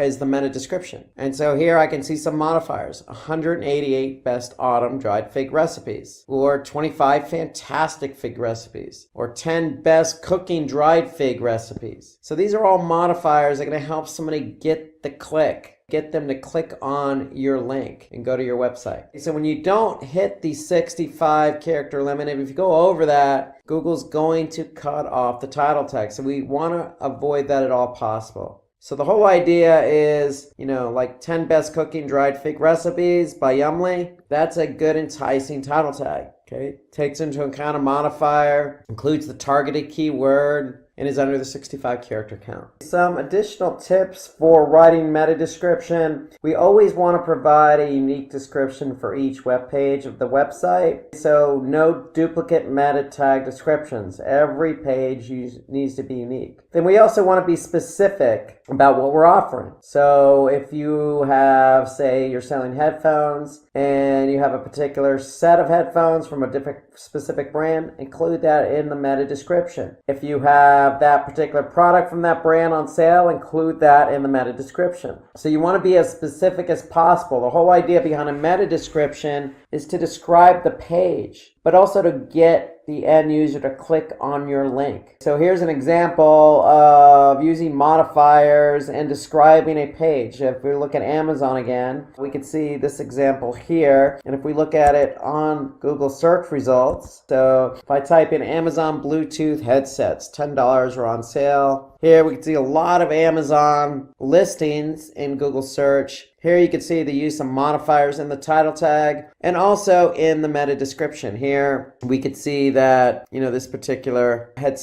Bluetooth headset is on sale, 50% off. So if something's on sale, feel free to include it. Be descriptive about the page, let people know where they're going, and use those modifiers. Don't be afraid to use numbers in the meta description. Even if it's the price itself, even if it's not on sale, but it is the price, include it. It's not going to hurt. The more information you can include in a meta description, the better chance you have of somebody clicking on that link. Use numbers, symbols, percentages off always help. Use catchy words like discount or cashback. You're competing with other listings on the page. So if you have something on sale, if it's on clearance, list that it's on clearance. Here I can see they even included the coupon code. So feel free to list as much specific information about that page as possible. The whole idea is you're competing with your own web pages, but in other cases with competitors. So the meta description along with the title tag and the URL helps separate out you from the rest of the listings on search engine results.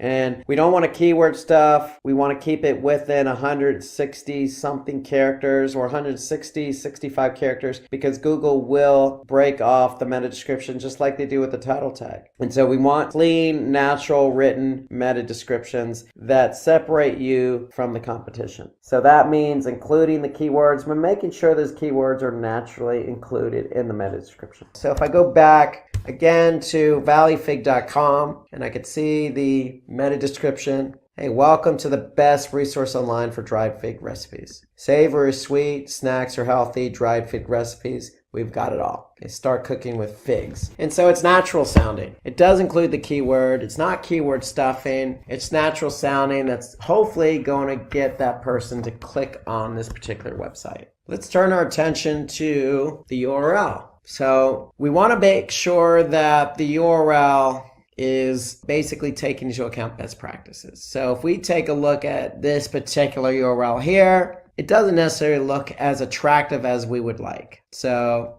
first of all, I don't understand some of it. So that makes it unpleasant, boring, and messy, to say the least. So you want URLs that, basically are clean and understandable. So in other words, we want to make them SEO friendly, because if they're SEO friendly, somebody understands the URL, then they're likely going to click on it. So the old rule of thumb is if you can read the URL, then the search engines can read the URL. So here are some tips for creating friendly URLs for SEO. Make it readable. You want to include the target keyword in the URL. So if it's dried figs, the URL should include dried figs. If it's dried fig recipes, make sure it's dried fig recipes. Now avoid using too many subdirectories in the URLs. So we want to keep it as close as possible to the root directory and match the URLs to titles most of the time. So let's go back to our example here. Here we can see this is valleyfig.com/recipes, not necessarily dried fig recipes, but recipes nonetheless. It's in the root directory. Okay, so at all costs, now this is in some cases unavoidable, given that you may be dealing with an e-commerce website that's calling, content from a database. So if that is the case, you're going to have some dynamic parameters in the URL, which is fine. Just make sure you avoid having too many of those dynamic parameters. It's understandable to have parameters, but the rule of thumb generally is no more than 2 different parameters in the URL. So prefer to create short URLs. That's really the way to go. The shorter, the better is the rule of thumb. And, if you're going to break up the URL, then use hyphens instead of underscores. It's just cleaner. It's a more understandable. Search engines tend to read it a little bit easier if it's hyphen. So here's what a friendly URL looks like for search. You got your domain, you got a subcategory broken up with a hyphen, and then the product. So that's just a clean URL for a particular e-commerce site that has categories and subcategories. So again, we got Amazon.com. Your category can be electronics, your subcategory could be earphones, and your product could be Bode earphones. It's that simple. Let's start with talking about rich snippets. This is tip number 4. So we want to add rich snippets to improve your website's visibility on SERPs. So tip number 4 is all about rich snippets. So let's start out by asking ourselves, what is a rich snippet? So rich snippet is simply just a term used to describe structured data markup that you as a website owner can add to your HTML. So hypertext markup language, or HTML, is what basically constructs a page. So if we can add more information to that, that will in turn allow search engines like Google to better understand the information that's on that web page. So the more Google understands about that web page, the more they can put into the search engine results page. So rich snippets is basically some structured data markup that we can add to our existing HTML. And so if we want to add rich snippets to search engines, then how would you prefer your products to be displayed? Well, if we have products, then we want to make sure that maybe we have reviews, or maybe we have other information in there, like links to our site. Okay, so there's a lot of different types of rich snippets that, we can add that Google can recognize and add to the search engine results. So if you have a product, then there's a lot of things we can add, like specifically product reviews. So we want to be able to add more information to the search engine results by working in some rich snippets. So basically the whole idea is to set up the rich snippet to drive targeted traffic. Okay, so because the more information in the SERP, the more likelihood you're going to get the click. And the more likelihood that click is specific traffic. So some of the benefits of structuring the data for rich snippets are, as I mentioned, increasing click-through rates, also increasing conversion rates. So when you get the traffic from organic search to your website, if somebody's looking for a specific product and you have a number of different good reviews showing up, let's just say 5 stars out of 5 stars, and you have 100 reviews showing 5 stars, then, somebody's probably going to take some trust in your brand, and your conversion rate probability is going to go higher. It also helps improve your search engine visibility because you're adding more information. So in other words, the more Google knows about your page, the likelihood it's going to rank that page. And it's more likely that that information that's contained in that rich snippet is going to get featured in either the knowledge graph, which is that graph on the right side, or in a featured snippet, which usually shows up at the top of search engine results. So in other words, the more information you give Google, the more they can use that information on their search results page. And there's no disagreeing that the more information that you have in your search engine result, the likelihood of getting more traffic increases. So for rich snippets, you could always start with images. So some of the common properties that you can add to your product page, if you have a product page, or just a page itself, is an image. You can always start there. You can always add a description. You can always add in ratings, and you can always add in reviews. So these are some of the most common attributes you can add as a rich snippet. So if you add that, Google picks it up. It's going to include that information in the search results. Okay, some others are offers, prices, site links, links to your site, and product availability. So all that information can be conveyed to Google. Google understands what you're trying to pass along. It's going to include that in the search results. So did you know that according to Ahrefs, over 99.58% of featured pages that have structured data already rank in the top 10 list of the Google search results page? So in other words, if you have rich snippets in your page, your chances of ranking in the top 10 of a Google result is going to be very, very, very good. Okay, let's talk about tip number 5. Optimize your site structure for a great user experience. So let's go over some of the tips that you would do for planning a good website for SEO.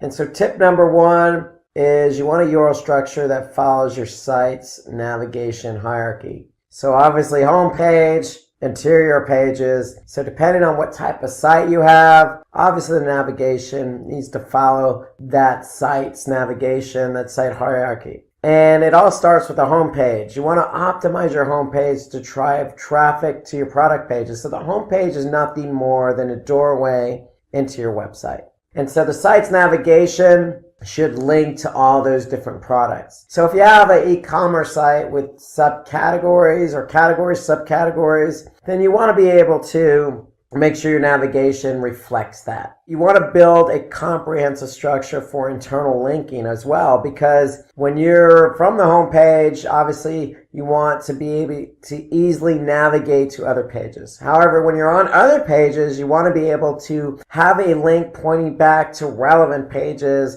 and not necessarily on the home page. So this serves 2 purposes. 1, for the end user. Obviously, you want the end user to navigate through your website seamlessly, right? 2nd, for the search engines. They're following links. They want to be able to understand how your website flows and links together. So you don't want a scenario where it's a one-way street from the home page to interior pages. You want basically home page to interior, interior to other relevant interior pages. And that could be a lateral, or that can be a situation where it's a hierarchy. For example, homepage, category, subcategory, subcategory, etc. You want to be able to make sure your site is constructed in a manner in which the search engine can read it. So CSS or cascading style sheets or hypertext markup language, HTML, are your two most common languages. That's basically what browsers load. That's what search engines like to index. It just makes it easy for them to understand what your page is all about. Remember, we talked about rich snippets in the previous tip. Rich snippets are nothing more than supplemental HTML to describe what the page is all about, so that the search engines can understand that page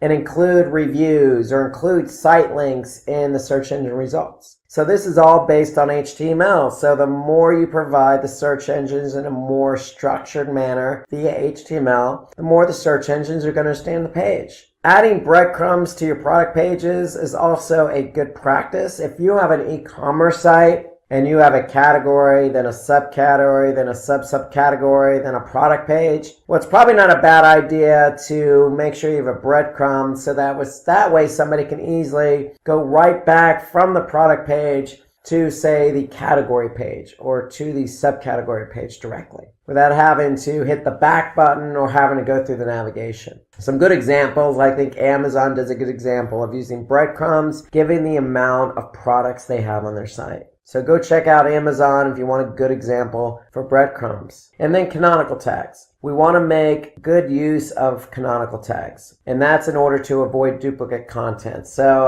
a canonical tag is nothing more than a link element, basically, or an HTML element that basically prevents duplicate content issues. So in other words, if we have a canonical tag as a meta tag, basically we're telling the search engines, this is the preferred or canonical version of a web page. Okay, so use this web page. So it signals to the search engines which page they should basically index and pay attention to, and avoid all the other pages that have similar content. So that's the idea behind a canonical tag. So that's a good best practice. And then optimize your site for desktop and mobile. I can't stress the mobile part enough. Most users begin their journey on mobile. So if you're not sure about what the search engines like or don't like, you can always refer to Google Search Console for an example. So if you go to Google Search Console, they have a report called Mobile Usability. So if you click on Mobile Usability, you can see what pages they like, what pages they don't like from a mobile perspective. And if you have errors, they're going to tell you what those errors are. So if your website has text that's too small to read,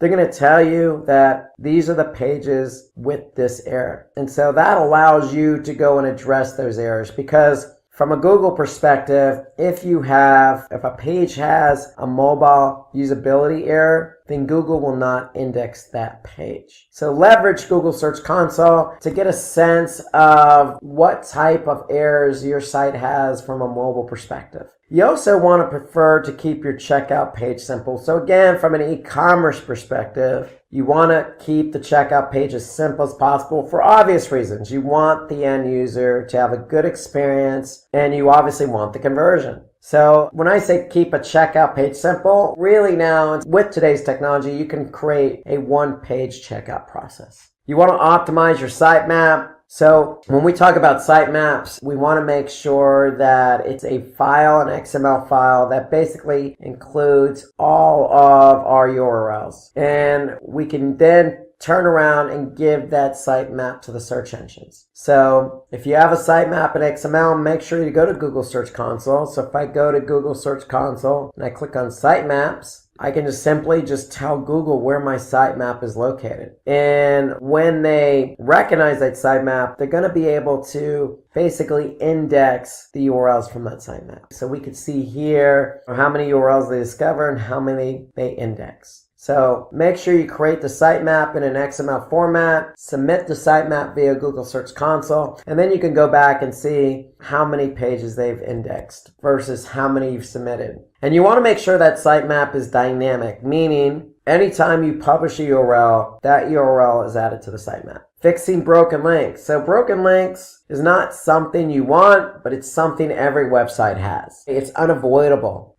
People publish pages all the time. There's test pages. There's all sorts of reasons why a site has broken links. You want to be able to address those. And again, going back to Google Search Console, we can basically see, just by looking at some reports, what pages have broken links and which ones don't. So we could certainly look at Search Console to get information about basically what pages are broken, which ones aren't. And then we want to prefer predictive searches and integrate product typographic errors on your search bar. So basically have a search bar that's a best practice, but anticipate knowing what people are typing in. So that means maybe going into Google Analytics and looking at the search terms report. So we can go into analytics and look at search terms to get a sense of what people are searching for. But, when we talk about integrating product typographic errors, we're talking also about fonts. So we want to make sure we're using the latest fonts so that we don't run into any issues on our website,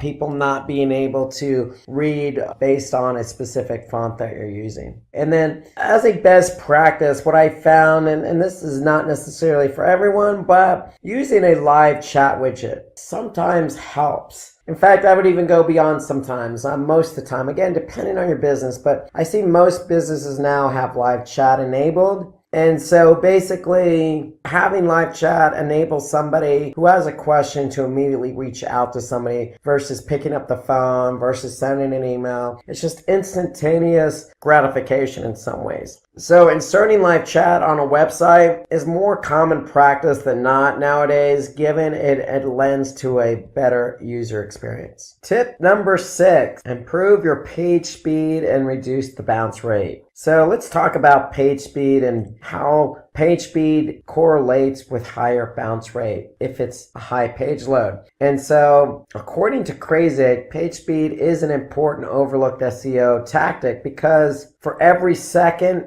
delay in page load can result in 11% fewer page views, 60% decrease in customer satisfaction, 7% decline in conversion rate. So, you can see here, regardless of how specific the numbers are, when you have a page that loads slow, you're going to have lower user engagement and a poor user experience. So you have to pay attention to page speed. And so since 2010, Google has been using page speed as a factor for page ranking in the search engine results. So here's some tips to focus on making sure your pages are optimal in terms of speed. So enable browser caching. Okay, you can reduce plugins if you're using WordPress as an example. Disable plugins you're not using. Using a simple website design, going back to tip number 5, stick with CSS and HTML. Don't do anything fancy in terms of technology because it's only going to complicate matters. Optimize your code, minify files, meaning, hey, if you're not using any code, just get rid of it because code has to execute and that slows down page load time. So if your website has numerous CSS and JavaScript files, basically minify and combine them. And that's what we're talking about there. You don't necessarily need a lot of, JavaScript on your page. You can leverage Google Tag Manager or, other features that help minimize the number of JavaScript files you have. And so you can also get some of these ideas by going into Google Analytics. So in Analytics, under behavior, under site speed, under page timings, you can basically see how quick each page loads. And then if you click on speed suggestions right below page timings, what happens is Google's going to actually give you some suggested ways to increase speed. So if we let this report load, we'll be able to see some speed suggestions per page. And so here you can see, for example, the home page has an average page load time of 4.89 seconds. You can see right next to that, we have page speed suggestions, 7 total. So if we click on that, basically what it's going to do is going to launch another Google product called PageSpeed Insights. And what PageSpeed Insights is going to do is it's going to analyze the page in question, whether that be the home page or an interior page. And what they're actually going to do is not only analyze the desktop version of your website, but also the mobile version. And so now we could see opportunities to improve our page speed by making sure the images are properly sized, making sure server response time is changed. Again, defer unused CSS, not using CSS or getting rid of CSS or minifying it. So there's lots of things you can do. And again, this is desktop and mobile. So on the mobile side, we could see some of the other issues too that are causing high page load. And so analytics, site speed reports, page speed insights are good ways to get an idea, really excellent ways to really address page load time issues. So again, these are just some of the common issues with page load time. There could be other factors. So leaning on those page speed insights reports will definitely help reduce page load time. So basically, according to Google, a website should have, time to first byte lesser than 200 milliseconds. Milliseconds is very, very fast. So in case your website is slower than 200 milliseconds, such as 500 milliseconds or more, you need to improve it. So you don't even have to measure it by milliseconds. You can even go by seconds, which is what most of us count time. And again, you can see that simply going into the speed suggestions report in Google Analytics. So ideally, in terms of seconds, you want something that's about, 4 seconds or less, 3 seconds or less, obviously as fast as possible. So case study, Walmart. Walmart reported the following results. So Walmart experienced a 2% increase in conversions for every 1 second of page speed improvement. So think about that. There's definitely correlation between page load time and speed. So in conversions and user engagement. So the quicker your page loads, the higher the engagement. So with that improvement, they also experienced an increment in revenue. So meaning the pages load, people had a better user experience, they were able to check out easier, and that led to more revenue. So they were able to measure revenue against milliseconds. And that's something you can certainly do in analytics. You can correlate revenue with bounce rate. You can correlate revenue with page speed.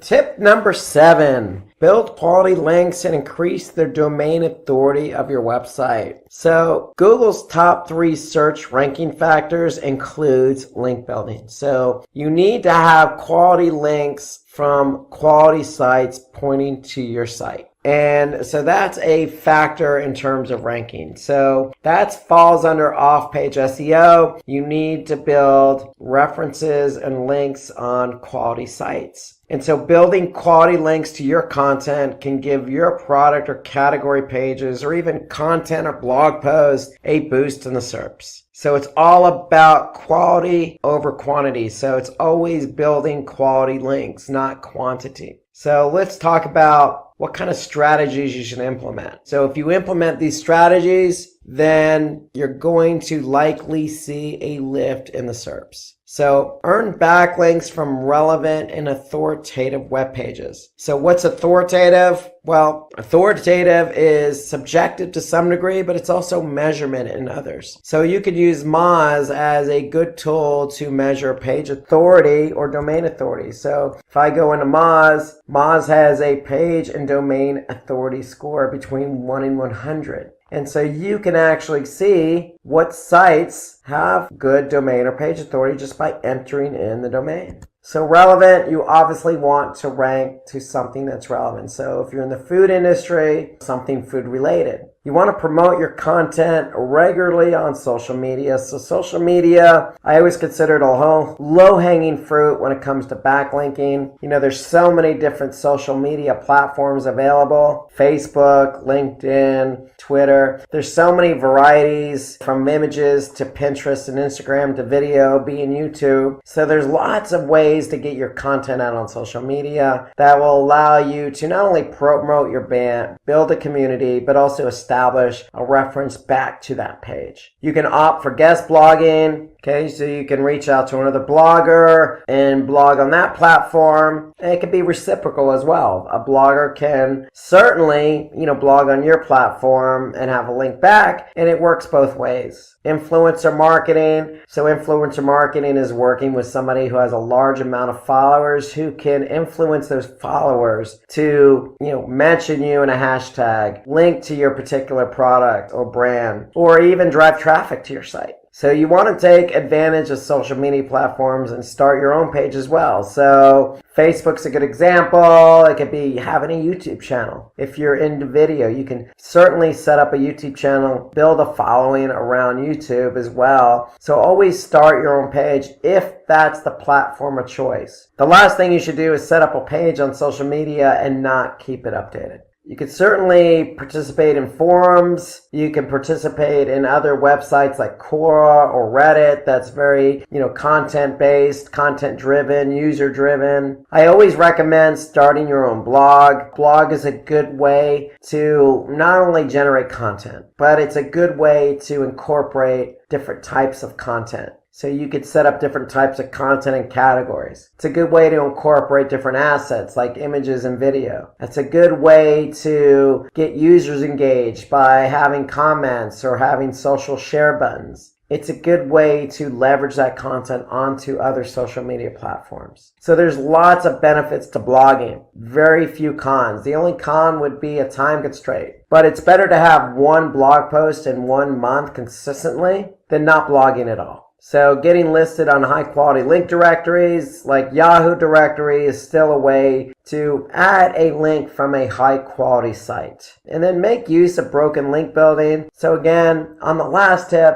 we mentioned Search Console. Search Console certainly has reports available for you that allow you to see what pages on your site are no longer there and allow you to see what pages they're linking from. Okay, you can also do testimonials. There's lots of ways to generate quality links. In a way, you almost have to get creative, but creative in a way that's going to generate quality, not quantity. Quality is the key. So even if it's one source, whether that be somebody else's blog, so be it. As long as it's quality, that's what counts. So let's talk about some of the key takeaways from today's tips. So remember, tip number 1, we want to opt for smarter ways to do keyword research. So remember, we want to look at volume. We want to look at competition. We want to create themes, put them in a spreadsheet. So we want to be smarter in the way in which we choose our keywords. Tip number 2, remember, publish high quality content to get more traffic. When we say high quality content, remember, break up the content, use different assets, organize it, structure it, make sure it's answering somebody's questions. Then we talked about in tip number 3, analyzing your meta tags and URLs. So we want to make sure that title tag, meta descriptions are creative. Use modifiers like numbers or promotions. We don't want to go over character counts. We want to make them unique and distinct so that somebody clicks on them. Then we talked about rich snippets in tip number 4. Remember, rich snippets are just additional HTML that communicates to the search engines. So the search engines can understand exactly what's on your page. So if you have recipes, if you have reviews, if you have videos, if you have images, if you have ratings, all these things can be added to the SERPs just by communicating with the search engines via rich snippets. Tip 5, optimize your site structure. We want to make sure that, you have good inbound links. You want to make sure you incorporate breadcrumbs. You want to make sure users can navigate your site more easily. And then in tip number 6, if your pages load fast, then it's going to enhance the user experience. It's going to increase user engagement and increase conversions. And then tip number 7, we want to build quality links. Quality to increase the domain authority. So remember, we can use Moz to measure domain authority.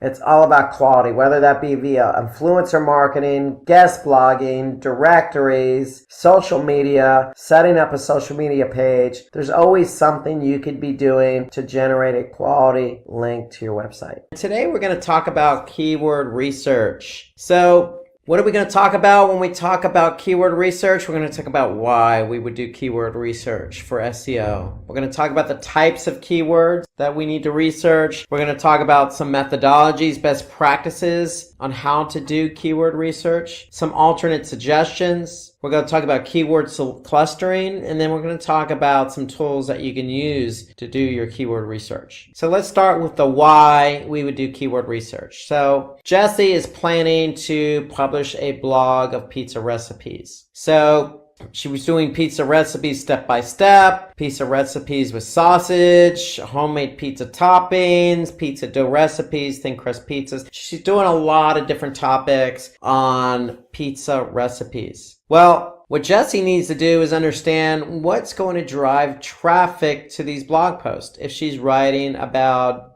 different topics around pizza recipes. So she's unsure how these blogs are going to drive traffic. So she really needs to understand that, hey, you need to choose the right keywords to drive traffic. So the question is, if you're writing a blog post about recipes with sausages, is pizza recipes with sausages or recipes for free the best keywords to use? Maybe, maybe not. So you need to take care in choosing the keywords to align with your content. So that's really the idea of why we would do keyword research. Because some of the issues with keywords that are poorly chosen are they could have low search volume. For example, you may choose a keyword that just a lot of people aren't using to search for. Or they can be highly competitive. So if you choose a keyword that's very broad or popular, it can be very competitive and take you a long time to be found for that keyword. Or you could just make the mistake of choosing a keyword that isn't aligned with your content. Or you can choose keywords but use them incorrectly with your content. So these are some of the issues that you can encounter if you just go about choosing keywords randomly without due diligence, without the proper research. So low search volume will lead to less traffic. High competition, you may not even rank at all. Okay, if somebody finds you for a keyword that's not relevant to the topic, they're just going to leave the page. And if you're not using the right keywords,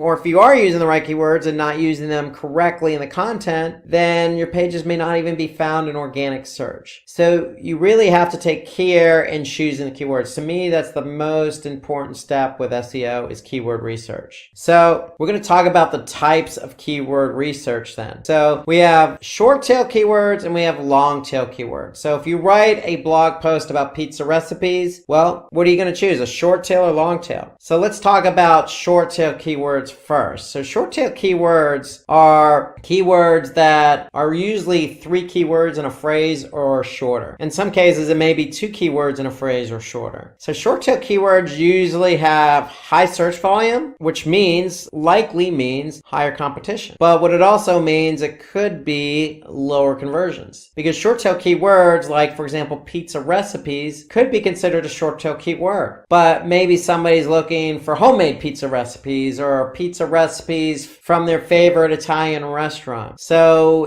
short tail keywords may not be as relevant. So if we compare it with long tail keywords, chances are you're going to have lower competition. That's one of the benefits, but you're also going to have lower search volume. But with longer tail keywords, the keyword is probably going to be more relevant with the content you're writing about. So therefore, the conversion rate's likely going to be higher. So that's really the difference between short tail keywords and long tail keywords. If you want to look at simplistically, short tail keywords are broad in nature. It's going to capture a lot of eyeballs, but those eyeballs may look at your content as not relevant, versus long tail keywords that may be very relevant, but not as many eyeballs on them. So short tail keywords, the characteristics, they're not as specific. Usually they're less than 3 words. They have high search volume and high competition. So if you just choose pizza recipes, it could take you a while to rank for that keyword. But when you rank, you're going to get the traffic. But again, it may not convert because the keyword is broad in nature. So pizza recipes is a short tail keyword that may not be exactly what you're writing about in your blog post. So it may draw a lot of traffic, but the traffic may not do anything. So the longer tail keywords are very specific. They consist of more than 3 3 words in the search query. They have relatively low search volume competition. So the chance of you ranking higher, faster for that long tail keyword is probably going to be greater because not many other websites are trying to rank for that same keyword. And so the benefit of that is if you have, let's just say, homemade pizza recipes with mushrooms, that's a long tail keyword. But if somebody's looking for that type of pizza recipe, then you know you're going to attract the right traffic, and chances are that traffic is going to engage or convert based on the type of conversion you have in place. So an example would be homemade pizza dough recipes. That'd be another example. More than 3 keywords in the phrase, very specific. We're talking about homemade pizza dough recipes. So we're not talking about just pizza recipes. So it's a little bit more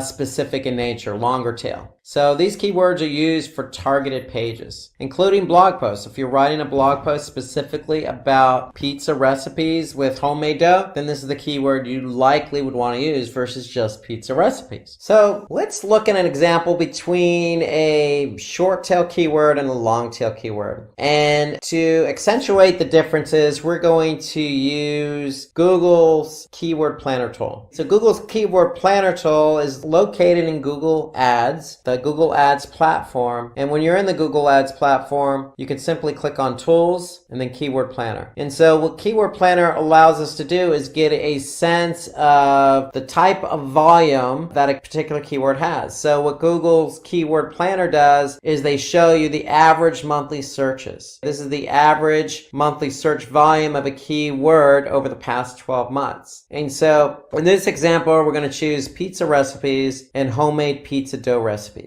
So one short tail and one long tail. So we enter those keywords in, we're going to click get results, and what Google's going to do is it's going to show us the volume of those keywords. So for pizza recipe, we could see the average monthly search volume is 33,100 for pizza recipe. So note that pizza recipe and pizza recipes are closely related keywords. And so what Google does is they consider that a close variance. So meaning if somebody types in pizza recipe, then they're also, in Google's eyes, looking for pizza recipes. So it's a close variance. And so for the keyword pizza recipe, which is short tail, we could see on average over the past 12 months, this keyword received 33,100 queries. And so if we hover over the graph, we could see basically the volume, the average volume per month. So here I could see for this particular keyword here, the volume per month is 33,100. And then I could see the actual volume over the past 12 months. And then for the long tail keyword, I can see homemade pizza dough recipe. Again, close variance, homemade pizza dough recipes. I can see over the past 12 months what the search volume is for this. On average, it's 2,400. But I could see here in December, the volume went up to 3,600. But for example, in May, it was 1,900. So it's going to fluctuate a bit over the past 12 months, but on average, it's about 2,400. So shorter tail, a lot of more volume. Longer tail, not as much volume, but nonetheless, there is volume here. And so these are the differences between a short tail and a longer tail. And so what Google's Keyword Planner also does is allow us to get a sense of what the competition is. And so here I can see the competition is low for both of these keywords. Fair enough. So we now know that if we want to optimize or choose the keyword homemade pizza dough recipe for our blog post, we know if we're ranked on page 1 of Google, even in the top spot, we can expect about 2,400 search queries for that keyword. Now, whether you get all 2,400 clicks for that keyword remains to be seen. Chances are you're not going to get all 2,400. You're going to get a lion's share of those clicks, but you're going to at least get some volume on it. So even the longer tail keywords have a lot of promise because there is some search volume here for this keyword. How to do a proper keyword research. So we looked at Google's Keyword Planner tool in Google Ads, and we typed in 2 keywords, and we were able to get a sense of what the average volume is. So we definitely want to choose keywords based on the following factors. We want to choose it based on search volume. Search volume is a good indicator of the potential traffic we can obtain. So again, for the keyword homemade pizza dough recipe, we know that it averages 2,400 a month in search volume. Again, we may not get all 2,400, but we're going to get a lion's share of that. We also need to look at competition. And so Google's keyword planner gives us a high, medium, or low in terms of the competition. But if you're somebody who wants to get a better sense of what the competition is, and you should, because competition is a key component in choosing keywords. And so what I want to do is get a sense of how many people are actually optimizing for that keyword. So Google's keyword planner tool is going to give me a low, medium, high. Really what I want to do is get a better sense of that numerically. So what I can do is go into Google's search, and I could type in pizza recipes, and I could see there's about 1 billion results. That's a lot of results. However,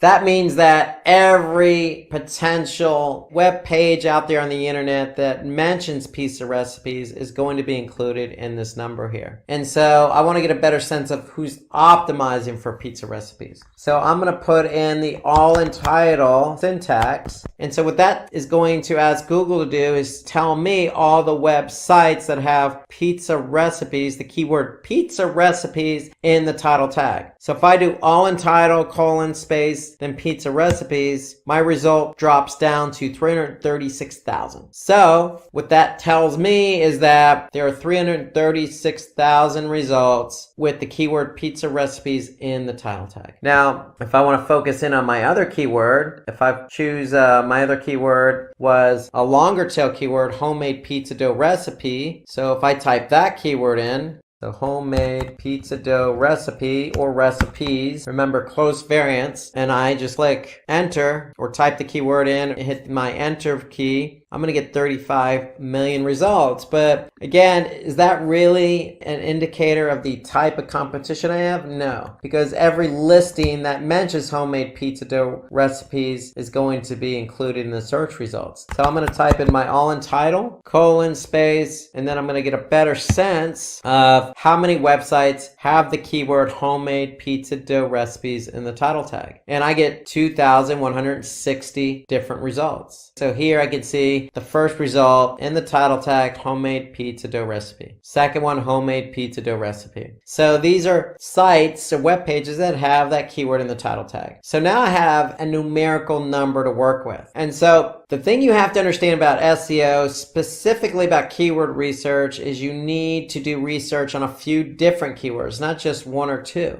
So what we want to do is have a spreadsheet. The spreadsheet is going to contain keywords that we can potentially want to optimize for, choose as keywords to optimize for SEO. And so my recommendation is you come up with a theme first. So the theme for us in this exercise is pizza recipes.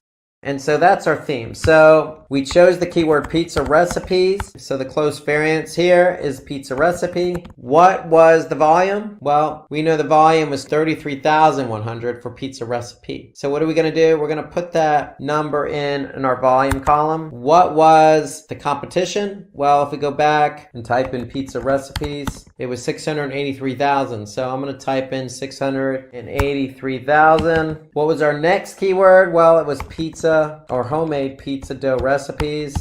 So if I go back for this particular keyword is 2,400. So I'm going to put 2,400 in under my volume column. And then what was my competition? Well, my competition was, I typed that keyword back in, 2,160. So I'm going to put 2,160. So now I have an idea of what kind of volume and what kind of competition I have. Now, you want to do this for a number of different keywords. And when you do it for a number of keywords, what you do want to do is obviously choose a relevant keyword that has high volume and low competition. So another way of saying it is the volume or ratio of volume to competition. And so basically what we could do is take volume divided by competition. And if I make that a percentage, I can see it's 0.35% is the ratio between volume and competition. If I do the same for my longer tail keyword, 2,400 divided by 2,160, I can see that 111%. So this just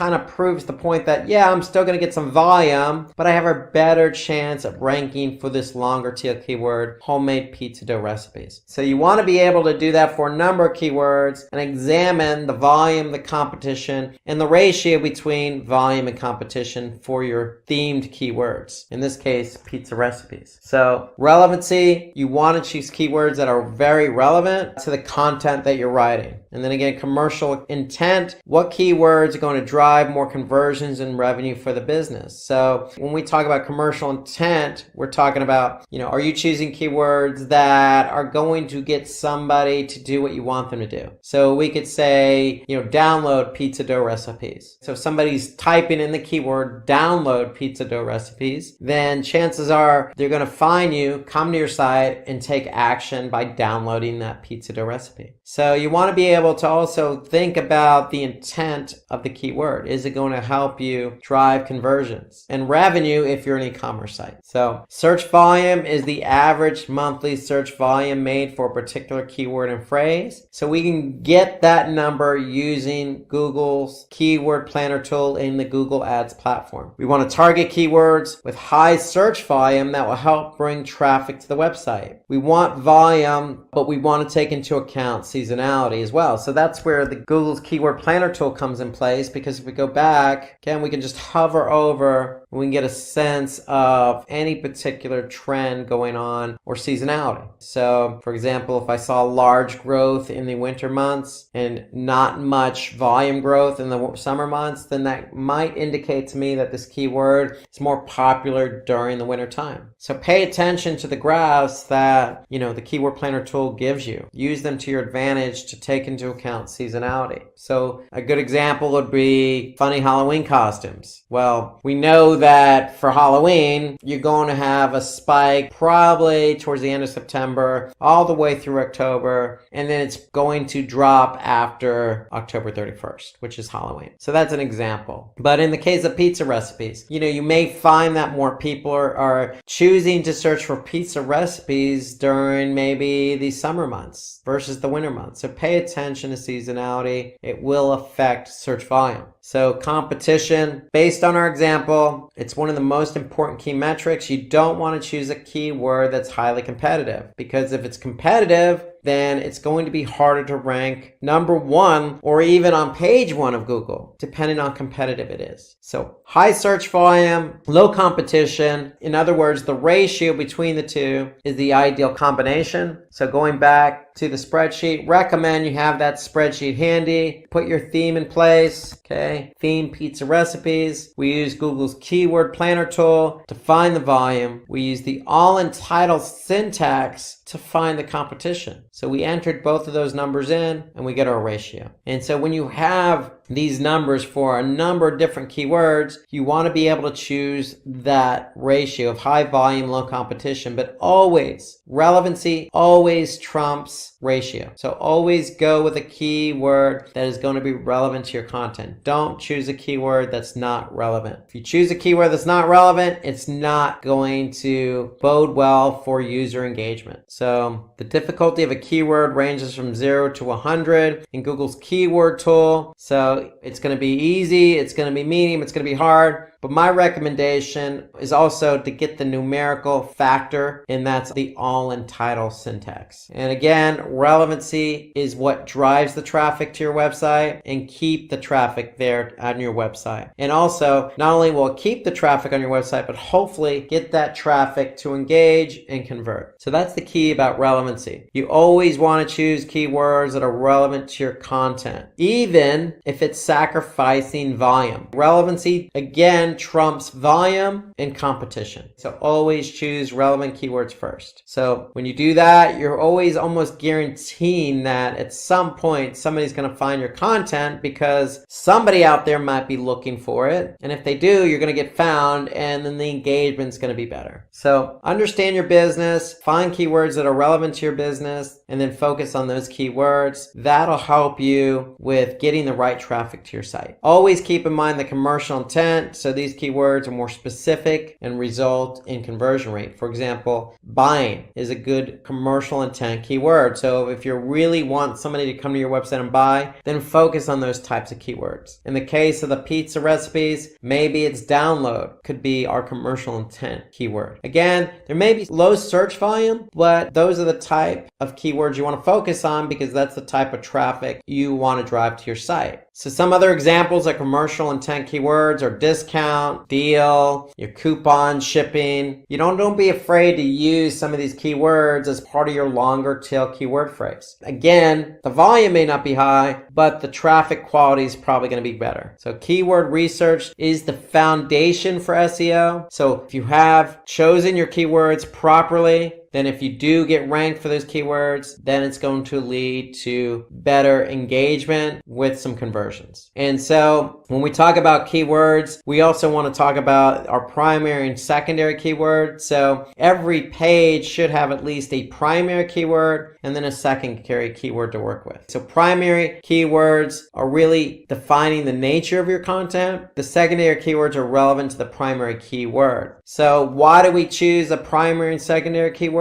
Because you may choose a keyword as a primary keyword that is relevant to the content, but may not necessarily rank very high or have a lot of volume. That secondary keyword is also relevant to the primary keyword, but also relevant to the content. And you may rank for that secondary keyword. So you always want to go with two keywords versus just one keyword. You want to give yourself a chance to rank for at least two different types of keywords of relevant nature. So for a web page, there can be several secondary keywords, but only one primary keyword. So your primary keyword is always going to be relevant to your content. Secondary keywords can be relevant to the keyword, and you may have multiple secondary keywords, but it's also going to be related to the content, and it gives you a better opportunity to be found between both the primary and secondary in search. Okay, so let's take a look at another example of how to use primary keywords and secondary keywords when choosing keywords. So if our primary keyword is healthy diet plan, remember healthy diet plan is directly related to the content, so that's what we're talking about. But these secondary keywords are also related to content and play off the primary keyword. And so what we want to do is go to Google's keyword planner tool and get an idea of the volume for healthy diet plan, and then also the volume and competition for some of these secondary keywords like healthy diet for weight loss, healthy diet food, low carb diet, healthy meal plans, and diet plan weight loss. So if I go in to Google's keyword planner and type those keywords in, I'm going to choose get results. And now here I could see healthy diet plan keyword I'm focusing on as my primary keyword has an average monthly search volume of 9,900. And then some of my secondary keywords, healthy diet foods, diet plan weight loss, low carb diet. Google will give me a number of different keywords to work with. So I'm going to look at the search volume of those as well. And so ideally what I want to do is be able to then look at the volume and then look at the competition. So healthy diet plan, if I go into my keyword analysis here, that's my theme. So that's my keyword. What's my volume for healthy diet plan? 9,900. What's my competition? So my competition is 74,700. And that's going to give me a ratio of volume to competition of 13%. So that's what my content's about. That's considered a short tail keyword because it has a lot of competition. And so my ratio is 13%. And what I want to do is I want to be able to put these other secondary keywords in here as well. Maybe even go a little longer tail because I want to be able to find at least two keywords. I want to be able to find my primary keyword that's relevant to my content, and then I want to be able to find my secondary keyword, which is again related to the primary keyword, which is also related to the content. And so I want to be able to choose two keywords basically, and I want to choose two keywords that are relevant, that have good ratio between volume and competition. So that's the whole idea again of how to do keyword research. You want to be able to find your keywords, use the tools available to you, and get a sense of what the volume is, what the competition is, look at the ratio between the volume and competition, and then based on the content, choose that primary keyword. And then again, based on the keyword you chose, choose some secondary keywords as well, because you want to be found for not just one keyword, but multiple keywords. Okay, let's look at some alternative suggestions to keyword research. So for doing keyword research, we want to take into account LSI keywords. We could take into account other platforms that host a lot of content like Quora or Reddit. We can use Google suggestions in the keyword search bar. We can use popular platforms like Wikipedia, and we can use social media bookmarking like Reddit. So there are lots of suggestions that we can obtain from various sources. So let's start with LSI keywords, and LSI stands for latent semantic indexing. And so basically what it is, it's just keywords that are linked to your primary keyword. And so when you're choosing keywords, you always want to choose that primary keyword and then secondary keywords that are similar to the primary keyword. And usually those are LSI or latent semantic indexing type keywords. So they're used to drive relevant traffic to your page. So if you're focusing on one keyword, we want to have other keywords that are similar to increase our visibility on the search engine result pages. So we could find latent semantic indexing right in search. So if we use the term healthy diet, if we go to Google search, for example, if I type in healthy diet in Google search, all I need to do is scroll to the bottom of the page and I can see searches related to healthy diet. So healthy diet menu, healthy diet essay, what does a healthy diet look like? Notice at the top, Google's also given me some other suggestions here. So they're saying low-fat diet, veganism, gluten-free diet. So there's lots of different suggestions right in Google search bar. So all of these are LSI related keywords. So if you're optimizing a page for healthy diet, then you could choose low-fat diet as a secondary keyword. You can use gluten-free diet as a secondary keyword. It really depends on what the content is, but you always want to support your content with as much LSI keywords as possible so you can be found for as many different keywords as possible in Google search. So it's important because if you have a blog that, talks about Python, so how do the search engines know if the website Python is about the programming language or the snake? So Google, for example, uses LSI keywords to understand what the page is specifically focusing on. So if you're just focusing on Python in your content, you want to support that with LSI keywords. And so that will allow your web page to better communicate with Google, also to have the visibility to show up on search. So they can certainly improve your search positioning and featured snippets as well. So if you have a keyword that answers a question, you could certainly be found for a featured snippet. For example, maybe, healthy diet recipes. If I type that in, you can see here, there's a featured snippet. So if I'm talking about recipes, that's a keyword I may want to use. And if I use that, then Google has an opportunity to see what my content's about and place my information at the top in this featured snippet. You can also, again, see what some of the questions are being asked, what meals are good for weight loss, what is a good healthy diet plan. All of these could be keyword phrases that you can use. So the answers are right here in Google. So Quora is a great platform because Quora is a platform that people go and ask questions and a community responds with answers or responses to that particular question or topic. And so the great thing about Quora is it's a good place for you to go to get some ideas about a specific topic. So if we're talking about healthy dieting, so we can find keywords with high search volume right in Quora. So the whole idea is you can look at, the top 5 questions for a specific topic, like healthy dieting, and find relevant keywords to healthy dieting. So if you just type in that particular keyword in Quora, you're going to probably get some responses to questions or responses to somebody else's question. And so if we take a look at Quora, for example, so if I just type in healthy dieting, what I'm going to do is I'm going to get some responses to the topic healthy dieting. So what's the best diet for healthy living? What are the top 5 tips for a healthy diet habit? So all of these could be keyword phrases that you could take away with for your own content. And so the benefit here is you're getting kind of an idea of what's trending, what people are talking about, And if you use tips for a healthy diet habit, for example, and you optimize for that, well, again, that could turn around and bode well for you because you could be featured in Google as a featured snippet at the top here. You can also turn around and use LSI related keywords for healthy diet habits. And you can simply just look for those LSI keywords right in Google. Remember, at the bottom or at the top. If I scroll down, I could see some related LSI keywords at the bottom. So right in Google as well, you could see in the Google search bar that Google provides some LSI related keywords to your query.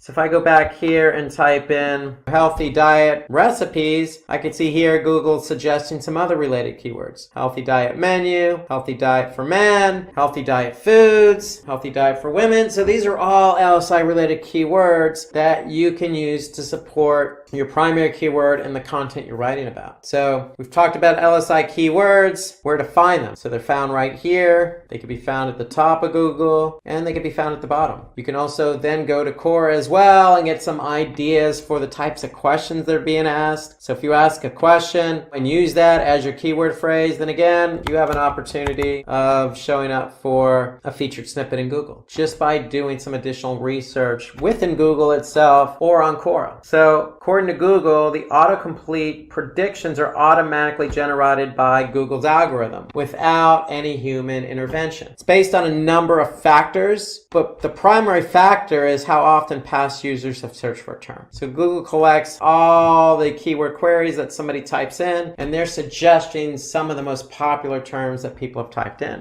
So if I go back to Google, again, if I start to type in recipes, I could see some of the other queries that somebody else has typed in, or some of the most popular queries related to that topic. So if you enter the keyword healthy diet, Google's going to suggest multiple keyword suggestions that users have asked in the past. And you could certainly get the search volume of those keywords just by looking in Google itself. I could see for healthy diet recipes, billions of pages related to healthy diet recipes. I can also get the search volume by going into Google's keyword planner. So if I type in healthy diet, I'm going to be able to see what my search volume is for that keyword. And in addition, I can see the seasonality of that particular keyword. And in addition to that, Google is going to provide some other related keywords to my search query. So if I'm looking for healthy diet, Google is going to suggest, hey, maybe you should choose healthy food or healthy eating or how to lose weight. So those are all LSI related keywords that Google provides in the keyword plan, which is built into the Google Ads platform. Another option for you is Wikipedia. So Wikipedia is a vast platform of content. So we could turn Wikipedia into our own asset and use it to our own advantage by finding relevant keywords in an easy fashion. So with Wikipedia, we can identify a list of keywords in the meta description itself. We could choose keywords from the first paragraph of Wikipedia that has many relevant keywords, or we could take a look at keywords from the Wikipedia content section. So we can also see additional pages like the See Also section that gives relevant keywords that you're looking for. We can also look at the references section as they contain relevant keywords. So if we go to Wikipedia as an example, and I type in healthy diet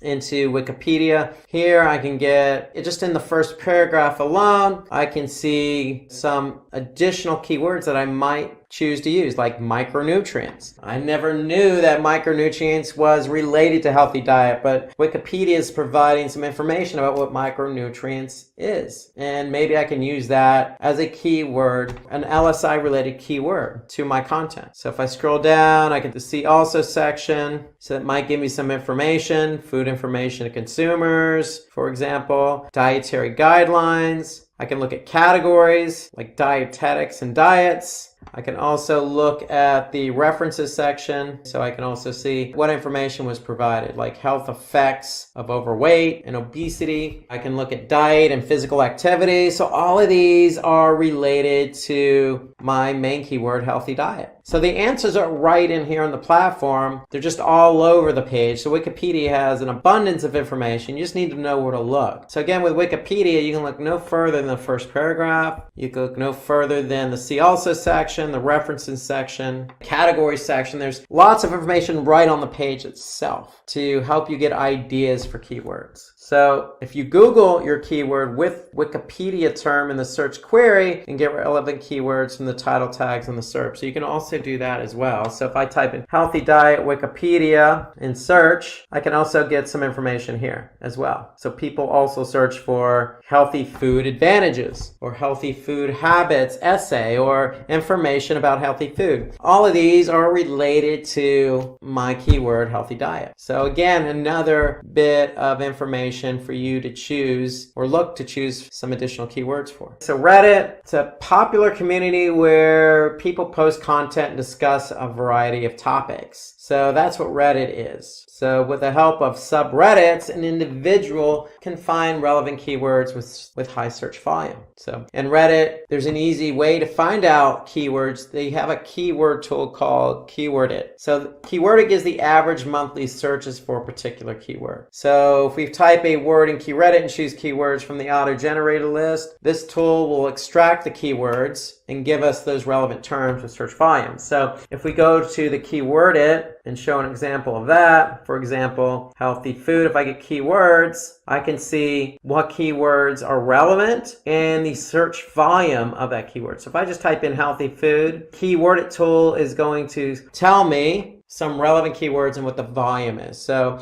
if you don't have the keyword planner tool in Google Ads available to you, this is a good alternative solution to finding keywords. So it's free. You just need to go to keywordit.com, type in your keyword, click Get Keywords, and what it's going to do is give you some relevant keywords related to your primary keyword with the search volume. Let's talk about keyword clustering now. So the whole idea about keyword clustering is to really take advantage of the keywords that we're optimizing for to gain higher ranking. So if we can cluster keywords together in a theme, and that theme of keywords is relevant to a specific page of a website, then we have a better opportunity to rank. So in other words, why do we have to target just one keyword when we can target many? So keep in mind, LSI keywords. We want to group a bunch of keywords together that are similar for content. So for example, after some keyword research, you can thematically group keywords into a core topic. So for example, we can cluster these group of keywords together. Like for example, what is SEO? How does SEO work? Intro to SEO. What are the basics of SEO? All of those are related to the core theme. What is SEO? Another cluster of keywords, for example, could be SEO techniques, SEO best practices, tips and tricks, website optimization, on-page SEO techniques, etc. So those are clusters of keywords, okay, that we can group together in themes. And if we group keywords together in themes, we can apply that to a particular content on our website. So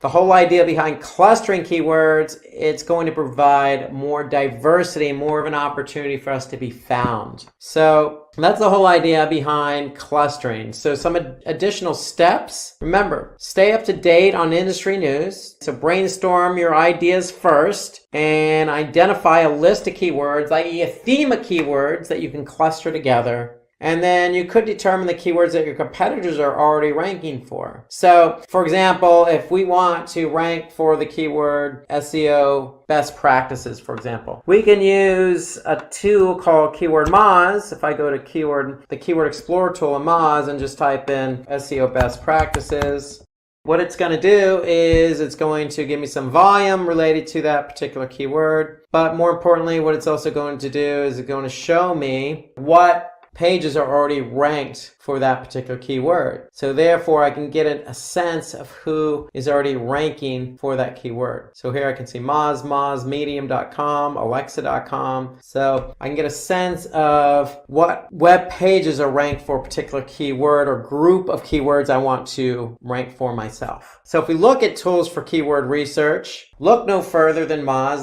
Moz is the tool I would just use, but you could also use Google's Keyword Planner, which we used in the example. So for example, If I go back to the Google Ads Keyword Planner, if you're in Google Ads, you click on Tools, you click on Keyword Planner. And what Keyword Planner does is it provides you, for a particular keyword, the average monthly search volume over the past 12 months. It provides you information on seasonality. So if I hover my mouse over a graph, I'm going to be able to see the volume per month over the last 12 months. What the Keyword Planner also does is it provides me some additional ideas for my particular keyword. And in addition to that, it's going to provide me some sense of how competitive that keyword is by telling me whether it's low, medium, or high in terms of competition. So there's SEMrush. There's also other additional keywords tools out there like WordStream or Href or the Reddit tool, Keyword It. And then Moz is another tool I particularly use. So if I go to Moz again, here I can just type in a keyword that I'm interested in. It's going to give me the search volume of that keyword. It's going to give me the level of difficulty, so 50 out of 100. So it's halfway between difficulty and easy. And then it's going to give me some additional metrics. Like, for example, what my expected organic click-through rate would be if I were to rank for this keyword. But more importantly, what I like about this is we could see exactly what other sites are linked to this particular keyword we're interested in. So here I can look at the top 10 list. So this is Moz's Keyword Explorer tool. So that's what this tool is, and it's part of Moz.com. So there's a lot of tools at your disposal. I particularly use Moz. I particularly use Google's Keyword Planner. And those are the tools I use, but there are lots of tools out there. Let's go with the scenario that you have a friend named Sam and he has a website where he sells shoes. But Sam doesn't understand why his website's not ranking #1 on Google. And so typically, to rank #1 on Google, there are some factors involved. And those are factors that are going to help Sam get his website rank #1 on Google so he can sell his shoes, get traffic, and convert that traffic to conversions. So there are factors involved. And so what are those factors? Well, it always starts with keyword research. So in order to rank for a website where you sell shoes or you sell products, other products like clothing or food, or you're an automobile website, you're a mechanic, it doesn't matter whether you're selling to customers or selling to other businesses. You have to start with the keyword research. And so we're going to go into really explicit detail on how to conduct a proper keyword research. And then the second factor involved is high quality content. So in order to rank high on Google search, you need to have high quality content. So we're going to go over what's involved with creating high quality content. Then we're going to take that content, we're going to optimize it using on-page elements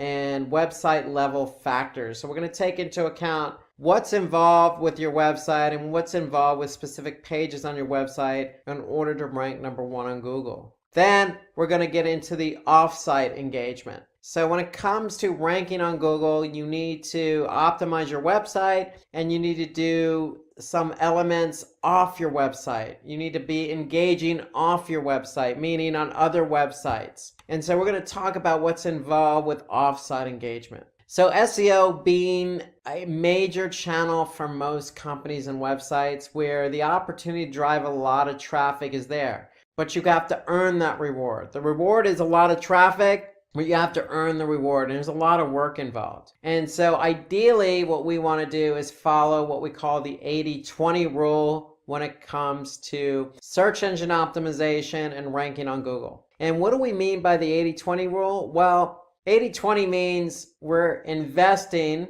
20% of our effort and 80% of the results are obtained. So we want to invest 20 and get back 80. That's basically what we mean by 80-20. So, for example, if 20% of our targeted keywords bring in 80% of the traffic, then that's following the 80-20 rule. Or 20% of our landing pages drive 80% of the overall traffic, that's following the 80-20 rule. Or 20% of our backlinks pass 80% of our link juice. That's the 80-20 rule. Meaning these targeted keywords, these targeted landing pages, these trying to target backlinks using off-site engagement.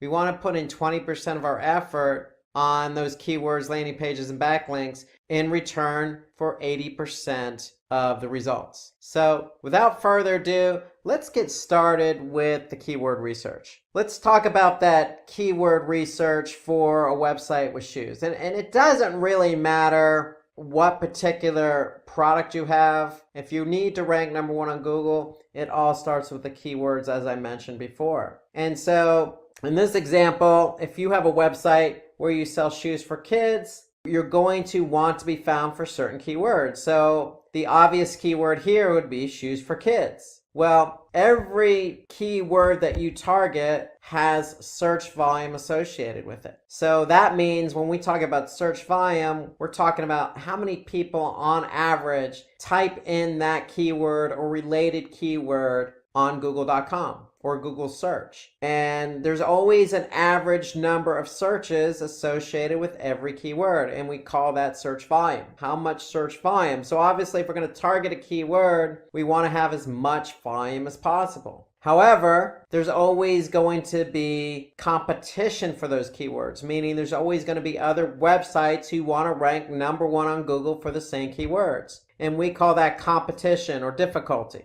So for every keyword, you're going to have volume and you're going to have competition or difficulty. And the difficulty ranges as well, depending on the tool you use. And we'll get into that in a minute, but search volume is how much, on average, people are typing in that keyword or close variants of that keyword. And the difficulty is measured in terms of how many other websites are trying to rank for the same keyword. And so ideally, when it comes to keyword research, we want to find that nice balance. We want high volume and we want low competition. But at the same time, we want to focus on keywords that are highly relevant to our business. So if we're selling shoes for kids, and shoes for kids is highly relevant, has high volume and low competition, then that's a keyword we want to target. So we always want to focus in on those three areas. So there's always a trade-off with keywords. So shoes for kids might have high volume, but also might have high competition or difficulty. If we look for another keyword that's just as relevant, for example, shoes for children, it may still have high search volume, but the competition or the difficulty may be lower. And if that's the case, then that may be a better keyword for us to target. Instead of something highly competitive like shoes for kids, we can focus on another relevant keyword like shoes for children with just as much volume and lower competition. And the reason why we want lower competition is because we want to be able to rank for that keyword. So the higher the competition, the harder it is for us to rank number one on Google for that keyword. And so the whole idea behind keyword research is analyzing and choosing the best keywords. So we want to identify a list of keywords that are always relevant. We want to choose the keyword that your competitors are ranking for. And we want to use third-party tools to choose keywords to identify which keywords have low competition and what keywords have high search volume. So one thing to take into consideration when you're doing keyword research is that the longer the keyword phrase, or in other words, long tail keywords or keywords with 3 keywords in the phrase or more, you're going to always have less competition. But there's always a trade-off. With long tail keywords, meaning the longer the keyword phrase, there's going to be less volume, but the trade-off is less competition. And so what we want to do is we want to brainstorm some ideas and find those relevant keywords. So let's look at an example here. So if we go to Google Ads, so Google Ads has a tool called Keyword Planner. And let's just say I have a website where I'm selling dried figs. And if I'm selling dried figs, I want people to buy these dried figs. However, in order to attract them, I want to be able to show them that, hey, we have a bunch of recipes. And if I show you a bunch of recipes where you can use dried figs, maybe you'll buy these dried figs to use in these recipes. And so we're going to look for keywords related to bread recipes, because if we can optimize for our recipes page for bread, then that will attract an audience who wants to make bread and use dried figs with those bread recipes. So that's the example I'm going to give here. And so if I look at the keyword planner in Google Ads, if I just type in bread recipes, what Google is going to do is they're going to give me an average monthly search volume. So I can see the average monthly search volume here is 60,500. And so in order to do keyword research, what I would recommend is keep a spreadsheet. And so the idea behind the spreadsheet is to document the volume and the competition you're getting for certain keywords. So if I go into a spreadsheet, here, my theme of keywords is bread recipes. My keyword is bread recipes, and my volume, therefore, is going to be 60,500. However, if I go back into Google's keyword planner, Google's telling me the competition is low. So that's great. I want high volume, I want low competition. But how low is low? So we want to be careful. So if we're going to put in numbers into a spreadsheet, we want to figure out what that competition really is for the keyword bread recipes. So if I go to Google and just type in bread recipes, I'm going to be able to see 771 billion results for the keyword bread recipes. Now, is 771 billion our real competition? Maybe, maybe not. What we want to do is put in a syntax, and we want to put in the syntax all in title and then colon, space, and then our keyword. And the reason why we do that in search is because we want to be able to identify the true competitive number, or the true number of websites who are trying to rank for bread recipes. And if we put in the syntax all in title, colon, and then our keyword bread recipes, we'll be able to see that there are 998,000 results. That's a lot lower than 771 billion. So that means that 998,000 sites or listings have the keyword bread recipes in the title tag. And the title tag is what shows up in the search engine results. And so if I look down and scroll down here, I can see bread recipes are in every one of these title tags. So title tag is an important element to rank #1 on Google, and we'll talk about that in a few minutes. But if we understand that there are 998,000 results with bread recipes in the title tag,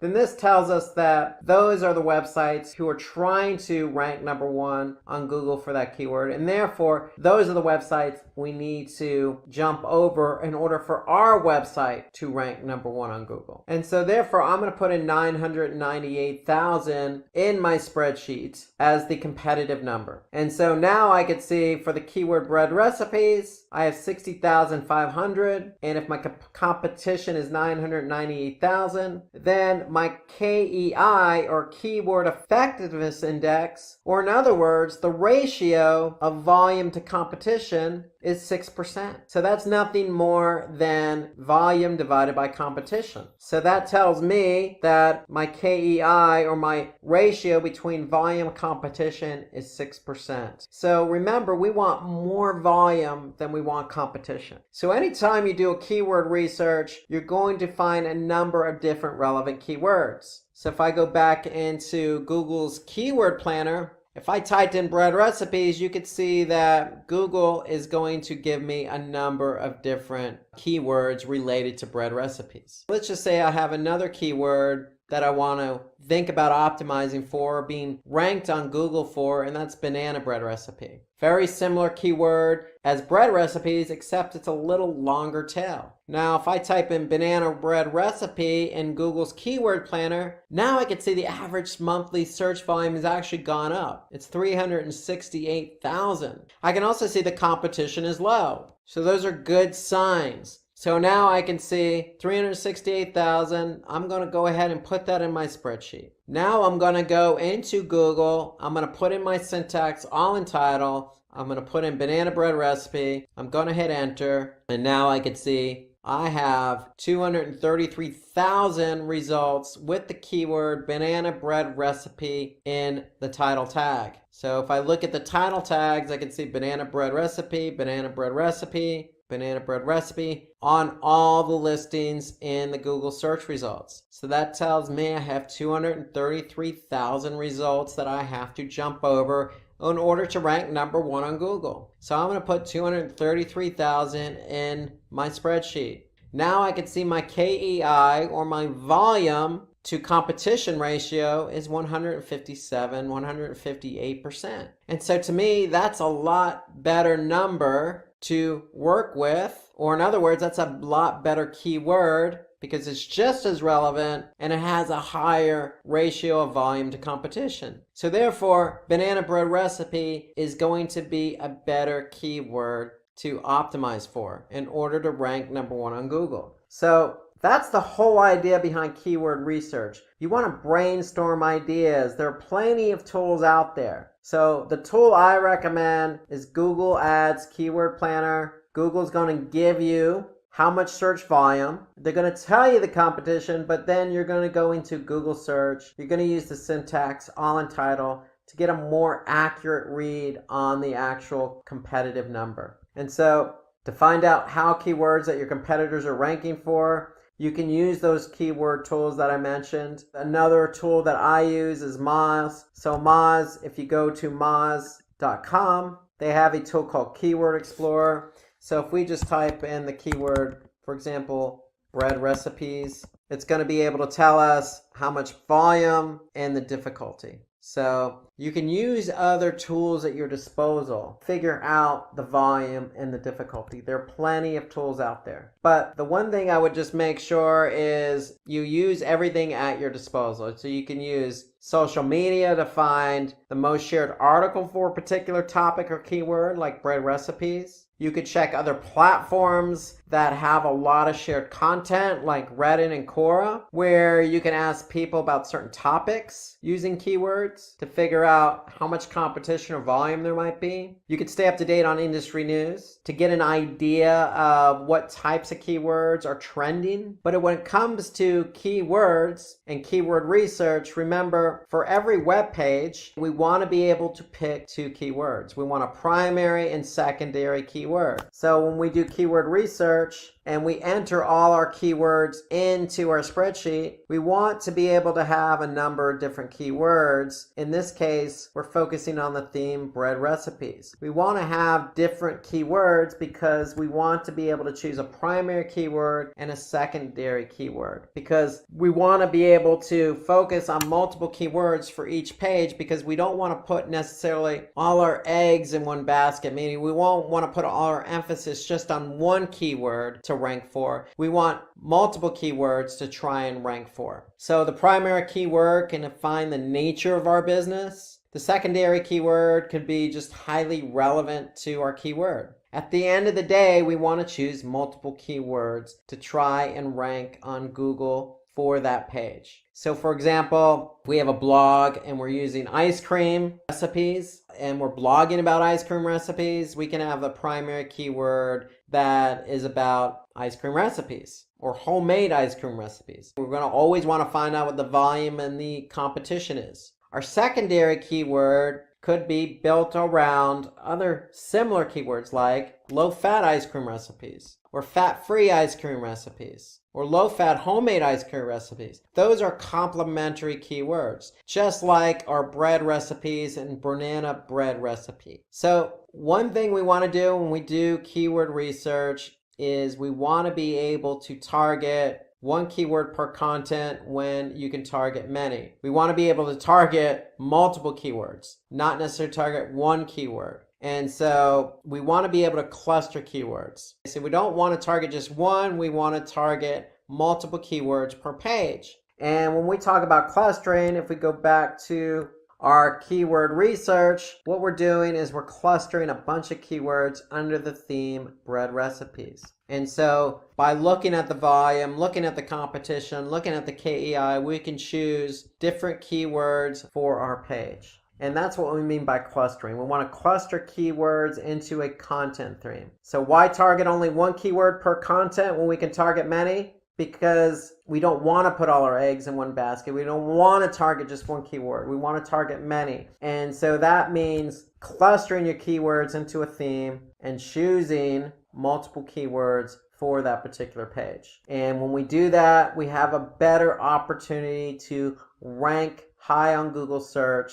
And the whole idea behind ranking high on Google search is we can get the volume. So if we know we're ranked number 1 on Google search for bread recipes or banana bread recipe, we know we stand a chance of getting a majority of the volume associated with that keyword. And if we can get the volume and get the traffic, then we can get the conversions. So let's move on to high quality content and talk about the impact content has on your ability to get your website ranked number 1 on Google. So let's just say you have content on your website and the content is ranking on page 4 of Google. And it's that blog with ice cream recipes. And if it's just content for the sake of content, it's not really informative, then it's not necessarily going to get good engagement. In the eyes of Google, they want to rank content that's very informative, it's very fresh, it's exciting to read, it's interesting.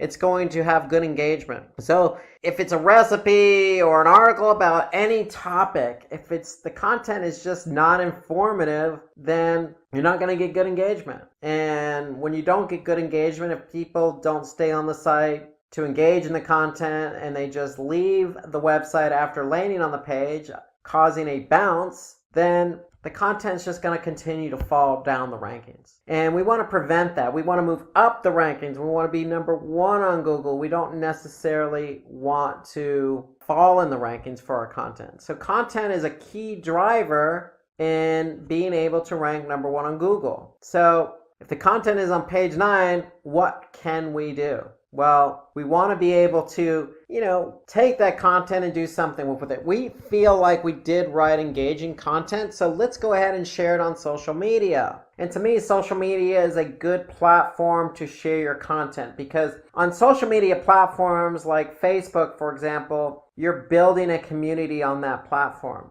That community is already interested in your content. So if you're sharing an ice cream recipe, especially in the summertime, and you're engaging with your community on that platform, then the likelihood of that community on that platform is going to increase engagement. Increased engagement will send social signals to the search engine that says, hey, this content is good quality. Likewise for any other platform. Most social media platforms have engagement metrics, and those engagement metrics pass signals. Is it good? Is it not good? Do we like this content? Are we giving it a thumbs up? Are we going to want to follow it? Are we going to want to share it? And so if you share content that you feel is engaging on social platforms, then it's going to be engaging and it's likely going to cause an increase in engagement, for example, a decrease in bounces. And once you share that quality content, then the likelihood of it moving up the rankings, even as far as number 1 on Google, is going to be greater. So you always want to start out writing good quality content. So let's talk about good quality content, because Google does take content seriously. They do take into account what other people think of that content. So high quality content is an important factor. So how to create good content? That's always the question. So let's talk about some best practices here. Remember, in the last segment, we talked about keyword research. So we want to perform good keyword research. Why? Because we want to choose keywords. Remember, we're choosing multiple keywords per page. One keyword could be related to our brand. One keyword could be related to the content, but another keyword could be related to a user's intent, like recipes. If you recall the example we used with bread recipes, maybe somebody's looking to type in a keyword that says, how do I make, a bread? Or how do I make a specific type of bread? Or how do I make banana bread? Or what's the best recipe for banana bread? They're question related, and we want to be able to answer those questions. So that's where choosing those right keywords that's going to respond to a user's intent. So starts with choosing the right keywords. So remember, we talked about a number of different tools when we talked about keyword research. So there's a research tool that you can use called phrase.io, and that will help you do quick research on, keywords and trends and whatnot. So If you know a better research tool that you use for keyword research, then drop us a comment below. I'd be interested in getting your comments about keyword research and what research tools are out there. So if you know something better than phrase.io, drop a comment below and we'd be interested in getting your perspective. So keyword research is key, but creating content that fulfills users' requirements. So answering those questions. If it's a recipe, we want to answer that question. If it's directions, we want to answer that question. If they don't know how to do something, we want to answer that question. And that's the whole idea behind content. Content is not just to fill a page, it's to really fulfill users' requirements. That's when you get good engagement. So if somebody's typing in something on Google and they're looking for an answer, your content should answer that question. But we also want to make the content readable. So in other words, write for your audience. Don't impress anybody with very high vocabulary type words that somebody doesn't necessarily know the meaning of. Don't use jargon. Don't use a street language, for example. Use everyday common language that's just easily digestible when your audience is reading. And then we want to keep that content organized. And so when we mean organized, we want to use headers and subheaders. Break your content into paragraphs. Keep the flow organized. If we can keep the flow organized, then it's going to be easier for somebody to read. And then it's okay to add resources, especially resources from credible sites. So if you can incorporate those resources in there, then it's just going to add the credibility to your content and let the audience know that, hey, I've done my research on this topic, and this is what this person has to say about it. This person who seems to be credible. Okay, so it only adds value to your content. So these are all tips to remember when creating content. And then the one important tip here is we want to use white hat techniques. And when we say white hat techniques, that means, if we've chosen keywords that are going to answer somebody's question, we don't want to stuff those keywords into the content. We want the content to be naturally written. So when we say opt for white hat techniques, that's what we mean. Write the content naturally. Keep it organized, keep it readable,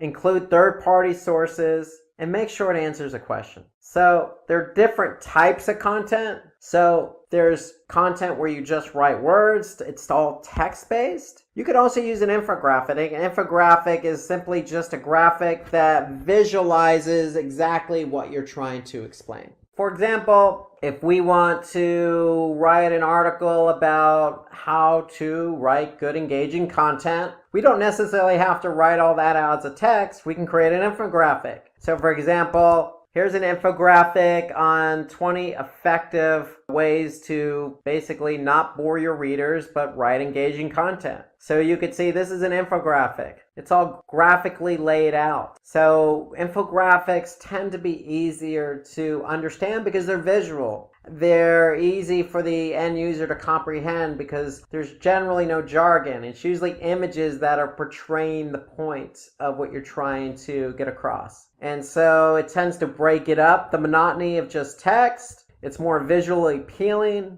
and it's laid out and organized. So you can see this infographic has 20 different steps or rules, and they lay those out all here in this infographic. And the great thing I like about infographics is you could share them on social media, you can re-engage them as a post, you could save them on really any social platform. So infographics tend to tell a better story versus, say, just writing text. You can use video and images, so you don't necessarily have to lay it all out in an infographic. You can certainly insert a video or an image into your content, especially if it's a blog post. If it's a blog post, then sometimes video and images on its own tell the story.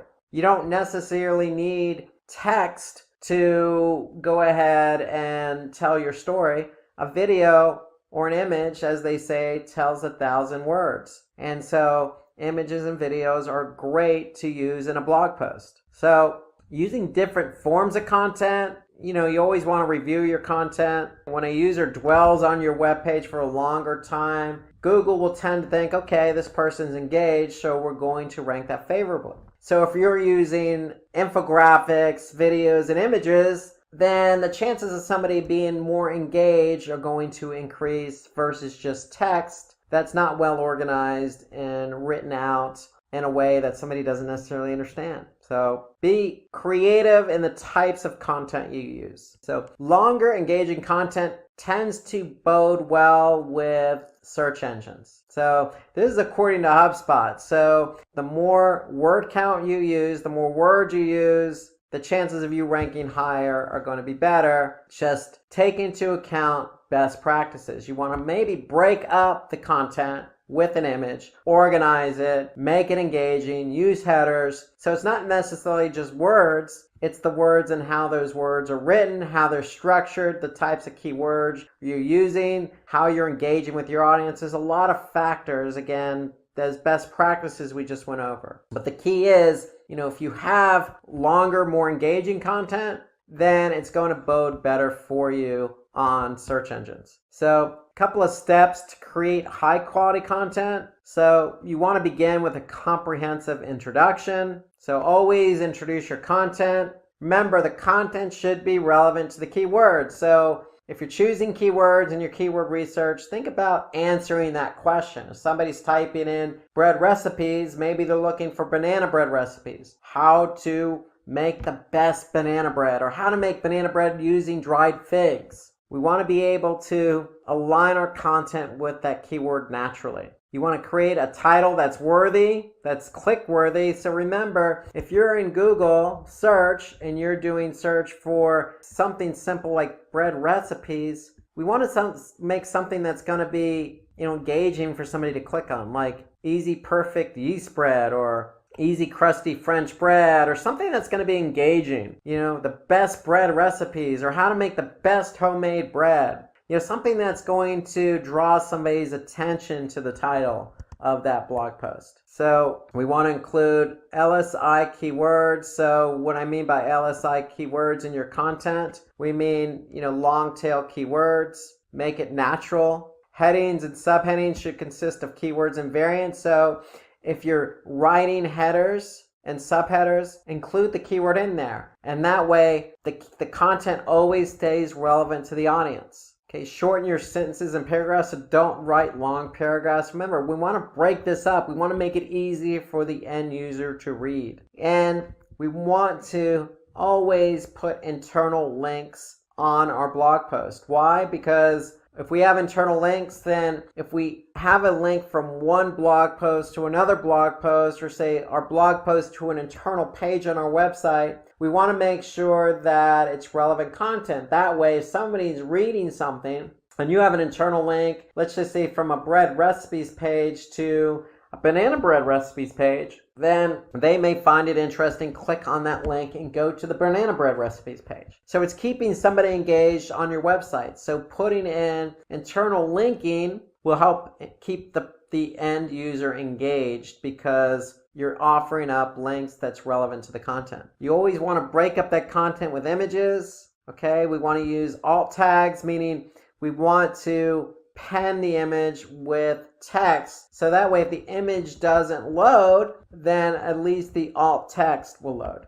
So we can incorporate call out boxes, and more importantly, we want to update our content regularly. So we always want to get the best recipe out there if it's banana bread, or different ways to create banana bread, or always just coming up with ways to update the content. So we want to keep our content, our blog post fresh. And then we want to include a CTA, call to action. If we include a call to action, then that's going to keep somebody engaged and have them act on your content. So these are steps to creating high quality content.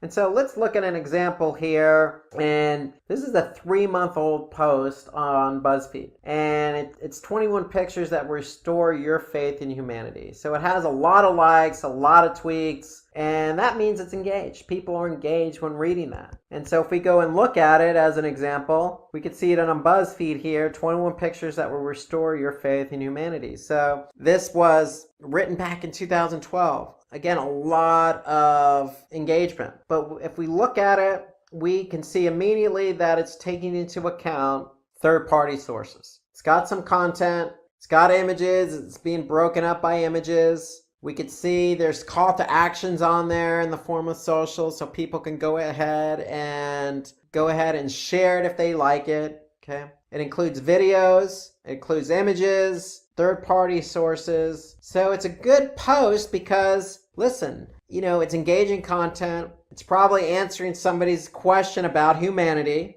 And we could see clearly that, look, there's a lot of different examples here from a lot of different sources, and we could take action on this content. So not just video, not just images, but text as well. And so it's very engaging, answers questions, takes into account the different types of content available. So this is a good post in that regard. So content's updated regularly, it's engaging, and it includes sources from high authority websites. Some do's and don'ts on the content. So take into account the best practices I mentioned about creating high quality content. Okay. Answer those questions that the end user wants to hear, because that likely is going to be their search. And so you want to be able to respond to the end user. That's part of creating high quality content. Different types of content, i.e. in the form of infographics or videos or text or images. You can add images from public domain sites. You can be relatable and use examples to clarify points, just like the BuzzFeed article. Simplify complex words. Don't use sophisticated language. Talk to your audience as if they were standing right in front of you. And use bullet points to exemplify your examples, your points. So some do's, the don'ts. Obviously, don't lift content. We don't want to lift content from another website. So that's plagiarism. So we want to have our own unique content. We also don't want to take images from other websites. And so if you do happen to find an image that works for your post and it's on somebody else's website, ideally that's not a good situation. But if you do happen to do that, then always give credit to the website. Okay, so if you took it from xyz.com, credit xyz.com for the image. And even put a link back. But ideally, you don't want to take images from other websites. Just as much as you don't want to take copy, you don't want to take images. Use your own imagery and content. But if you don't have imagery, then you can always go to stock photography. There are plenty of websites out there where you can sign up for a subscription, like Adobe Stock Images as an example. You could sign up for an account, and in some cases you can sign up for a free account and use stock imagery. Okay, don't give less information to your audience. Give your audience what they deserve, which is the information they're looking for. They're looking for the best banana bread recipes. Give them the best banana bread recipes. Incorporate your own images. Break it up with titles. Give them a good quality piece of content that they're going to be able to engage with. And so if you put long paragraphs in your content, then it's going to be less engaging. So try to avoid those long paragraphs. Remember, shorten up the paragraphs, keep the language simple, add in images, answer those questions, use third-party credible sources, but write it in your own words, and you should be on your way to creating good quality content. Okay, so now that we've talked about high quality content in order to get your pages ranked high on Google search, let's turn our attention to optimizing on-page elements and discuss some website level factors that are both going to help you rank high on Google search. So let's just do an overview of what we're talking about when we talk about on-page elements and website level factors. So optimizing on-page elements include a number of different things. But primarily, we're going to focus in on meta tags, also known as meta description tags, header tags, also known as title tags, and URLs. So those are just some of the on-page elements we want to be able to optimize using relevant keywords in order to rank high on Google search. We also want to take a look at some website factors that will affect our ranking on Google search. They include website architecture, having a secure website, having a sitemap, and taking a look at page speed. So all of those are some of the website factors we need to take into account in order to rank high on Google search. So title tag and meta description together are considered meta tags. So both play an important role in ranking high on Google. So we want to be able to write unique title and descriptions for each page on our website. When I say unique, that means the title and the meta description need to be different for every page on the website. And so if you're not quite sure what a title tag and a meta description tag is, if you go to search and just type in any particular search query, the title tag is what's going to show up here in bold, and then the description is going to show up below it, below the URL, and that's going to describe the page. So both of these meta tags are important because it describes what your page is all about, and that's what Google uses in the search results pages. So we want to be able to pay attention to the length of our meta tags. So if we go back to our search results pages, title tags are generally 60-65 characters. Meta description tags are generally 160 characters. So anything really longer than that, then what's going to happen is the meta description tag or the title tag will get truncated. And so if we look here, for example, we can see all of the title tags here fit the 65 character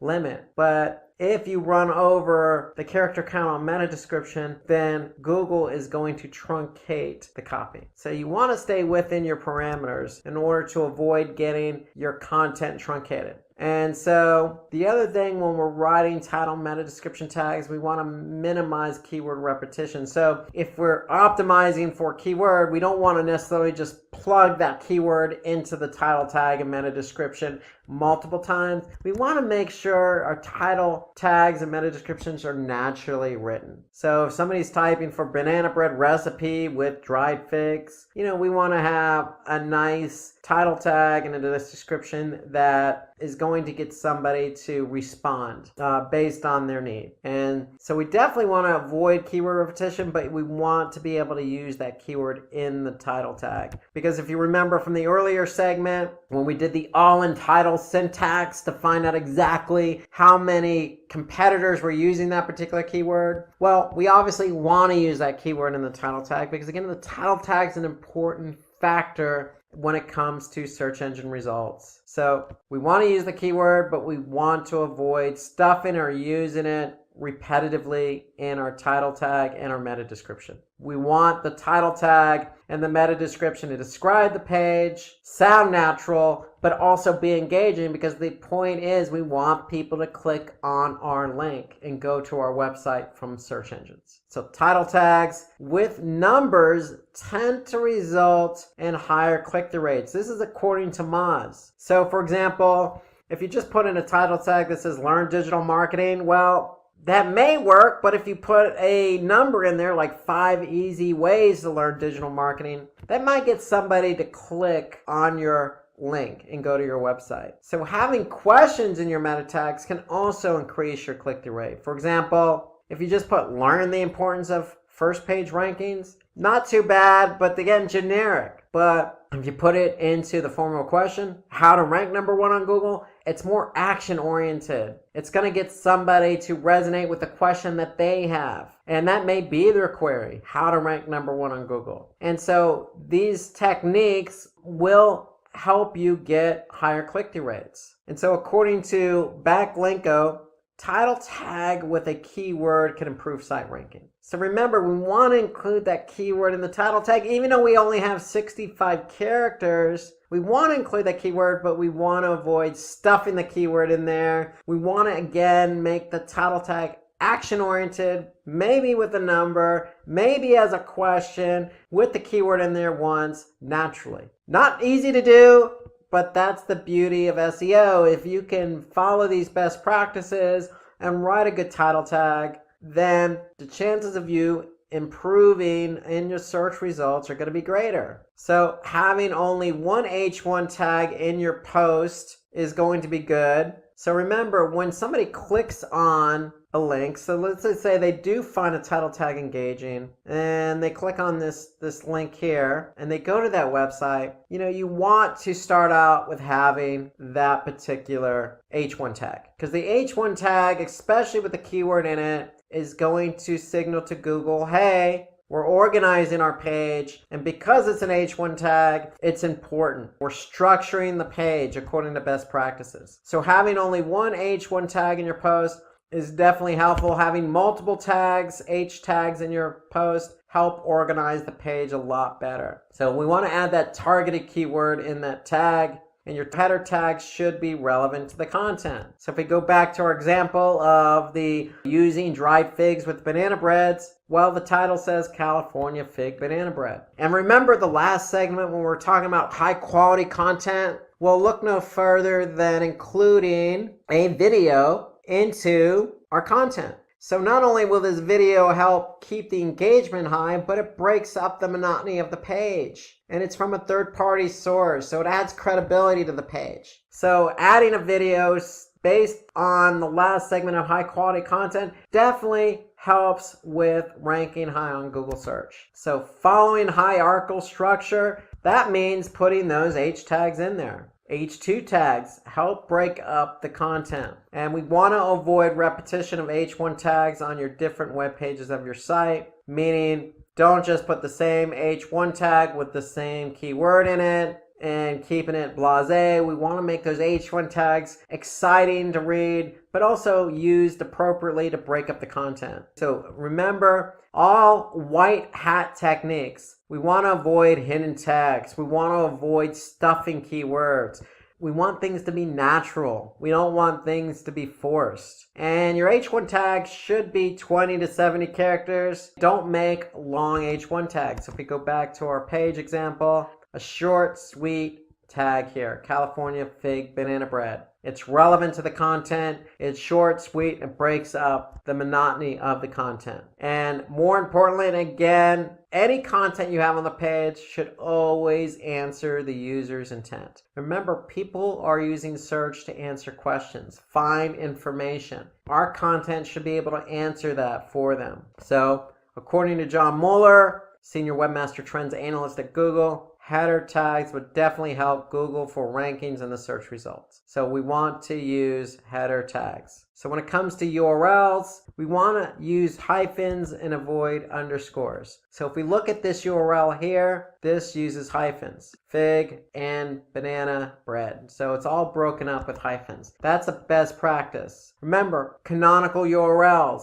A canonical URL signals to Google this is the original content. So we want to use original content. And if you have multiple sources of content out there on, say, different websites, we want to use a canonical tag to signal to Google, this is the original content. Please index this content. And that doesn't hurt to use a favicon in URL, meaning a small icon. It helps to break up the monotony and help your URL stand out. We can add targeted keywords in the URL. So again, looking at the URL here, I can see we're using targeted keyword as part of the URL structure. Fig and banana bread.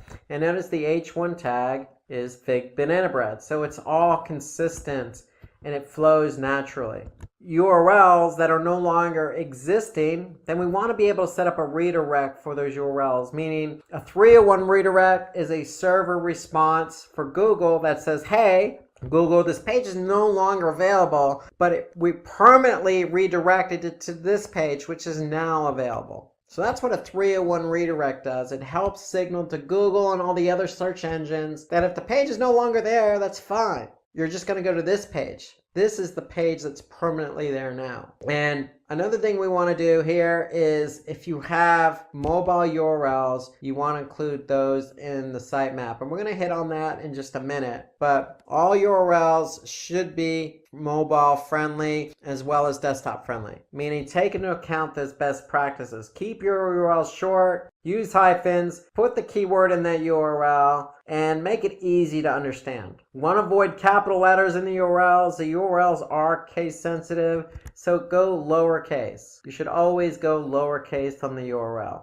Readable URLs, again, the rule of thumb here is if you understand what the URL is, then Google's going to understand what the URL is. So the shorter the URL, the easier it is to read. The easier it is to read, the better chance you have to rank high on Google search. So according to Backlink 2, URLs that are shorter definitely help you rank. So we want to be able to shorten those URLs. Keep them short and sweet. Don't make them long and unreadable. So those are some optimized ways or on-page elements that help you optimize. Now we want to look at some website level factors that will help you optimize and rank high on Google search. So good site structure provides better crawling for search engine bots. And what do we mean by that? Well, we mean having your site organized in a fashion that Google's going to be able to find all the pages. So what do we mean by that? Create a logical hierarchy structure. So if you're selling shoes, you're going to have a home page, break the structure up into men's shoes, women's shoes, children's shoes. Then under men's shoes, you could have it by brand. It could be Nike, Puma, Adidas. On the women's side, it could be Nike, Puma, Adidas. On the child side, it could be Nike, Puma, Adidas. And so you want to keep the structure, flow, in a hierarchy. So we want to balance the amount of subcategories within each category. So the men's, if it has Nike, Puma, Adidas, the women should have Nike, Puma, Adidas. And so you want to code your site navigation in CSS or HTML, meaning we want to be able to use something that Google is going to be able to index. So most sites are built in HTML, and that's what Google likes to index. They like to index something that they could take back to their servers. And then more importantly, build a comprehensive structure for internal linking. So internal links mean that if you're on a site, you should have natural links pointing to other pages on your website. So to keep the flow going, and we don't want to have unnatural inbound links. You always want to have natural internal links to keep the flow of the user going from one page to the other. So here I could see, as an example, all the ingredients in this recipe. Well, this has an internal link to another page on our site. And this happens to link to a page where somebody can buy the ingredient. So it's a natural internal link. So John Doherty of Credo has claimed that one of the biggest changes that he can make in fixing the Credo website is architecture. So for example, in Credo, John Doherty has increased the organic sessions by 74% and pages per session by 41%, just by changing the site architecture. So you'd be surprised by changing the site architecture what that will do to engagement. And so let's turn our attention to secure versus non-secure. So what we mean by that is securing your site. We want to make it sure that compliant with certain protocols. And so if we go back here, we can see that this particular site is compliant, it is secure. HTTPS means it has a secure license, meaning the site is secure. So Google likes secure versus non-secure. So non-secure would be HTTP. So we want HTTPS as our protocol. And what that means is just enabling SSL certificates. And that means when you enable an SSL certificate, that means your domain or your protocol is going to be turned to HTTPS. So Google prefers sites that are secure versus non-secure. So if you use HSTS as a protocol, that adds an extra layer of security over the HTTPS. And HSTS prevents cookie hijacking. So adding multiple layers of security always helps. In my opinion, if you have an HTTP website, a non-secure website, you should look into buying an SSL certificate, getting your sites flipped over to HTTPS, because what's going to happen is your URL structure is going to change. When your URL structure changes, Google's going to recognize that because they're going to index your site. And when they index your site, they're going to see those secure URLs. And that's going to work favorably in your favor and help you rank higher on Google search. So websites using secure or HTTPS have a higher chance of ranking higher. So HTTPS is a ranking signal because Google indexes those pages. So let's also talk about sitemaps. So sitemap is one of the most important ways to improve your website ranking. Why? Well, because sitemaps are a way to organize all your URLs into one file. So we're basically going to prioritize all our web pages in a sitemap. So if you go to any particular website and you type in sitemap XML, you're likely going to see all the pages on your website. So usually the sitemap is located in the root directory. So if I type in sitemap.xml, I'm going to be able to see all the pages in my root directory. And I can also prioritize them. I can also alert Google as to how often they change. And every page is going to have a date stamp associated with it. So Google can actually see how often it changes. So remember, we want our content to be updated frequently. So if content's not updated frequently or it's not fresh, then Google's going to see that that date stamp, that last modification date. So we want to be able to make sure our content's updated frequently. We want to let Google know that we changed it frequently. And we want to be able to prioritize our pages, let Google know, hey, these pages are important to us. So all that can be set up in a sitemap. We want to be able to add canonical versions of URLs in the sitemap. So we want to be able to add all our original URLs in our sitemap. And so we always want to build dynamic URL sitemaps for larger websites. And what I mean by dynamic URLs, that means that if I look at this sitemap and we're always adding content, let's just say in the form of a blog, well, guess what? We want those pages to be added to the sitemap as they're published. So as we add pages to the blog or to the site, then they should automatically be added to the sitemap. And so in effect, what's going to happen is we're going to be able to see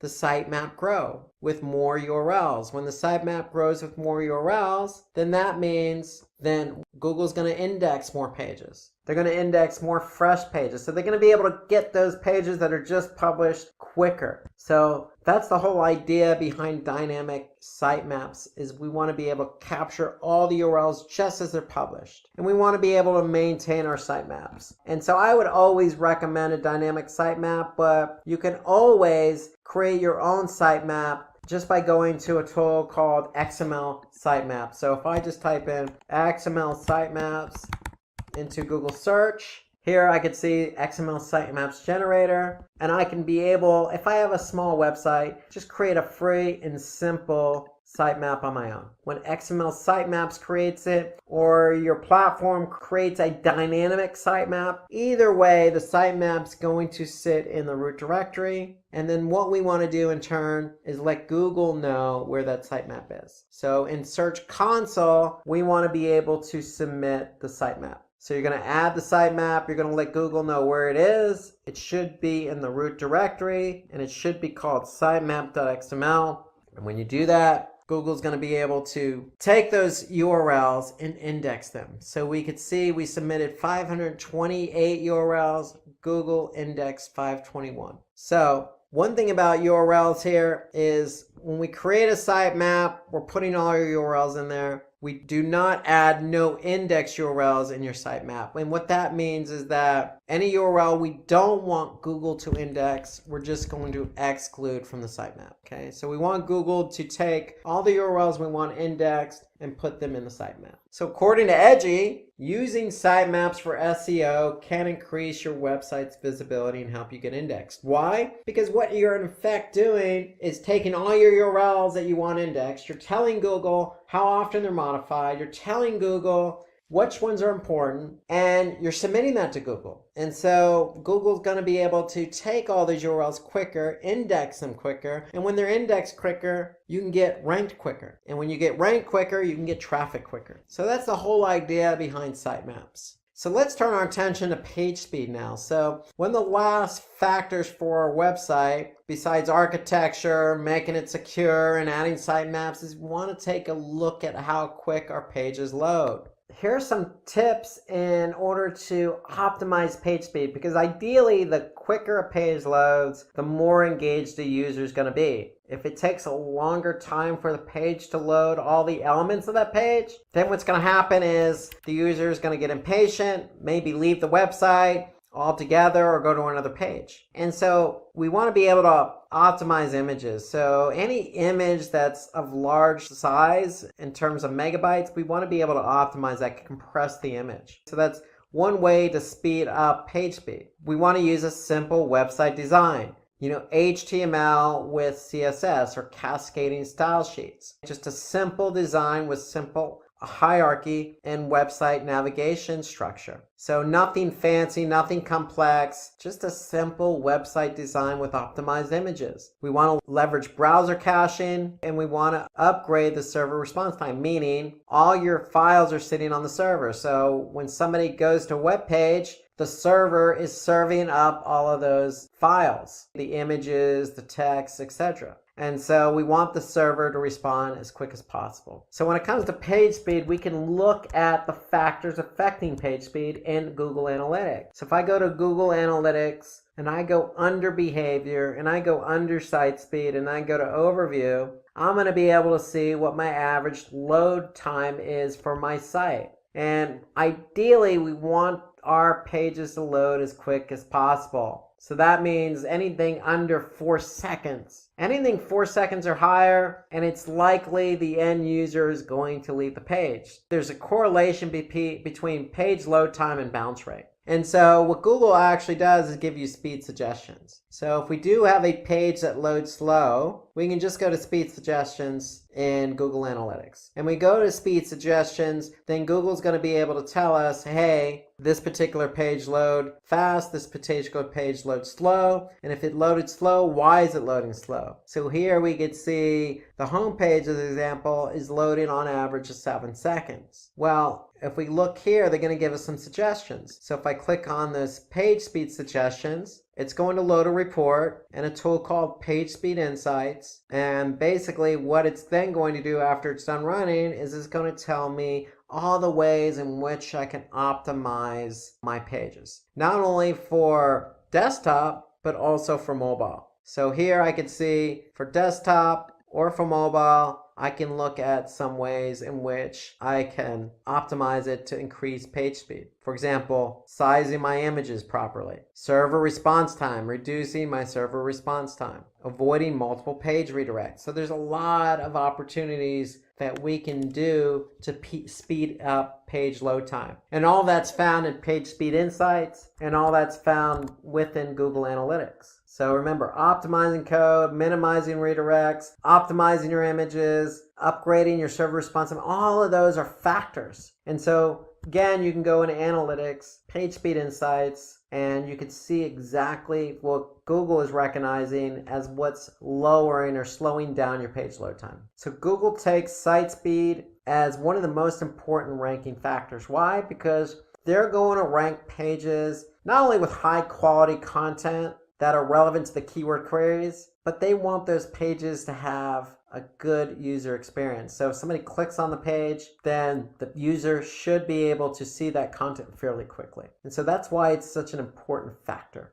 So the quicker your pages load, the chances of you ranking higher are going to be better. So according to Web Performance Today, Walmart, as an example, experienced a decline in conversions. So what they did was looked at their page speed. And when they looked at their page speed, you'd be surprised what that did. Just increasing it from 1 to 4 seconds or decreasing it basically increased conversion. So there's always going to be a correlation between how quick a page loads and how engaged the user is. Because if the user's engaged, they're going to stay on the site. And if they stay on the site, then their chances of converting are going to be higher. So just even 1 to 2 seconds increase in page load time will make a world of difference in terms of engagement and conversions. Let's turn our attention to off-site engagement. So previously we talked about on-page elements and website factors that affect our rankings for search results, but we also need to turn our attention away from our website, meaning what we do on our website, and turn our attention what we can do for our website off our website and onto other websites. So that's off-site engagement.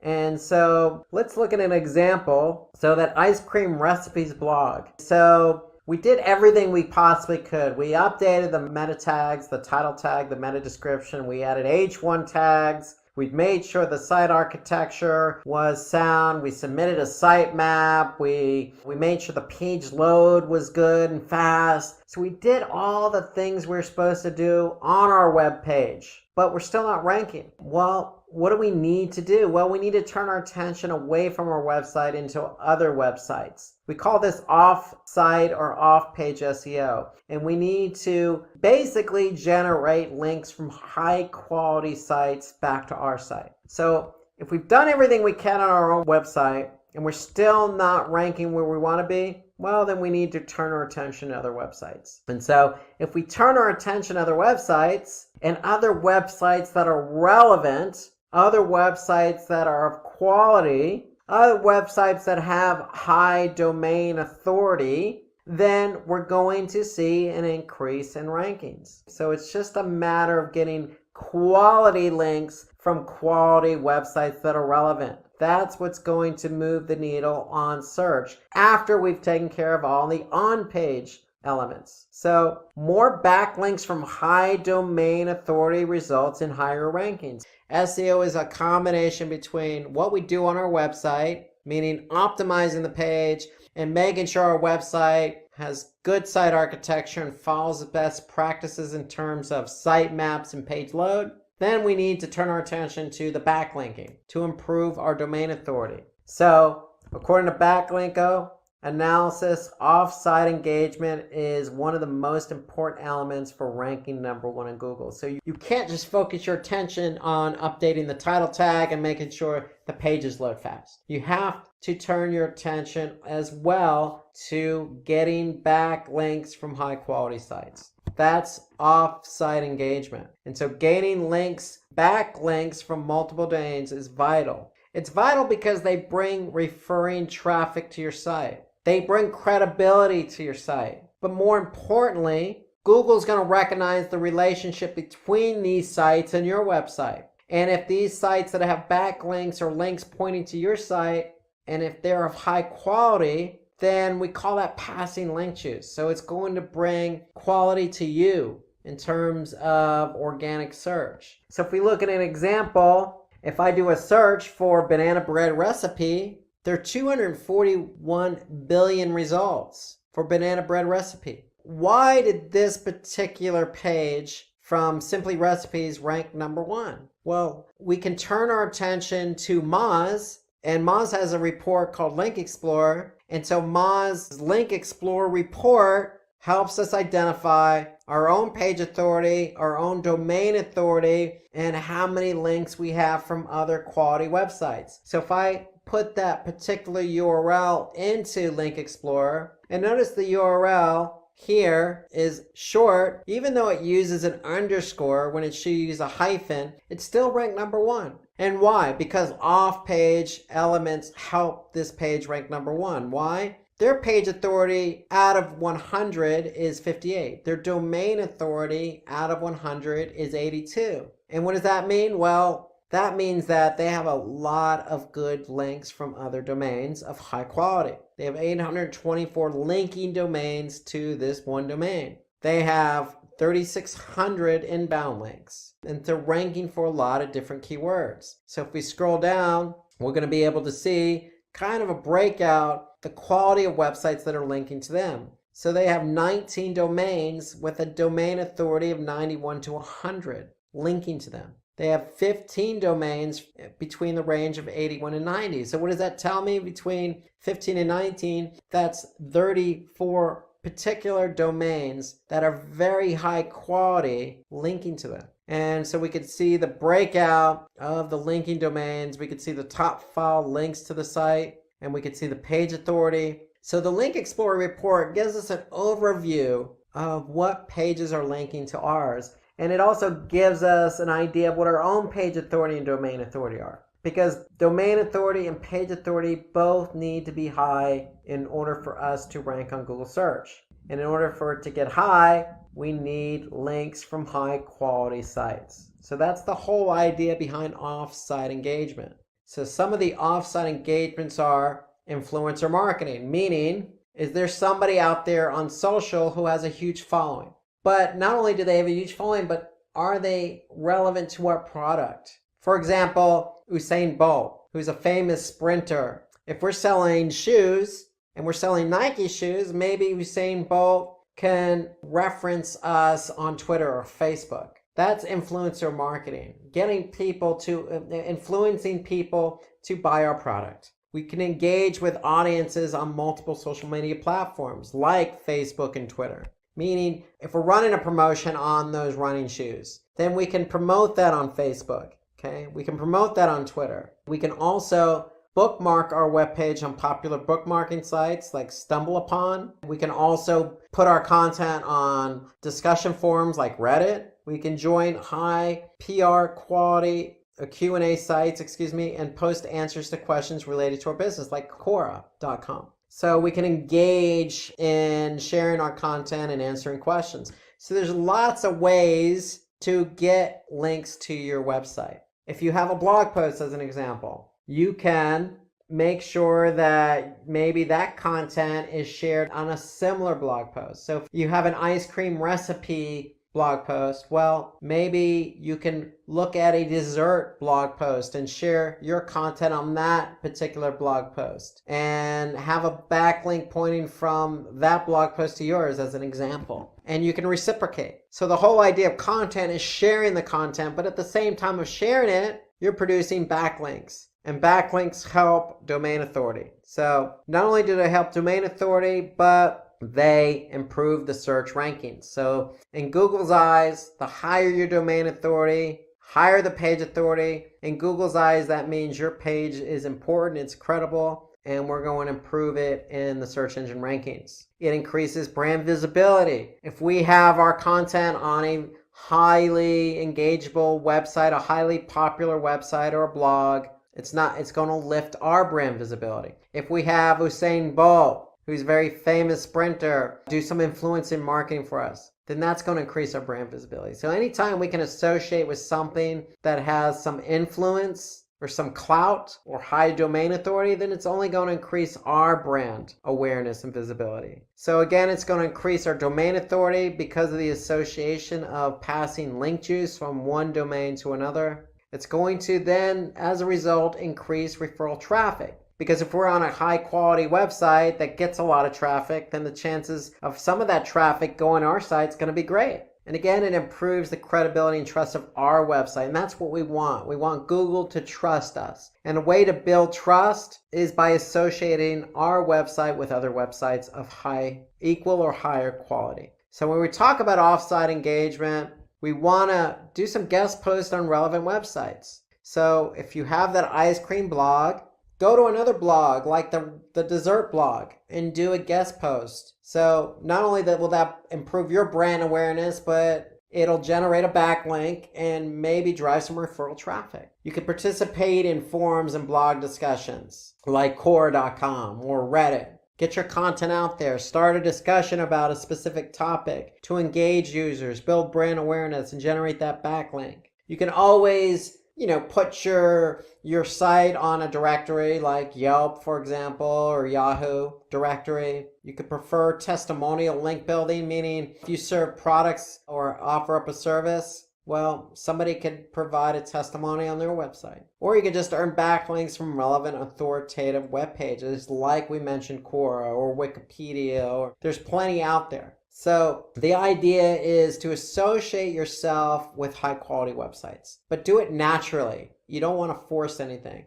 So if you're selling a specific service or you're selling a specific product, look for like-minded services or products that complement what you do. And that'll create the natural environment, natural ecosystem that will eventually give you the benefits that you need to rank higher in the search results pages. So we don't want to purchase any links. We don't want to cloak content. We don't want to just inject links on sites that aren't relevant. We don't want to just have site-wide links all over the place pointing to the same page. And we certainly don't want to be on low-quality websites or directories. It's all about quality, not quantity, with off-site engagement. So having off-site engagement complements what you do on your website for on-site. Together, both of those efforts will get you higher search engine results. So let's start out with why GTM. So let's just say you're Sam and you have your own e-commerce website and you want to understand how people are interacting with your website.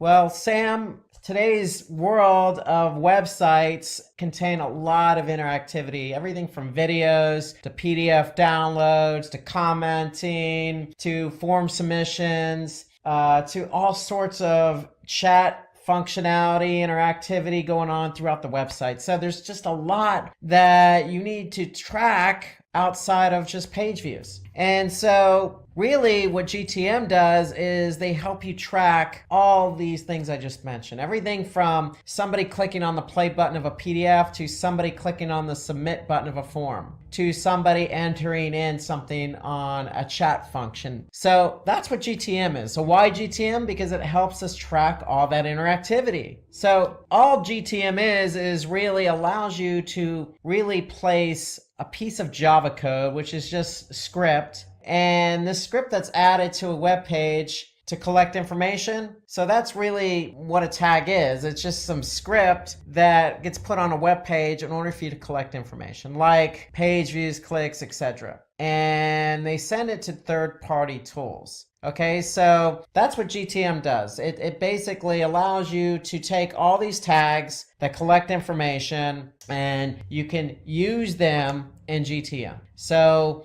if you want to, for example, collect how many people, enter a chat functionality and start chatting. Well, you're going to take that script and you're going to put it in GTM, and GTM will then allow you to start tracking that information. So that's really what GTM is. It just allows you to put tags into a container, or think of it as a toy box. You have all these toys and you want to track. Well, you can put all those toys or tags in a toy box or container. And we're going to talk a little bit more about that. But before we get into GTM, let's just say you're communicating with your developer and there's a new user request on your webpage and you want to update the tag. Well, your developer, considering it's probably a small update to your website, is probably gonna not hesitate and is going to go ahead and turn around and do it normally. And so normally what happens is the developer is going to go to the website and update the tag. Well, what if you have a few things that you want to track? All those things I mentioned before, from downloads to clicks to, somebody checking out to watching a video. Well, your webmaster, your web developer is going to go, well, hold on a second. Now, all these requests are going to take time. I need to put them into the work queue, so to speak. Well, what happens is when they go into a work queue, usually it's going to take some time. And in some cases, you as a marketer need to launch a campaign. And you want to get that tracking added to the website in time for the campaign launch. So you want to go ahead and quickly turn around the tracking for that particular campaign. Let's just say you're launching a campaign and you're sending people to a landing page that has a form submission. And you want to be able to track how many people click on the submit button of that form submission. Well, if you need to turn that around, your developer's like, well, I need to put that in a work queue. The timing isn't going to always work out between you and your developer, is my point. And so that's where GTM comes in. Because there is a solution to update your tags faster, and that's Google Tag Manager. So when we say GTM, that's what GTM stands for, Google Tag Manager. It's a place for you to add tags quickly and easily. So tags, remember, are just snippets of code that allow you to track things on your website interactively. And basically, when you have GTM, you can bypass the webmaster and do it quickly and easily. So that's what GTM is all about. So why GTM? Because we just identified two benefits. One, you could track all the interactivity on your website. And two, you can bypass your web developer or webmaster. And so that's the benefit of GTM. So the benefit, you get those tags updated very quickly via Google Tag Manager. Okay, so that's what Tag Manager is. So what we're going to talk about today is specifically what Tag Manager is and what it does. We're going to list some of the benefits of Tag Manager. We're going to show you how it works, and then we're going to show you how to get started with Tag Manager. Tag Manager, if you're not familiar with working with webmasters and dealing with JavaScript and tags and all this jargon is just new to you today, okay, well, don't fret, sit back. We're going to take it slow. This is an introduction into Google Tag Manager. Again, let's start out with what is Tag Manager. So we've already introduced it to some degree because we already introduced it as a tool where you can put all your tags into a toolbox, toy box, or container, so to speak, right? And we already mentioned that, hey, you can bypass your webmaster. So you're probably thinking, well,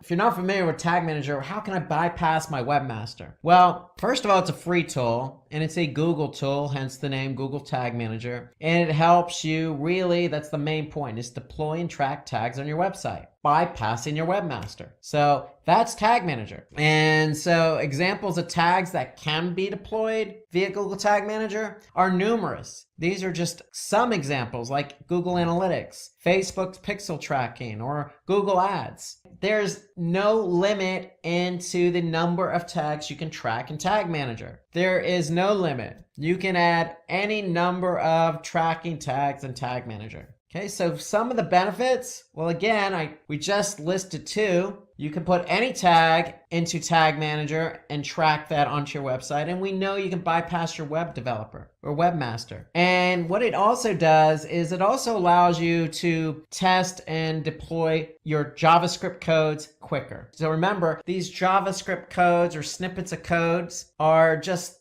there to track certain things on your website, whether that be a page view or somebody clicking on a play button or tracking somebody who converts or even just goes to your website. So the biggest benefit is you can take that snippet of code, let's just say Facebook. Let's just say you're doing Facebook marketing and you want to put that Facebook pixel on your website so that you could track people who come from Facebook and convert. Well, you don't need to put that Facebook pixel on your website. You can go right to Tag Manager and you can put that snippet of code right in Tag Manager really quickly. And the other benefit here is all tags are managed in one place. And that to me is really a good benefit, because when you start adding tags on your website and you have some tags in Tag Manager, it just gets very confusing. So ideally, all the tracking code you have on your website needs to be in Tag Manager. Think about that. All the tracking. So if you're doing Bing or you're doing Facebook or you're doing Twitter or you're doing LinkedIn and you're doing Google, you're doing all this type of marketing on all these different platforms, you're going to have tracking code for all these different platforms. And instead of putting all that code on your website, return going to slow down the load time of your web page and website. You want to put them all in Tag Manager so they can be organized and you know exactly what you're trying to track. And the other great benefit of Tag Manager is there's a versioning control. So let's just say you have added tags to your website via GTM for the last 6 months. Well, and let's just say you add another tag yesterday. If you added that tag yesterday and something doesn't work, well, you can just roll back to a previous version. It's that simple. So you have versioning, and that's a good thing. When you have versioning, you can control what gets published, and if something doesn't work after it gets published, then you can roll back to a previous version. So it's a peace of mind, so to speak. Just because you've added code to your site, there's no guarantee it's going to work. And so you can always control what version you're dealing with in Tag Manager. And we'll talk a little bit more about that. So the biggest benefit here to me with Tag Manager is you have event tracking. And so we talked about some of the things you could track on your website, from videos, from play buttons to somebody clicking on the stop on the video or pausing it, all the way to somebody, again, chatting, or let's just say somebody clicking on that purchase button on your website. Okay, and you want to track all these different things, these different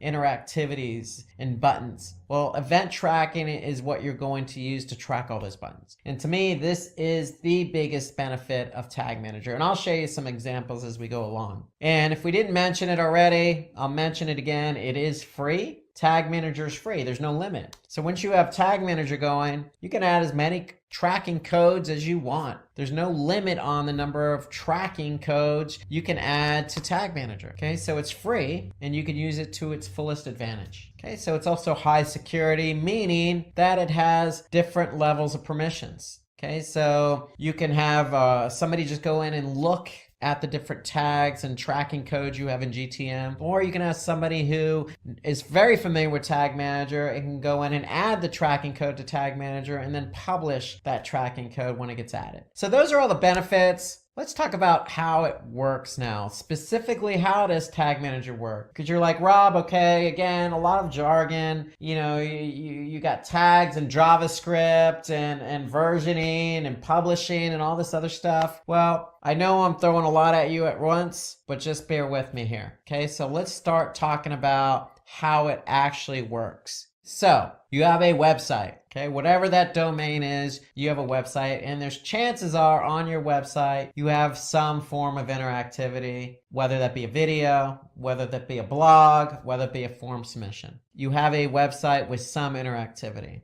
And let's just say you're even thinking about getting ready to launch some type of campaign on maybe Google or Facebook, and you want to drive traffic to your website. Fair enough. You're joining the millions of other websites that are out there that have interactivity that also drive traffic to the website. So in comes Google Tag Manager. And so Tag Manager is important because, again, we know we want to track people coming from that Facebook campaign or that Google campaign and interacting with our site. So if you are running Facebook and you are running Google Analytics, well, guess what? You want to put that tracking code in Tag Manager. So Google Analytics, being a Google product, works very nicely with Tag Manager. Facebook has its own tracking code, but you still want to be able to track people who come from the Facebook campaign to your website. So you're going to get that tracking code from Facebook and put it in Tag Manager. That's generally how it works. So here, information from your website is shared with another data source through Tag Manager. So think about that. If I add Facebook tracking code to Tag Manager, or let's just say I add Google Analytics tracking code to Tag Manager is the one that's pushing out and doing all the heavy lifting. They're the ones that are controlling what code gets fired and what code doesn't. So if you're putting the code in Tag Manager is controlling the code. Think about it that way. And let's show you an example of what that looks like. So here I am, I'm in Tag Manager. I just went to tagmanager.google.com, and here I could see a list of tags. So in our conversation, we're talking about tracking Facebook and we're talking about tracking Google Analytics. Well, Google Analytics is easy because it's a Google product. So here, if I look at all the different tracking code I have on my website through Tag Manager, let's just take a look at Google Analytics. So if you're going to use Tag Manager, you might as well put the Google Analytics code in here. So here I can see I have Google Analytics as a tag in Tag Manager. Now, for Facebook, if I'm running a Facebook campaign, well, I can take that pixel tracking and put it in GTM as well. And here I could see Facebook pixel. That code is added to GTM. I just basically took what Facebook gave me and put it into Google Tag Manager. So you could see I can add Facebook and Google Analytics. And again, I can't stress it enough, any tracking code from any platform I can add to Google Tag Manager in order to track the behavior from those sources. So let's take a little bit deeper dive into how Tag Manager works. So I just showed you an example of how you could take Facebook and Google Analytics code and put it into Tag Manager. But if you're not familiar with Tag Manager, then how do I do that? Well, let's talk about the structure and how Tag Manager works. So when you have a Tag Manager account, you have a container. Remember, I mentioned toy box earlier. You have a bunch of toys. If they're code and you're tracking different bits of code from different platforms like Facebook, think of those as toys, and you have a toy box. Okay, well, that's what this code is, and that's what a container is. The code is the code, and that's going to go into the toy box or container. And so the way Tag Manager works is you have tags, triggers, and variables. So if I take my Facebook tracking code and put it into a container, I need to set up a tag and a trigger. Okay, so let's take a look at what that is. So first, if I go back to Tag Manager, I'm going to have an account, and if I have an account, I'm going to have a container. So here I'm just going to click on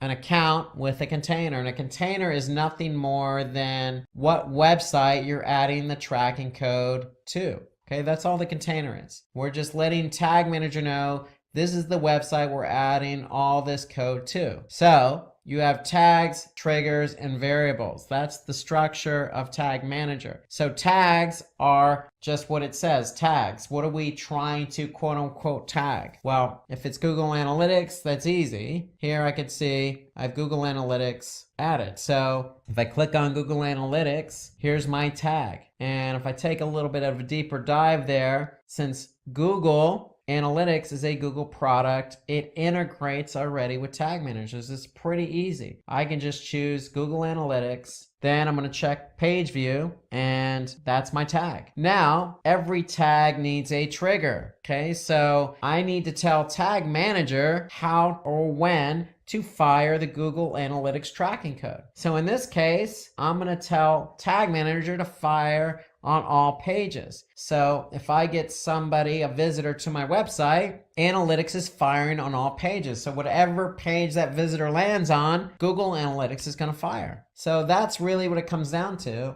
is I have a tag and I need to tell Tag Manager when to trigger that tag. That's really what the structure of Tag Manager is. It's tags, triggers, and variables. And variables we're going to talk about here in a couple minutes. But you have a piece of code. You're going to go ahead and put that into Tag Manager. You're going to tag it, and then you're going to fire that trigger. So let's take a look at another example here. If I go back here, you can see Facebook. Well, here's my Facebook pixel. Okay, that's my tag. So when is it going to fire? Well, it's going to fire on a specific domain or subdomain. That's basically what we're doing. We're trying to tell GTM when to fire that particular tag. So those are the three main components: a tag, okay, which is going to contain the JavaScript code that you get from, say, Facebook, the trigger. So you're going to go into Tag Manager and tell Tag Manager when to fire that code. That's the trigger. And then you have variables. And so variables are basically just additional information that Tag Manager may need for your tag and trigger to work. So that's what a variable is. It's there to get the tag and trigger to fire. So variables are divided into built-in and user-defined variables. So common use variables include, say, page path or page URL or host name or click class. Again, they're there, and these examples I just gave you are there to get your tag and trigger to work. Think about it that way. That's a component. And if I go into Tag Manager here, and here on the left side, I can see variables. So remember, I have built-in and user-defined. So built-in means that Tag Manager already built these for me. So in case I need to get my trigger to work with my tag, I can use a variable. So those are built in, and then I have user defined. So these are what I define. These are what I created. And again, the variables are there to get the tag and trigger to work. Okay, so that's the job of the variable. The job of the tag is to host that JavaScript code. Okay, in the case of Facebook or Analytics, that's where we're putting our code. So here, if I click on AdWords Remarketing, again, it's a Google product, so I don't really need to even deal with code. I'm just going to select Google AdWords Remarketing. Okay, so you can see GTM integrates nicely with some of the other Google products. But let's just say you have a Facebook pixel tracking code. You're going to choose custom, and you're going to put the code here. So that's part of the tag. And then the trigger, again, is there to get the tag to fire. So you're telling GTM when to fire the tag. And the variable is there to help you make sure that that trigger and that tag work together. So that's how all three kind of work together. You need the tag to put the code. You need the trigger to tell GTM when to fire the tag and code. And the variables there to help you define when that tag and trigger should work or how it should work. So again, review, tags they're just small codes of JavaScript or tracking pixels on your website. And so tags are allowed to manage events like scroll tracking, remarketing, clicks, downloads, files, play buttons, you name it. Even clicks on external links. For example, let's just say you have a click or a Facebook icon on your site, and when somebody clicks on it, they go to Facebook. You want to maybe track that. You're going to create a tag. Okay? The trigger is there because you need to tell GTM when to fire that tag. So it's a certain condition, whether it's, fire the tag if the URL equals facebook.com or some other condition. So the tag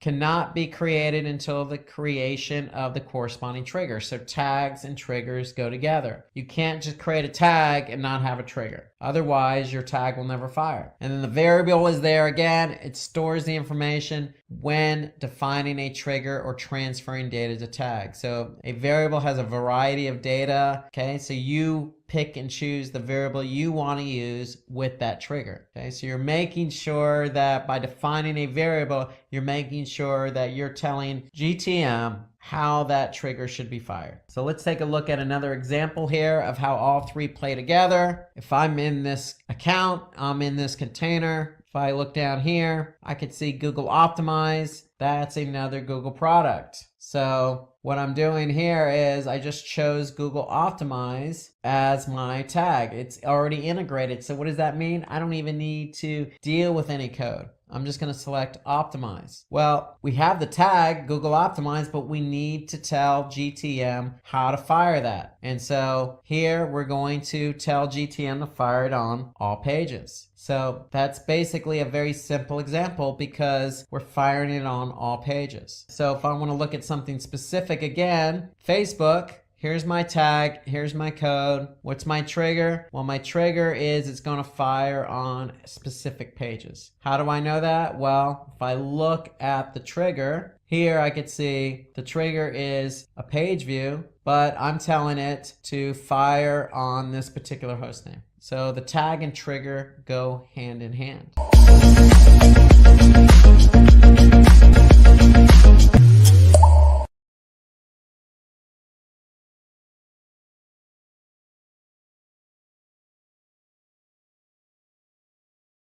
So how to get started with Tag Manager. So first things first, you have to create that account. So you're going to go to tagmanager.google.com, or you can do a search for Google Tag Manager, and you're going to create your account. And then when you create your account, what's going to happen is you're going to set up a container. And when you set up a container, you have choices. So you could set it up for your website, for an app on iOS, or maybe Android, or you can even set it up for AMP, an accelerated mobile page. So most people by default are probably going to set up Tag Manager for their website. And so when you do that, when you actually select website, what's going to happen is you're going to get some Google Tag Manager code in return. And so the whole idea here is you're going to do a swap. What you're doing is basically you're saying, okay, Google, I'm going to take this Google Tag Manager code and I'm going to put it on my website. I'm going to put it on every page of my website. So notice Tag Manager has two scripts. One goes in the head as high as possible. The other goes into the body tag as high as possible. And so what you're doing is you're making a deal. You're putting this Tag Manager code on your website, and in return, every code you deal with, whether that be Facebook or analytics or optimize or remarketing or whatever it is going to go in GTM. Okay, it's going to go into the container you created. So you need the Tag Manager code on your website in order for Tag Manager to work. Okay, so when you add this code to your website, then you're free to start adding all sorts of tags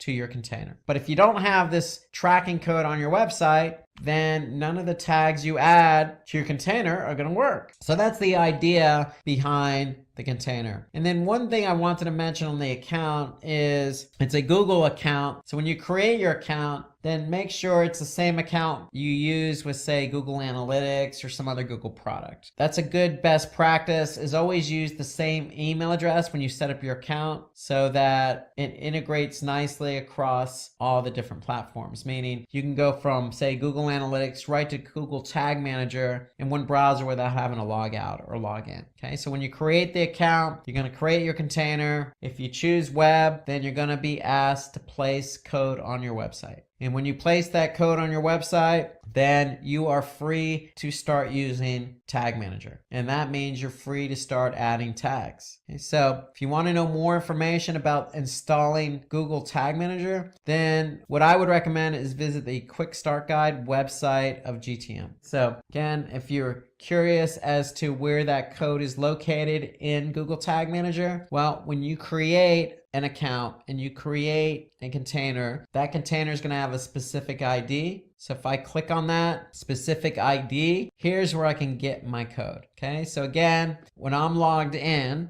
to Tag Manager, I'm going to click on Workspace, but in the top navigation, I'm going to see my unique GTM ID. If I click on that, that's where my code is going to be located. And so again, your code needs to go in the header, and there's another script that needs to go in the body. And if you're not sure how to add the code to your website, well, you can always click on the quick start guide here, okay? And that'll take you to a quick start guide page, a reference page related to Google Tag Manager. So let's talk about creating a tag. So once you get Tag Manager installed, I'm sure you're excited to get going and create that first tag. So let's talk about how to create a tag in Tag Manager. So when you're in Tag Manager, all you need to do is basically you're looking at all your tags. If you click on tag in the left side navigation, you'll see all your tags, and there's a new button there. So you just click new. And so basically what you're going to do is you're going to create your first tag.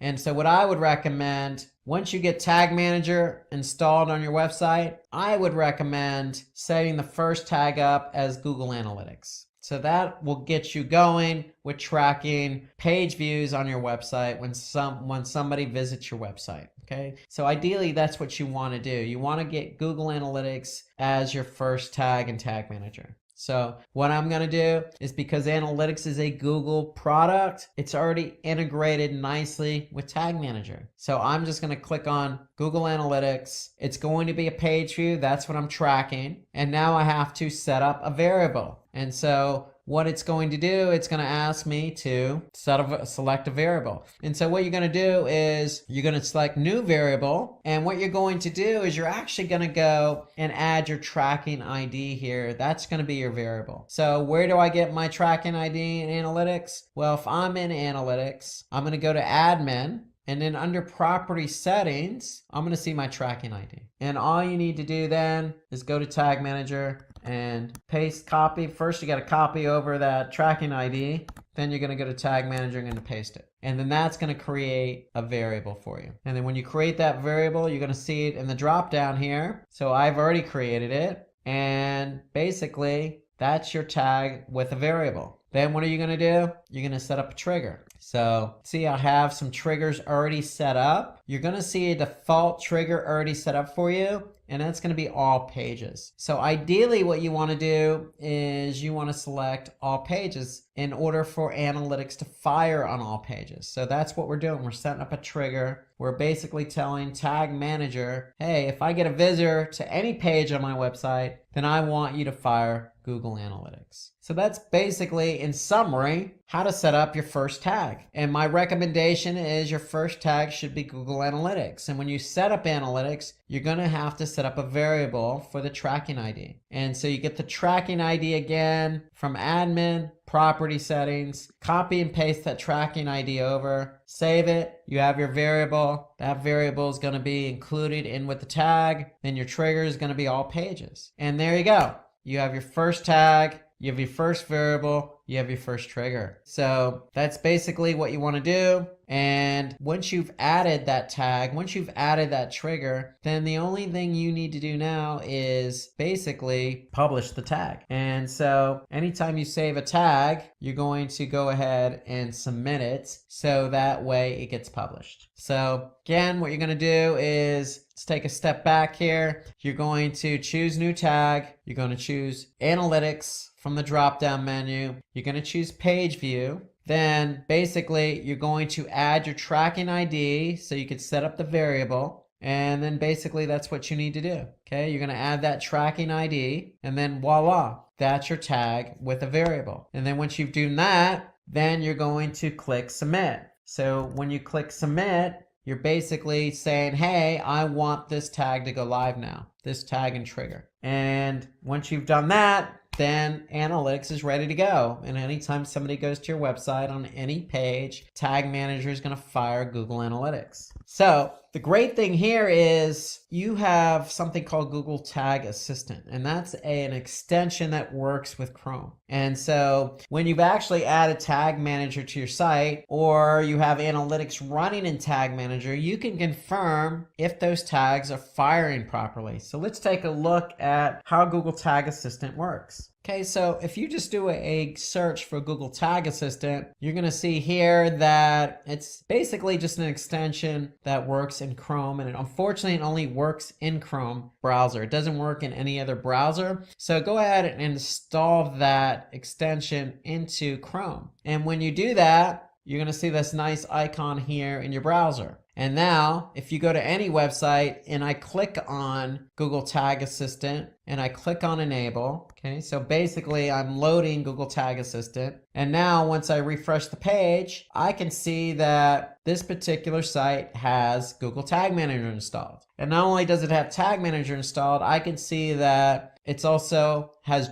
Google Analytics running. I have also Google Optimize running, and I have Google Ads Remarketing Tag running in Tag Manager. So that's what Tag Assistant does. It allows you to see if one, Tag Manager is on the site, and if it is, great, what other tags are firing on this particular site. So Tag Assistant's telling me I have these particular tags firing on that site, and they're firing within Tag Manager. So Tag Assistant is a great way to confirm if one, Tag Manager is on the site, and two, what other tags are firing on the site. Now, another way you could confirm if Tag Manager is firing on the site is you can go into preview mode. So even before you submit and publish your tag and trigger, you can click on the preview mode. So if I click preview in Tag Manager, so basically that's going to put me in preview mode. And so what does that mean? Well, that means that now I'm free to go to my website and see if those tags are firing. And so let's take a look at what that looks like. So if I go to the website and just click refresh, then what's going to happen is Tag Manager is going to load in preview mode, just as you see here. Okay, so that's going to take a couple seconds to load up. And now what can I see in preview mode? I could see that I have GTM firing, but I also have some other tags firing on this page. Remarketing, I have Google Analytics, I have Google Optimize. I have some other tags firing as well. And so the preview mode shows me what tags are firing on any given page. And I can also see what tags did not fire. Okay, so here I have a number of tags already in GTM, but they didn't fire on this particular page. So let's just say I clicked on the Donate Now button. I'm still in preview mode, so I'm going to be able to see what tags fired. Now I could see I have a couple of tags that have fired on this particular page, and then I could see what tags did not fire on this page. Okay, so that's the preview mode. You can use the preview mode before you even submit a tag and trigger to see if it fires, and that's the great benefit of Tag Manager. So if you're not sure if something's going to fire or not, then you can always go into preview mode. And if you are sure it's going to fire, then you can go ahead and submit it. So you can leave preview mode and just go ahead and submit that particular tag and trigger. So here I'm going to leave preview mode, and now once I'm done and I'm sure the tag is going to fire, and go ahead and submit all my changes that I've worked on in terms of setting up tags and triggers. So that's really GTM in a nutshell. So I have my tags, okay? My tags are just snippets of code that I'm going to put in, whether that be Facebook or event tracking or any other Google product like Optimize or Page View. Then I have my triggers. My triggers are there to tell GTM when to fire that tag. And the variables are there to help those tags and triggers work together. So remember that particular variable we set up for Google Analytics. Okay, so here it is right here, because we want to tell GTM what property to specifically fire in Google Analytics. So that's why we set up that variable. But there are all sorts of variables. Google Tag Manager has built in, or variables already created for you, or you can specifically define a variable. So variables are there to help the tags and triggers work together. So when you set up a tag, you set up a trigger, you use a variable, you can always go into preview mode, preview it by going to the website, seeing if it fires. If it fires, then voila, you can go ahead and click submit, and that will publish the tag and trigger, and you're good to go. That's pretty much how Tag Manager works. And again, I can't stress that there's an unlimited number of tags you can add to Tag Manager. There's no limit. So you got anything from Google to non-Google, to event tracking, okay? To Facebook, to anything that you want to track, you want to be able to put into Tag Manager. And again, there's versioning. That's one of the great benefits of Tag Manager. So if I want to go back to an older version, I can simply do that. So here you can see I'm on version 32. That's how Tag Manager works. And I can't stress that, Tag Manager is there to help you track interactivity on the site. Because if you have a site that's interactive, that has a video, that has a download button, let's just say, you have all sorts of newsletter signups, Facebook, YouTube buttons on your website, just like this website does, and you want to be able to track how many people click on that particular button, well, you're going to need Tag Manager. And when you have Tag Manager, you're going to be able to track all of these button clicks and interactivity on your website. With that, we have come to an end of this tutorial on digital marketing and SEO. Hope the tutorial was informative and interesting. If you have any queries regarding any of the topics covered in this session, then please feel free to let us know in the comment section below. Our team of experts will be happy to resolve all your queries. Until next time, thank you, stay safe and keep learning to be future ready. Don't forget to subscribe and stay tuned for more from Simplilearn. Hi there, if you like this video, subscribe to the Simplilearn YouTube channel and click here to watch similar videos. To nerd up and get certified, click here.